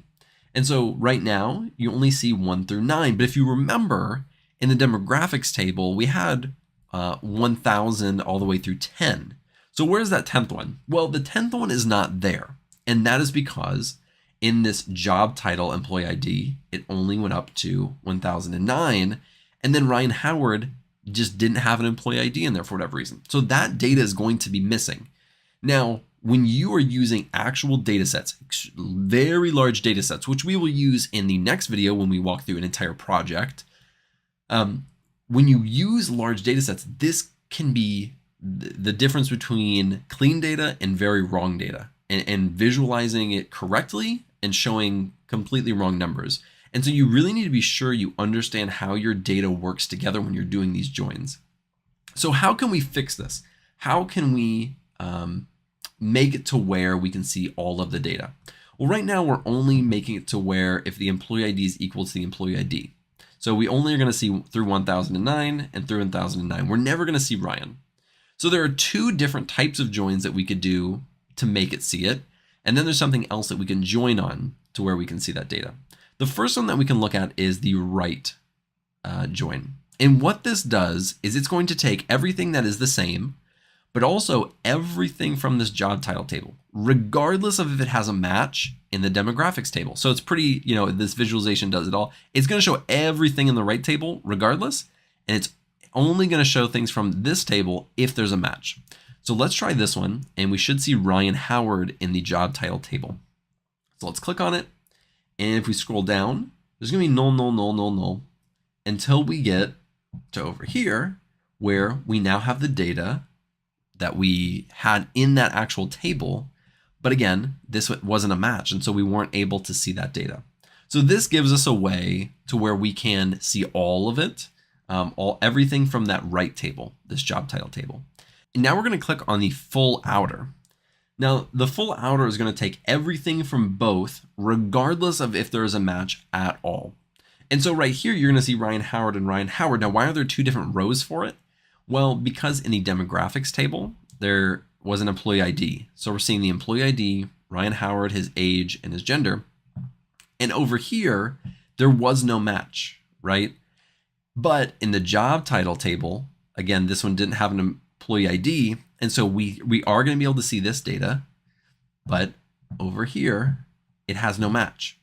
And so that's why it's showing us two different rows. It's because there was no connection, there was no match there. That's what a full outer join is going to do. Now, just for the purposes of seeing what this one does as well, we have the left-hand table. And now we are able to see the 110 or 1010 that we didn't see before. And it's putting in nulls over here because there's no match. So that is what we have so far. Now, like I said just a second ago, there is a way that we can do this without using the employee IDs. We're allowed to use a different join clause. Now, there is the name of the employee in both of them. This one is called name of employee, and in the job title, it's called employee name. They don't have to have the same column name in order to join it. You can do whatever you want. So I'm going to get rid of this one. And now we are only tying it on the employee name. And let's do an inner join. And it should be basically everything except the only piece of data that wasn't filled in, which is that 1010 over on the job title table. And so this way was a slightly different, maybe less thought of way, because normally you do it if there's an ID, you go on the IDs, but because we had a lack of data in one of the tables in the job title table, we decided to use a different column to join on, and now we're able to look at all the data together. So super quickly, that is an inner join, a left join, a right join, and a full outer join. And it's pretty easily visualized here. And you're able to change what you're joining on right here, but you can do multiple. So if we want to do the employee ID and the employee ID, you can do that as well. And you can keep going as many as you'd like. And right here, you can change some of these things. There aren't a lot of use cases for this, but you can absolutely do this and mess around with this as seen. I'm not going to go through it in the tutorial because again, 95+% of the joins you're doing, you're going to want to do it to where this equals this. And if you want to get into where it doesn't equal or all these other things, which is more complicated, I think it's much better to learn that in SQL. That's my personal preference. And so again, all in the SQL tutorial if you want to check that one out. So you're able to join on multiple things. Now, let's get rid of that one because we can actually bring in this salary one as well.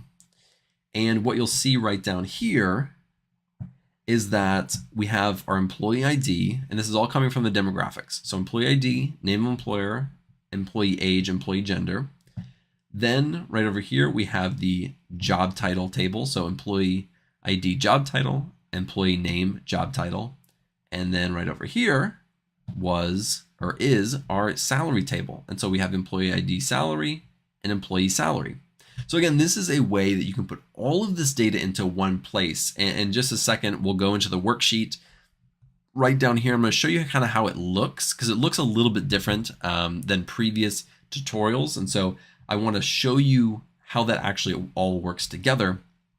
But again, you can create these joins as well and do the exact same thing that we just looked at and customize the joins, customize what you're joining on. And then you have your finished product. And so right now we have our demographics plus Tableau joins file. And we can rename that if we want. I'm going to call this demographics plus joins demo. And click enter. And so now that is saved. So now let's go down to the go to worksheet. We're going to click on that. And so up here on our left side, this may look a little bit different than it normally does because it's broken out on the measure names and the measure values. It's broken out by the tables that they were joined on. So we can pull in the employee gender now, and we can pull in the employee name now, and we can pull in the employee ID again if we want to from the job title table, and we can pull in the employee ID from the salary table. We could do that if we wanted to. It makes no sense for actually creating any visualizations, but you can do that. And so you wouldn't be able to do that if you hadn't joined these together. And so down here in the measure values, the values that we have are from the demographics table and the salary table.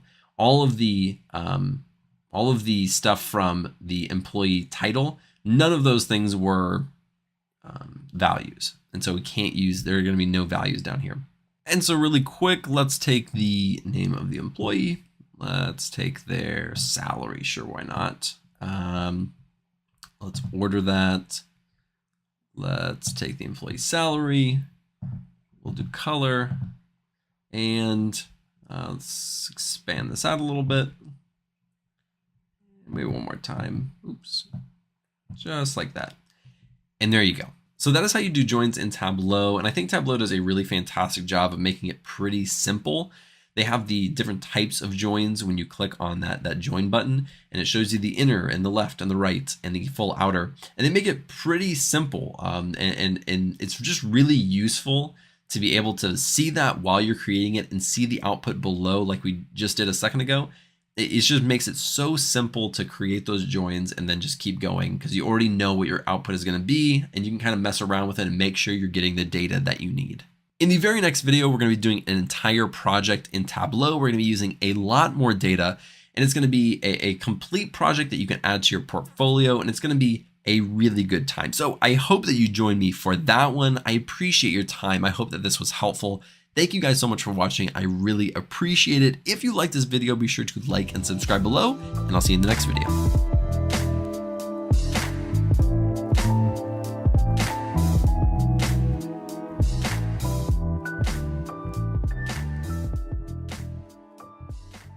What's going on, everybody? Welcome back to the Tableau tutorial series. This is our very last video in the series, and today we'll be doing an entire project.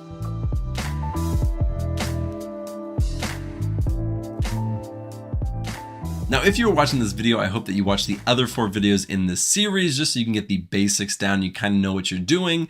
This won't be a crazy hard project. This is a beginner tutorial series, so I'm trying to make this super easy so you can follow along. Nothing super complicated, I promise. And if you were wanting to go above and beyond and just make a lot of different dashboards or try a lot of different things, there's a ton of data in here. And so I'll show you some of the things that I would do, as we go through it, of the things that I would be looking at and some of the different visualizations that I might do as well. But again, in this video, we're going to be sticking to a lot of the basics, but I'll switch over my screen in just a second. I will show you the final product, and then we will actually walk through step by step of how to do the entire dashboard. And at the end, you should have a completed project that you can add to your portfolio or, just share on LinkedIn if you want to do that as well. With that being said, let's jump over to my screen and let's get started. All right, so let's get me off screen and show you what we're going to be working on today. This is the final dashboard that we're actually going to be building. And so it's nothing crazy, right? I'm sure you have seen all of these things before. And I'm just going to help you kind of build it out, show you what to do, the buttons to click. And it's really going to be a simple walkthrough. By the end of this, you should be able to do all these things very easily. And I highly encourage looking at the data and looking at these visualizations and seeing what else you can do with it. There's a lot of different colors, a lot of different visualizations that you can do with this data.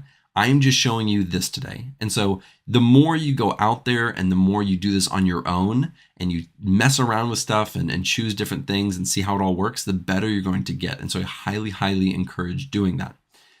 So what we are going to be working with today is an Airbnb data set. I'm going to show you that in just a second. And then I'm going to show you the data and we're going to just jump right into it. All right, so this is the data set that we are going to be using. This is the Seattle Airbnb Open data set. And let's go down really quick. There's 3 different CSVs in here. And so this is some of the data that we're going to be working with. Some date on listings and some pricing. And then there's the actual listing that shows the actual street address, the location, the price, the bedrooms, all of these good stuff. And then there's a reviews. And it has, some comments and, talks about some of the reviews. So this is what we're going to be working with, but you don't have to go in here and download it. I have already combined all of these CSVs into one. I've put it on the GitHub, so I'll have a link below. So you can just click on that and you don't have to do all the stuff that I did to get this set up. Just so you know, this is from 2016. So this data set is a little bit old. If you want to, you can come right here and I will leave this link as well. And you can get the data set from, what is this, a couple weeks ago. They are continuing to update this. This is always updated. And so you can go ahead and download these, but some of these are these csv.gz. So you may need to convert it. I don't want to go through that process in the video. And so I am just going to go with what is literally in Kaggle and use that. But if you want to have an updated one for your project, I just advise you to go in here and grab it yourself. And that should be perfectly good. So go ahead and download the dataset from the GitHub and we should be good to go. So this is the Excel that I was just talking about. This has all of our CSVs in one place. This is, an Excel workbook. So in this reviews, actually, let's start with the listings because that's kind of where it all stems from. We have our listing, and the data in here is really extensive. There's a lot of data in here. So let's get over really quick. The listing refers to the actual home that they're renting out, the Airbnb. So it shows their location, and there's a lot more location information over here. I'm getting into it in just a second. So there's the neighborhood, the city, state, zip code, all stuff that may be useful. There's a latitude and longitude. It shows what type of property it is, so that's really good. Right over here, it has how many bathrooms, bedrooms, and beds. Sometimes if it's a 5-bedroom house, it has 7 beds. So that's why there's those 2 different fields. I don't know if you're familiar with Airbnb and what they have on there, but just something to note. They have the price. This is the price per day. There's a weekly price, a monthly price, and if there's a deposit needed. And then a cleaning fee as well. So a bunch of financial data that's super useful. We go into it a little bit, but there's so much you can do with that. If you want to dig into that, and that's kind of it. The rest of it's pretty useless. And there's there's so much data in here. Almost more than half by far is nothing you would put in any type of visualization. And this is pretty common. You're not going to get data every column where you're going to be able to use it. A lot of times it's just a lot of useless junk. And so you have to know what you're looking for and know, what's actually useful. So that's the listing. Then we have reviews. Now, what's really a little bit confusing in here, and something that you just need to kind of understand about the data, and something that if you get a data analyst job, you need to understand your data, because it's very easy to come in here and say, okay, there's an ID field, and here's an ID field. So that means that those are the same. Well, not in this case. This ID field is actually the reviews ID, not the reviewer ID. That refers to like the person. This is the reviews ID. This listing ID is the actual ID right there. So really important to note. And then then they just have their comment there, what they left as a review. And then on the calendar, I don't know why I'm scrolled down. We have this listing ID again. So again, that listing ID is equal to the ID in this listing table. And we have a date and a price. So this refers to a specific location. And on this day, they got $85 for it. Somebody rented it out. And so then there's these like T's and F's. Let's try to find a blank one really quick. Here's a blank one. So there's these T's and F's. The T means that it was taken. The F means that it's vacant. I don't know exactly what it means, what the T and F means, but that we can deduce that much from this. And so you can see when and how much this person was making, or this home made in that time. So really, really good data in here. There's a lot to work with. And so we're just going to be I'll give you a little bit of a use case for it in a second. And then we're going to start trying to answer some of building out some of the visualizations for that use case. Again, you could have 20 different use cases for this data, or more, honestly, for this data, where you could build out different dashboards and different reports, literally with just this data. But, we're doing a pretty general, broad project, and so it's hard to answer all of them. So let's jump over to Tableau. We're going to get started on this, and we are going to build out everything. All right, so let's come right here. This is a Microsoft Excel. We'll open that up. Do this one. We will open it and give it just a second. It says it's executing the query. It's pulling the data in. All right, so we have our calendar, our listing, and our reviews. Those are the different tabs at the bottom. We're going to start with the listing. This is the kind of the main one. Has I didn't show you, but there's about 3,600 locations that they had in there.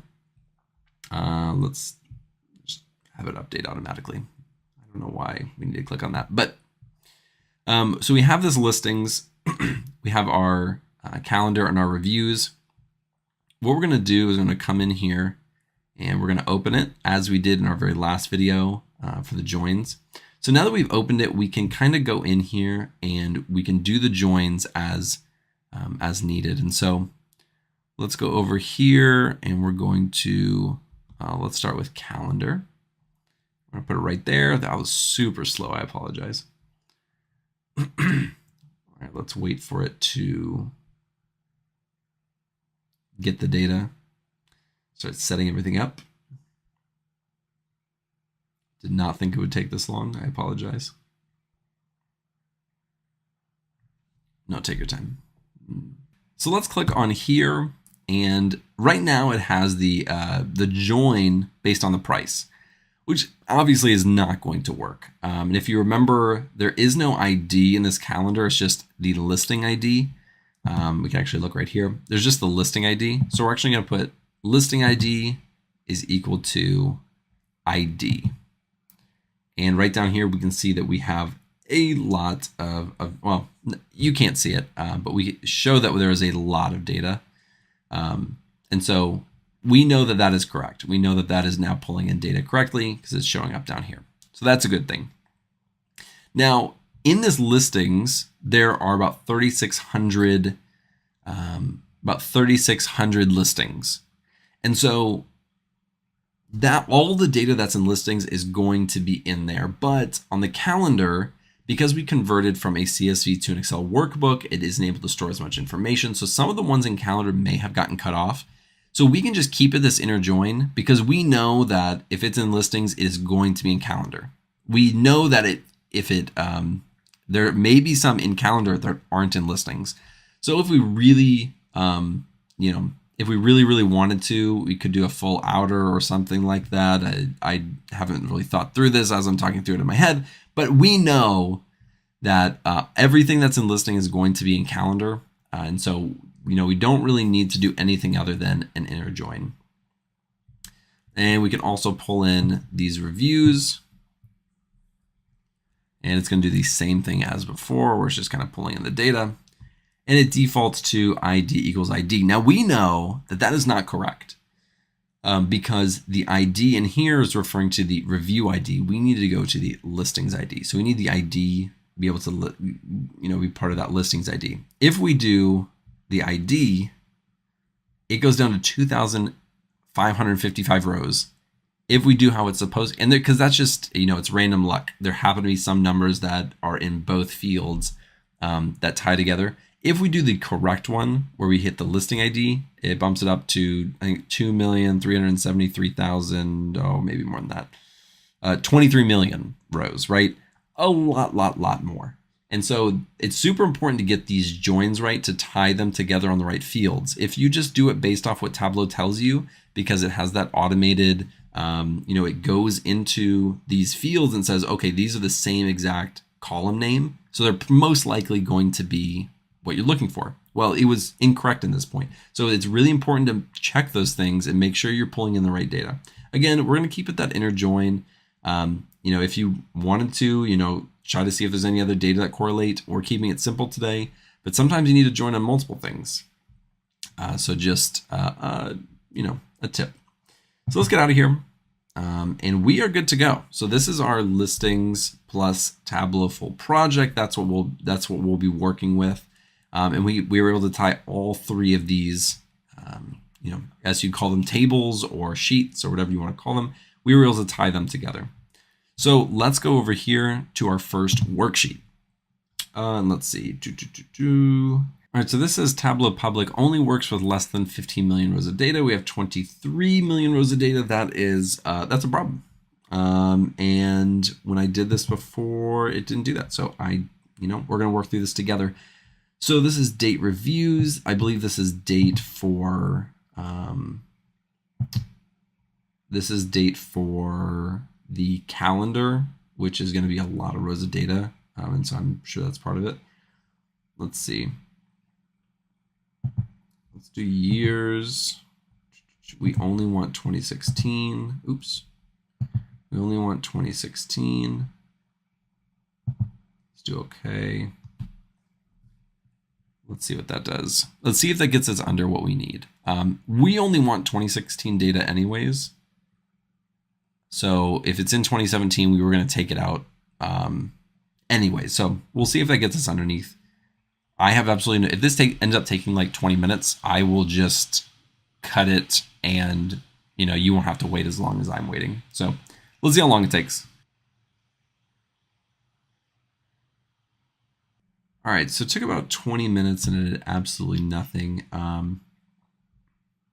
One thing I do know is that we don't actually use this review tables at all. It's just for demonstration purposes. So we're going to remove that, and let's see if that helps us in any way. Because if it does, we're just going to keep it as is. The reviews table is really just for demonstrating how to do the joins, but we weren't actually using any of the data for any of the visualizations. Although you could. Again, I'm going to see how long this takes, and I'll cut ahead. All right, so that worked perfectly. It apparently took out all the data that we needed, or all the rows that we needed to get under that level. Again, I was just doing that to show you that joins, how you needed to change the columns to make sure that it joined properly. We don't actually use it for any of the visualizations, so their end product is going to be totally fine. I don't know why this didn't happen to me when I created this whole thing already. So I'm just going to move forward because I make mistakes. So let's keep moving. The first one that we are going to make is that colorful one. I'll probably pop it up on screen so you can see it. Well, if I remember, I'm going to pop it up on screen. It's the colorful one. It's the price by zip code. So we're going to be looking at these zip codes and kind of see, how expensive is each zip code. And before we actually start, I just remembered I want to talk to you about the use case for this data. I want to imagine that you're working for somebody and they're like, hey, where, I want to start an Airbnb business. I want to know where I should go. Where should I buy a home, put it up on Airbnb and start renting it out? Where's the best place? What are some of the factors that I should be looking at? And so that's kind of what our use case is. So some of the things that he cares about are things like bedrooms, location, which is really important, and how much price he's actually going to get.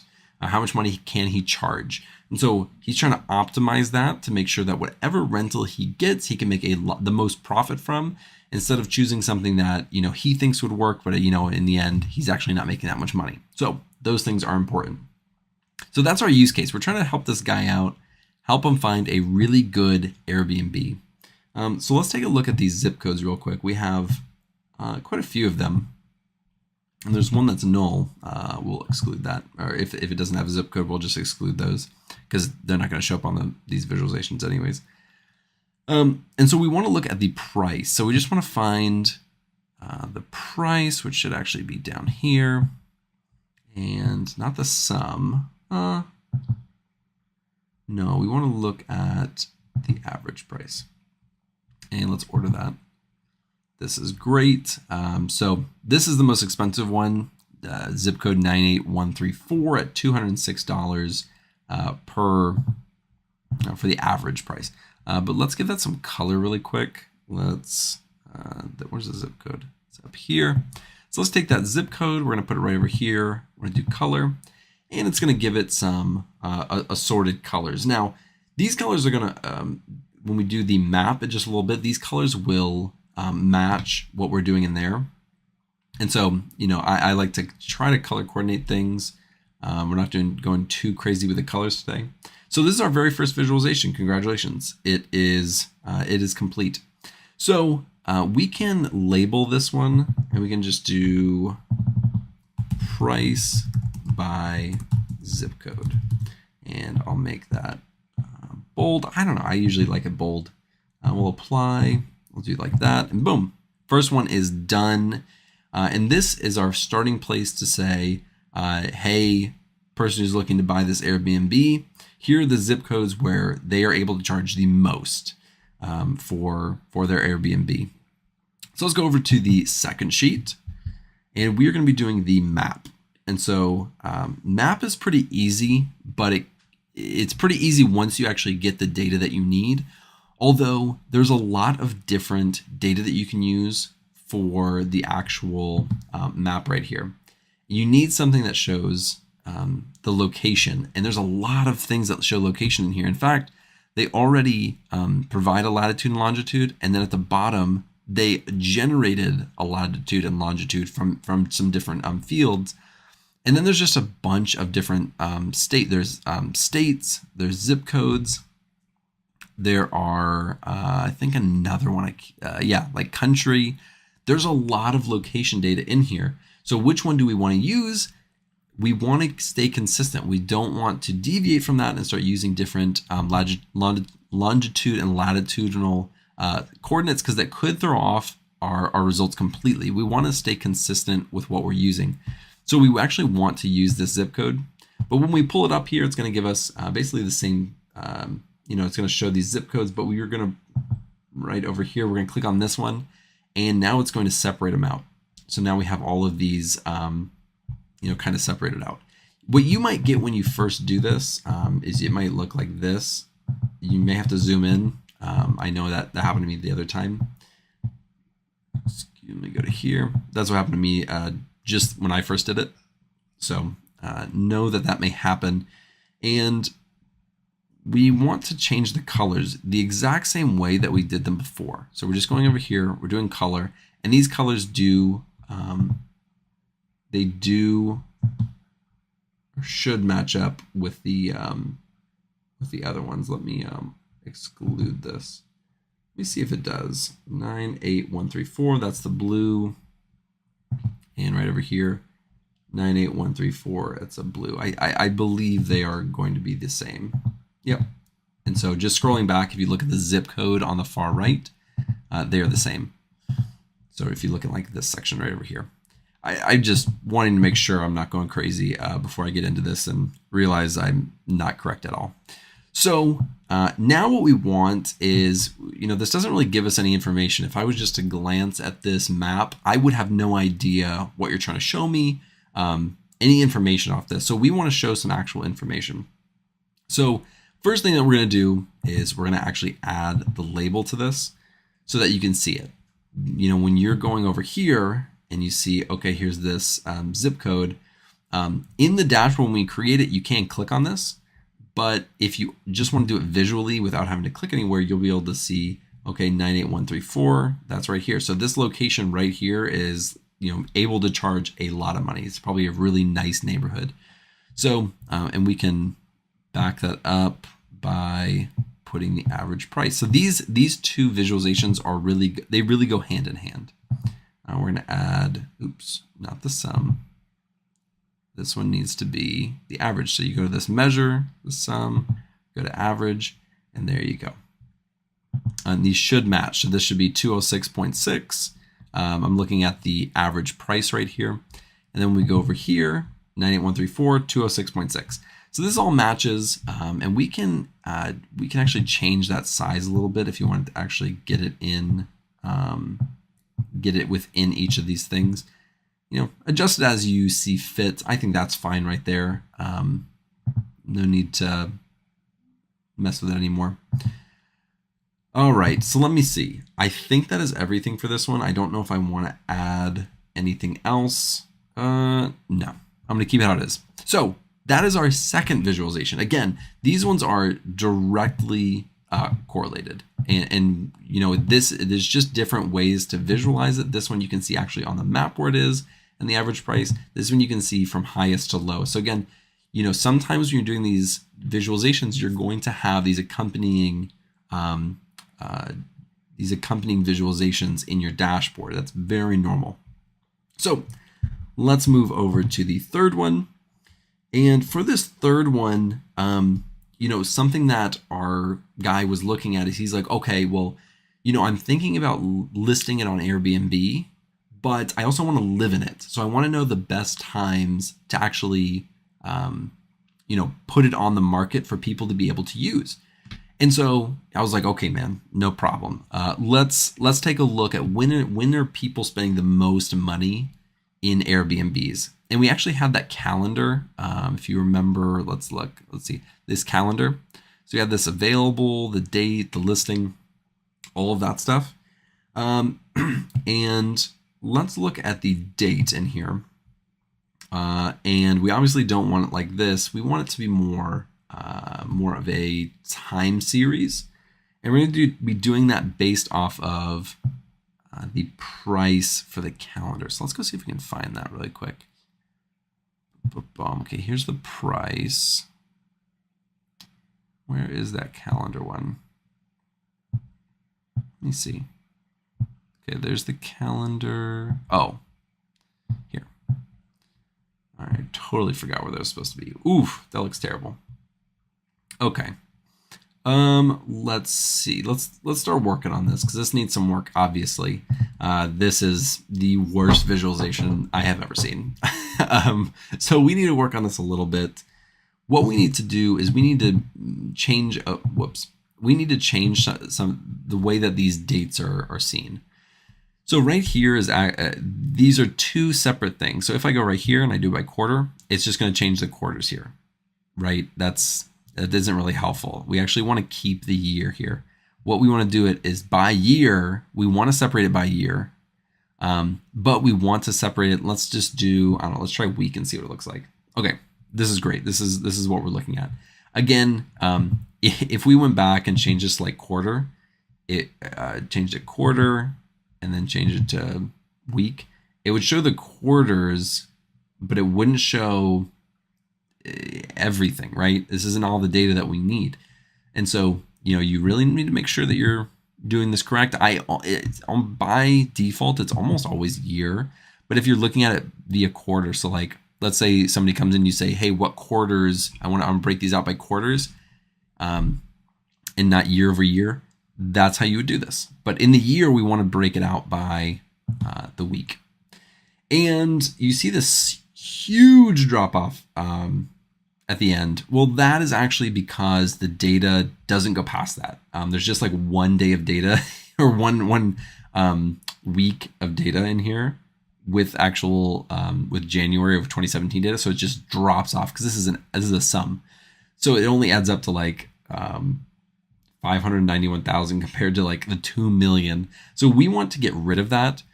And how do we do that? Let's see. I think it's filter.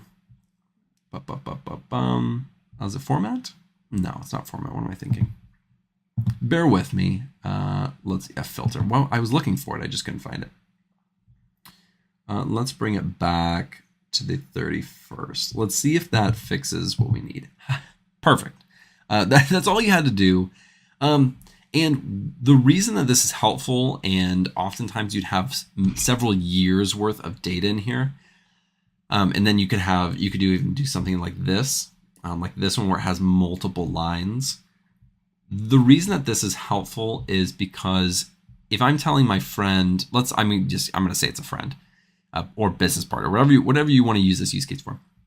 I'm going to tell him, hey, the beginning of January all the way until even February, it's like really low. It's half. So there's not a lot of people traveling because everyone travels when? At the end of the year. So in November, December for the holidays to visit family, and then in the summer for vacations, I would tell him just based off this one thing, I would say, hey, over the summer and then at the end of the year and during the holidays, that's when I would be renting out your Airbnb. Okay. So just this one very simple visualization can help him understand the best times to do that. That may have been intuitive. You may have already known that, but you can prove it with the data, which is always really helpful. And let's see, is there anything else that we need to do with this? I'm just going to label it and I'm going to say revenue for year. Let's do bold, do apply. There we go. Did I label this last one? I didn't. Let's label that last one. And we'll do price per zip code. Price per zip code. We'll just keep it at that. Just keep it simple. And let's do that. All right. I believe we have 2 more. So we have done 3 of them. We got the zip codes. We've got the the time of the year. Now, something else that he was wanting to know is just how things affect it, and something that's going to affect the price of the actual Airbnb is going to be the amount of bedrooms. So the larger the house, the more bedrooms, the more it's going to cost, typically. So we can take a look at that. Let's pull in these bedrooms, and that will be our columns. No, it won't. What we need to do, and so I knew this was going to happen. I just forgot it until right now. This right now is actually it's a value, right? So it's a number, and that's totally reasonable, because if we go right here, we do count distinct. That's because there's only 7 values, right? It goes, there's 0 bedrooms, 1, 2, 3, 4, 5, 6, 7, all the way up to 7 bedrooms. Right now it has it as a numerical value. We want to change that to create it as these measure names, not a value. So we're going to remove this. We're going to go right down here. We're going to click this drop down, and we're going to say convert to dimension. And so now we're going to add it as a dimension. So there, that looks much more normal. Really quick, I'm gonna keep these in here for a second, but we're gonna get rid of these nulls and zeros, because if a home has 0 bedrooms, that's a problem. And so we want to look at the price again. Let's go down here in the listings. It should be the price. Now this is the price for the location per day. If you want to look at monthly or stuff like that, they have that data. But we're just going to do the price, the average price, not the sum. Although this is helpful, so just really quick before we change it, this is going to show you which ones are bringing in the most money. It also may show you which ones are the most common. Those are all different visualizations that we can do, but the one that brings in the most money, that brought in that has $63 million worth of listings. So they all add up. Those 1 bedrooms are doing phenomenal. Half of that are 2 bedrooms at 30 million, 3 bedrooms at 18 million, and so on and so forth. So there's a ton of 1 bedroom ones. We could even keep that in there, if we wanted to. And then we do something similar later, but you can keep something like this in there. What we will do really quick though is we're gonna do the same thing that we've been doing, is keeping average. And we are going to get rid of this, because if it doesn't have the bedrooms, that's not helpful to us. And if it has 0 bedrooms, that's genuinely a problem. I will not be renting an Airbnb with my family that has 0 bedrooms in it. So now we have this, and it would be really helpful to be able to see that in the visualization. I mean, it's just kind of hard to see it as is. I mean, it just does not hurt to add that right here. Do a label. Why is it angled like that? Maybe I just need to move it out more. That looks much better. That's the average price. That cannot be right. That's the sum, that's why. So let's go over here. Let's make that average as well. Much better, because if the price was $3 million for a 3 bedroom, I would not be going there. So this is really, really useful information for our friend, right? If he wants to, get into that 1 bedroom area, you're not going to be making a lot of money. It may be low cost up front, but he's not going to be making a lot of money.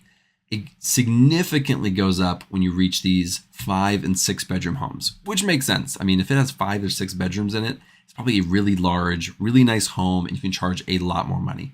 And our friend is extremely wealthy. He can buy whatever he wants. And so he may be looking at these larger ones, seeing that there's a much higher return on his investment, the higher and the more bedrooms he goes. So we're going to keep it just as it is. And let me see if there's anything else that we want to do with this. No, we're going to keep it just like this. And the last one is by far the easiest. And we actually just discussed it a little bit. We want to know, what's his competition look like? So for the bedrooms specifically. So let's go back up to the bedrooms. We want that one to be right here in our rows. So we show these, and then we just want to count of how many listings there are. So we can do that via the listings ID. So here's our listings.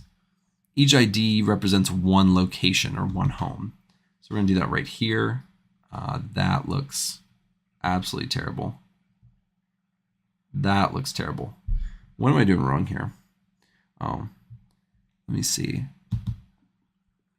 One thing we need to do is we want to get rid of these nulls and zeros. Do that really quick. And then we don't want to do just the ID because I'm realizing now what I'm doing. I need to convert this to a numeric so we can do a count on it. So let's, oops, let me see what is happening. This is terrible. All right, let's put this back. Let me see if I can just do an attribute. Let's do the count. And let's do text. No, it needs to be a distinct count. Because that's basically like a count of the numbers themselves, not each individual ID. Okay, it took some figuring out. I'm going to keep that in there because you guys need to see. A lot of you guys like seeing when I make mistakes, so it makes it feel like when you make mistakes, it's okay. And I'm all about that. So I'm leaving that in there. You guys can see me fail a little bit. I just forgot how to do that for a second. And this is exactly what we're looking for, right? It showed us in that visualization that we were looking at earlier before we switched it to the average price. This is showing us that there are, for 1 bedrooms, there's 1,800 one bedroom, 2 that have 483, 3 that have 206, 4 that have 55, only 5 that have 20, and 6 that have 5. So the more you go up, the less and less it is, or the less and less competition there's going to be. Now, is there a lot of demand for 4 bedroom, 5 bedroom, 6 bedroom? That's for our friend to figure out. Well, maybe we'll help them out with that later with the data. We could look at the reviews that we had. There's so much data in here, and we could absolutely figure that out. But for what it's worth, we're giving him this initial stuff, and he'll have follow-up questions for us later. That's how it always works, I promise. So now we're good with this one. Let's label this one. Did I label the last one? I will go back and look. Distinct. I'm going to butcher this one. I'm going to do distinct count of bedroom listings. That may not make sense at all, but we're keeping it. So we're going to do bedroom, apply, okay. Let me see if I added the label on this one. I didn't. Let me do that real quick. We'll do average price per bedroom. Again, oops. You didn't see that. I'm just going with whatever is coming to my head. This probably wouldn't be what I would keep if I had this or like an actual project, but it works for now. So we have our 5 visualizations, 1, 2, 3, 4, and 5. And let's create our dashboard. That's going to be this button right here. So we're going to click that. We are going to go right here. And we're going to say automatic because we want to use this entire area. And so now we're just going to start, pulling them over. And I'm just going to start from the very first one and go to the very last one. Keep it really simple. So this very first one, we'll pull it over. It's going to take up the entire space until you start adding all the other ones. We'll include this one right here. And well, let's leave it as it is. We'll adjust it once it gets to its final place. Now we have number 3. We'll add this one on this side. It looks terrible right now, but give it a second. And then we have number 4. We're going to add that across the top. Okay, it's already starting to look a little better. And maybe you don't have to keep this in here, but you definitely can. Let's start to adjust things a little bit. Oops. Okay, let's see if I can zoom in one more. No, I'm going to do it just like that. Actually, let me see.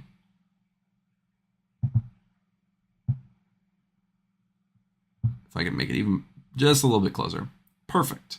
That's the best you're going to get. If you didn't see, I use this magnifying, and then I could click on the area that I wanted to see. So we're going to keep that just like that. We're going to move this over because that is definitely not as important. And then we're going to move this way over as well.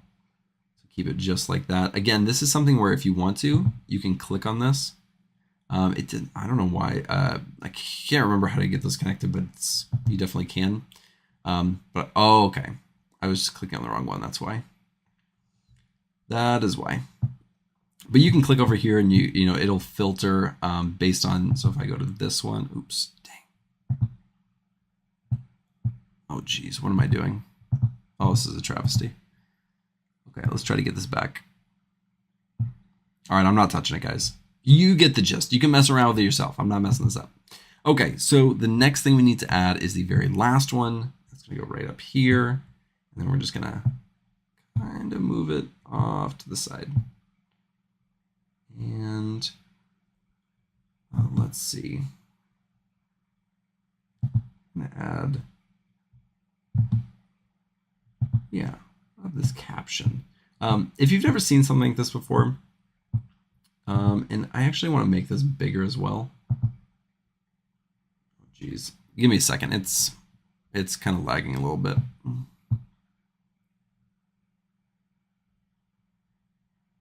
And make this a little bit tall. Man, maybe I don't want it as wide, but I definitely want it a little taller. Give it a second. Yeah, let me scooch this back. Just like that. That's fine. We can keep it like that. In my original one, I didn't have this. You can get rid of this if you want. You know, you can just exit out right here if you want to do that. But there you have it. This is the entire thing. So we started from the very start. We started with this one, then this one. Did some, and this is all of our zip code work. Then we took a look at the calendar where we looked at the price and did some time series visualization. And then we're looking at the bedrooms and the count of bedrooms. And so this should be really helpful for our friend. It should be an initial dashboard to get him going. And once he sees this, he's going to have a million other questions and he's going to want another dashboard for different data that's in there. He's going to ask about, okay, well, what if I want to do it weekly, or, I want to rent it out for the month, or, how many reviews are people, 5-star reviews are people giving on, 1 bedroom, 2 bedroom, 3 bedroom. These are all things that, he may ask and then we'd have to build out. In the real world, this is what happens all the time. They make a request and then they're like, oh, this is great, but I also want this. So, your friend is going to be right in line with just about everyone else that has ever gotten a dashboard for work or for personal use. With that being said, this is it. We have done the entire thing. Now, if you want to share this, it is super, super easy to share. And I'm going to try to remember how to share it. So we're going to do save to Tableau public as, and we're going to do this and we're going to make it, let's do Airbnb. Is it a capital B? Is it like that?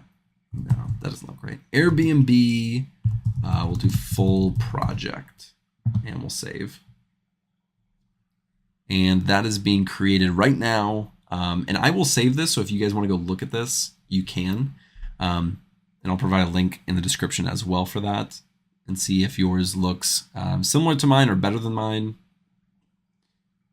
Give it a second because it's thinking.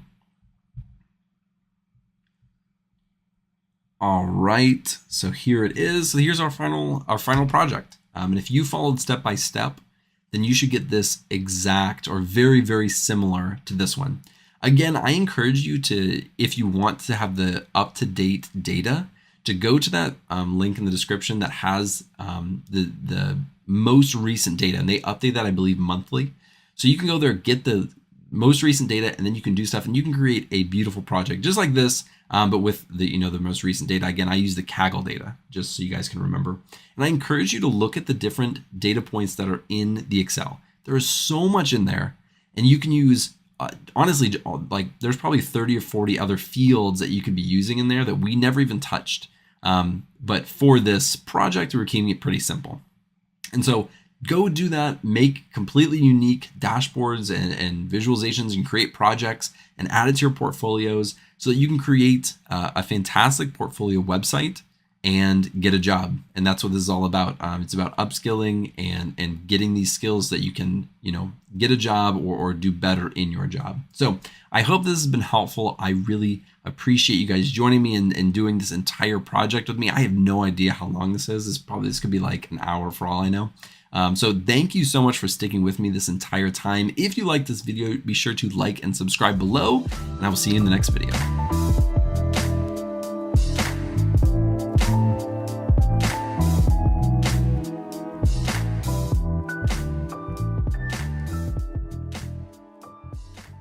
What's going on, everybody? Welcome back to another video. Today, we're going to be starting our Power BI tutorial series.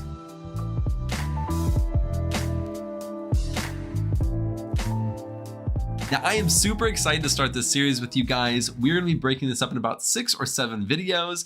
I don't really like those super long videos where it's like 4 hours long. I like breaking mine up into chunks. So that's what we're going to do. This is the beginner series. And so we're going to start with the very basics and we're just going to work our way up. And I'm going to walk you through every single step of the way. It'll be very easy to follow.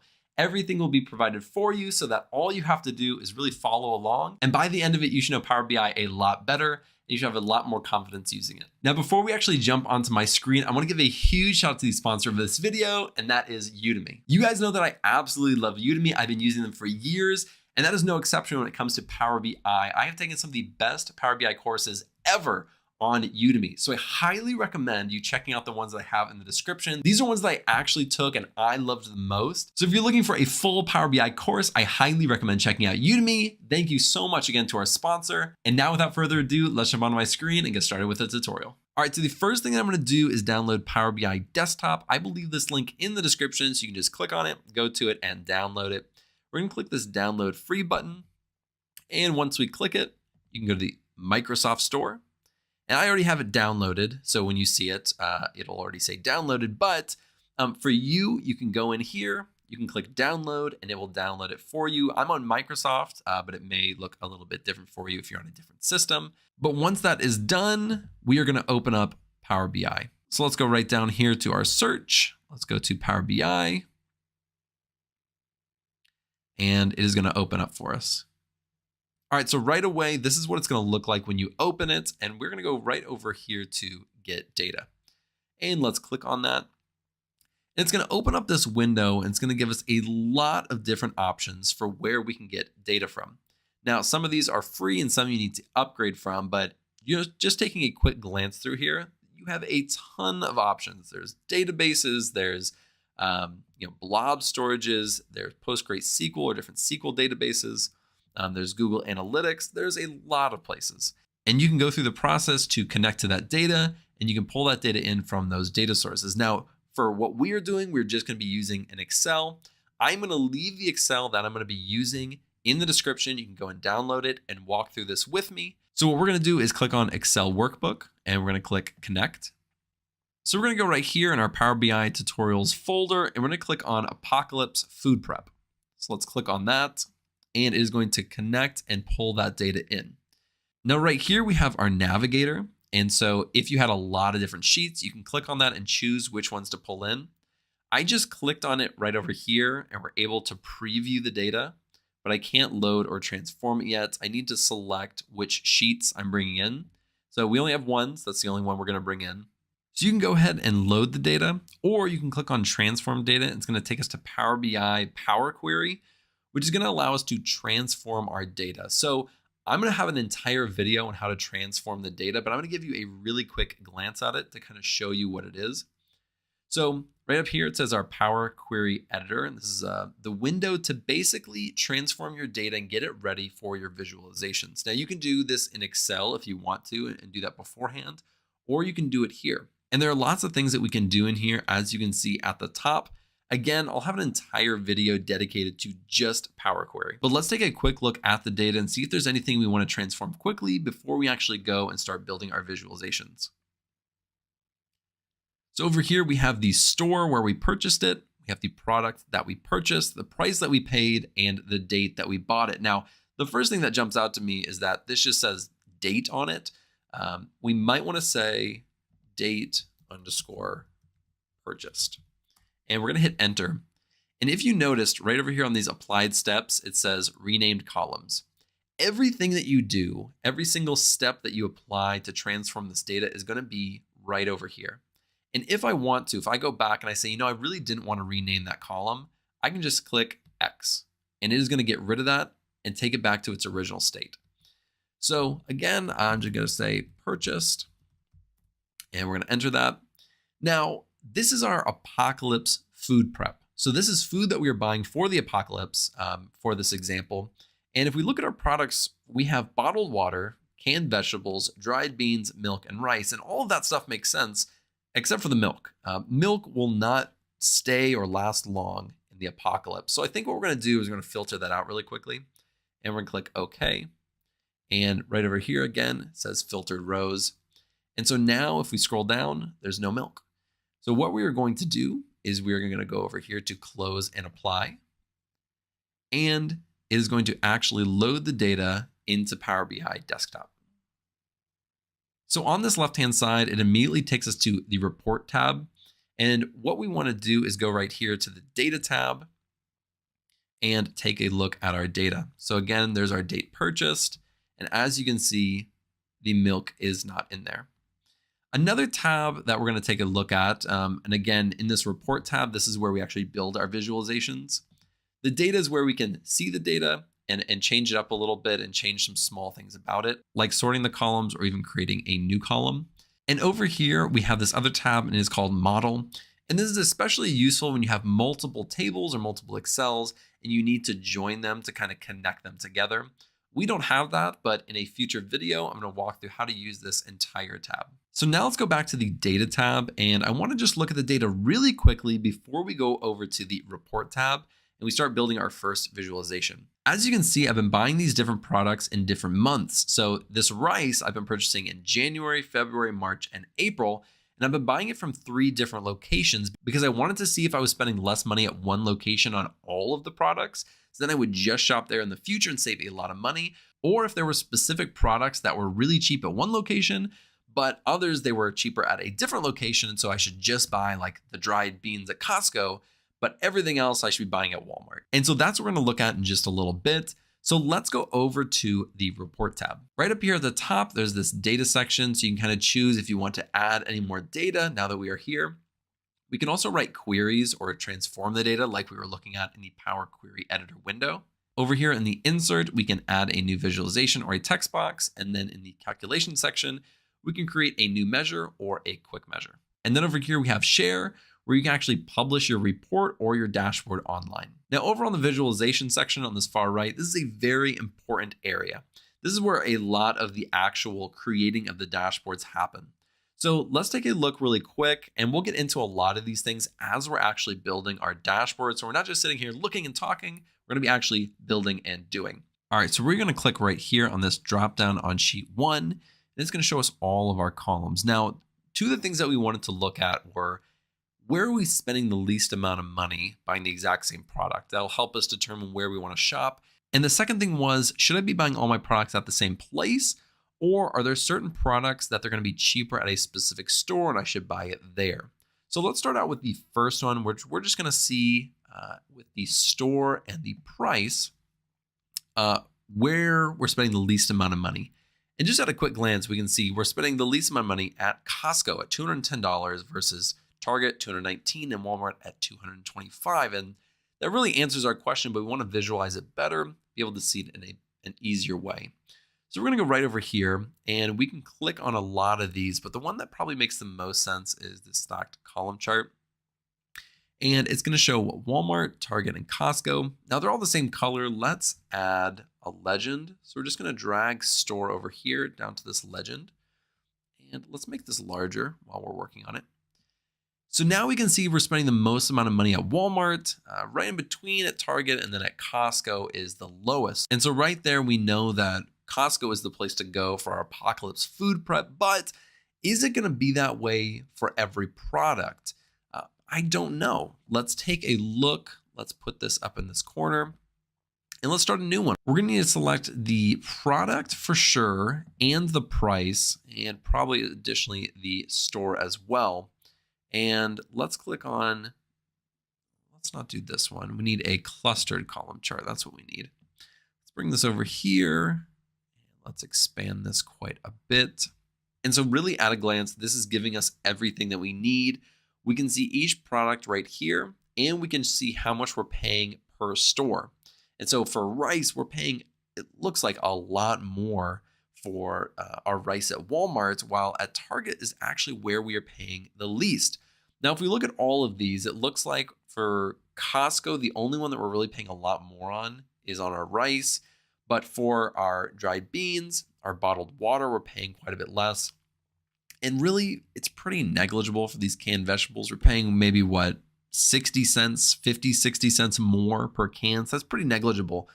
But for the big ticket items, we're really spending a lot less at Costco. If we wanted to save just a little bit more money, we could go to Target for our rice. Now, if I want to make this more like a dashboard and we're only keeping these two things, I'm going to kind of size them kind of like this. Whoops. I was going to show you that in a little bit. I'm going to size them a little bit like this. So now that we have that looking good, we want to change the title of both of these. So what we're going to do is go over here in our visualizations and format your visual. And we are going to go to this general, go to title, and now we can name it anything we really want. For this, we're going to say best store for product. And while we're in here, one other thing that I wanted to do is I want to go to this visual. We're going to go right down here to these data labels. Now, we haven't added any data labels. So I'm going to click on, and you'll see exactly what it does. It just puts the labels and the numbers above it, so you don't have to actually like hover over it and see what it is. Now, it is actually rounding these numbers. So what we're going to do is go down here. We're going to go down to values, and we'll go down to display units, and it's on auto. So it's auto rounding those numbers. And we're just going to say none, so we can see the actual value of these numbers. And we can do the exact same thing over here. It probably is a good thing to do. And it just is going to visualize it a little bit differently in here, but you can always change that if you want to. Go over here to title, and we're going to say total by store. And now we're going to take a look. And so in a matter of minutes, we were able to take our data from an Excel, put it into Power BI, transform it a little bit. Then we were able to create these visualizations that gave us concrete answers to some very important topics. We now know that Costco is the place to go for basically every single product, except if we're buying rice. And if we want to save just a few dollars, we're going to head over to Target. And that is genuinely going to change my shopping habits for the next several years until the apocalypse happens. So in future videos, we're going to dive into a lot of the things that we looked at today, but just in more detail. And then at the very end of this series, we're going to have an entire project where we really use every single part of Power BI and create a beautiful dashboard. And so that's all we have for our very first video in our Power BI series. I hope it was helpful. If you like this video, be sure to like and subscribe below, and I'll see you in the next video.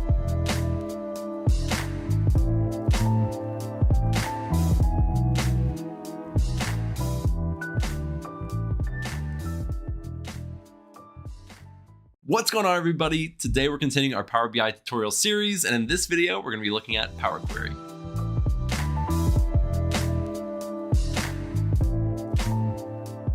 Now, Power Query is really great because it allows you to actually transform the data before you actually get it into Power BI. So if you want to make any changes like adding or deleting a column or changing the data type or a ton of other things, you can do all of that in Power Query. Now, without further ado, let's jump onto my screen and get started with the tutorial. All right, so before we jump over to Power BI and start using Power Query, I wanted to take a look at the data.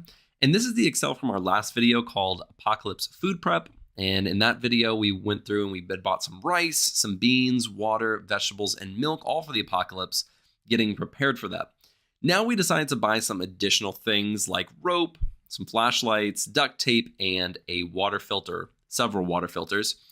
And after we purchased those, our boss or whoever we're working with or somebody decided to go and make a pivot table.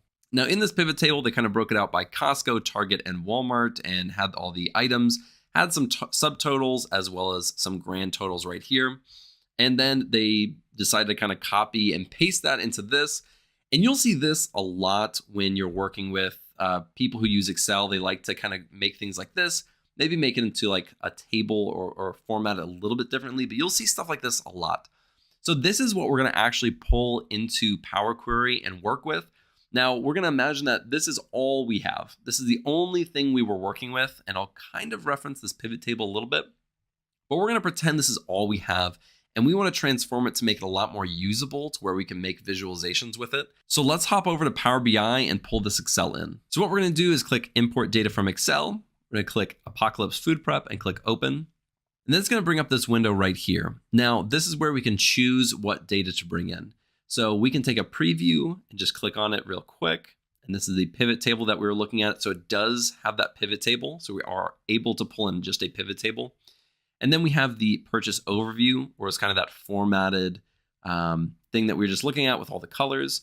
We're going to pull both of those in. So we're going to pull in the pivot table and the purchase overview. Now we could just load it, or we could transform it. And we're going to click transform, and that's going to bring us to Power Query. So let's click on transform data. So now really quick, before we actually jump into working through this and transforming it, I want to show you what the Power Query editor looks like. So if we go right over here, we have our queries, and these are the tables that we actually pulled in, and we can click on those and kind of go back and forth between them. Now up top, we have our ribbon, and the ribbon offers a lot of functionality. We have things like remove columns, keep rows, remove rows, split columns. These are all things that we're likely to use when using this Power Query editor. There's also another tab called Transform, where there's a lot of functionality here as well. Things like unpivoting a column or transposing columns and rows, and using a first row as a header. Some of the things that we'll be looking at today.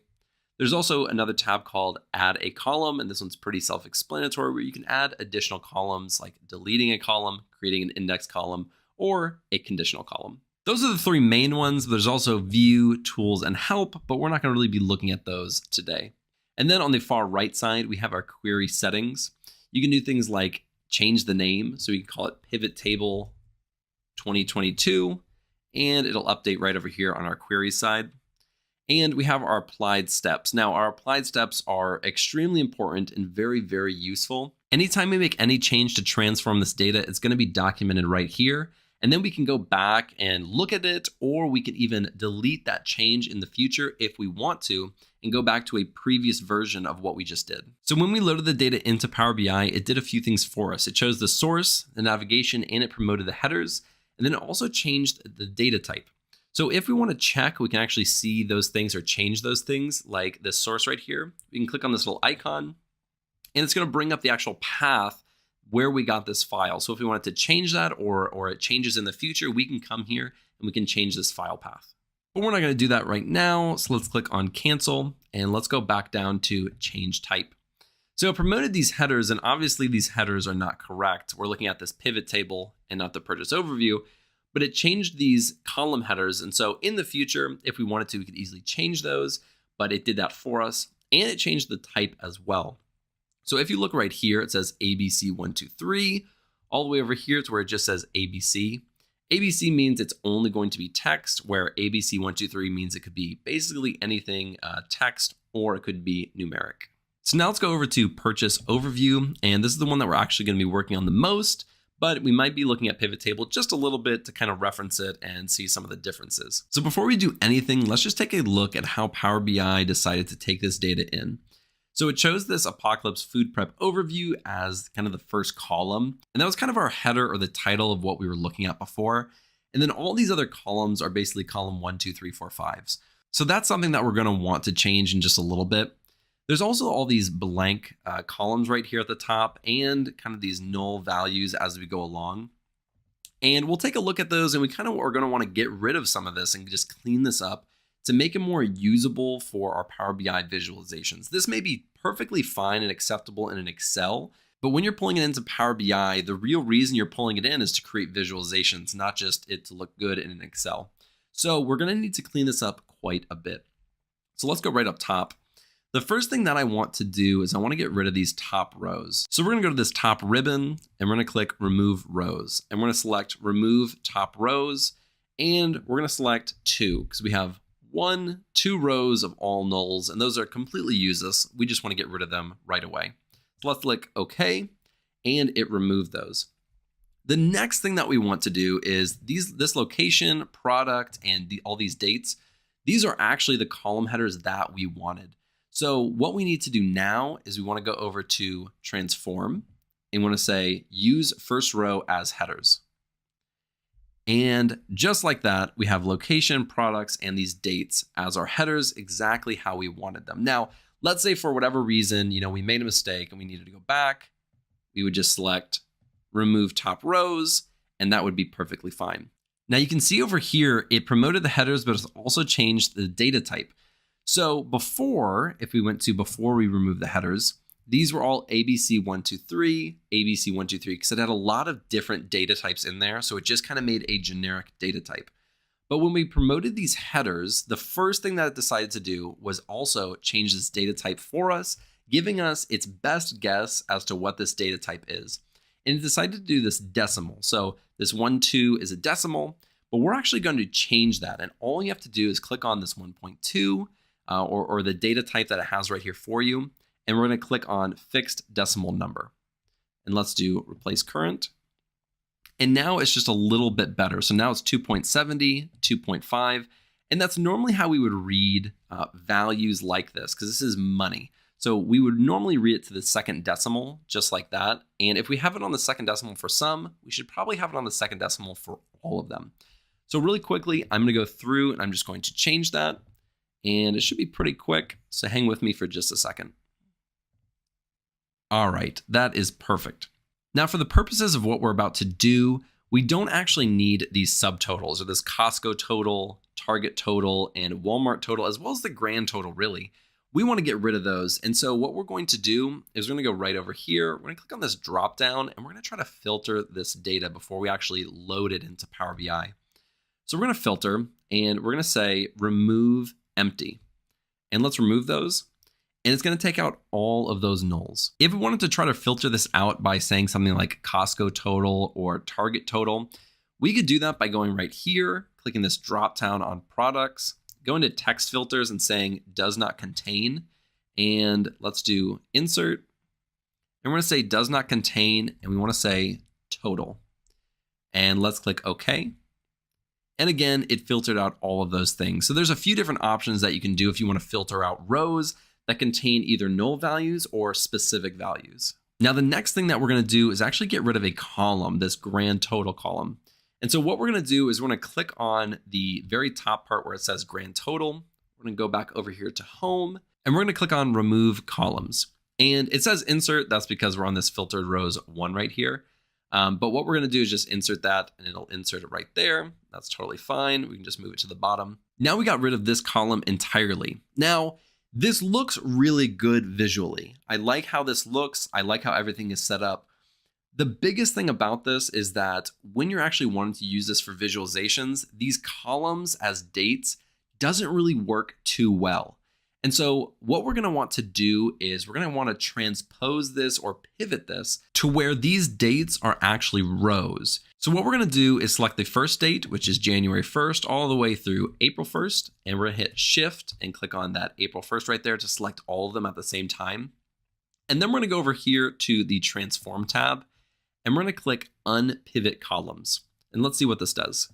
And so now what we've done is we've basically recreated our original Excel that we had. So let's go back and take a look really quickly at that. So this looks almost identical to what we have in Power BI right now. And this is extremely usable and very good for visualizations and is much, much better than this. But again, we were pretending that this is what we were given at the beginning. So you have to imagine, somebody just handing you this and you need to make it much more usable for visualizations in the future, which happens a lot. And we actually wanted to create this, we just weren't given this. Now, a few last things that we might want to do is we want to clean this up just a little bit. We're going to select the data type and change this to date. And then we're going to select the value. And I double clicked on the value and I actually want to call this cost or product cost. Product underscore cost. And then for the location, I actually want this to be called store. So now this looks really good. But I want to show you one thing really quickly on this pivot table 2022. So let's go back here. This looks very similar to how we had it when it first started. One thing I wanted to show you really quickly, and I want to click on this first one. We're going to make this our column header, and then we're going to try to pivot or unpivot this January, February, March, April. So really quickly, let's do that. So we're going to transform, use first row as headers. So now we have this January, February, March, April. Now, if you notice, these are not dates. These are actually text. It says January, February, March, and April. So if we go to do this and we click unpivot, and here's the columns that are created when we unpivot it. It is January, February, March, and April. These are not dates. So we cannot go and change this to a date because that would error out because it's actually text. So it's something that you want to look out for. It's something that you need to be aware of, and you can change that in the pivot table. So you want to be aware of how it actually sits and looks in the Excel or whatever data source you're pulling from before you actually pull it into Power Query to transform. And now the very last thing that we need to do to finalize all of this is go over here to close and apply. And once we click that, everything that we've worked on is going to be applied to the actual data, and it's going to load into Power BI to create our visualizations. So let's go ahead and click on that. And so now the data has been pulled into Power BI. Let's go right down here to data, and we can see the data right here. If we need to transform this data again, we can bring it back into the Power Query editor window by just clicking the transform data button, and it's going to bring us right back. So I hope that this was helpful. Thank you so much for watching. If you like this video, be sure to like and subscribe below and check out all my other videos and everything data analyst related. And I'll see you in the next video.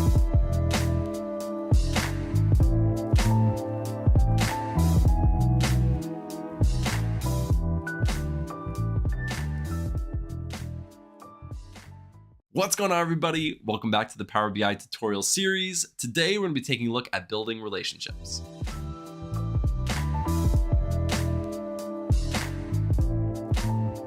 Now, when you import multiple tables from either the same data source or multiple data sources, you want to tie them together so that when you're creating your visualizations, everything is connected. So in this tutorial, we'll be walking through how to create those relationships to make sure that all of your tables are connected properly. And without further ado, let's jump onto my screen and get started with the tutorial. All right, so before we jump over to Power BI and start creating our relationships and our model, I want to take a look at the data in Excel. We realized we were buying so many products for the apocalypse that we decided to start our own store, and we have several customers and some client information down here.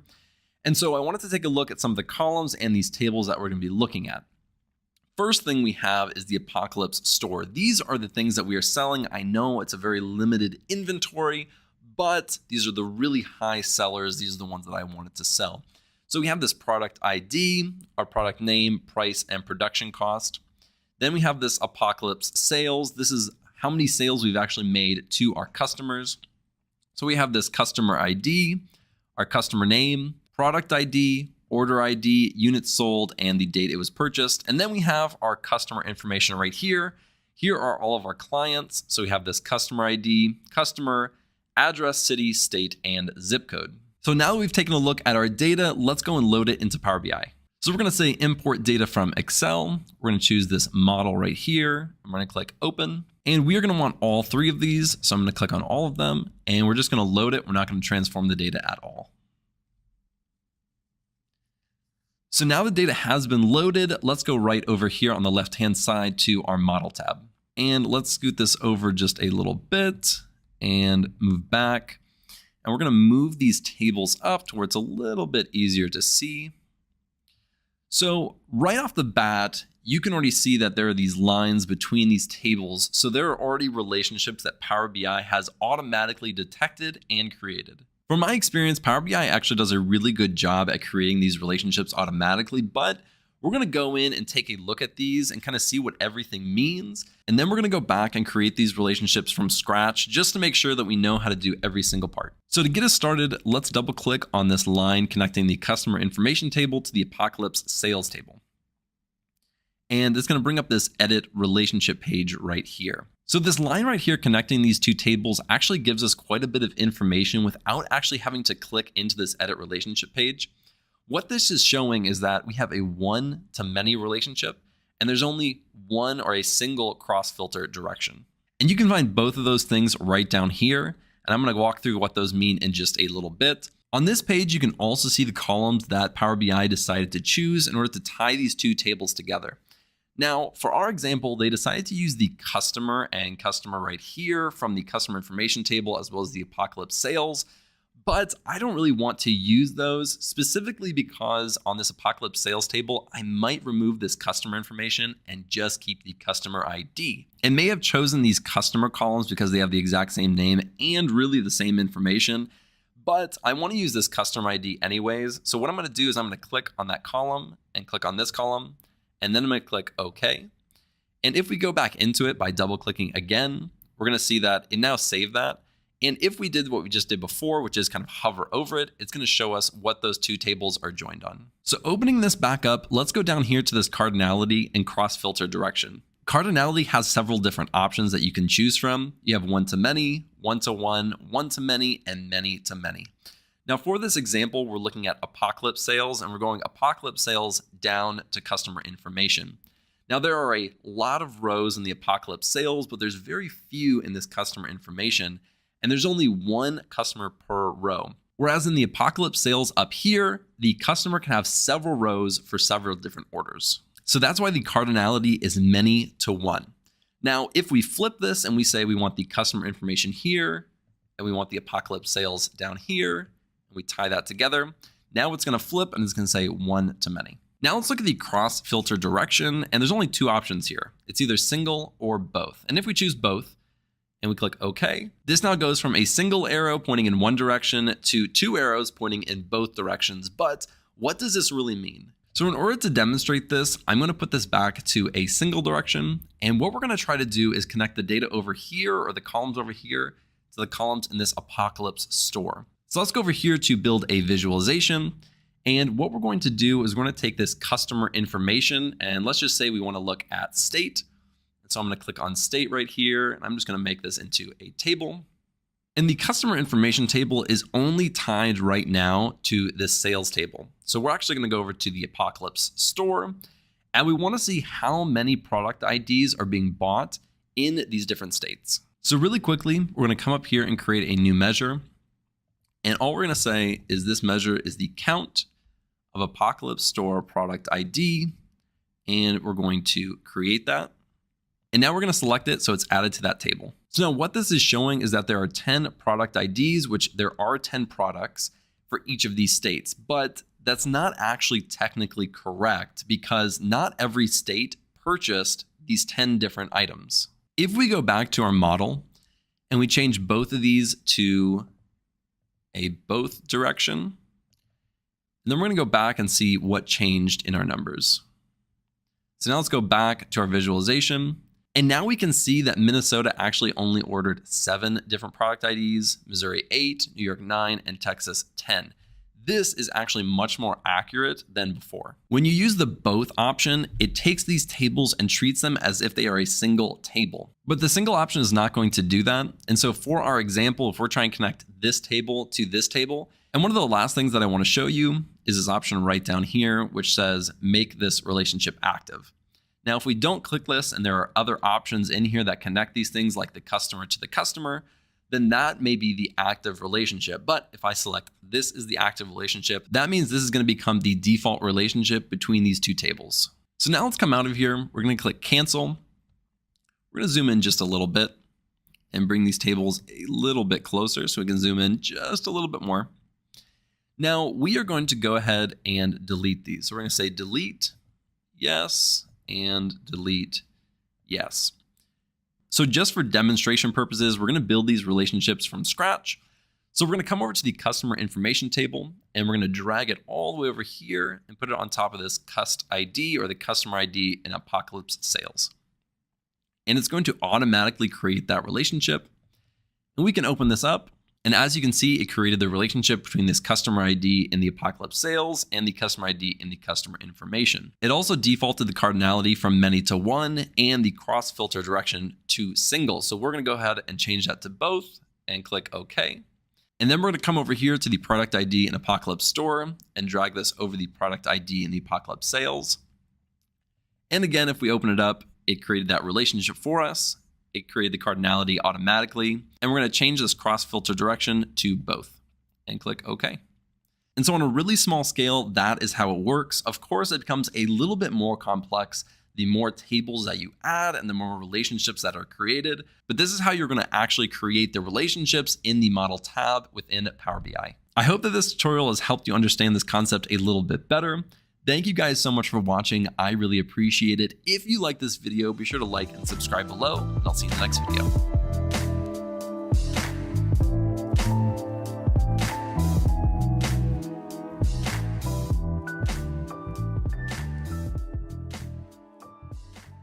What's going on, everybody? Welcome back to the Power BI tutorial series. Today, we're going to be taking a look at DAX.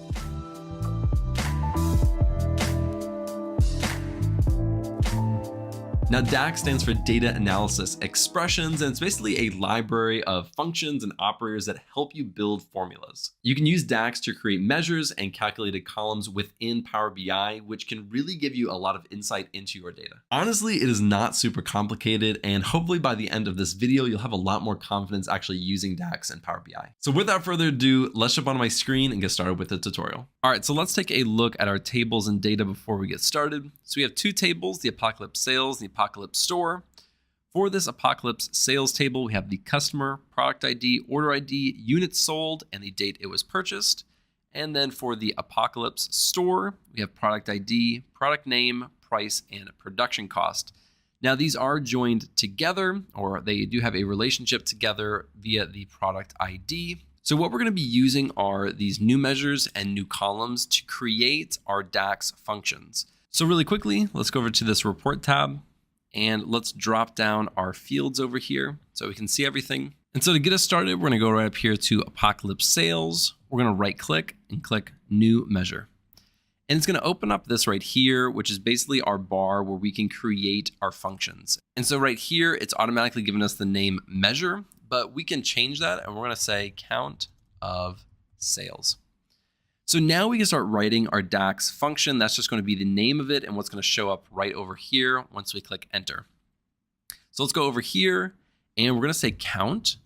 And as we're typing, it's automatically giving us options. It has something called IntelliSense. If you've ever used other Microsoft products, IntelliSense is their kind of auto completion that helps you look at other options very quickly. And so we're just going to click on this count and it's prompting us to put in a column name. And so we can come down here and we can select one, or we can type it out and it'll try to predict and help us choose which column to select. So for us, we're going to use this order ID, but let's just start typing it out. We'll say order ID, and then we can click on it. And we're going to close this parentheses and click enter, or you can go over here and click this check mark, but we're just going to click enter. And so over on this right side, it finalized that and saved that. And we can actually look at that by clicking on this box next to it. And we want to look at this in a table. So now we can see that there are 74 sales. Now, for this, we want to see who's buying our products. We want to see what our client name is. So we're going to go over here and we're going to choose customer. And we're going to put customer on top of sales. And we're just going to take a look at it like this. So now we can see that our number one customer is Uncle Joe's Prep Shop. He has 22 orders. Now they have the most orders with us, but it doesn't necessarily mean that they're spending the most money with us, but we can take a look at that later. The next thing that I want to take a look at is how many products we're actually selling. What are our big products that we're selling? We have 10 different items, but I don't know exactly which one is selling the best, if one is doing really poorly and getting no orders. This is something that I want to look into. So all we're going to do is go right back up here to Apocalypse Sales again, right click and select new measure. And for this one, we're going to call it the sum of products sold. And all we're going to start out with is by doing sum. And if this seems familiar to something like Excel, you're 100% correct. It is very similar. And remember, these are both Microsoft products, so there's going to be similar functionality in both of them. And so this DAX is going to have a lot of similarities to exactly how it has it in Excel. So we're going to do an open bracket. And now what we're going to choose is this units sold. We want to sum up all of these units sold and see how many we're actually selling. So we're going to say units sold. I'm going to hit tab. It's going to auto complete that. I'm going to close my parentheses and I'm going to come over here and click this checkbox. So now it's created that measure and we're already selected in this table. So all we have to do is click the check mark and it's going to show us that we have 3,000 total products sold. And we can go through here and see what the big sellers are. And probably the biggest one that I see right off the bat is this multi-tool survival knife. So these DAX functions that you can write can be very simple and lead to really good insights that you can use for the visualizations later on. Now I want to take a look at the difference between something like sum, which is an aggregator function, and something like sumx, which is an iterator function. Because if you add x to some of these aggregator functions, you can create them or make them into an iterator function. So you can have sum and sumx, or average and averagex. Adding x onto the end of them can make them into an iterator function. So let's take a look and see how that actually works. I'm going to show you the difference, and then I'm going to talk through the difference at the end. So really quickly, let's go back to our data.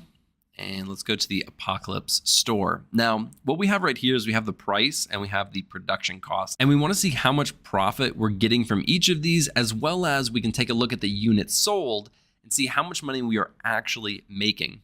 So what we're going to do is we're going to come back over here. We're going to go to Apocalypse store. We're going to right click and create a measure. And in just a little bit, we're going to be creating a new column, and that'll kind of show the difference really well. So we're going to create this new measure, and we're going to name it profit. And we're going to come over here, and what we're going to do is we're going to take the sum. Oops. We're going to start with our sums. We're going to take the sum of the price, and then we're going to close that parentheses, and we're going to subtract the sum of the production cost. So all that does is it says if something costs $20, if we sold it for $20 and it only costs us $10, that's $10 in profit for that item. And then what we're going to want to do is we're going to actually want to encapsulate that really quickly because we're about to use multiply. And then we're going to sum. And now we're going to take the units sold. So how many units were actually sold at that profit that we just made. So let's see if that works. And let's click the check right here. And so we have the profit. So let's click on the profit. Oops, that's not what I wanted to do. Let's use a new one. Let's create a new table.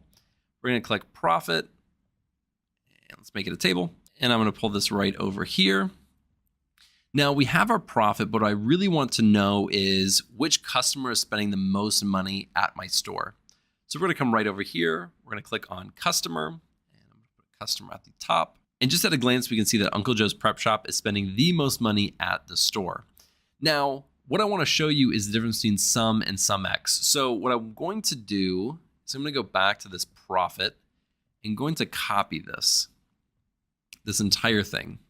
And we're going to go back here to this table. Now we just created a measure and we were able to break it down by each customer. So let's go back over here. Now let's go up here to home, and we're going to create a new column, and we're going to call this profit underscore column. And we're going to literally paste the exact same thing into here. And we're going to hit enter. And each row is the exact same thing. So what it's doing is it is going through the price, and it's adding all of it up and calculating it at the bottom. It's adding the production cost. It's going all the way down and calculating it at the bottom. And then it's going over and looking at how many units it sold. And then it's performing this calculation up here. And then it gives us the total, and it's doing it for every single row. But that's not really what we want it to show. What we want it to show is the profit for each row. What we want it to say is here's the price for the rope, the production cost for the rope, and then how many units we actually sold. And then it'll calculate that and give us the actual profit for just that row. But we cannot do it by just using this sum. What we need to do is use something called sumx. So let's add another column. Let's go back to home. I'm going to say new column. And now we're going to say profit underscore column underscore sum x. And now we're going to use sum x and hit tab. And we need to choose the table that we want to put this in. So we're going to say Apocalypse Sales, because that's the table that we're looking at right here. We're going to say comma. And now we need to input an expression, which it says it returns the sum of an expression evaluated for each row in a table. Before, when you're just using sum, it's looking at all of these combined. Now it's taking it row by row. So what we're going to do is basically input the same thing as we did before. I'm going to copy, I'm going to paste that. It's not going to be correct. I need to get rid of these sums. but it's basically the exact same equation. Give me just a second. And let's get rid of this sum. And let's see if this works. So let's click the check button. And now this looks a lot better. So what this is now showing us is at a row level, this nylon rope made us $51,000, almost $52,000. The waterproof matches made us $15,000. And we can go down and look at each item and see how much that actually made us versus this profit column. And so that is the biggest difference between sum and sum X. Hopefully that made sense. I know that sum and sum X and the difference between an aggregator function and an iterator function can be a little bit confusing, especially if you've never done it before. But hopefully that was a good example for you to understand that concept. Now let's go back over here to Apocalypse Sales. Right here we have a date purchase. Now in the DAX function, we have some ways that we can interact with dates. And so I want to take a look at those really quickly. So we're going to go right up here and click on new column. And we're just going to leave that as column. But what we're going to say is day. So there's a few different ones. We have day, dates, YTD, next day, previous day, and weekday. And they all are pretty self-explanatory. If you click on it, let's click on weekday. It says it's going to return a number from 1 to 7, identifying the day of the week of a date. So let's use this really quickly. And so we're going to say date purchased and click tab, hit comma, and it's going to give us 3 different options basically. It's a 1, a 2, and a 3. Right here, if you hit this button, read more, you can read more on it. This is going to say Sundays equal to 1, Saturdays equal to 7. I like this one personally, which is Monday equals 1. In my brain, it just makes more sense.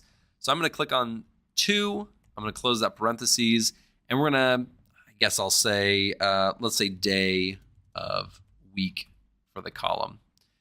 Let's click that checkbox. And now Saturdays are equal to 6s, Mondays are equal to 1.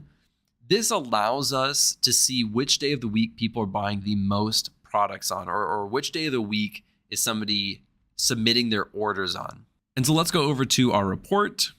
Let's get rid of this. We're just going to move this. Oh, geez, I hate moving stuff sometimes. All right, really quickly, I want to show you the difference between what we just did and what we already have. So we have this date purchased, and let's make that into a bar graph. And what we're going to be taking a look at is actually the units sold. So right here, we have this, and obviously we don't want 2022, we're going to get rid of the year. We only have 1 quarter. Right here, we can see January, February, March. So we can tell that January has the most sales or the most units sold in that month. If we get rid of that and we go down to day, we do have some information, but we don't know what day of the week it is. It could change from month to month. And it's really hard to tell exactly if there's any pattern there at all. That's where what we just created comes in handy. So let's recreate this exact same thing, but instead we're going to use day of week. So we're going to select day of week and units sold. Let's drag that down and move this over right here. And this day of the week should be on the x-axis. And it's really easy now to see if there's a pattern here. There's really not, at least not for this fake data that we have. But I want these data labels on really quickly. It's not easy to see if there's any pattern. Again, Monday has the most. So maybe it goes down a little bit and then it picks back up. So maybe middle of the week is our least sales day. Our Wednesdays and Thursdays are a little bit lower than the rest. And the beginning and the end of the week tend to be the highest. Again, not a huge pattern, but it's much easier to see if there is a pattern from week to week or what day of the week now that we use this weekday function. And so this can be really, really useful. Let's go back here to our data. And now we're going to look at our last DAX function for this video. Let's go up here and create a new column. And we're going to be looking at something called the if statement. Now, if you've ever used Excel, I'm sure you have heard of this, and you can do the exact same thing here in Power BI. And so we're going to name this one order size, order underscore size. And so all we're going to say is IF. We're going to click on this one right here. We need to perform our logical test. And then we want to say if it's true, what's our value? And if it's false, what is our value? So what we're going to be looking at is units sold. So we're looking at order size. So we're going to say if units sold is greater than 25, what's going to happen? If it is true, if the order is larger than 25, we want to say it's a big order. And if it's not, we want to say it's a small order. Super simple. We'll close up parentheses. We'll click OK. And now really quickly, we're able to see if this is a big order or a small order. And so that is all I have for you today. There are a lot of other DAX functions, but the ones that we looked at today are ones that are very common, ones that you'll see the most. And there can be a lot of really complex and intricate DAX functions that you can create. And in our project at the end of this series, I will be sure to include some more complex DAX functions, but hopefully this gave you a good introduction into DAX so you know how to use it a little bit better. Thank you guys so much for watching. I really appreciate it. If you like this video, be sure to like and subscribe and check out all of my other videos on everything data analyst related. I will see you in the next video.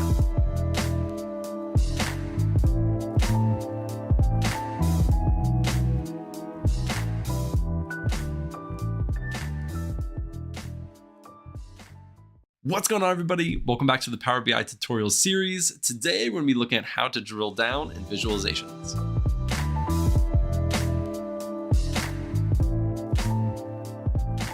So when I say drill down, I mean you're basically adding another layer beneath the top layer of the visualization. And when somebody clicks or drills down into that data, they can see more insights and more information on the top level of data. When you drill down, you can also drill up, and I will show you how to do that in this tutorial. So without further ado, let's jump on my screen and get started with the tutorial. All right, so before we get started, I wanted to remind you that you can find the data that we're going to be working with in this tutorial in the description. You can go and download it from my GitHub.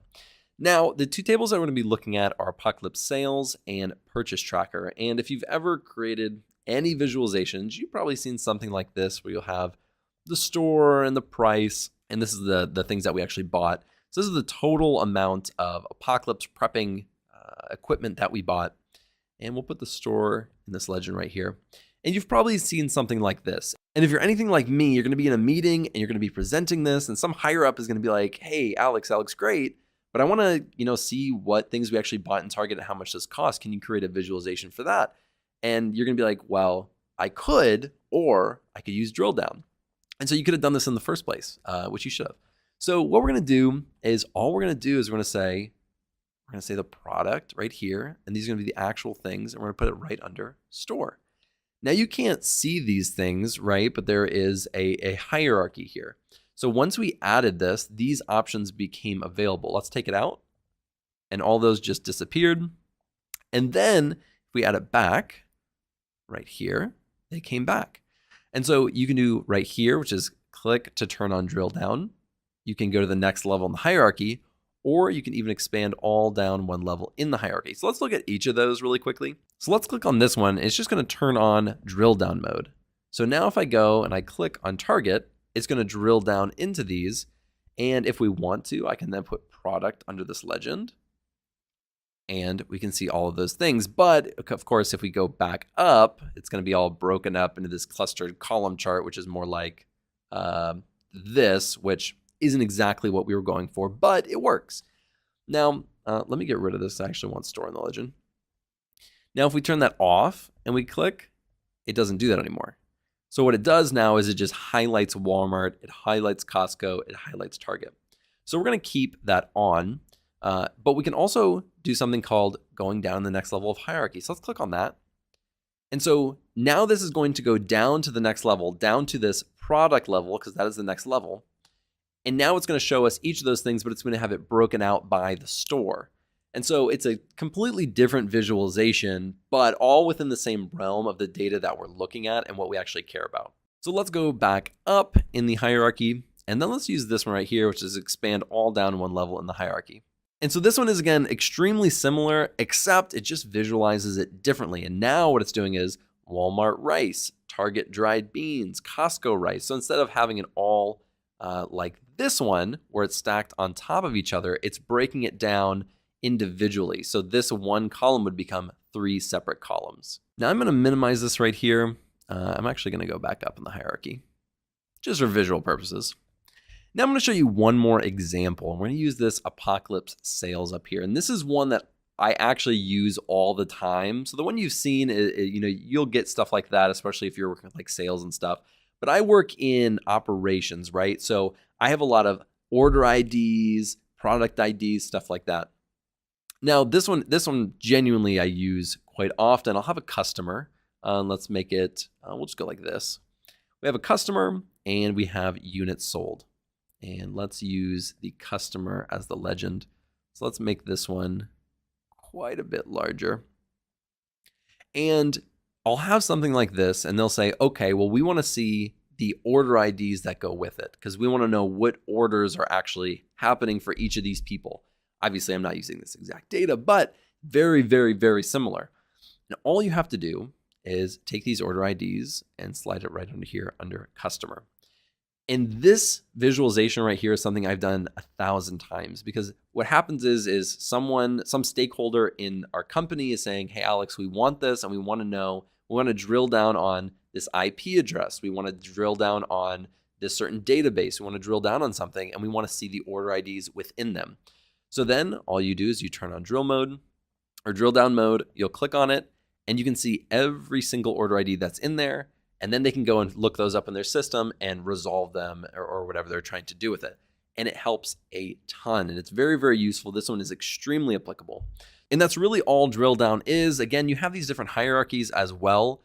But for different things, it's not as useful as you can see. We also have this hierarchy, which again is not as useful. So it just depends on the data that you're using and how you want to use this drill down effect. But I promise you that drill down is used all the time, especially when you're giving presentations where people want to know more information than just the visualization that you're presenting. So I hope that this has been helpful. I hope that you understand drill down a little bit better. If you like this video, be sure to like and subscribe and check out all my other videos on Power BI. Thank you, and I'll see you in the next video.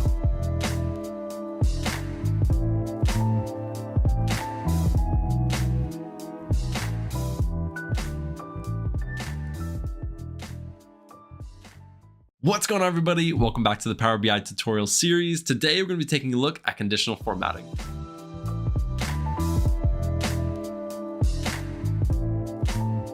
Now, conditional formatting may sound familiar because we looked at it in the Excel series, and it's very similar how you use it in Excel versus how you use it in Power BI. Conditional formatting allows you to take a table or a matrix within Power BI and use those cells to color code them and create gradients and different visualizations within the actual table or matrix. I'm excited to start this one, so let's jump over my screen and get started with the tutorial. All right, so before we get started, if you want to use the data that we're using in this video, you can find it in the description on my GitHub. Now, conditional formatting is super simple, and you've most likely used it in Excel before, but you can also use it in Power BI, and let me show you how to do that.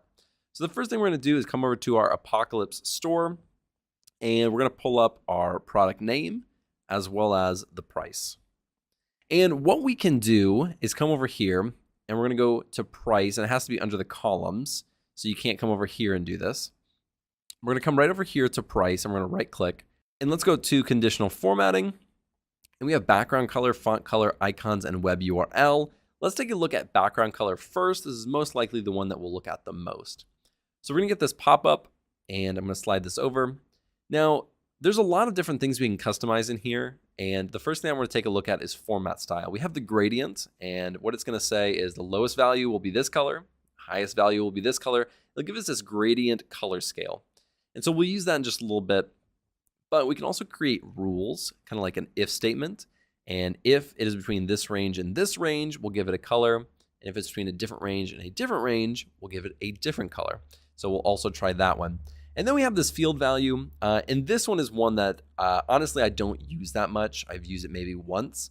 And what you can do is select a text field like customer, and you can do some summarizations on the first and last, and that is it. So what we're going to do is we're going to look at gradient specifically for not the customer, but we're going to go back to the Apocalypse store, and we're going to do it on the price. Now, what I'm going to do is keep it as the count because this is what the default is, and we're going to go back and fix it later. But what we want our lowest value to be is this bright green, showing that it's a cheap product, it's easy to purchase. The high value ones are going to be just the shade of red, more expensive. And we'll do it on the count. Now, remember the count is on each of these, and we're not doing a count of how many are sold, we're doing a count of each product. So it's just one per row. So it all should be the same color. Let's take a look. So it is all the same color. But what we really want to show is the actual price, not just the count of the price. So let's go back to conditional formatting. We're going to click the background color again. And this time we're going to change the summarization. Now, you can do sum, you can do average, minimum, maximum. It really doesn't matter for this example. The number is the same regardless of really which one we choose. So we can just choose the minimum. And it's going to choose the minimum of each row, which is the price. So we're just going to select minimum for this example. We'll select OK, and it should correct it accordingly, which means the bright green is the lowest, and it goes all the way up to the highest, which is the red. Now let's go over here to Apocalypse Sales. We'll add in the units sold, and let's move that out a little bit. And I'm doing that on purpose because we're about to look at something within the conditional formatting. So let's go to units sold, and we'll look at the conditional formatting for this one. Now, if you noticed, we now have a new one on here called data bars. Now we're able to see data bars on units sold and not price because units sold is something like a sum, an average, something that's aggregated. But let's take a look at data bars because I want to show you how to use this, and then we'll go back to the background color. So for data bars, we are going to take a look at the lowest to the highest value. Again, we're going to go from bright green all the way to this exact red. It's going to be from left to right. And what it's going to show you is if it is a positive number, which all of these are, is going to be a green bar basically representing the number that you see in here along this line. So let's click OK. And we're going to be able to see the highest numbers. And let's scooch this over quite a bit so you can kind of get a better understanding. And we're going to do it from highest to lowest. So we sold the most multi-tool survival knives at 477. And so this entire bar, this row, is entirely filled up or almost all the way filled up. While as it gets lower and as we sell only 182 solar battery flashlights, the bar is going to represent that and show that. Now, I'm about to completely mess up this visualization on purpose because it's about to get very messy to show you that you can do a little bit too much. It is possible. What we're going to do is we're going to go right over here to this background color units sold. And instead of gradient, let's look at rules. Now, with the price, we just did a gradient scale, but we can do basically groups of these and say if a number is greater to or equal than this number, then it's going to be a certain color. And then if it's in a different range, we can give it a different color. So we're going to say if it's greater than or equal to 0, and we're going to say number, not percent. And if it's less than 266, because we have 265 right here, let's make it a nice like gold, a beautiful, lovely mustard gold, just great. Now we're going to say if it's greater than or equal to, and we'll do 266, because this says less than 266, so it should be greater than or equal to 266 number. And if it is less than, we'll say 500. Now we want to do this one, and we'll give it, let's do like a peach. And we'll click OK. And now we have another conditional formatting on top of that that can give us more information. Now, again, you should not do this. It's just too many. Now let's go one step further and make it even more ridiculous and show you one more thing before I show you how you may actually want to use this. Let's go back to units sold. We're going to right click, go to conditional formatting, and you can do something called icons. Font color is the exact same thing as background color, except it changes the font. And so I'm not really going to look into that one. Icons are very simple, extremely similar to Excel and how you've seen them. And the rules that you can apply to them are basically the same as if you're doing like a gradient. And it's these if statements that we saw before. Now it auto gives us this right here, which basically says 0 to 33%, 33 to 67, 67 to 100. If it's in the bottom 3%, it gives us this red, the middle is yellow, and the top is green. So we can go through and change all of this, but honestly, this looks pretty good. So let's click on it. And so the ones that are our least sellers are these red ones right here, and the top sellers are up here. Now, this is just based on units sold, and this looks absolutely terrible. So let's kind of take this exact information, but make it a little bit better. So we're going to create a new visualization, or at least a new table. So let's click on product name, and we'll take the price, units sold, and revenue. And what I think makes the most sense for looking at revenue is these data bars right here. But there's only one problem. I can't do that because it's not summarized like units sold was. But what I can do is to get those data bars is I can come right down here. Instead of saying don't summarize, I can summarize it, and I can just click the sum. So it now is summarized. It's the exact same number, but if I right click on here as sum of revenue, I go to conditional formatting, I can now use those data bars. And so we're going to use those data bars, and we're going to say for the lowest value and the highest value, and let's just make it a nice, maybe a darker green. I don't want it to, wow, that's hideous. Let's make it this color right here, a nice dark green. And there's no negatives, so it doesn't really matter. We're going to go left to right, and you can show the bar only, but we're going to keep it because I want to see it.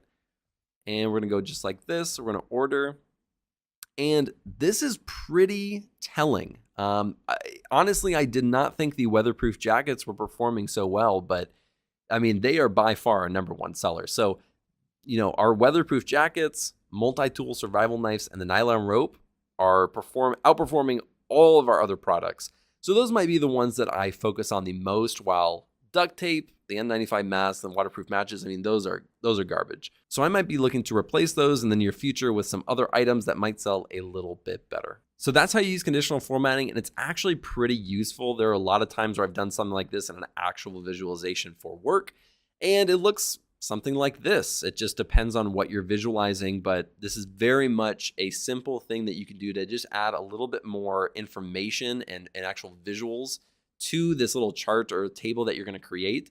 Sometimes it's just better to have these simple visualizations on this table rather than just having the numbers themselves. Makes it a little bit more easy to read and understand. So again, I hope that this was helpful. Thank you guys so much for watching. I really appreciate it. If you like this video, be sure to like and subscribe, and check out all my other videos on Power BI, and I'll see you in the next video.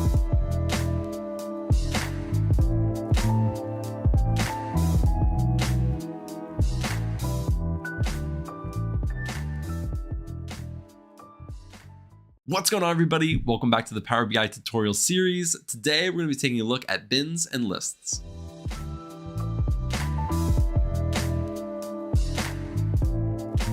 Now, bins and lists are really useful because they allow you to group things together to analyze and visualize them easier. So in this tutorial, I'll show you how to create your bins and lists, and then we'll create some visualizations to show you how it can be helpful. So without further ado, let's jump on my screen and get started with the tutorial. All right, so before we get started, I wanted to let you know you can go and download the data that we're going to be using in this tutorial. In the description below, it is on my GitHub.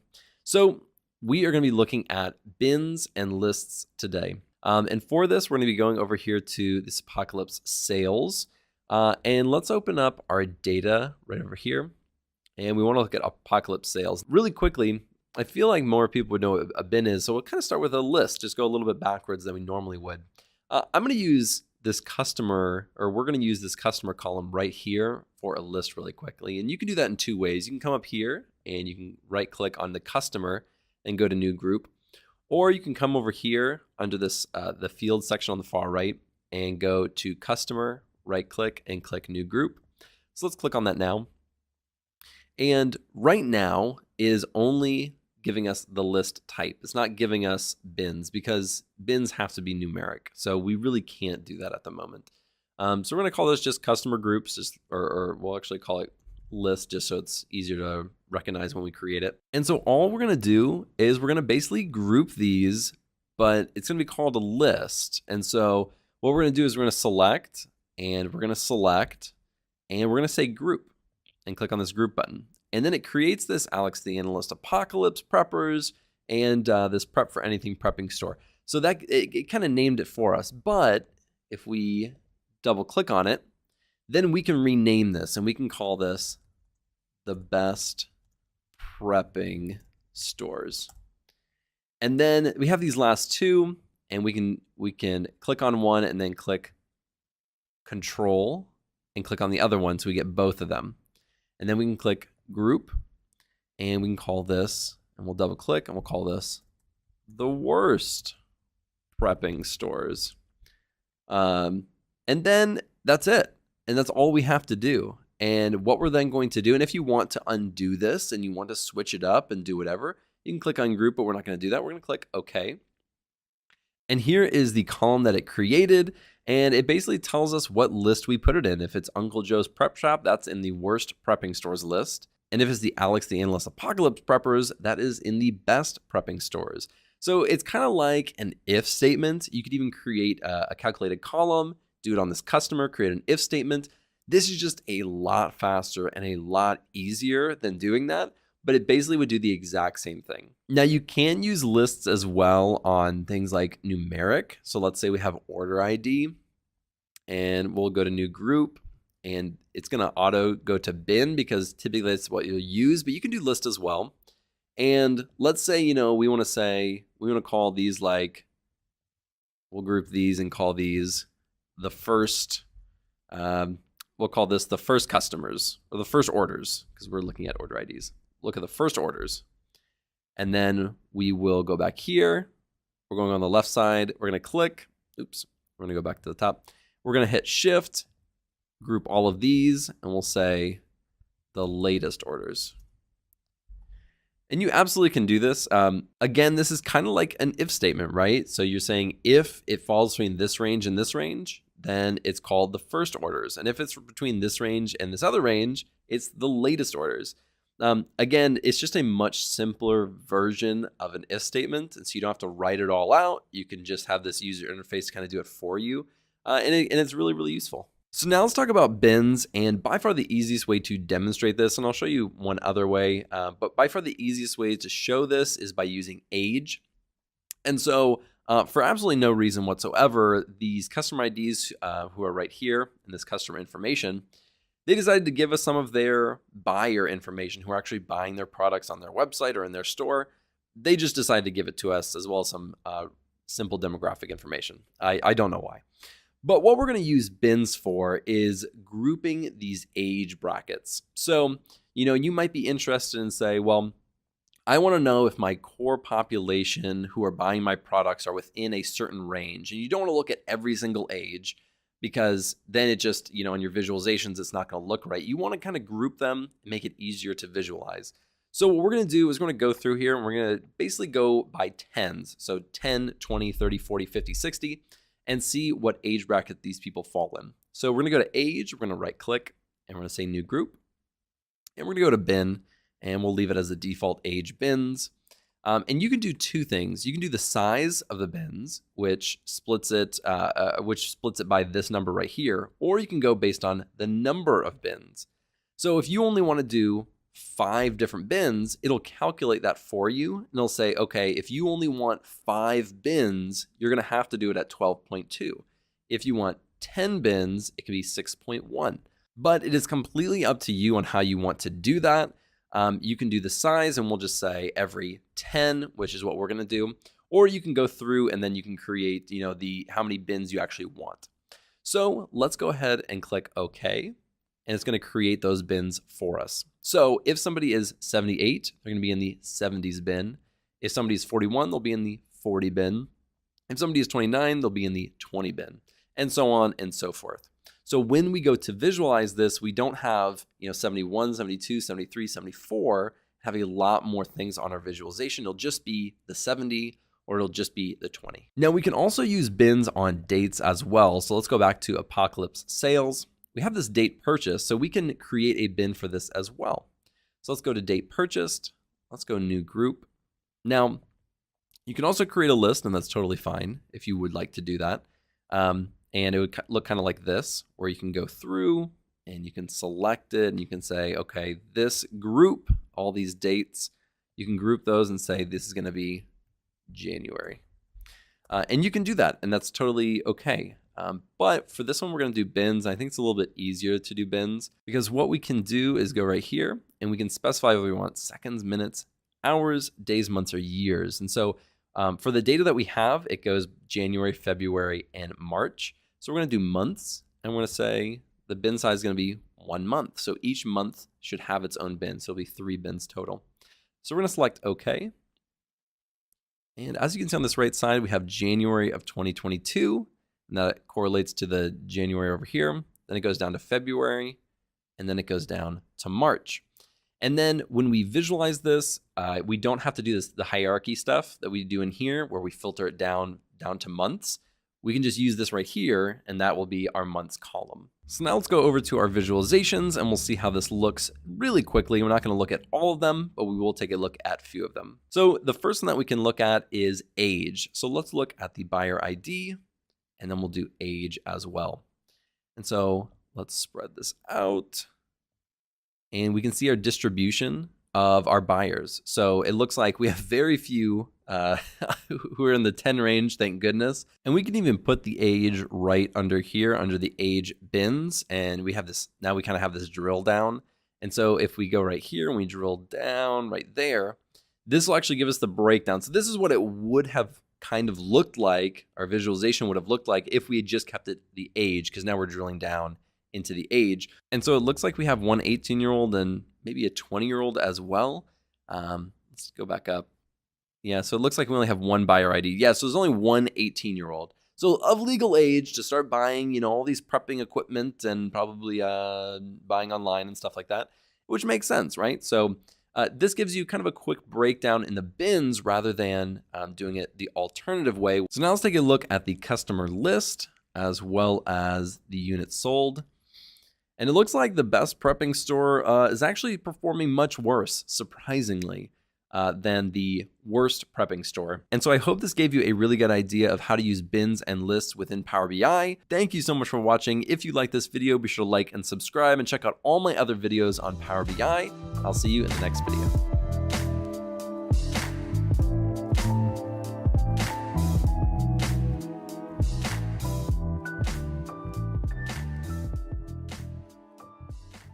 What's going on, everybody? Welcome back to the Power BI tutorial series. Today, we're going to be taking a look at all types of visualizations.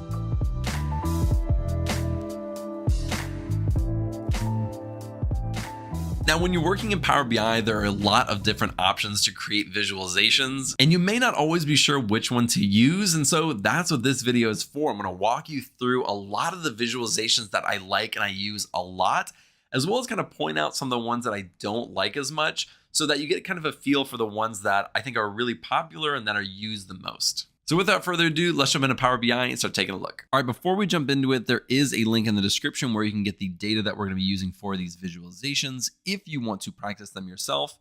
Before we actually get into it, we do need to combine this. And if you download that Excel and you see this, you'll have to do the same thing. All we have to say is that this product ID is the same as this product ID purchased. And now we are good to go. We'll do one to many, and it's okay if it's one way. So right over here under this visualizations tab, there are lots of different options, and it can be a little bit overwhelming. You don't really know which one to choose. There are some in here that I have almost never used for my job ever. So I'll point those out as we go through, but the main focus is going to be focusing on the ones that I do use, or that I have used, and showing you how to actually create that visualization, maybe spice it up just a little bit. But we have a lot of them to go through, so let's jump right into it. And the very first one that we're going to start with, probably the easiest one and the one that you'll recognize the most, is a stacked bar chart. And what we're going to do is go ahead right over here to the product name, and we want this unit sold as well. So we're going to click product name, and it's going to go straight into the y-axis for us, and then we're going to click unit sold, and that will go into the x-axis. Automatically, it just kind of intuitively knows. But sometimes it will make a mistake, and then you can just fix it or flip it. And we do want this, let me make this much larger. We do want this to be a little bit more color-coded. That is what this legend is down here. So what we're going to do is drag this product name down to the legend. And now we have each product as its own color. And in previous videos, we have gone through and looked at some of these visual and general options that you have when you're actually creating these visualizations, but we're going to do some of them while we're in here as well. So we're just going to go down here, we're going to choose data labels, and we're going to shrink that. And if you go higher, the higher you go, the less you see. So if you want all of them all the way down to the green, we're going to go right about there, and we're going to make it smaller. So now we can go ahead and click anywhere outside of that visualization, and now we can create a new one. If we had just kept it like this, where we were still interacting with this visualization and we clicked on a different one, it would have then changed our visualization completely, which we don't want. So let's hit Control Z, click out of it, and now we can create a new one. Let's go right over here to this 100% stacked column chart. I'm going to click on it, drag it over here, and make it much larger. And we're going to come right over here to this customer information, and we're going to click on customer. And then we're going to go up to units sold and click on units sold. And we want to break these out. And so basically what this is doing is it's breaking it out by each of these shops. And we can see the total of what they're buying, the units sold. But we want to see exactly what products make up this percentage or this 100%. So we're going to go right over here to product name. We're going to drag that down to the legend. And as you can see, now we have each of these products, and each of the products is up here. So this backpack, we can see the backpack right here, backpack right here, and right here. And we can see which customer is buying what percentage of their purchases. So for this Prep for Anything prepping store, they have a very large percentage, 40% is duct tape. So they're buying a lot of duct tape. So really quickly, we're able to see what clients are purchasing or which clients are purchasing what products the most. So just like this Alex Analyst Apocalypse Preppers, they're buying a lot of water purifiers. We like drinking clean water. That's just what my audience likes. And so, we can easily get a quick glance of that. Again, we're going to go in here. I tend to like putting these data labels on here. That's just what I preference. So, something like this. It looks nice. It looks clean. We can always go back and change these names, which we'll do for this one. So we're going to go over here. We'll go to title. We'll go down to the text and we'll do customer purchase, breakdown. Pretend I'm really good at spelling. And we're going to do it just like that. We'll get out of there. So now we have customer purchase breakdown, and that looks really nice. It's a good visualization, and we're going to bring that right over here. We're going to have a lot on the screen, so I may have to make them smaller or larger to fit everything. All right, so let's go on to our next one.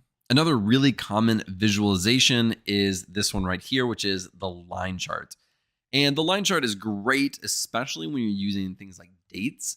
I have found this one to be the best, and a lot of people use this as well. So we're going to go right over here and click on date purchased and then units sold.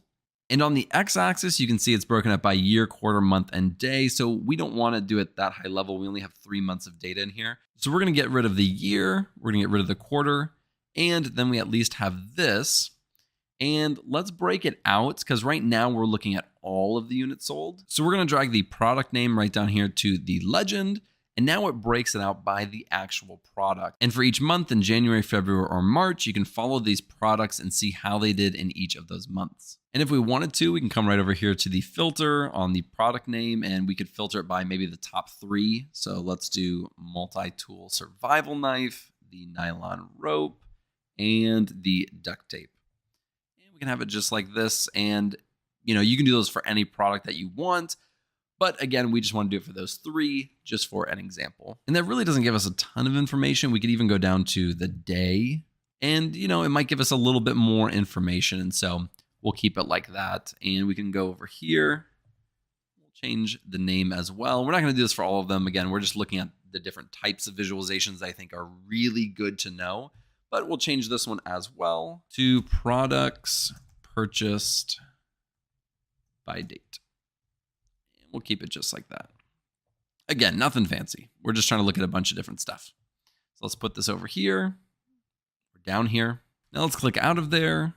And there are other ones in here that are definitely useful and you absolutely can use.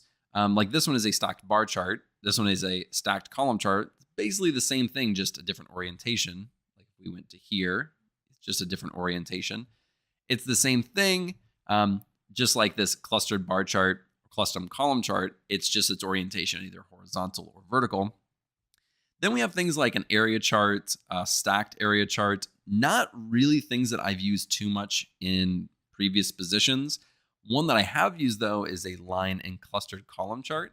So it kind of combines a few of these with, you have these bar charts as well as line charts into one visualization. So let's look at this one because this is one that I have used several times in my actual job. So for our x-axis, we'll use the product name.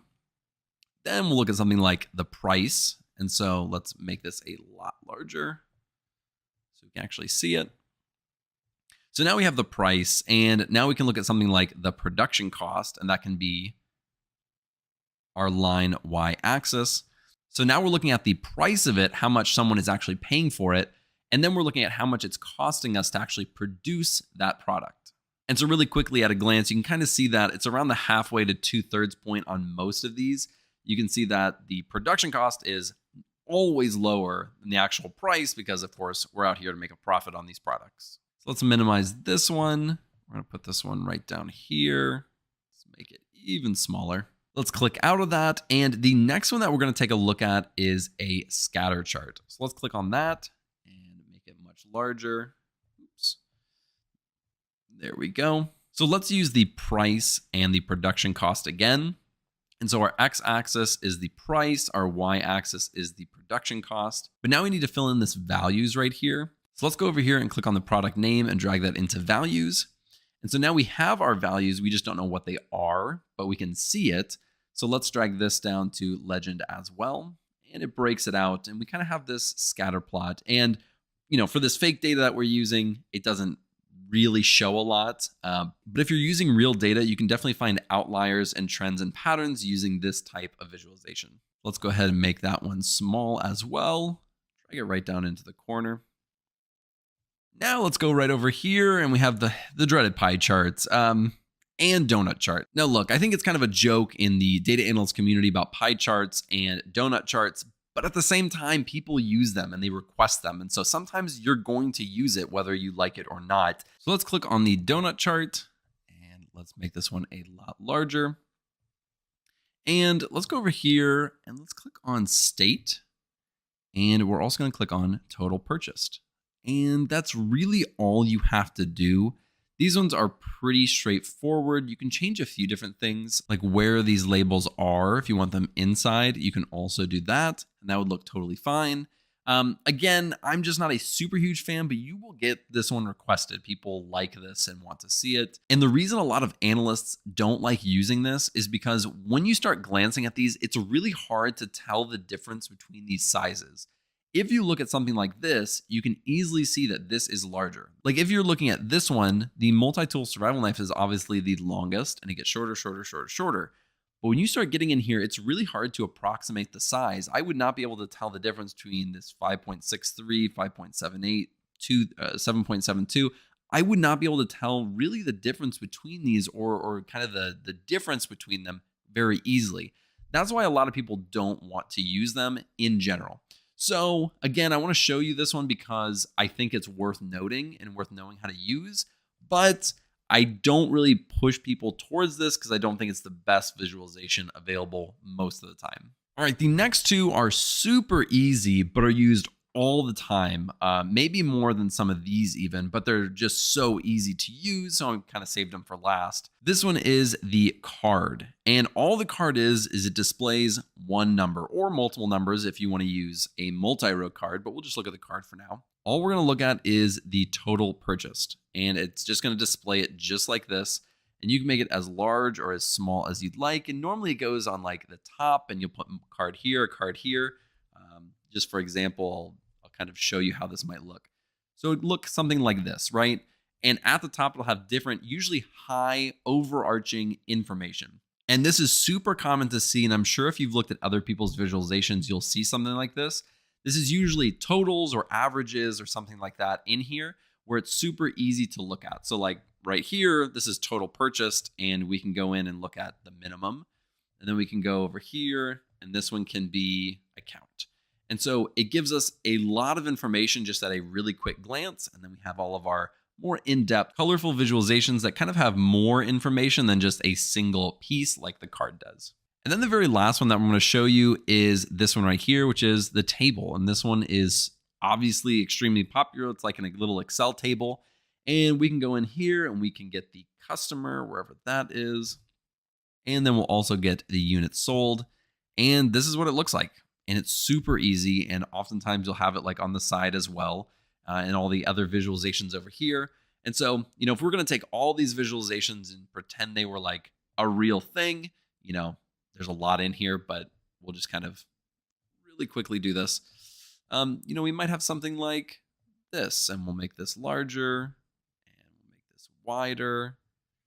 And, we have a lot of information just in here. And this is not a project, so don't go put this on your portfolio. I'm just through a ton of random visualizations on, this dashboard. But you can already see a lot of these you most likely have seen in other people's work and other people's visualizations on LinkedIn or on YouTube. These are very common, very, very popular. And again, we did not go through all of the ones over here. There are maps that you can use, but I haven't used maps ever in my job. There are things like gauges and decomposition trees and waterfall charts and tree maps and all these different things. But I really have never used those in my actual job. And I don't see them a lot in other people's work either. Otherwise, I would be telling you to learn these and use these. But again, try them out. See which ones you like. If you like this video, be sure to like and subscribe below and go check out all the other Power BI tutorial videos that I have on my channel. And I will see you in the next video.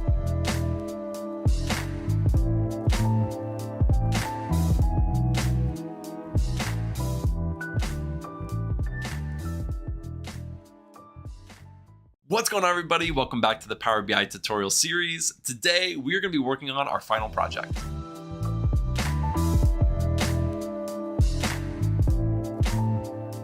Now, this is our final project of the Power BI tutorial series. So if you have not watched all of those videos leading up to this, I recommend going and watching those videos so you can make sure that you know all the things that we're going to be looking at in today's project. I am really excited to work on this project with you because I think it is a really good one and it uses real data that we collected about a month ago, where I took a survey of data professionals, and this is the raw data that we're going to be looking at.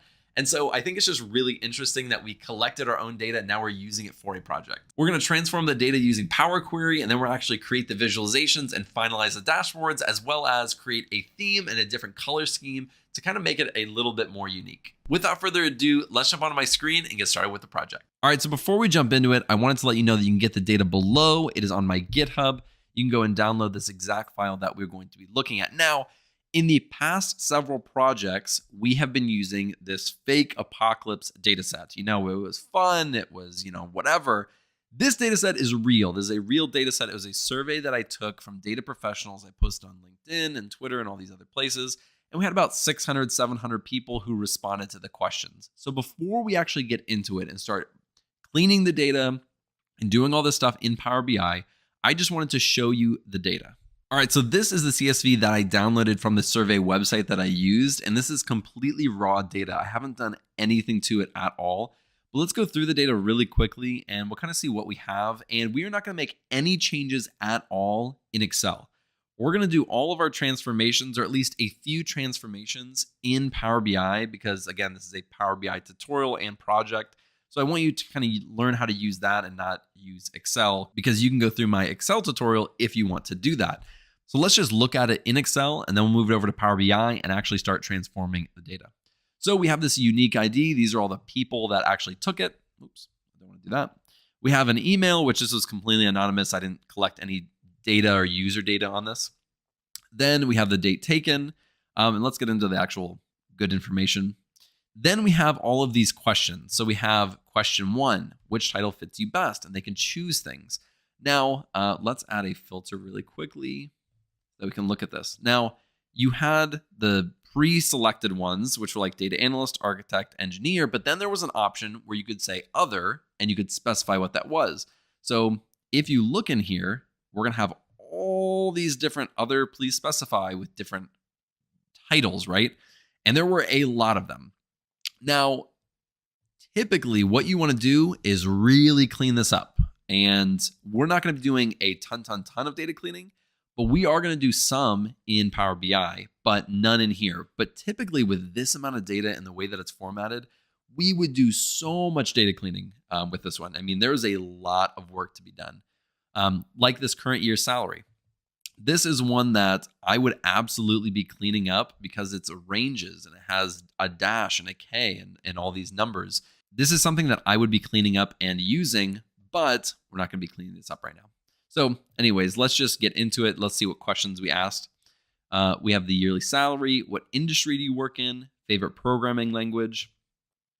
Then there were a lot of different options. So this is like one question where they picked multiple options. So how happy are you in your current position with the following? You have your salary, work-life balance, Then we have coworkers, management, upward mobility, learning new things. And they could rank it from 0 to 10. So some people ranked upward mobility a 10, some ranked it a 0 or a 1. And again, they can answer however they want. How difficult was it to break into data? Very difficult, very easy. If you're looking for a new job, we have, what would you be looking for? Remote work, better salary, etc. We have male, female, which country are you from? And then this is more like demographics. So if you're a male, how old you are. And this was in a range. So this is like a sliding bar. So you could slide it to the exact age you had. And there's some people who are apparently 92, which if that's true, I mean, good for you, man or woman. Actually, really quickly, I'm going to see. Just while we're here, I'm going to see if this is a male or a female. Oh, it's a female from India. Very cool. So we have all this information, and it is a lot of information. When you have something like this, I mean, there is so much data cleaning that can be done. I mean, I already see like 20 plus different things that I would need to do to make this a lot better. And we also have date taken and the time taken, as well as how long they took on it, like the time spent. Really interesting data. But again, this is a beginner tutorial series. This is the beginner project. So we're not going to do anything too crazy. I will be using this exact data set in a future video, doing a lot more data cleaning and creating a much more advanced visualization with what we have and what we're looking at right here. But for this video, we're just going to be doing a pretty simple visualization and dashboard that you can use to practice with or put it on your portfolio if that's where you're at right now. So let's get out of here and let's put this into Power BI. So let's exit out and let's come right over here to import data from Excel. We'll click on Power BI Final Project and open. Give that a second. Doing this all in real time. We only have the one, so we won't be practicing any joins or anything, but we're not going to load it. We're going to transform this data. So let's put it into Power Query Editor.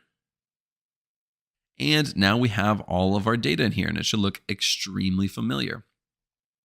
Now, when I'm looking at this, when I start looking at this information, I kind of need to know beforehand what I want to get out of this. Do I need to clean every single column? Do I just need to clean a few of them? Do I need to get rid of columns? That's kind of where my head's at. And so right off the bat, I can already tell you that there are columns that we can just delete to get out of our way. So we're going to do that at the beginning so that we don't have to do that later on or they're just in our way. So I'm going to click on Browser, and then I'm going to hit Shift, and I'm going to go over here to Refer. And I'm just going to go up here to Remove Columns. And everything that we do is going to go over here to this applied steps. If you've been following this series, we can remove things, add things, but anything we do will show up right over here so we can track it and go back if we need to. Now, one column that I know for sure that I'm going to be using quite a bit is this which title fits you best in your current role. Because I specifically wanted to do a breakdown of people's roles and how much they make and different stuff like that. So I know that I want to use this, but as we saw before, there's kind of the issue is it's not very clean, right? It has data analyst, data architect, engineer, scientist, database developer, and then like 100 different options, and then a student or none of these, right? And so for the purpose of this video right here, we are not going to take every single one of these options because this involves a lot more data cleaning. Let me give you an example. This says software engineer. This also says software engineer. And with AI, these two would typically be combined or standardized to software engineer, but it's not very easy to do that in Power BI. We could do that in Excel, but not really in Power BI or even SQL if we pull this from a SQL database. And you can find lots of different options of that. We have data manager and data manager. If we separated these out, these would be different options when we created our visualizations, and we don't want that. So what we are going to do, and this is going to be kind of an easy way out to just make sure that this is pretty clean and we don't have 1,000 different options. We're going to create this to other. So we're going to simplify this a lot, and then we're going to use this. So we'll have maybe 6 or 7 options instead of the let's say 50 that we would have if we actually did the harder work, which is break it out, standardize it, and clean it up that way. So what we're going to do is we're going to click on this right here. I'm going to go up here to split column in this ribbon up top. We'll go to split column, and we want to do it by a delimiter. And if you notice, let me see if I can move this over. If you notice, we have other, and then we have this parentheses. And in no other option or way is there parentheses. So what we're going to do is we're going to use a custom, and we're going to use this open parentheses. What that's going to do is it's going to separate it by this parentheses. It's going to leave the other, and it's going to create separate columns, just one separate column for each of these. And we can do that at each occurrence, or we can do the leftmost. And we only need it for the leftmost because there's only one of these left-handed or left-sided brackets or what is it, whatever this is called.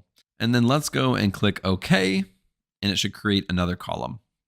So it's going to have 0.1, 0.2, and now we have, if we click on this, now we only have these options. We have analyst, architect, engineer, data scientist, database developer, other, and student looking or none.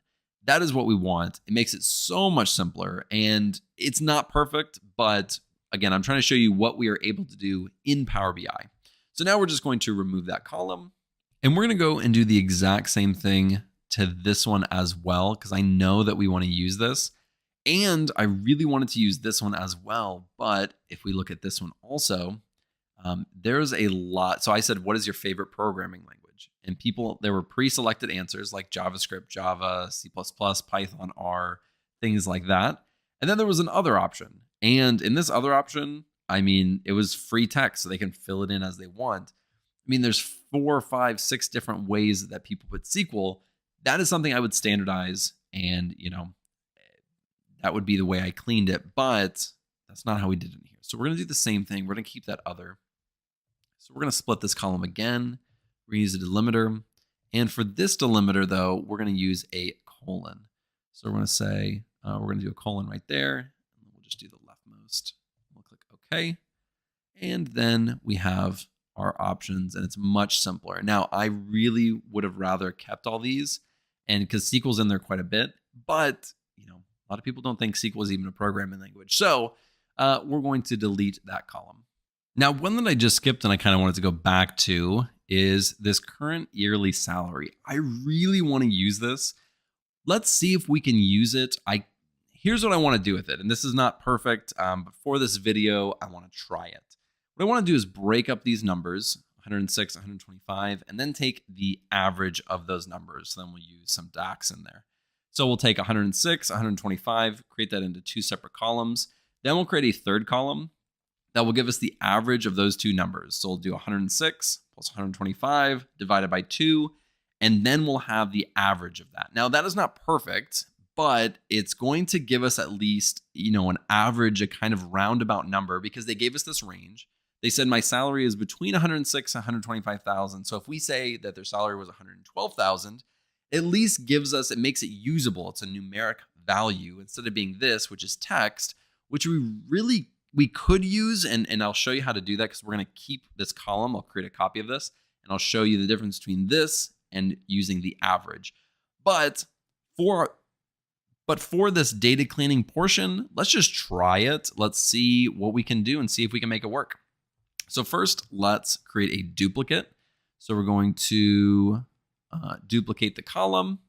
So now we have this copy at the very, very end. And we can use this one instead of having to use the original way, way, way back here. So we're going to leave that one how it is, and we're going to use this one. So let's go ahead and split this one up. We're going to click on the column header. Then we're going to click on split column, and we'll do it by digit to non-digit. And if you look at it right here, it's broken it out kind of in the fact that now in this one, we just have numeric values. And in this one, we have K dash numeric or just dash numeric. And now this can be easily cleaned.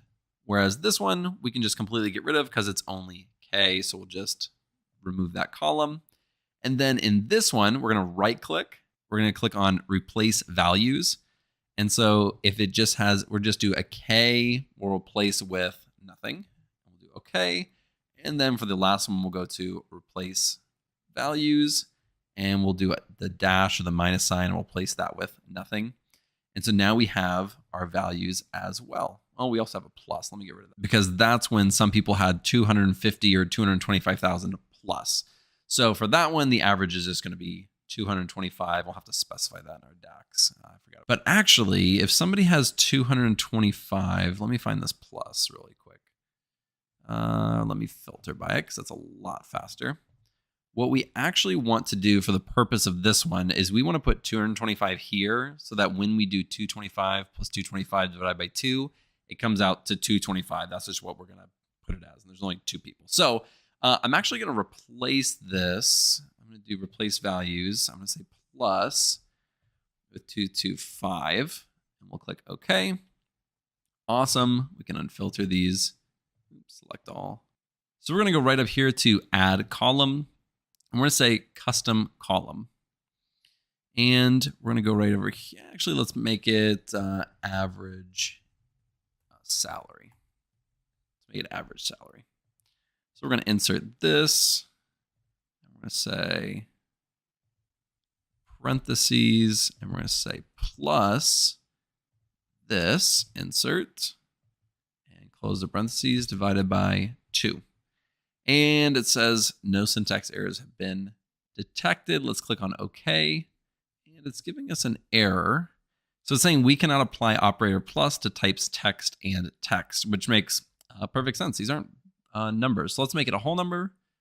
And let's make it a whole number. And then let's see if this will actually work now. Or maybe we just need to try a whole nother one. So let's try transform or add column, custom column. Let's try this all again. See if I can make it work. Do insert, do this one plus this one, and we'll do divided by 2. And let's try this one. And there we go. So now let's get rid of this column, remove columns, and we can actually remove these ones as well. Because now we have this average salary column, which when we look at this or when we use this, we can, let me see if I can just move this way over. All right, I might cut because this is taking forever. So if you take the average of these two numbers, you'll get 53. If you take the average of 0 and 40, you'll get 20. So now we have this average salary. And again, when we get to the actual visualization part, I'll show you why this isn't as useful as having this average salary. And just a reminder, this is not perfect. I wouldn't typically do this, especially if I had it in Excel or if I was, creating this survey in a different way. I would probably have a very specific value where they could do it on a slider, but this is how it is. So we've at least made it usable or more usable in my mind. And we have a few other things that we can change, like what industry do you work in, where we can break this one out. So I'm going to go ahead and break this one out as well as this one right here. Which country do you live in? I'm going to break both of those out to where it's the country or other. I'm not going to have these other values, although there are a lot of them because there's a lot of people who live in these different countries. But we can't really do that super well in here because, again, the same issue kept happening. Argentina, Australia. So we can't normalize those values unless we spend just a copious amount of time doing that. So I'm going to go ahead and do these.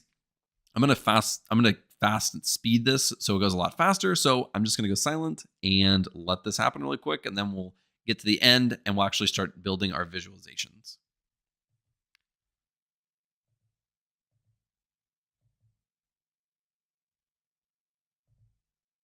All right, so we've split them up. And as you can see, we have all these options as well as other. And I think, let me tell you, there is so much more that we could do with this. I mean, just so many other things. But this is like what the bare minimum of what we need for this project. So let's go ahead and close and apply this. And if we need to come back at any point and actually fix anything or change anything, we can. So it's not like that's permanent. So as you can see, we have everything over here. We have all of our data as it is transformed in here as well. And now we can start building out our visualization. So let's go back to our report and let's start building something out. All right, so let's add a title to our dashboard. We want to make this right at the top. We'll call this the Data Professional Survey Breakdown. And let's make that quite a bit larger. Maybe make it bold. Why not? And we'll put that in the center. And now let's add some effects. Now let's change that background to something like, that's too dark. Something like this. And I do not like that bold. Let's take that off. There we go. So something like this just as a quick title to what we're about to do, what we are about to build. So we're going to start off with the most simple visualizations that we're going to do, and we'll kind of work our way towards kind of the harder ones. So the first one that we're going to start off with is a card. And the cards are obviously like just super, super easy. They usually just display one piece of information. So we're going to go right over here to the very bottom at the unique ID, and we're going to select it. And we're going to say a count of distinct, or a count, it doesn't matter. And it says 630 count of unique ID. Now, we're not going to keep that as is. We're actually going to go right over here. We're going to say rename for this visual. And it says count of unique ID, but we're going to say count of survey takers. And you can say whatever you want here, but in general, that is what it is. We're counting how many people took this survey. And that's just a kind of a total, maybe I say total amount of survey takers, but you can say count of survey takers, how many people took this survey. So let's click out of there. Let's click on card. Let's make it about the same size. We're going to drag it up here and try to make them about the same. We will in a little bit. We'll make them the same size. But for this one, we're going to look at age. So we're going to look at current age. So we're going to click on that and we'll say we want the average age. So our average age taker is almost 30 years old. So let's go right over here. We're going to say rename for this visual. We'll say average age of survey. Oops, this might be too long. Average age of survey taker. Again, name it whatever you'd like. So again, these are meant to be high-level numbers. So when somebody's looking at your dashboard, they can just really quickly glance at this and know exactly what it is, instead of like some of these other visualizations that we're about to create. They don't really have to dig into it, look at the x-axis, the y-axis, the different legend colors and whatnot. They can just see these high numbers and get a really quick glance of the data. Now let's create our first visualization. And what we're going to do for that one is a clustered bar chart. So let's go ahead and click on the cluster bar chart. We can create as small or as large as we'd like. And for this one, we're going to be looking at the job titles. Now, remember, we kind of changed the job titles, or transform those, if you want to say that. So we're going to look at job titles, and then we're going to look at their average salary. And if you remember, we transformed that one as well. We have average salary. Now this one it looks like a text right now, so it may not work properly. And what we're actually going to do is go over here. I want to see the average salary. So let's click on average salary and see if we can change this data type from a text to a decimal number. Let's click yes. I forgot to do that when we were transforming it. And there we go. This is perfect. So now we can go back and we can select our average salary. And as you can see, it has this function symbol. And so now we can click on it and it'll look a lot better. And although this says average salary as the title, it's actually doing a count, or the sum. So we can click average right here. And what we want to do is actually break this down by the job title. And so now we can see data scientists are making the most by far. They're making an average of 93,000, at least from the survey takers that took it. Then we have our data engineers making 65,000. Data architects are making 63. And then we're the data analysts. Data analysts are right here making 55. So again, we had 630 people take this survey. And so the vast majority of them were data analysts. So this one's probably the most accurate out of all of them. And I actually don't like how this looks as the clustered bar chart. Let's try the stacked bar chart and put this as the legend. That's more what I was going for. I don't know. I didn't want as skinny because when you're doing this one, it typically they have multiple options per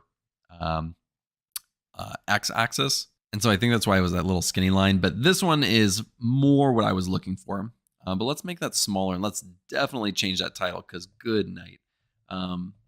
This is like incredibly long. So let's go over here to this format visual. We'll go to the general, the title, and we're just going to say average salary by job title. Just like that. And this looks a lot better. Now, we're not going to kind of format our whole dashboard yet. We're going to create our visualizations and then we're going to kind of organize everything and kind of play Tetris with it to make it look the best. So we're just going to minimize this and put it right up here for now. But we will go back and kind of make everything look better at the end. And actually, while we're here, I also want to change this as well. So rename for this, we're going to say job title. Oops. Why did I do that? Job title. And for this one, we're just going to say rename average salary. There we go. Looks much better, much cleaner. Took away a lot of the anxiety that I was feeling about 2 minutes ago when we first put that up there. So let's go on to our second visualization. The next one that I'm interested in is actually what programming language people were using the most. So we have salary. There's 1,000 different things we can look at in here, but I want to know, what is people's favorite programming language? So let's take a look at that. So we have favorite programming language. Let's find that. So we have our favorite programming language, and we also have how many people actually took it, or the unique people. So right now this is columns. We don't want that. Let's do a clustered column chart. Click on this right here, and it looks like, here we go. That is kind of what we're looking for. And instead of count of unique ID, we'll say count of, let's do count of voters. And for favorite programming language, we'll say favorite programming language, and get rid of that as well. And then we're going to go into here also and change the title and say favorite programming languages, or favorite programming language, just like this. Now let's make this a lot bigger so you can see it. But really quickly at a glance, you can see Python is by far the most popular. R, other, C++, JavaScript, Java. Now, all we're seeing is the count, so it's all the same. It's just blue. We can see how many people voted for each one, but if we wanted to break it out similar to how we did with the job titles, we could still do that. So all we'd have to do is break it out, or bring this job title down to the legend. And now it breaks it out like this, and that's not exactly what I was going for. I was going more for something like this, where we can see still the whole count, but now we can see who is actually voting for these things. So I'm just not a huge fan of the colors that are pre-selected here and kind of the whole theme of this dashboard. At the very end, we're gonna completely revamp this, change a bunch of colors, the background, and make this look a lot nicer rather than just the white background like we have it. And so for now, let's just make this a lot smaller. Put it into this corner. These will not be staying there, but we need room to create our next visualizations and just a cleaner space to do things. Now, the next thing that I really want to include is a way to break down where they're from, their country, because especially something like salary is very dependent on your country. Whereas the average salary in the United States for a data analyst may be like 60,000. In another country, it could be 20,000. That could bring down the average quite a bit. So we need a way to be able to break that down. Now, we can do something like a filled map, and there's no problem with that at all. But, for what we're building, what we're creating, it's not probably going to work out the best. I mean, this looks okay. We could stick it in the corner or something. And you can do that, and that's perfectly fine. I think what I'm going to do is something like a tree map, which I don't use a lot, but I want something where they can just click on it. They can look at the values. Distinct. They can look at the values and just click on it, and it'll be right there for them. So they don't have to filter it out on their own or know geography and look at this map. They can just read Canada, other United Kingdom, India, United States, and click on that. And so, for example, let's click over here on United States. The numbers change quite a bit. Now the average salary for a data scientist is 139,000. For a data analyst, it's 80. And if we look at India, the average salary for a data scientist is 68. The average salary is 26 for a data analyst. That doesn't mean that they make less money in India. That just means that the cost of living is probably lower in India. Therefore, they don't need the higher US dollars salary. Because again, this was all done in US dollars. So just something to think about. Let's click out of that. So we'll keep that one as well. So now let's create our next visualization. This is one that I do not get to use enough in my actual job. So we're going to use it in this project. And it's going to be this gauge right here. So let's add that one. We'll put it right over here. We're going to add 2 of those. Let's just go ahead and add another one while we're at it. We're going to have them kind of like right here, right next to each other.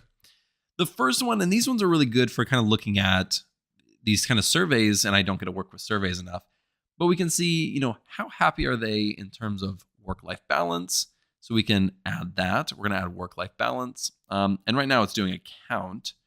And if we don't have minimum or maximum values in there yet, so it's going to look kind of weird, but we're going to look at the average rate or the average score of these. Then we're going to pull this over to the minimum value. We want to put that at the minimum and pull this over and add the maximum value. So now it actually has 0 to 10. And it shows that the average person is happy with, which one was this? Their average person is happy with their work-life balance.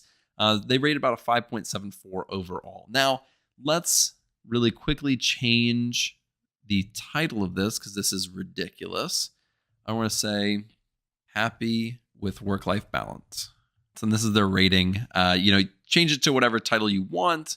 That's what I'm going to do. And then we'll also do happy with their salary. Let's click on salary. We'll add that to minimum. And we'll add the maximum value as well to make sure that we know how to use that. And then we'll take the average. So not many people are happy with their salary, I'm just finding out. I mean, this is a real survey. This is real data. So, it's pretty interesting. Let's go to the title. Let's go to happy with, or maybe it's happiness. Happiness with salary. Maybe that's what we should make it. And I'm going to change that over here as well. I think it sounds better. Some of this I've already planned out. Some I haven't. This is not something I've planned out. So we're going to say happiness with work-life balance, happiness with salary. Really interesting. We may go back and tweak these just a little bit in the future, but the very last visualization that we're going to do is male versus female. Gotta have that in there. I don't typically like pie charts and donut charts, but I'm just feeling it. So let's try it. And we will do, let's make this larger. So we have male, female. And what do we want to look at? Like, what do we want to measure? So we have male versus female. We can measure anything, but maybe what we'll do is the average salary again. We've kind of only looked at salary once in this one right here, and a little bit of like how happy they are. But we'll look at the average salary between males and females, and then we'll look at not the current age. Oops, I meant average salary. And then we'll look at the average. And it looks like the average salary is actually really close versus males versus females. 55 for female versus 53 for male. So actually the females are a little bit higher. Congratulations. So they're just a little bit higher in terms of pay. So now we need to start organizing all of this, cleaning it up, making it look a lot better than it does right now. It looks great, but we can do a lot more with this. So we're going to keep these or all these kind of over on this left-hand side. I'm going to put this, I want this up here. We also need to change that title. I want this up here. And again, we're going to kind of change the theme as we go. I just want to format it right. I'll have it just like this. Let's change the title of this. Let's go to title. And we're going to say country of survey takers. I'm not, the survey takers, I'm not really stuck on that. If you find something better, you think of something better, I would go with that. But, it definitely doesn't look bad. And where did my other visualization go? There it goes. I think this one, I want to make kind of more tall.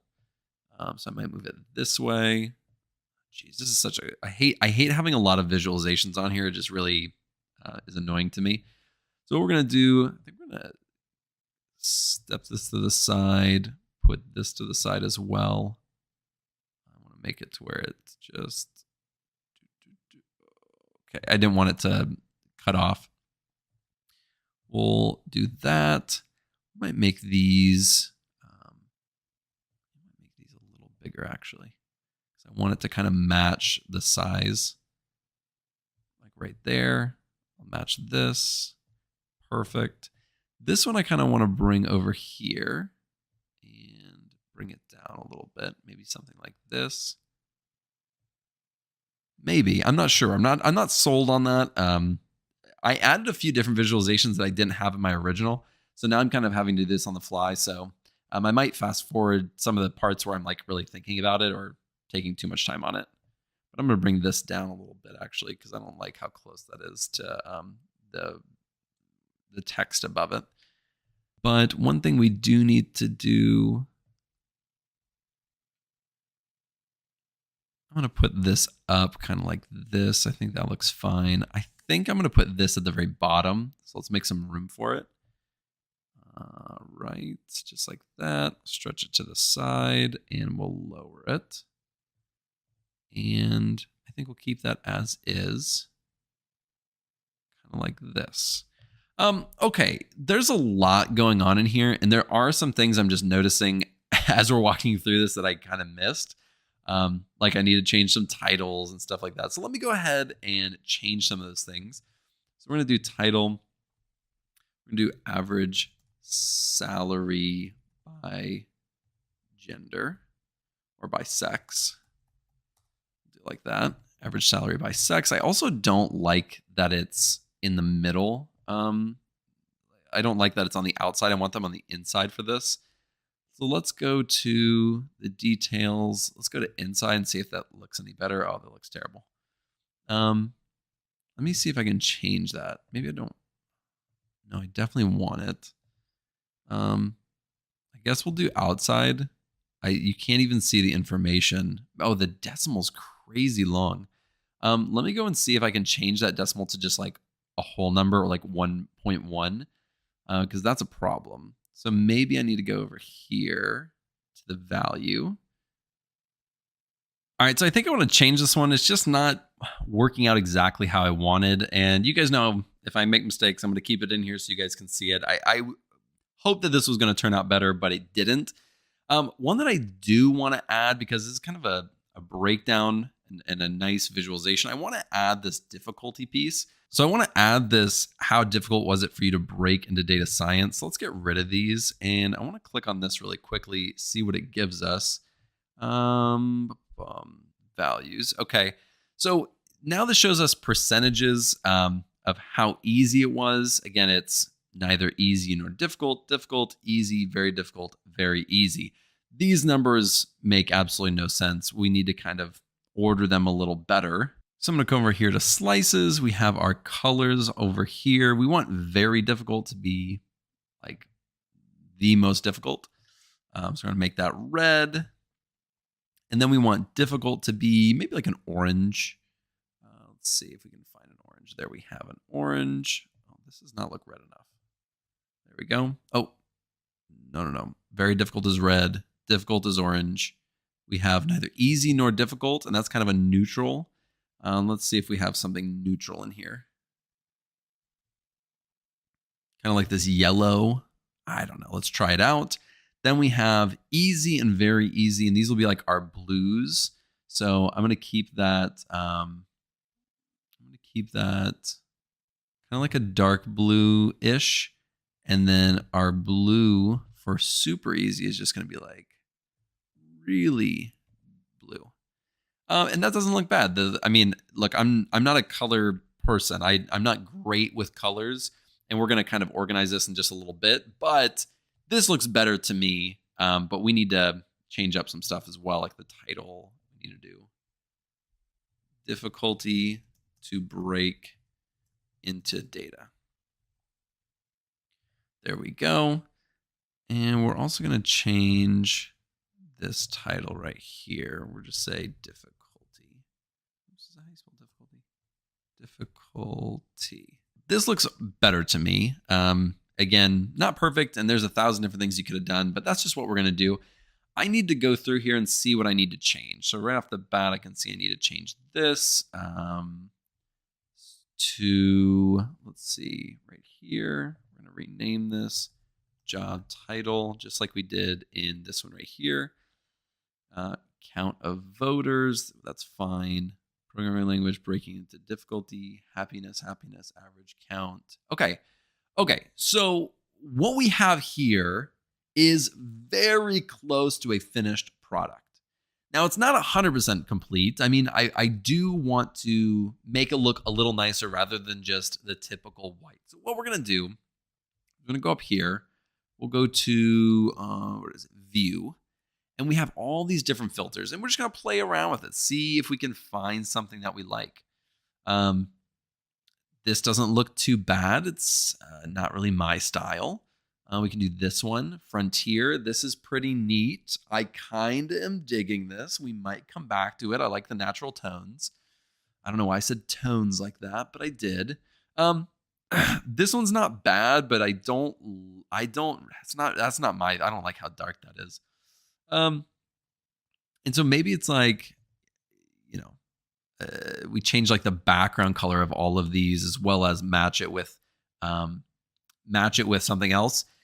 Whatever you want, genuinely. You customize this however you want. I kind of like this one. It's kind of groovy, man. And it's not perfect by any means, but what we can do, and we can customize this current theme. We can come in here, customize this theme however we'd like.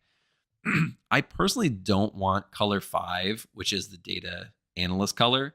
I don't like it. I don't want to go and change it because I don't like it. But I don't really like that color per se. I might want to choose a different color. But it has to be like this muted, it has a style to it.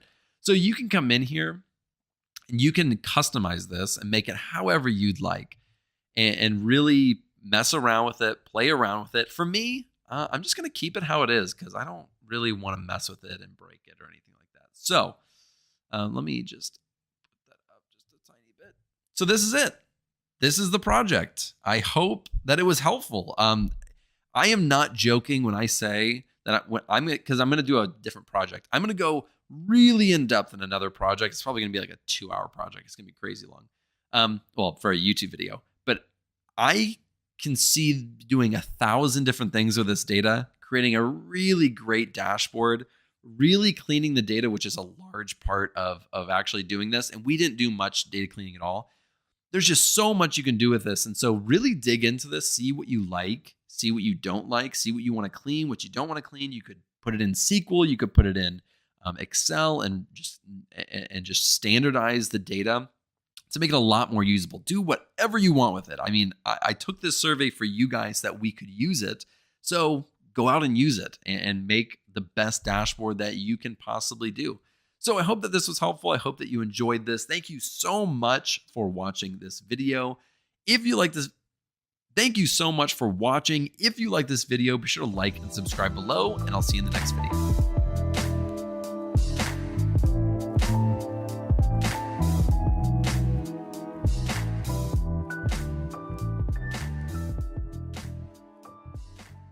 What's going on, everybody? Welcome back to another video. Today, we're going to be starting our Python tutorial series.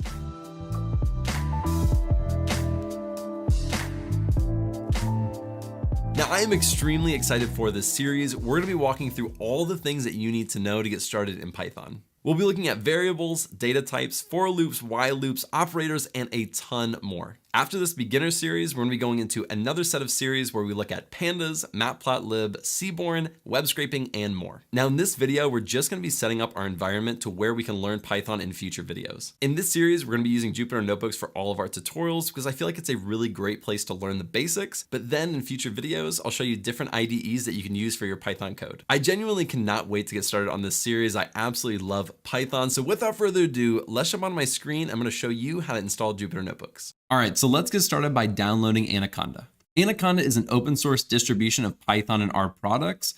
So within Anaconda is our Jupyter notebooks as well as a lot of other things, but we're going to be using it for our Jupyter notebooks. So let's go right down here. And if I hit download, it's going to download for me because I'm on Windows. But if you want additional installers, if you're running on Mac or Linux, then you can get those all right here.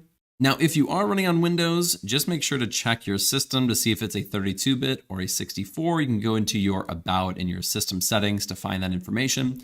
I'm going to click on this 64-bit. It's going to pop up on my screen right here, and I'm going to click Save. Now it's going to start downloading it. It says it could take a little while, but honestly, it's going to take probably about 2 to 3 minutes, and then we'll get going. Now that it's done, I'm just going to click on it, and it's going to pull up this window right here. We are just going to click Next because we want to install it. This is our license agreement. You can read through this if you would like. I will not. I'm just going to click I agree. Now we can select our installation type, and you can either select it for just me, or if you have multiple admin or users on one laptop, you can do that as well. For me, it's just me, so I'm going to use this one as it recommends. Now it's going to show you where it's installing it on your computer. This is the actual file path. It's going to take about 3.5 gigs of space. I have plenty of space, but make sure you have enough space. And then once you do, you can come right over here to Next.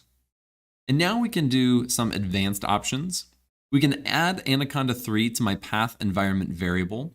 And when you're using Python, you typically have a default path with whatever Python IDE or notebook that you're using. I use a lot of Visual Studio Code, so if I do this, I'm worried it might mess something up. So I am not going to do this. It also says it doesn't recommend it. Again, messing with these paths is kind of something that you might want to do once you know more about Python. So I don't really recommend you having this checked. We can also register Anaconda 3 as my default Python 3.9. You can do this one, and I'm going to keep it this way just so I have the exact same settings as you do. So let's go ahead and click Install. And now it is going to actually install this on your computer. Now, once that's complete, we can hit Next. And now we're going to hit Next again. And finally, we're going to hit Finish. But if you want to, you can have this tutorial and this getting started with Anaconda. I don't want either of them because I don't need them. But if you would like to have those, keep those checked and you can get those. Let's click Finish. Now let's go down and we're going to search for Anaconda. And I'll say Anaconda Navigator. And we're going to click on that. And it should open up for us. So this is what you should be seeing on your screen. This is the Anaconda Navigator. And this is where that distribution of Python and R is going to be. So we have a lot of different options in here, and some of them may look familiar. We have things like Visual Studio Code, Spider, RStudio, and then right up here, we have our Jupyter notebooks. And this is what we're going to be using throughout our tutorials. So let's go ahead and click on Launch. And this is what should kind of pop up on your screen. Now, I've been using this a lot. So I have a ton of notebooks and files in here.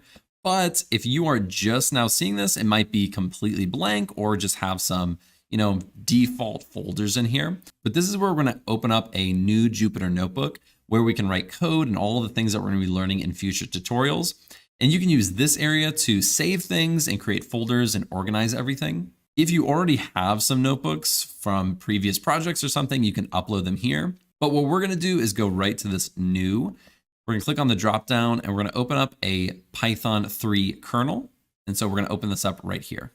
Now, right here is where we're going to be spending 99% of our time in future videos. This is where we're going to write all of our code. So right here is a cell, and this is where we can type things. So I can say print, I can do the famous hello world, and then I'll run that by clicking Shift Enter. And this is where all of our code is going to go. These are called cells. So each one of these are a cell. And we have a ton of stuff up here, and I'm going to get to that in just a second. But one thing I want to show you is that you don't only have to write code here. You can also do something called Markdown. And so Markdown is its own kind of, you could say language, but it's just a different way of writing, especially within a notebook. So all we're going to do is do this little hashtag, and actually I think it's a pound sign, but I'm going to call it hashtag. We're going to do that. And we're going to say first notebook. And then if I run that, we have our first notebook, and we can make little comments and little notes like that that don't actually run any code. They just kind of organize things for us. And I'm going to do that in a lot of our future videos. So just wanted to show you how to do that. Now let's look right up here. A lot of these things are pretty important. One of the first things that's really important is actually saving this. So let's say we wanted to change the title to, I'm going to do AAA because I want it to be at the beginning so I can show you this. I'm going to do AAA, new notebook, and I'm going to rename it. And then I'm going to save that. So if I go right back over here, you can see AAA, new notebook. That green means that it's currently running. And when I say running, I mean right up here. And if we wanted to, we'd go ahead and shut that down, which means it wouldn't run the code anymore. And then we'd have to run up a new cluster. So let's go ahead and do that. I didn't plan on doing that, but let's do it. So we have no notebooks running. And right here, it says we have a dead kernel. So this was our Python 3 kernel. And now since I stopped it, it's no longer processing anything. So let's go ahead and say try restarting now. And it says kernel is ready. So it's back up and running and we're good to go. The next thing is this button right here. Now this is an insert cell below. So if I have a lot of code I know I'm going to be writing, I can click a lot of that. And I often do that because I just don't like having to do that all the time. So I make a bunch of cells just so I can use them. You can also delete cells. So say we have some code here, we'll say here, and we have code here. And then we have this empty cell right here. We can just get rid of that by doing this cut selected cells. We can also copy selected cells. So if I hit copy selected cells, then I can go right here and say paste selected cells. And as you can see, it pasted that exact same cell. You can also move this up and down. So I can actually take this one and say I wanted it in this location. I can take this cell and move it up, or I can move it down. And that's just an easy way to kind of organize it instead of having to like copy this and moving it right down here and pasting it. You can just take this cell and move it up, which is really nice. Now earlier when I ran this code right here, I hit Shift Enter. You can also run and it'll run the cell below. So you can hit run and it works properly. If you're running a script and it's taking forever and it's not working properly, at least you don't think it's working properly, you can stop that by doing this interrupt the kernel right here. And anything you're trying to do within this kernel, if it's just not working properly, it'll stop it. You can restart it, then you can try fixing your code. You can also hit this button if you want to restart your kernel, and this button if you want to restart the kernel and then rerun the entire notebook. As we talked about just a second ago, we have our code and our markdown code. We're not going to talk about either of these because we're not going to use that throughout the entire series. The next thing that I want to show you is right up here. If you open this file, we can create a new notebook. We can open an existing notebook. We can copy it, save it, rename it, all that good stuff. We can also edit it. So a lot of these things that we were talking about, you can cut the cells and copy the cells using these shortcuts if you would like to. We also go to view and you can toggle a lot of these things if you would like to, which just means it'll show it or not show it depending on what you want. So if we toggle this toolbar, it'll take away the toolbar for us. Or if we go back and we toggle the toolbar, we can bring it back. We can also insert a few different things like inserting a cell above or a cell below. So instead of saying this plus button, you can just say A or B, for adding above or below. We also have the cell in which we can run our cells or run all of them or all above or all below. And then we have our kernels right here, which we were talking about earlier, where we can interrupt it and restart those. There are widgets. We're not going to be looking at any widgets in this series, but if it's something you're interested in, you can definitely do that. And then we have help. So if you are looking for some help on any of these things, especially some of these references, which are really nice, you can use those and you can also edit your own keyboard shortcuts. And now that we walked through all of that, you now have Anaconda and Jupyter Notebooks installed on your computer. In future videos, this is where we're going to be writing all of our Python code. So be sure to check those out so we can learn Python together. Thank you guys so much for watching. I hope you were able to get everything installed correctly. I am super excited for this series ahead of us. If you like this video, be sure to like and subscribe below, and I will see you in the next video.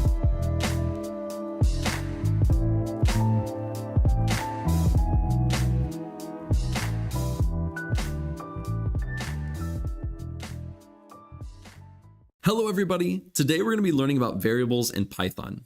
A variable is basically just a container for storing data values. So you'll take a value like a number or a string, and you can assign it to a variable, and then the variable will carry and contain whatever you put into it. So for example, let's go right over here. We're going to say x, and this is going to be our variable. We're going to say is equal to. Now we can assign the value to it. So let's say I want to put 22.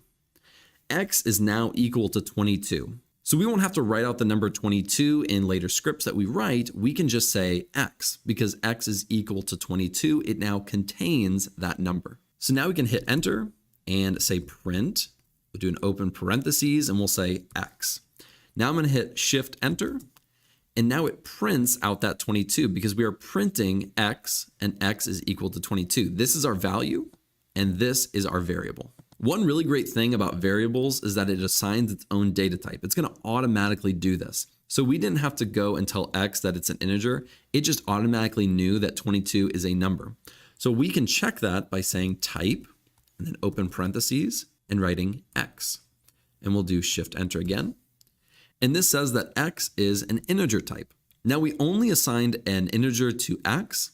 Let's try assigning a string value or some text to a variable. So we'll say y is equal to, let's say mint chocolate chip. I'm feeling some ice cream today. So we'll say mint chocolate chip. Now, if we print that again, we'll do print, open parentheses, y, and do Shift Enter. It'll print mint chocolate chip. And if we look at the type, we can see that the type is a string this time and not an integer. Now again, we did not tell it that x was an integer and y was a string. It just automatically knew this. Let's go over here really quickly. We're going to add several rows in here because we're about to write a lot of different variables and really learn in depth how to use variables. The next thing to know about variables is that you can overwrite previous variables. Right now we have mint chocolate chip, and that is assigned to the variable y. So if I go down here and I say print y, and I hit Shift Enter, it's going to print out mint chocolate chip. But if I go right above it, I say y is equal to, and let's say chocolate. If I print that out, it's now going to say chocolate. Whereas up here, I'm reassigning it to y. It's still going to say mint chocolate chip. So if I come right down here and I copy this, and I'm going to paste this right here, initially it is going to assign y to chocolate. But then right here, it will automatically overwrite y as mint chocolate chip. And when we hit Shift Enter, it's going to show mint chocolate chip. Variables are also case sensitive. So if I come up here and I say a capital Y, this is a lowercase y and this is a capital Y, it is going to print out the correct one instead of mint chocolate chip. And then if I go down here to the print and I type the capital Y, it will give us the mint chocolate chip. Up till now, we've only assigned one value to one variable, but we can actually assign multiple values to multiple variables. So let's do x, y, z is equal to, and now we can assign multiple values to all of those. So we can say chocolate, and then we'll do a comma, and then we can say vanilla, and then we'll do another comma, and we'll say Rocky Road. Now, this is going to assign chocolate to X, vanilla to Y, and Rocky Road to Z. So what we can do is we'll say print, and we'll go print, and we'll say X, Y, and Z. So it prints out chocolate, vanilla, and Rocky Road. And these are our three different values. We can also assign multiple variables to one value. And we can do this by saying X is equal to Y is equal to Z is equal to, and we can put whatever we would like. Let's do root beer float. Then we'll come back up here. We'll copy this. And let's print off our X, our Y, and Z. And they are all the exact same. Now, so far, we've really only looked at integers and strings, but you can assign things like lists, dictionaries, tuples, and sets all to variables as well. So let's go right down here. So let's create our very first list. I'm going to say ice underscore cream is equal to, and that is our variable right there. The ice underscore cream is our variable. So now we're going to do an open bracket like this, and we're going to come up here and copy all of these values, and we're going to stick it within our list. So now within ice cream, we have three string values, chocolate, vanilla, and Rocky Road, all within this list. So what we can do is we can say X, Y, Z is equal to ice underscore cream. So now these three values, chocolate, vanilla, and Rocky Road, will be assigned to these three variables, X, Y, and Z. And we can copy this print up here, and we'll hit Shift Enter. And now the X, Y, and Z all were assigned these values of chocolate, vanilla, and Rocky Road. Now, something that we just did, which is really important, or something that you really need to consider, is how you name your variables. So right here, we have ice cream. Now this to me is exactly how I usually write my variables, but there are many different ways that you can write your variables. So let's take a look at that really quickly. And let's add just a few more because I have a feeling we're going to go a little bit longer than what we have. So there are a few best practices for naming variables. First, I'm going to show you kind of what a lot of people will do. I'll show you some good practices, and I'm going to show you some bad practices as well that you should avoid doing. The first thing that we're going to look at is something called camel case. And let's say we want to name it test variable case. Case. Now, if we have a test variable case, the camel case is going to look like this. We'll have lowercase test, and then we'll have uppercase variable, and uppercase case is equal to.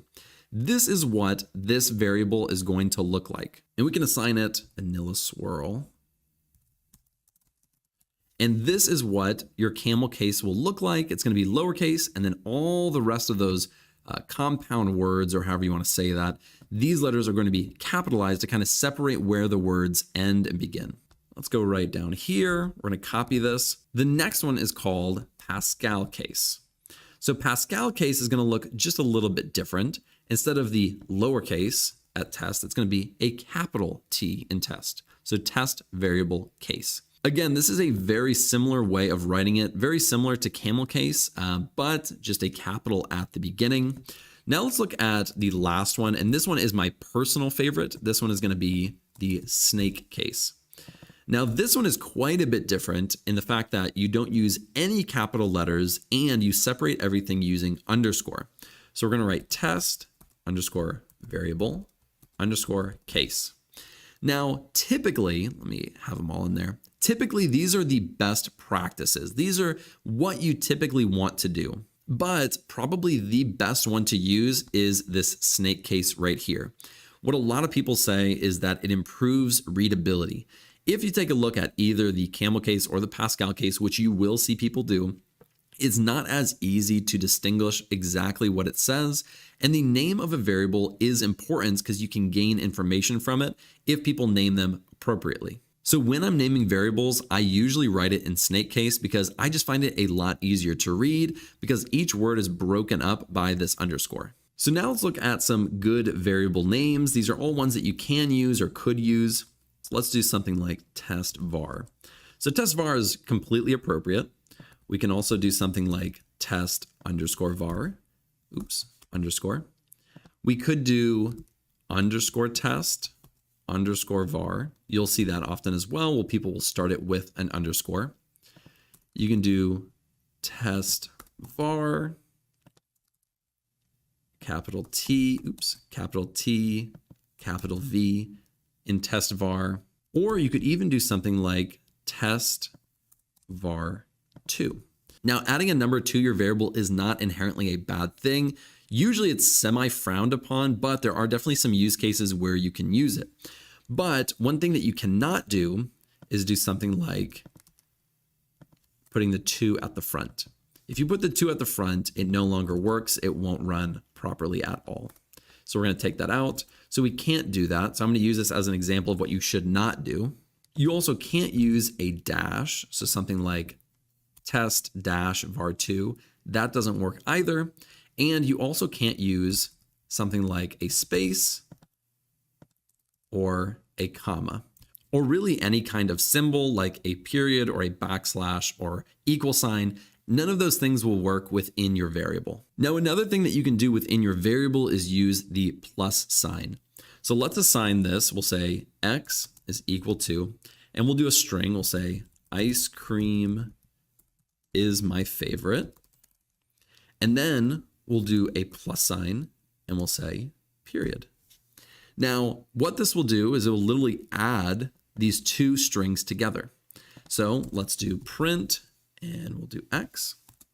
So now it says ice cream is my favorite. One thing that we cannot do in a variable is we cannot add a string and a number or an integer. So we can't do ice cream is my favorite 2. If we try to do that, it will give us this error right here. So in this error, it's saying you can only concatenate a string, not an integer, to a string. So only a string plus a string for this example. You can also do, and we'll say x is equal to, or we'll say y. we'll say y is equal to 3 plus 2, and it should output 5, because you can also do an integer and an integer. Now, so far, we've only been outputting one variable in the print statement, but you can actually add multiple variables within a print statement. So let's go right down here. We're going to say, let's give it some more right there. So we'll say x is equal to ice cream, and we'll say y is equal to is, and then the last one, z, is equal to my favorite. And we'll do a period at the end.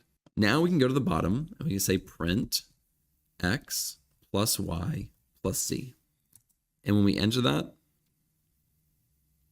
and when we run that, we get ice cream is my favorite. Now we can actually add a space before is, a space before my, and when we hit shift enter, it says ice cream is my favorite.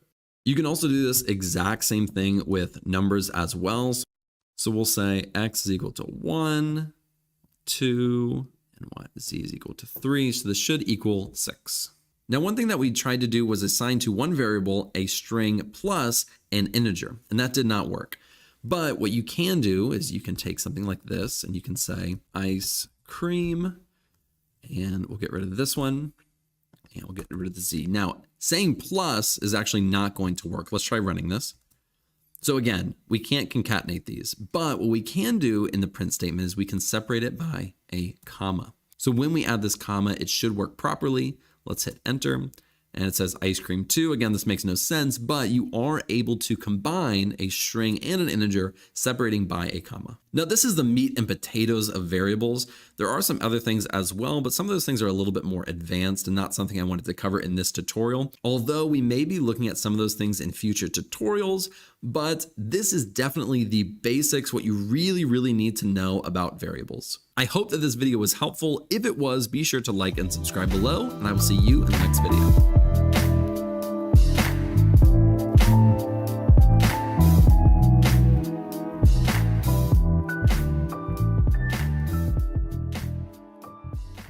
Hello everybody. Today we're going to be talking about data types in Python. Data types are the classification of the data that you are storing. These classifications tell you what operations can be performed on your data. We're going to be looking at the main data types within Python, including numeric, sequence type, set, Boolean, and dictionary. So let's get started actually writing some of this out. And first, let's look at numeric.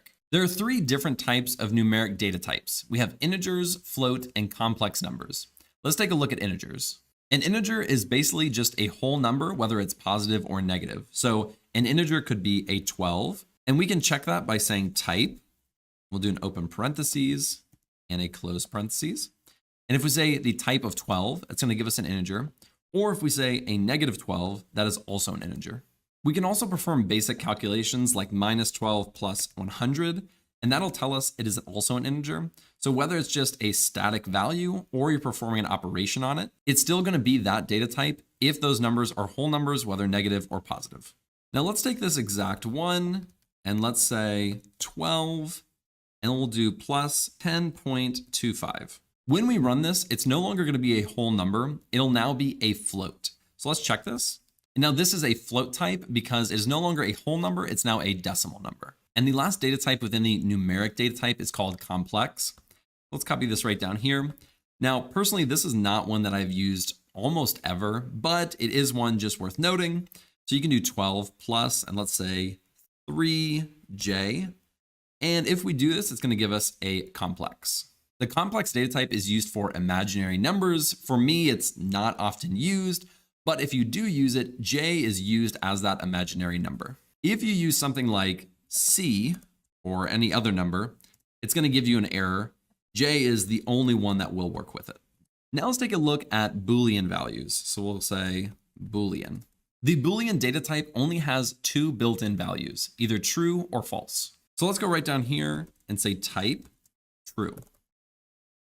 And when we run this, it'll say bool, which stands for Boolean. We can do the exact same thing with false, and that is also Boolean. And this can be used with something like a comparison operator. So let's say 1 is greater than 5. And let's check this. This is giving us a Boolean because it's telling us whether 1 is greater than 5. Let's bring that right down here. this will give us a false. So it's telling us that 1 is not greater than 5. And just as we got a false, we can say 1 is equal to 1, and this should give us a true. So now let's take a look at our sequence type data types, and that includes strings, lists, and tuples. Let's start off by looking at strings. In Python, strings are arrays of bytes representing Unicode characters. When you're using strings, you put them either in a single quote, a double quote, or a triple quote. I call them apostrophes. It's just what I was raised to call them, but most people who use Python call them quotes. So right here we have a single quote, and that works well. We can do a double quote, and that works also. And as you can see, they are the exact same output. And then we have a triple quote, just like this. And this is called a multi-line. So we can write on multiple lines here. So let's write a nice little poem. So we'll say, the ice cream vanquished my longing for sweets. Upon this diet, I look away. It no longer exists on this day. And then if we run that, it's gonna look a little bit weird. It's basically giving us the raw text, which is completely fine, but let's call this a multi-line. And we're gonna call this a variable multi-line. And we're gonna come down here and say print. And before I run this, I have to make sure that this is ran. So now let's print out our multi-line. And now we have our nice little poem right down here. Now, something to know about these single and double quotes is how they're actually used. So if we use a single quote and we say, I've always wanted to eat a gallon of ice cream, and then we do an apostrophe at the end, obviously something went wrong here. What went wrong is when you use a single quote and then within your text, within your sentence, you have another apostrophe, it's going to give you an error. So what we want to do is whenever we have a quote within it, we need to use a double quote. These double quotes will negate any single quotes that you have within your statement. They won't, however, negate another double quote. So you need to make sure you aren't using double quotes within your sentence. If you want to do something like that, you need to use the triple quotes like we did above. So we can do double, double, and then let's paste this within it. And anything you do within these triple quotes will be completely fine, as long as you don't do triple quotes within your triple quotes. And we'll say this is wrong. So even though it's between these two triple quotes, it doesn't work exactly. Again, you just have to understand how that works. You have to use the proper apostrophes or quotes within your string. And just to check this, we can always say, here's our multi-line. We can always say type of multi-line, and that is still a string. One really important thing to know about strings is that they can be indexed. Indexing means that you can search within it, and that index starts at 0. So let's go ahead and create a variable, and we'll just say a is equal to, and let's do the all popular hello world. Let's run this. And now when we print the string, we can say a, and we're going to do a bracket. And now we can search throughout our string using the index. So all you have to do is do a colon. We can say 5. What this is going to do is going to say 0, position 0, all the way up to 5, which should give us the whole hello, I believe. Let's run this. And it's giving us the first 5 positions of this string. We can also get rid of the colon and just say something like 5. And then when we run this, it's actually going to give us position 5. So this is 0, 1, 2, 3, 4, and then 5 is the space. Let's do 6 so we can see the actual letter, and that is our W. We can also use a negative when we're indexing through our string. So we could say -3, and it'll give us the L because it's -1, 2, and 3. We can also specify a range if we don't want to use the default of 0. So before we did 0 to 5, and it started at 0 because that was our default, but we could also do 2 to 5. Let's run this. And now we go position 0, 1, and then we start at 2, L, L, O. Now we can also multiply strings, and we have this A hello world. So we can do A times 3. And if we run this, it'll give us hello world 3 times. And we can also do A plus A, and that is hello world, hello world. Now let's go down here and take a look at lists. Lists are really fantastic because they store multiple values. The string was stored as one value, multiple characters. but a list can store multiple separate values. So let's create our very first list. We'll say list really quickly, and then we'll put a bracket, and a bracket means this is going to be a list. There are other ones like a squiggly bracket and a parentheses. These denote that they are different types of data types. The bracket is what makes a list a list. So to keep it super simple, we'll say 1, 2, 3, and we'll run this. And now we have a list that has 3 separate values in it. The comma in our list denotes that they are separate values. And a list is indexed just like a string is indexed. So position 0 is this 1, position 1 is the 2, and position 2 is the 3. Now, when we made this list, we didn't have to use any quotes because these are numbers. But if we wanted to create a list and we wanted to add string values, we have to do it with our quotes. So we'll say quote cookie dough, and then we'll do a comma to separate the value. And then we'll say strawberry, and then we'll do one more, and this will just be chocolate. And when we run this, we have all 3 of these values stored in our list. Now, one of the best things about lists is you can have any data type within them. They don't just have to be numbers or strings. You can basically put anything you want in there. So let's create a new list, and let's say vanilla. And then we'll do 3, and then we'll add a list within a list, and we'll say scoops, comma, spoon, and then we'll get out of that list, and then we'll add another value of true for Boolean. And now we can hit Shift Enter, and we just created a list with several different data types within one list.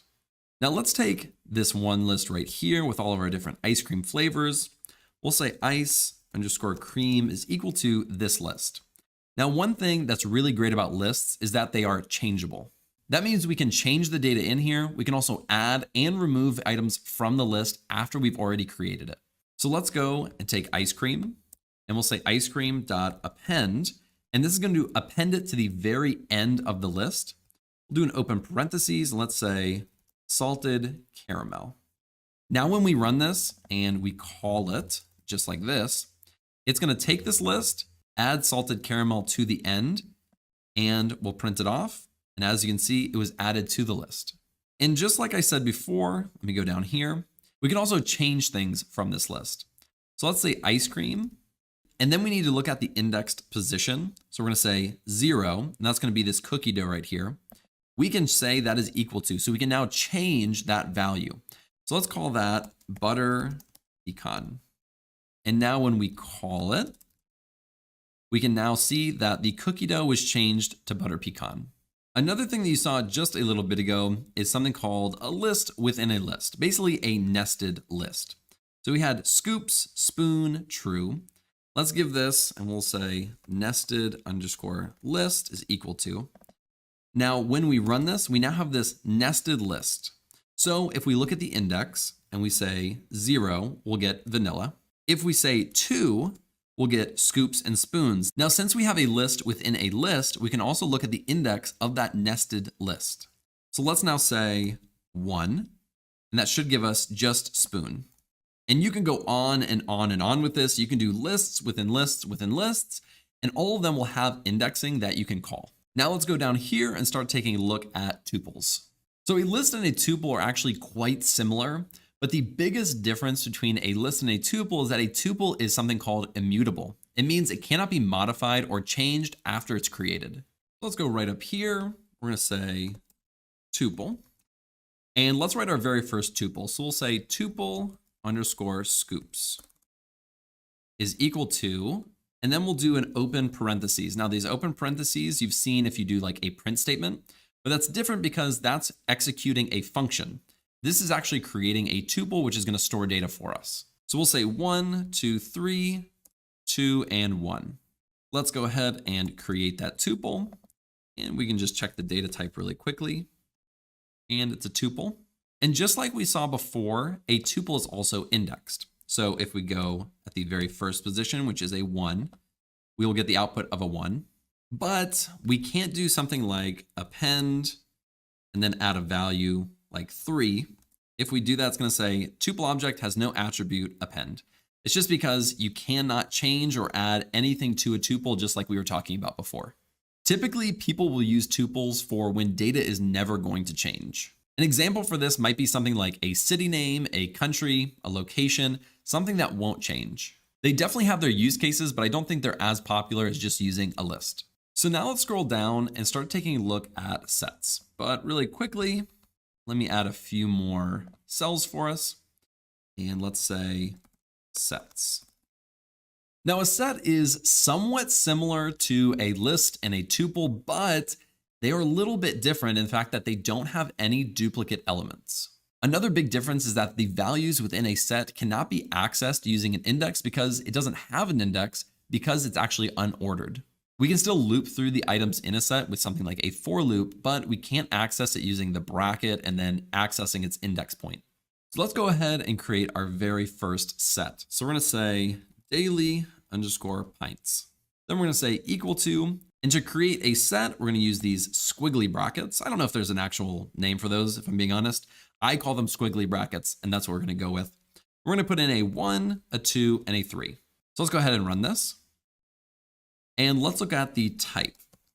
And as you can see, it is a set. Now, when we print this out, it's going to show us 1, a 2, and a 3. And those are all the values within our set. But if we copy this and we'll say daily pints log, this is going to be every single day. Maybe I had different values. Now, when we run this and we do the exact same thing, now when we print this, it's going to have just the unique values within that set. Now, a use case for set, and this is something that I've done in the past, is comparing two separate sets. Maybe you have a list or a tuple and you convert that into a set, and that will narrow it down to its unique values. And then you can compare the unique values of one set to the unique values in another set, and then we can see what's the same and what's different. So let's go down here and let's say wife's underscore daily, and we'll just copy this right here. We'll say is equal to, let's do our squiggly lines. Let's do 1, 2, let's do just random numbers. So now this is my daily log and this is my wife's daily log. And now we can compare these values. So let's go right down here. Let's say print. We'll do my daily logs. And then we'll do this bar right here. And this is going to show us the combined unique values. It's basically like putting them all in one set and then trimming it down to just the unique values. So we'll take wife's daily pints log. And when we run this, we actually need to run this first. When we run this, we should see all the unique values between these two sets. And so as you can see, 0, 1, 2, 3, 4, 5, 6, 7, 24, 31. So these are all the unique values between these two sets. We can also do another one. And instead of this bar, we're going to do this symbol right here, which I believe is called an ampersand. Don't quote me on that. But when we run this, it's going to show what matches. That means which ones show up in both sets. So the only ones that show up in both sets are 1, 2, 3, and 5. We can also do the opposite of that by doing a minus sign. And this is going to show us what doesn't match. And so we have 4, 6, and 31. Now, where is our 24 that was in our wife's daily pints log? It's in this one, but we're subtracting the values on this one. So let's reverse this and we'll say daily pints log, and let's run it. Now those are our other values. So we're taking the values of this and then we're subtracting all the ones that are the same and getting the remaining values. And then for our last one, we can get rid of this and we'll do this symbol right here. And this is going to show if a value is either in one or the other, but not in both. So let's run this. So these values are completely unique only to each of those sets. Now, the very last one that we're going to look at in this video is dictionaries. So let's go right down here. Let's add a few cells and let's say dictionaries. Now I saved dictionary for last because this one is probably the most different out of all the previous data types that we've looked at. Within a data type, we have something called a key value pair. That means when we use a dictionary, it's not like a list where you just have a value, comma, value, comma, value. We have a key that indicates what that value is attributed to. So let's write out a dictionary to see how this looks. We're going to say dictionary underscore cream. And just like a set, we use a squiggly line. But the thing that differentiates it is that in a dictionary, we'll have that key value pair, whereas in a set, each value is just separated by a comma. So let's write name, and this is our key. And then we do a colon, and this is then where we input our value. So we're going to say Alex Freeberg. And then we separate that key value pair by a comma, and now we can do another key value pair. So we'll say weekly intake and a colon, and we'll say 5 pints of ice cream, do a comma, and then we'll do favorite ice creams. And now what we're going to do is we're going to put in here a list. So within this dictionary, we can also add a list. We'll do MCC for mint chocolate chip, and then we'll add chocolate, another one of my favorites. So now we have our very first dictionary. Let's copy this and run it. And let's just look at the type. And as you can see, it says that this is a dictionary. Let's also print it out. Now, if we want to, we can take our dictionary cream and say dot values with an open parentheses. And when we execute this, we'll see all of the values within this dictionary. So here's our values of Alex Freeberg, 5, mint chocolate chip, and chocolate. We can also say keys. And when we run this, all of the keys, the name, weekly intake, and favorite ice creams. And we can also say items. So this key value pair is one item, and this key value pair is another item. Now, one difference between something like a list and a dictionary is how you call the index. But you can't call it by doing something like this, where you just do a bracket, and say 0. So this would, in theory, take this very first one, right? Our very first key value pair. That's going to give us an error. How you call a dictionary is actually by the key. So it doesn't technically have an index, but you can specify what you want to call and take it out. So we're going to say name, and this is going to call that key right here. And when we run this, we'll get the value, which is Alex Freeberg. One other thing that you can do is you can also update information in a dictionary, which we can't with some other data types. So for this, for the name, it was Alex Freeberg. Now let's say Christine Freeberg.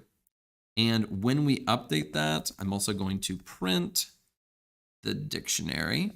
Get rid of this. So it's going to update Christine Freeberg in that value of the name. So let's go ahead and run this. And now it changed the name from Alex Freeberg to Christine Freeberg. We can also update all of these values at one time. So let's copy this. And I'm going to put it right down here. I'm going to say dictionary.cream.update. Then we're going to put a bracket, or not a bracket, but a parentheses around these. So now what we're going to do is update this entire thing. Let me take this, say print this dictionary. Now we can update this to anything we want. So instead of here, I can say, I'll say weight. And because of all that ice cream, I now weigh 300 pounds. So let's run this. And as you can see, it did not delete our key value pair right here. Instead, it just added to it. When you're using the update, we can't actually delete. That's the delete statement, and I'll show you that in just a second. But all we did was added this new value. It also is going to check and see if you changed anything with your key value pair. So we can go in here and change this value, and we'll say 10. So now when we run this, the value of this key value pair was changed. But let's say we do want to delete it. We'll say DEL, that stands for delete, part of this dictionary cream. And now let's specify the key, which will also delete the value with it. Well, let's specify the key that we want to get rid of. And let's say weight. And then let's print that again. And as you can see, the weight was deleted from that dictionary. So that is all we're going to cover in this data types video. Thank you guys so much for watching. I really appreciate it. If you like this video, be sure to like and subscribe below, and I'll see you in the next video.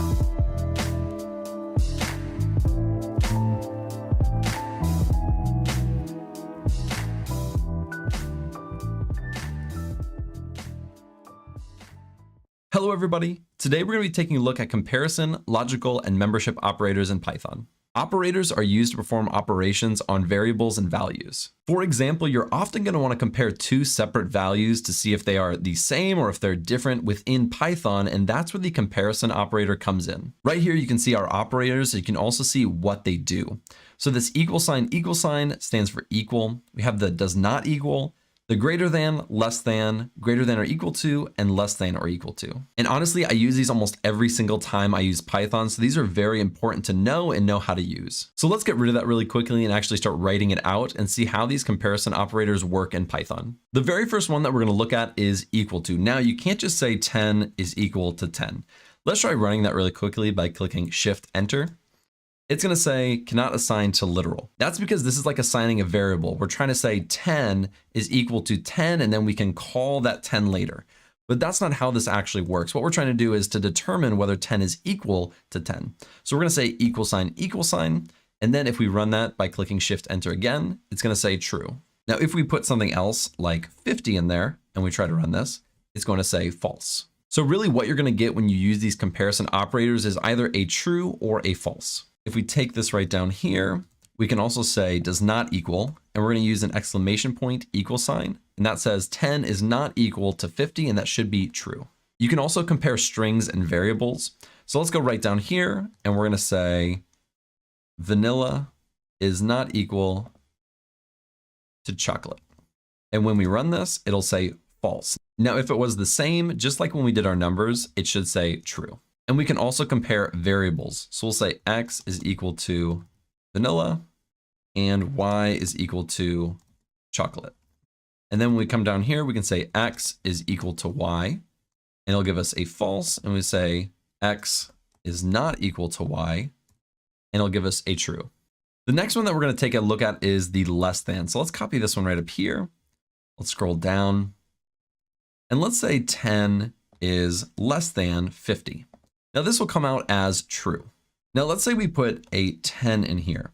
Before 10 was of course less than 50, but is 10 less than 10? No, that's false because they are the same. So if we want an output that is true, all we would have to add is an equal sign right here. And this would say 10 is less than or it is equal to 10. And now it's true. Of course, we can say the exact same thing by saying greater than. So 10 is equal or greater than 10. That'll be true because 10 is equal to 10. But we can also say 50 is greater or equal to 10 because 50 is obviously greater than 10.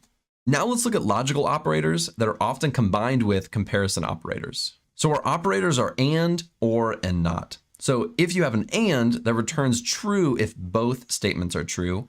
If it's or, only one of the statements has to be true. And the not basically reverses the result. So if it was going to return true, it would return false. I don't use this not one a lot, but I will show you how it works. So let's actually test that out. So before we were saying 10 is greater than 50. And of course, this returned false. So now let's add a parentheses around this 10 is greater than 50. And we're going to say and, we'll do an open parentheses, 50 is greater than 10. Now this statement right here is true. 50 is greater than 10. So we have a true statement and a false statement. But this and is going to look at both of them. And it's going to say they both need to be true in order to return a true. So let's try running this. And we still have a false. If we want it to return true, we're going to have to change this to make it a true statement. So 70 is greater than 50 and 50 is greater than 10. When we run this, it should return true. Now let's look at the or. So let's copy this and we'll say 10 is greater than 50 or 50 is greater than 10. Now this is a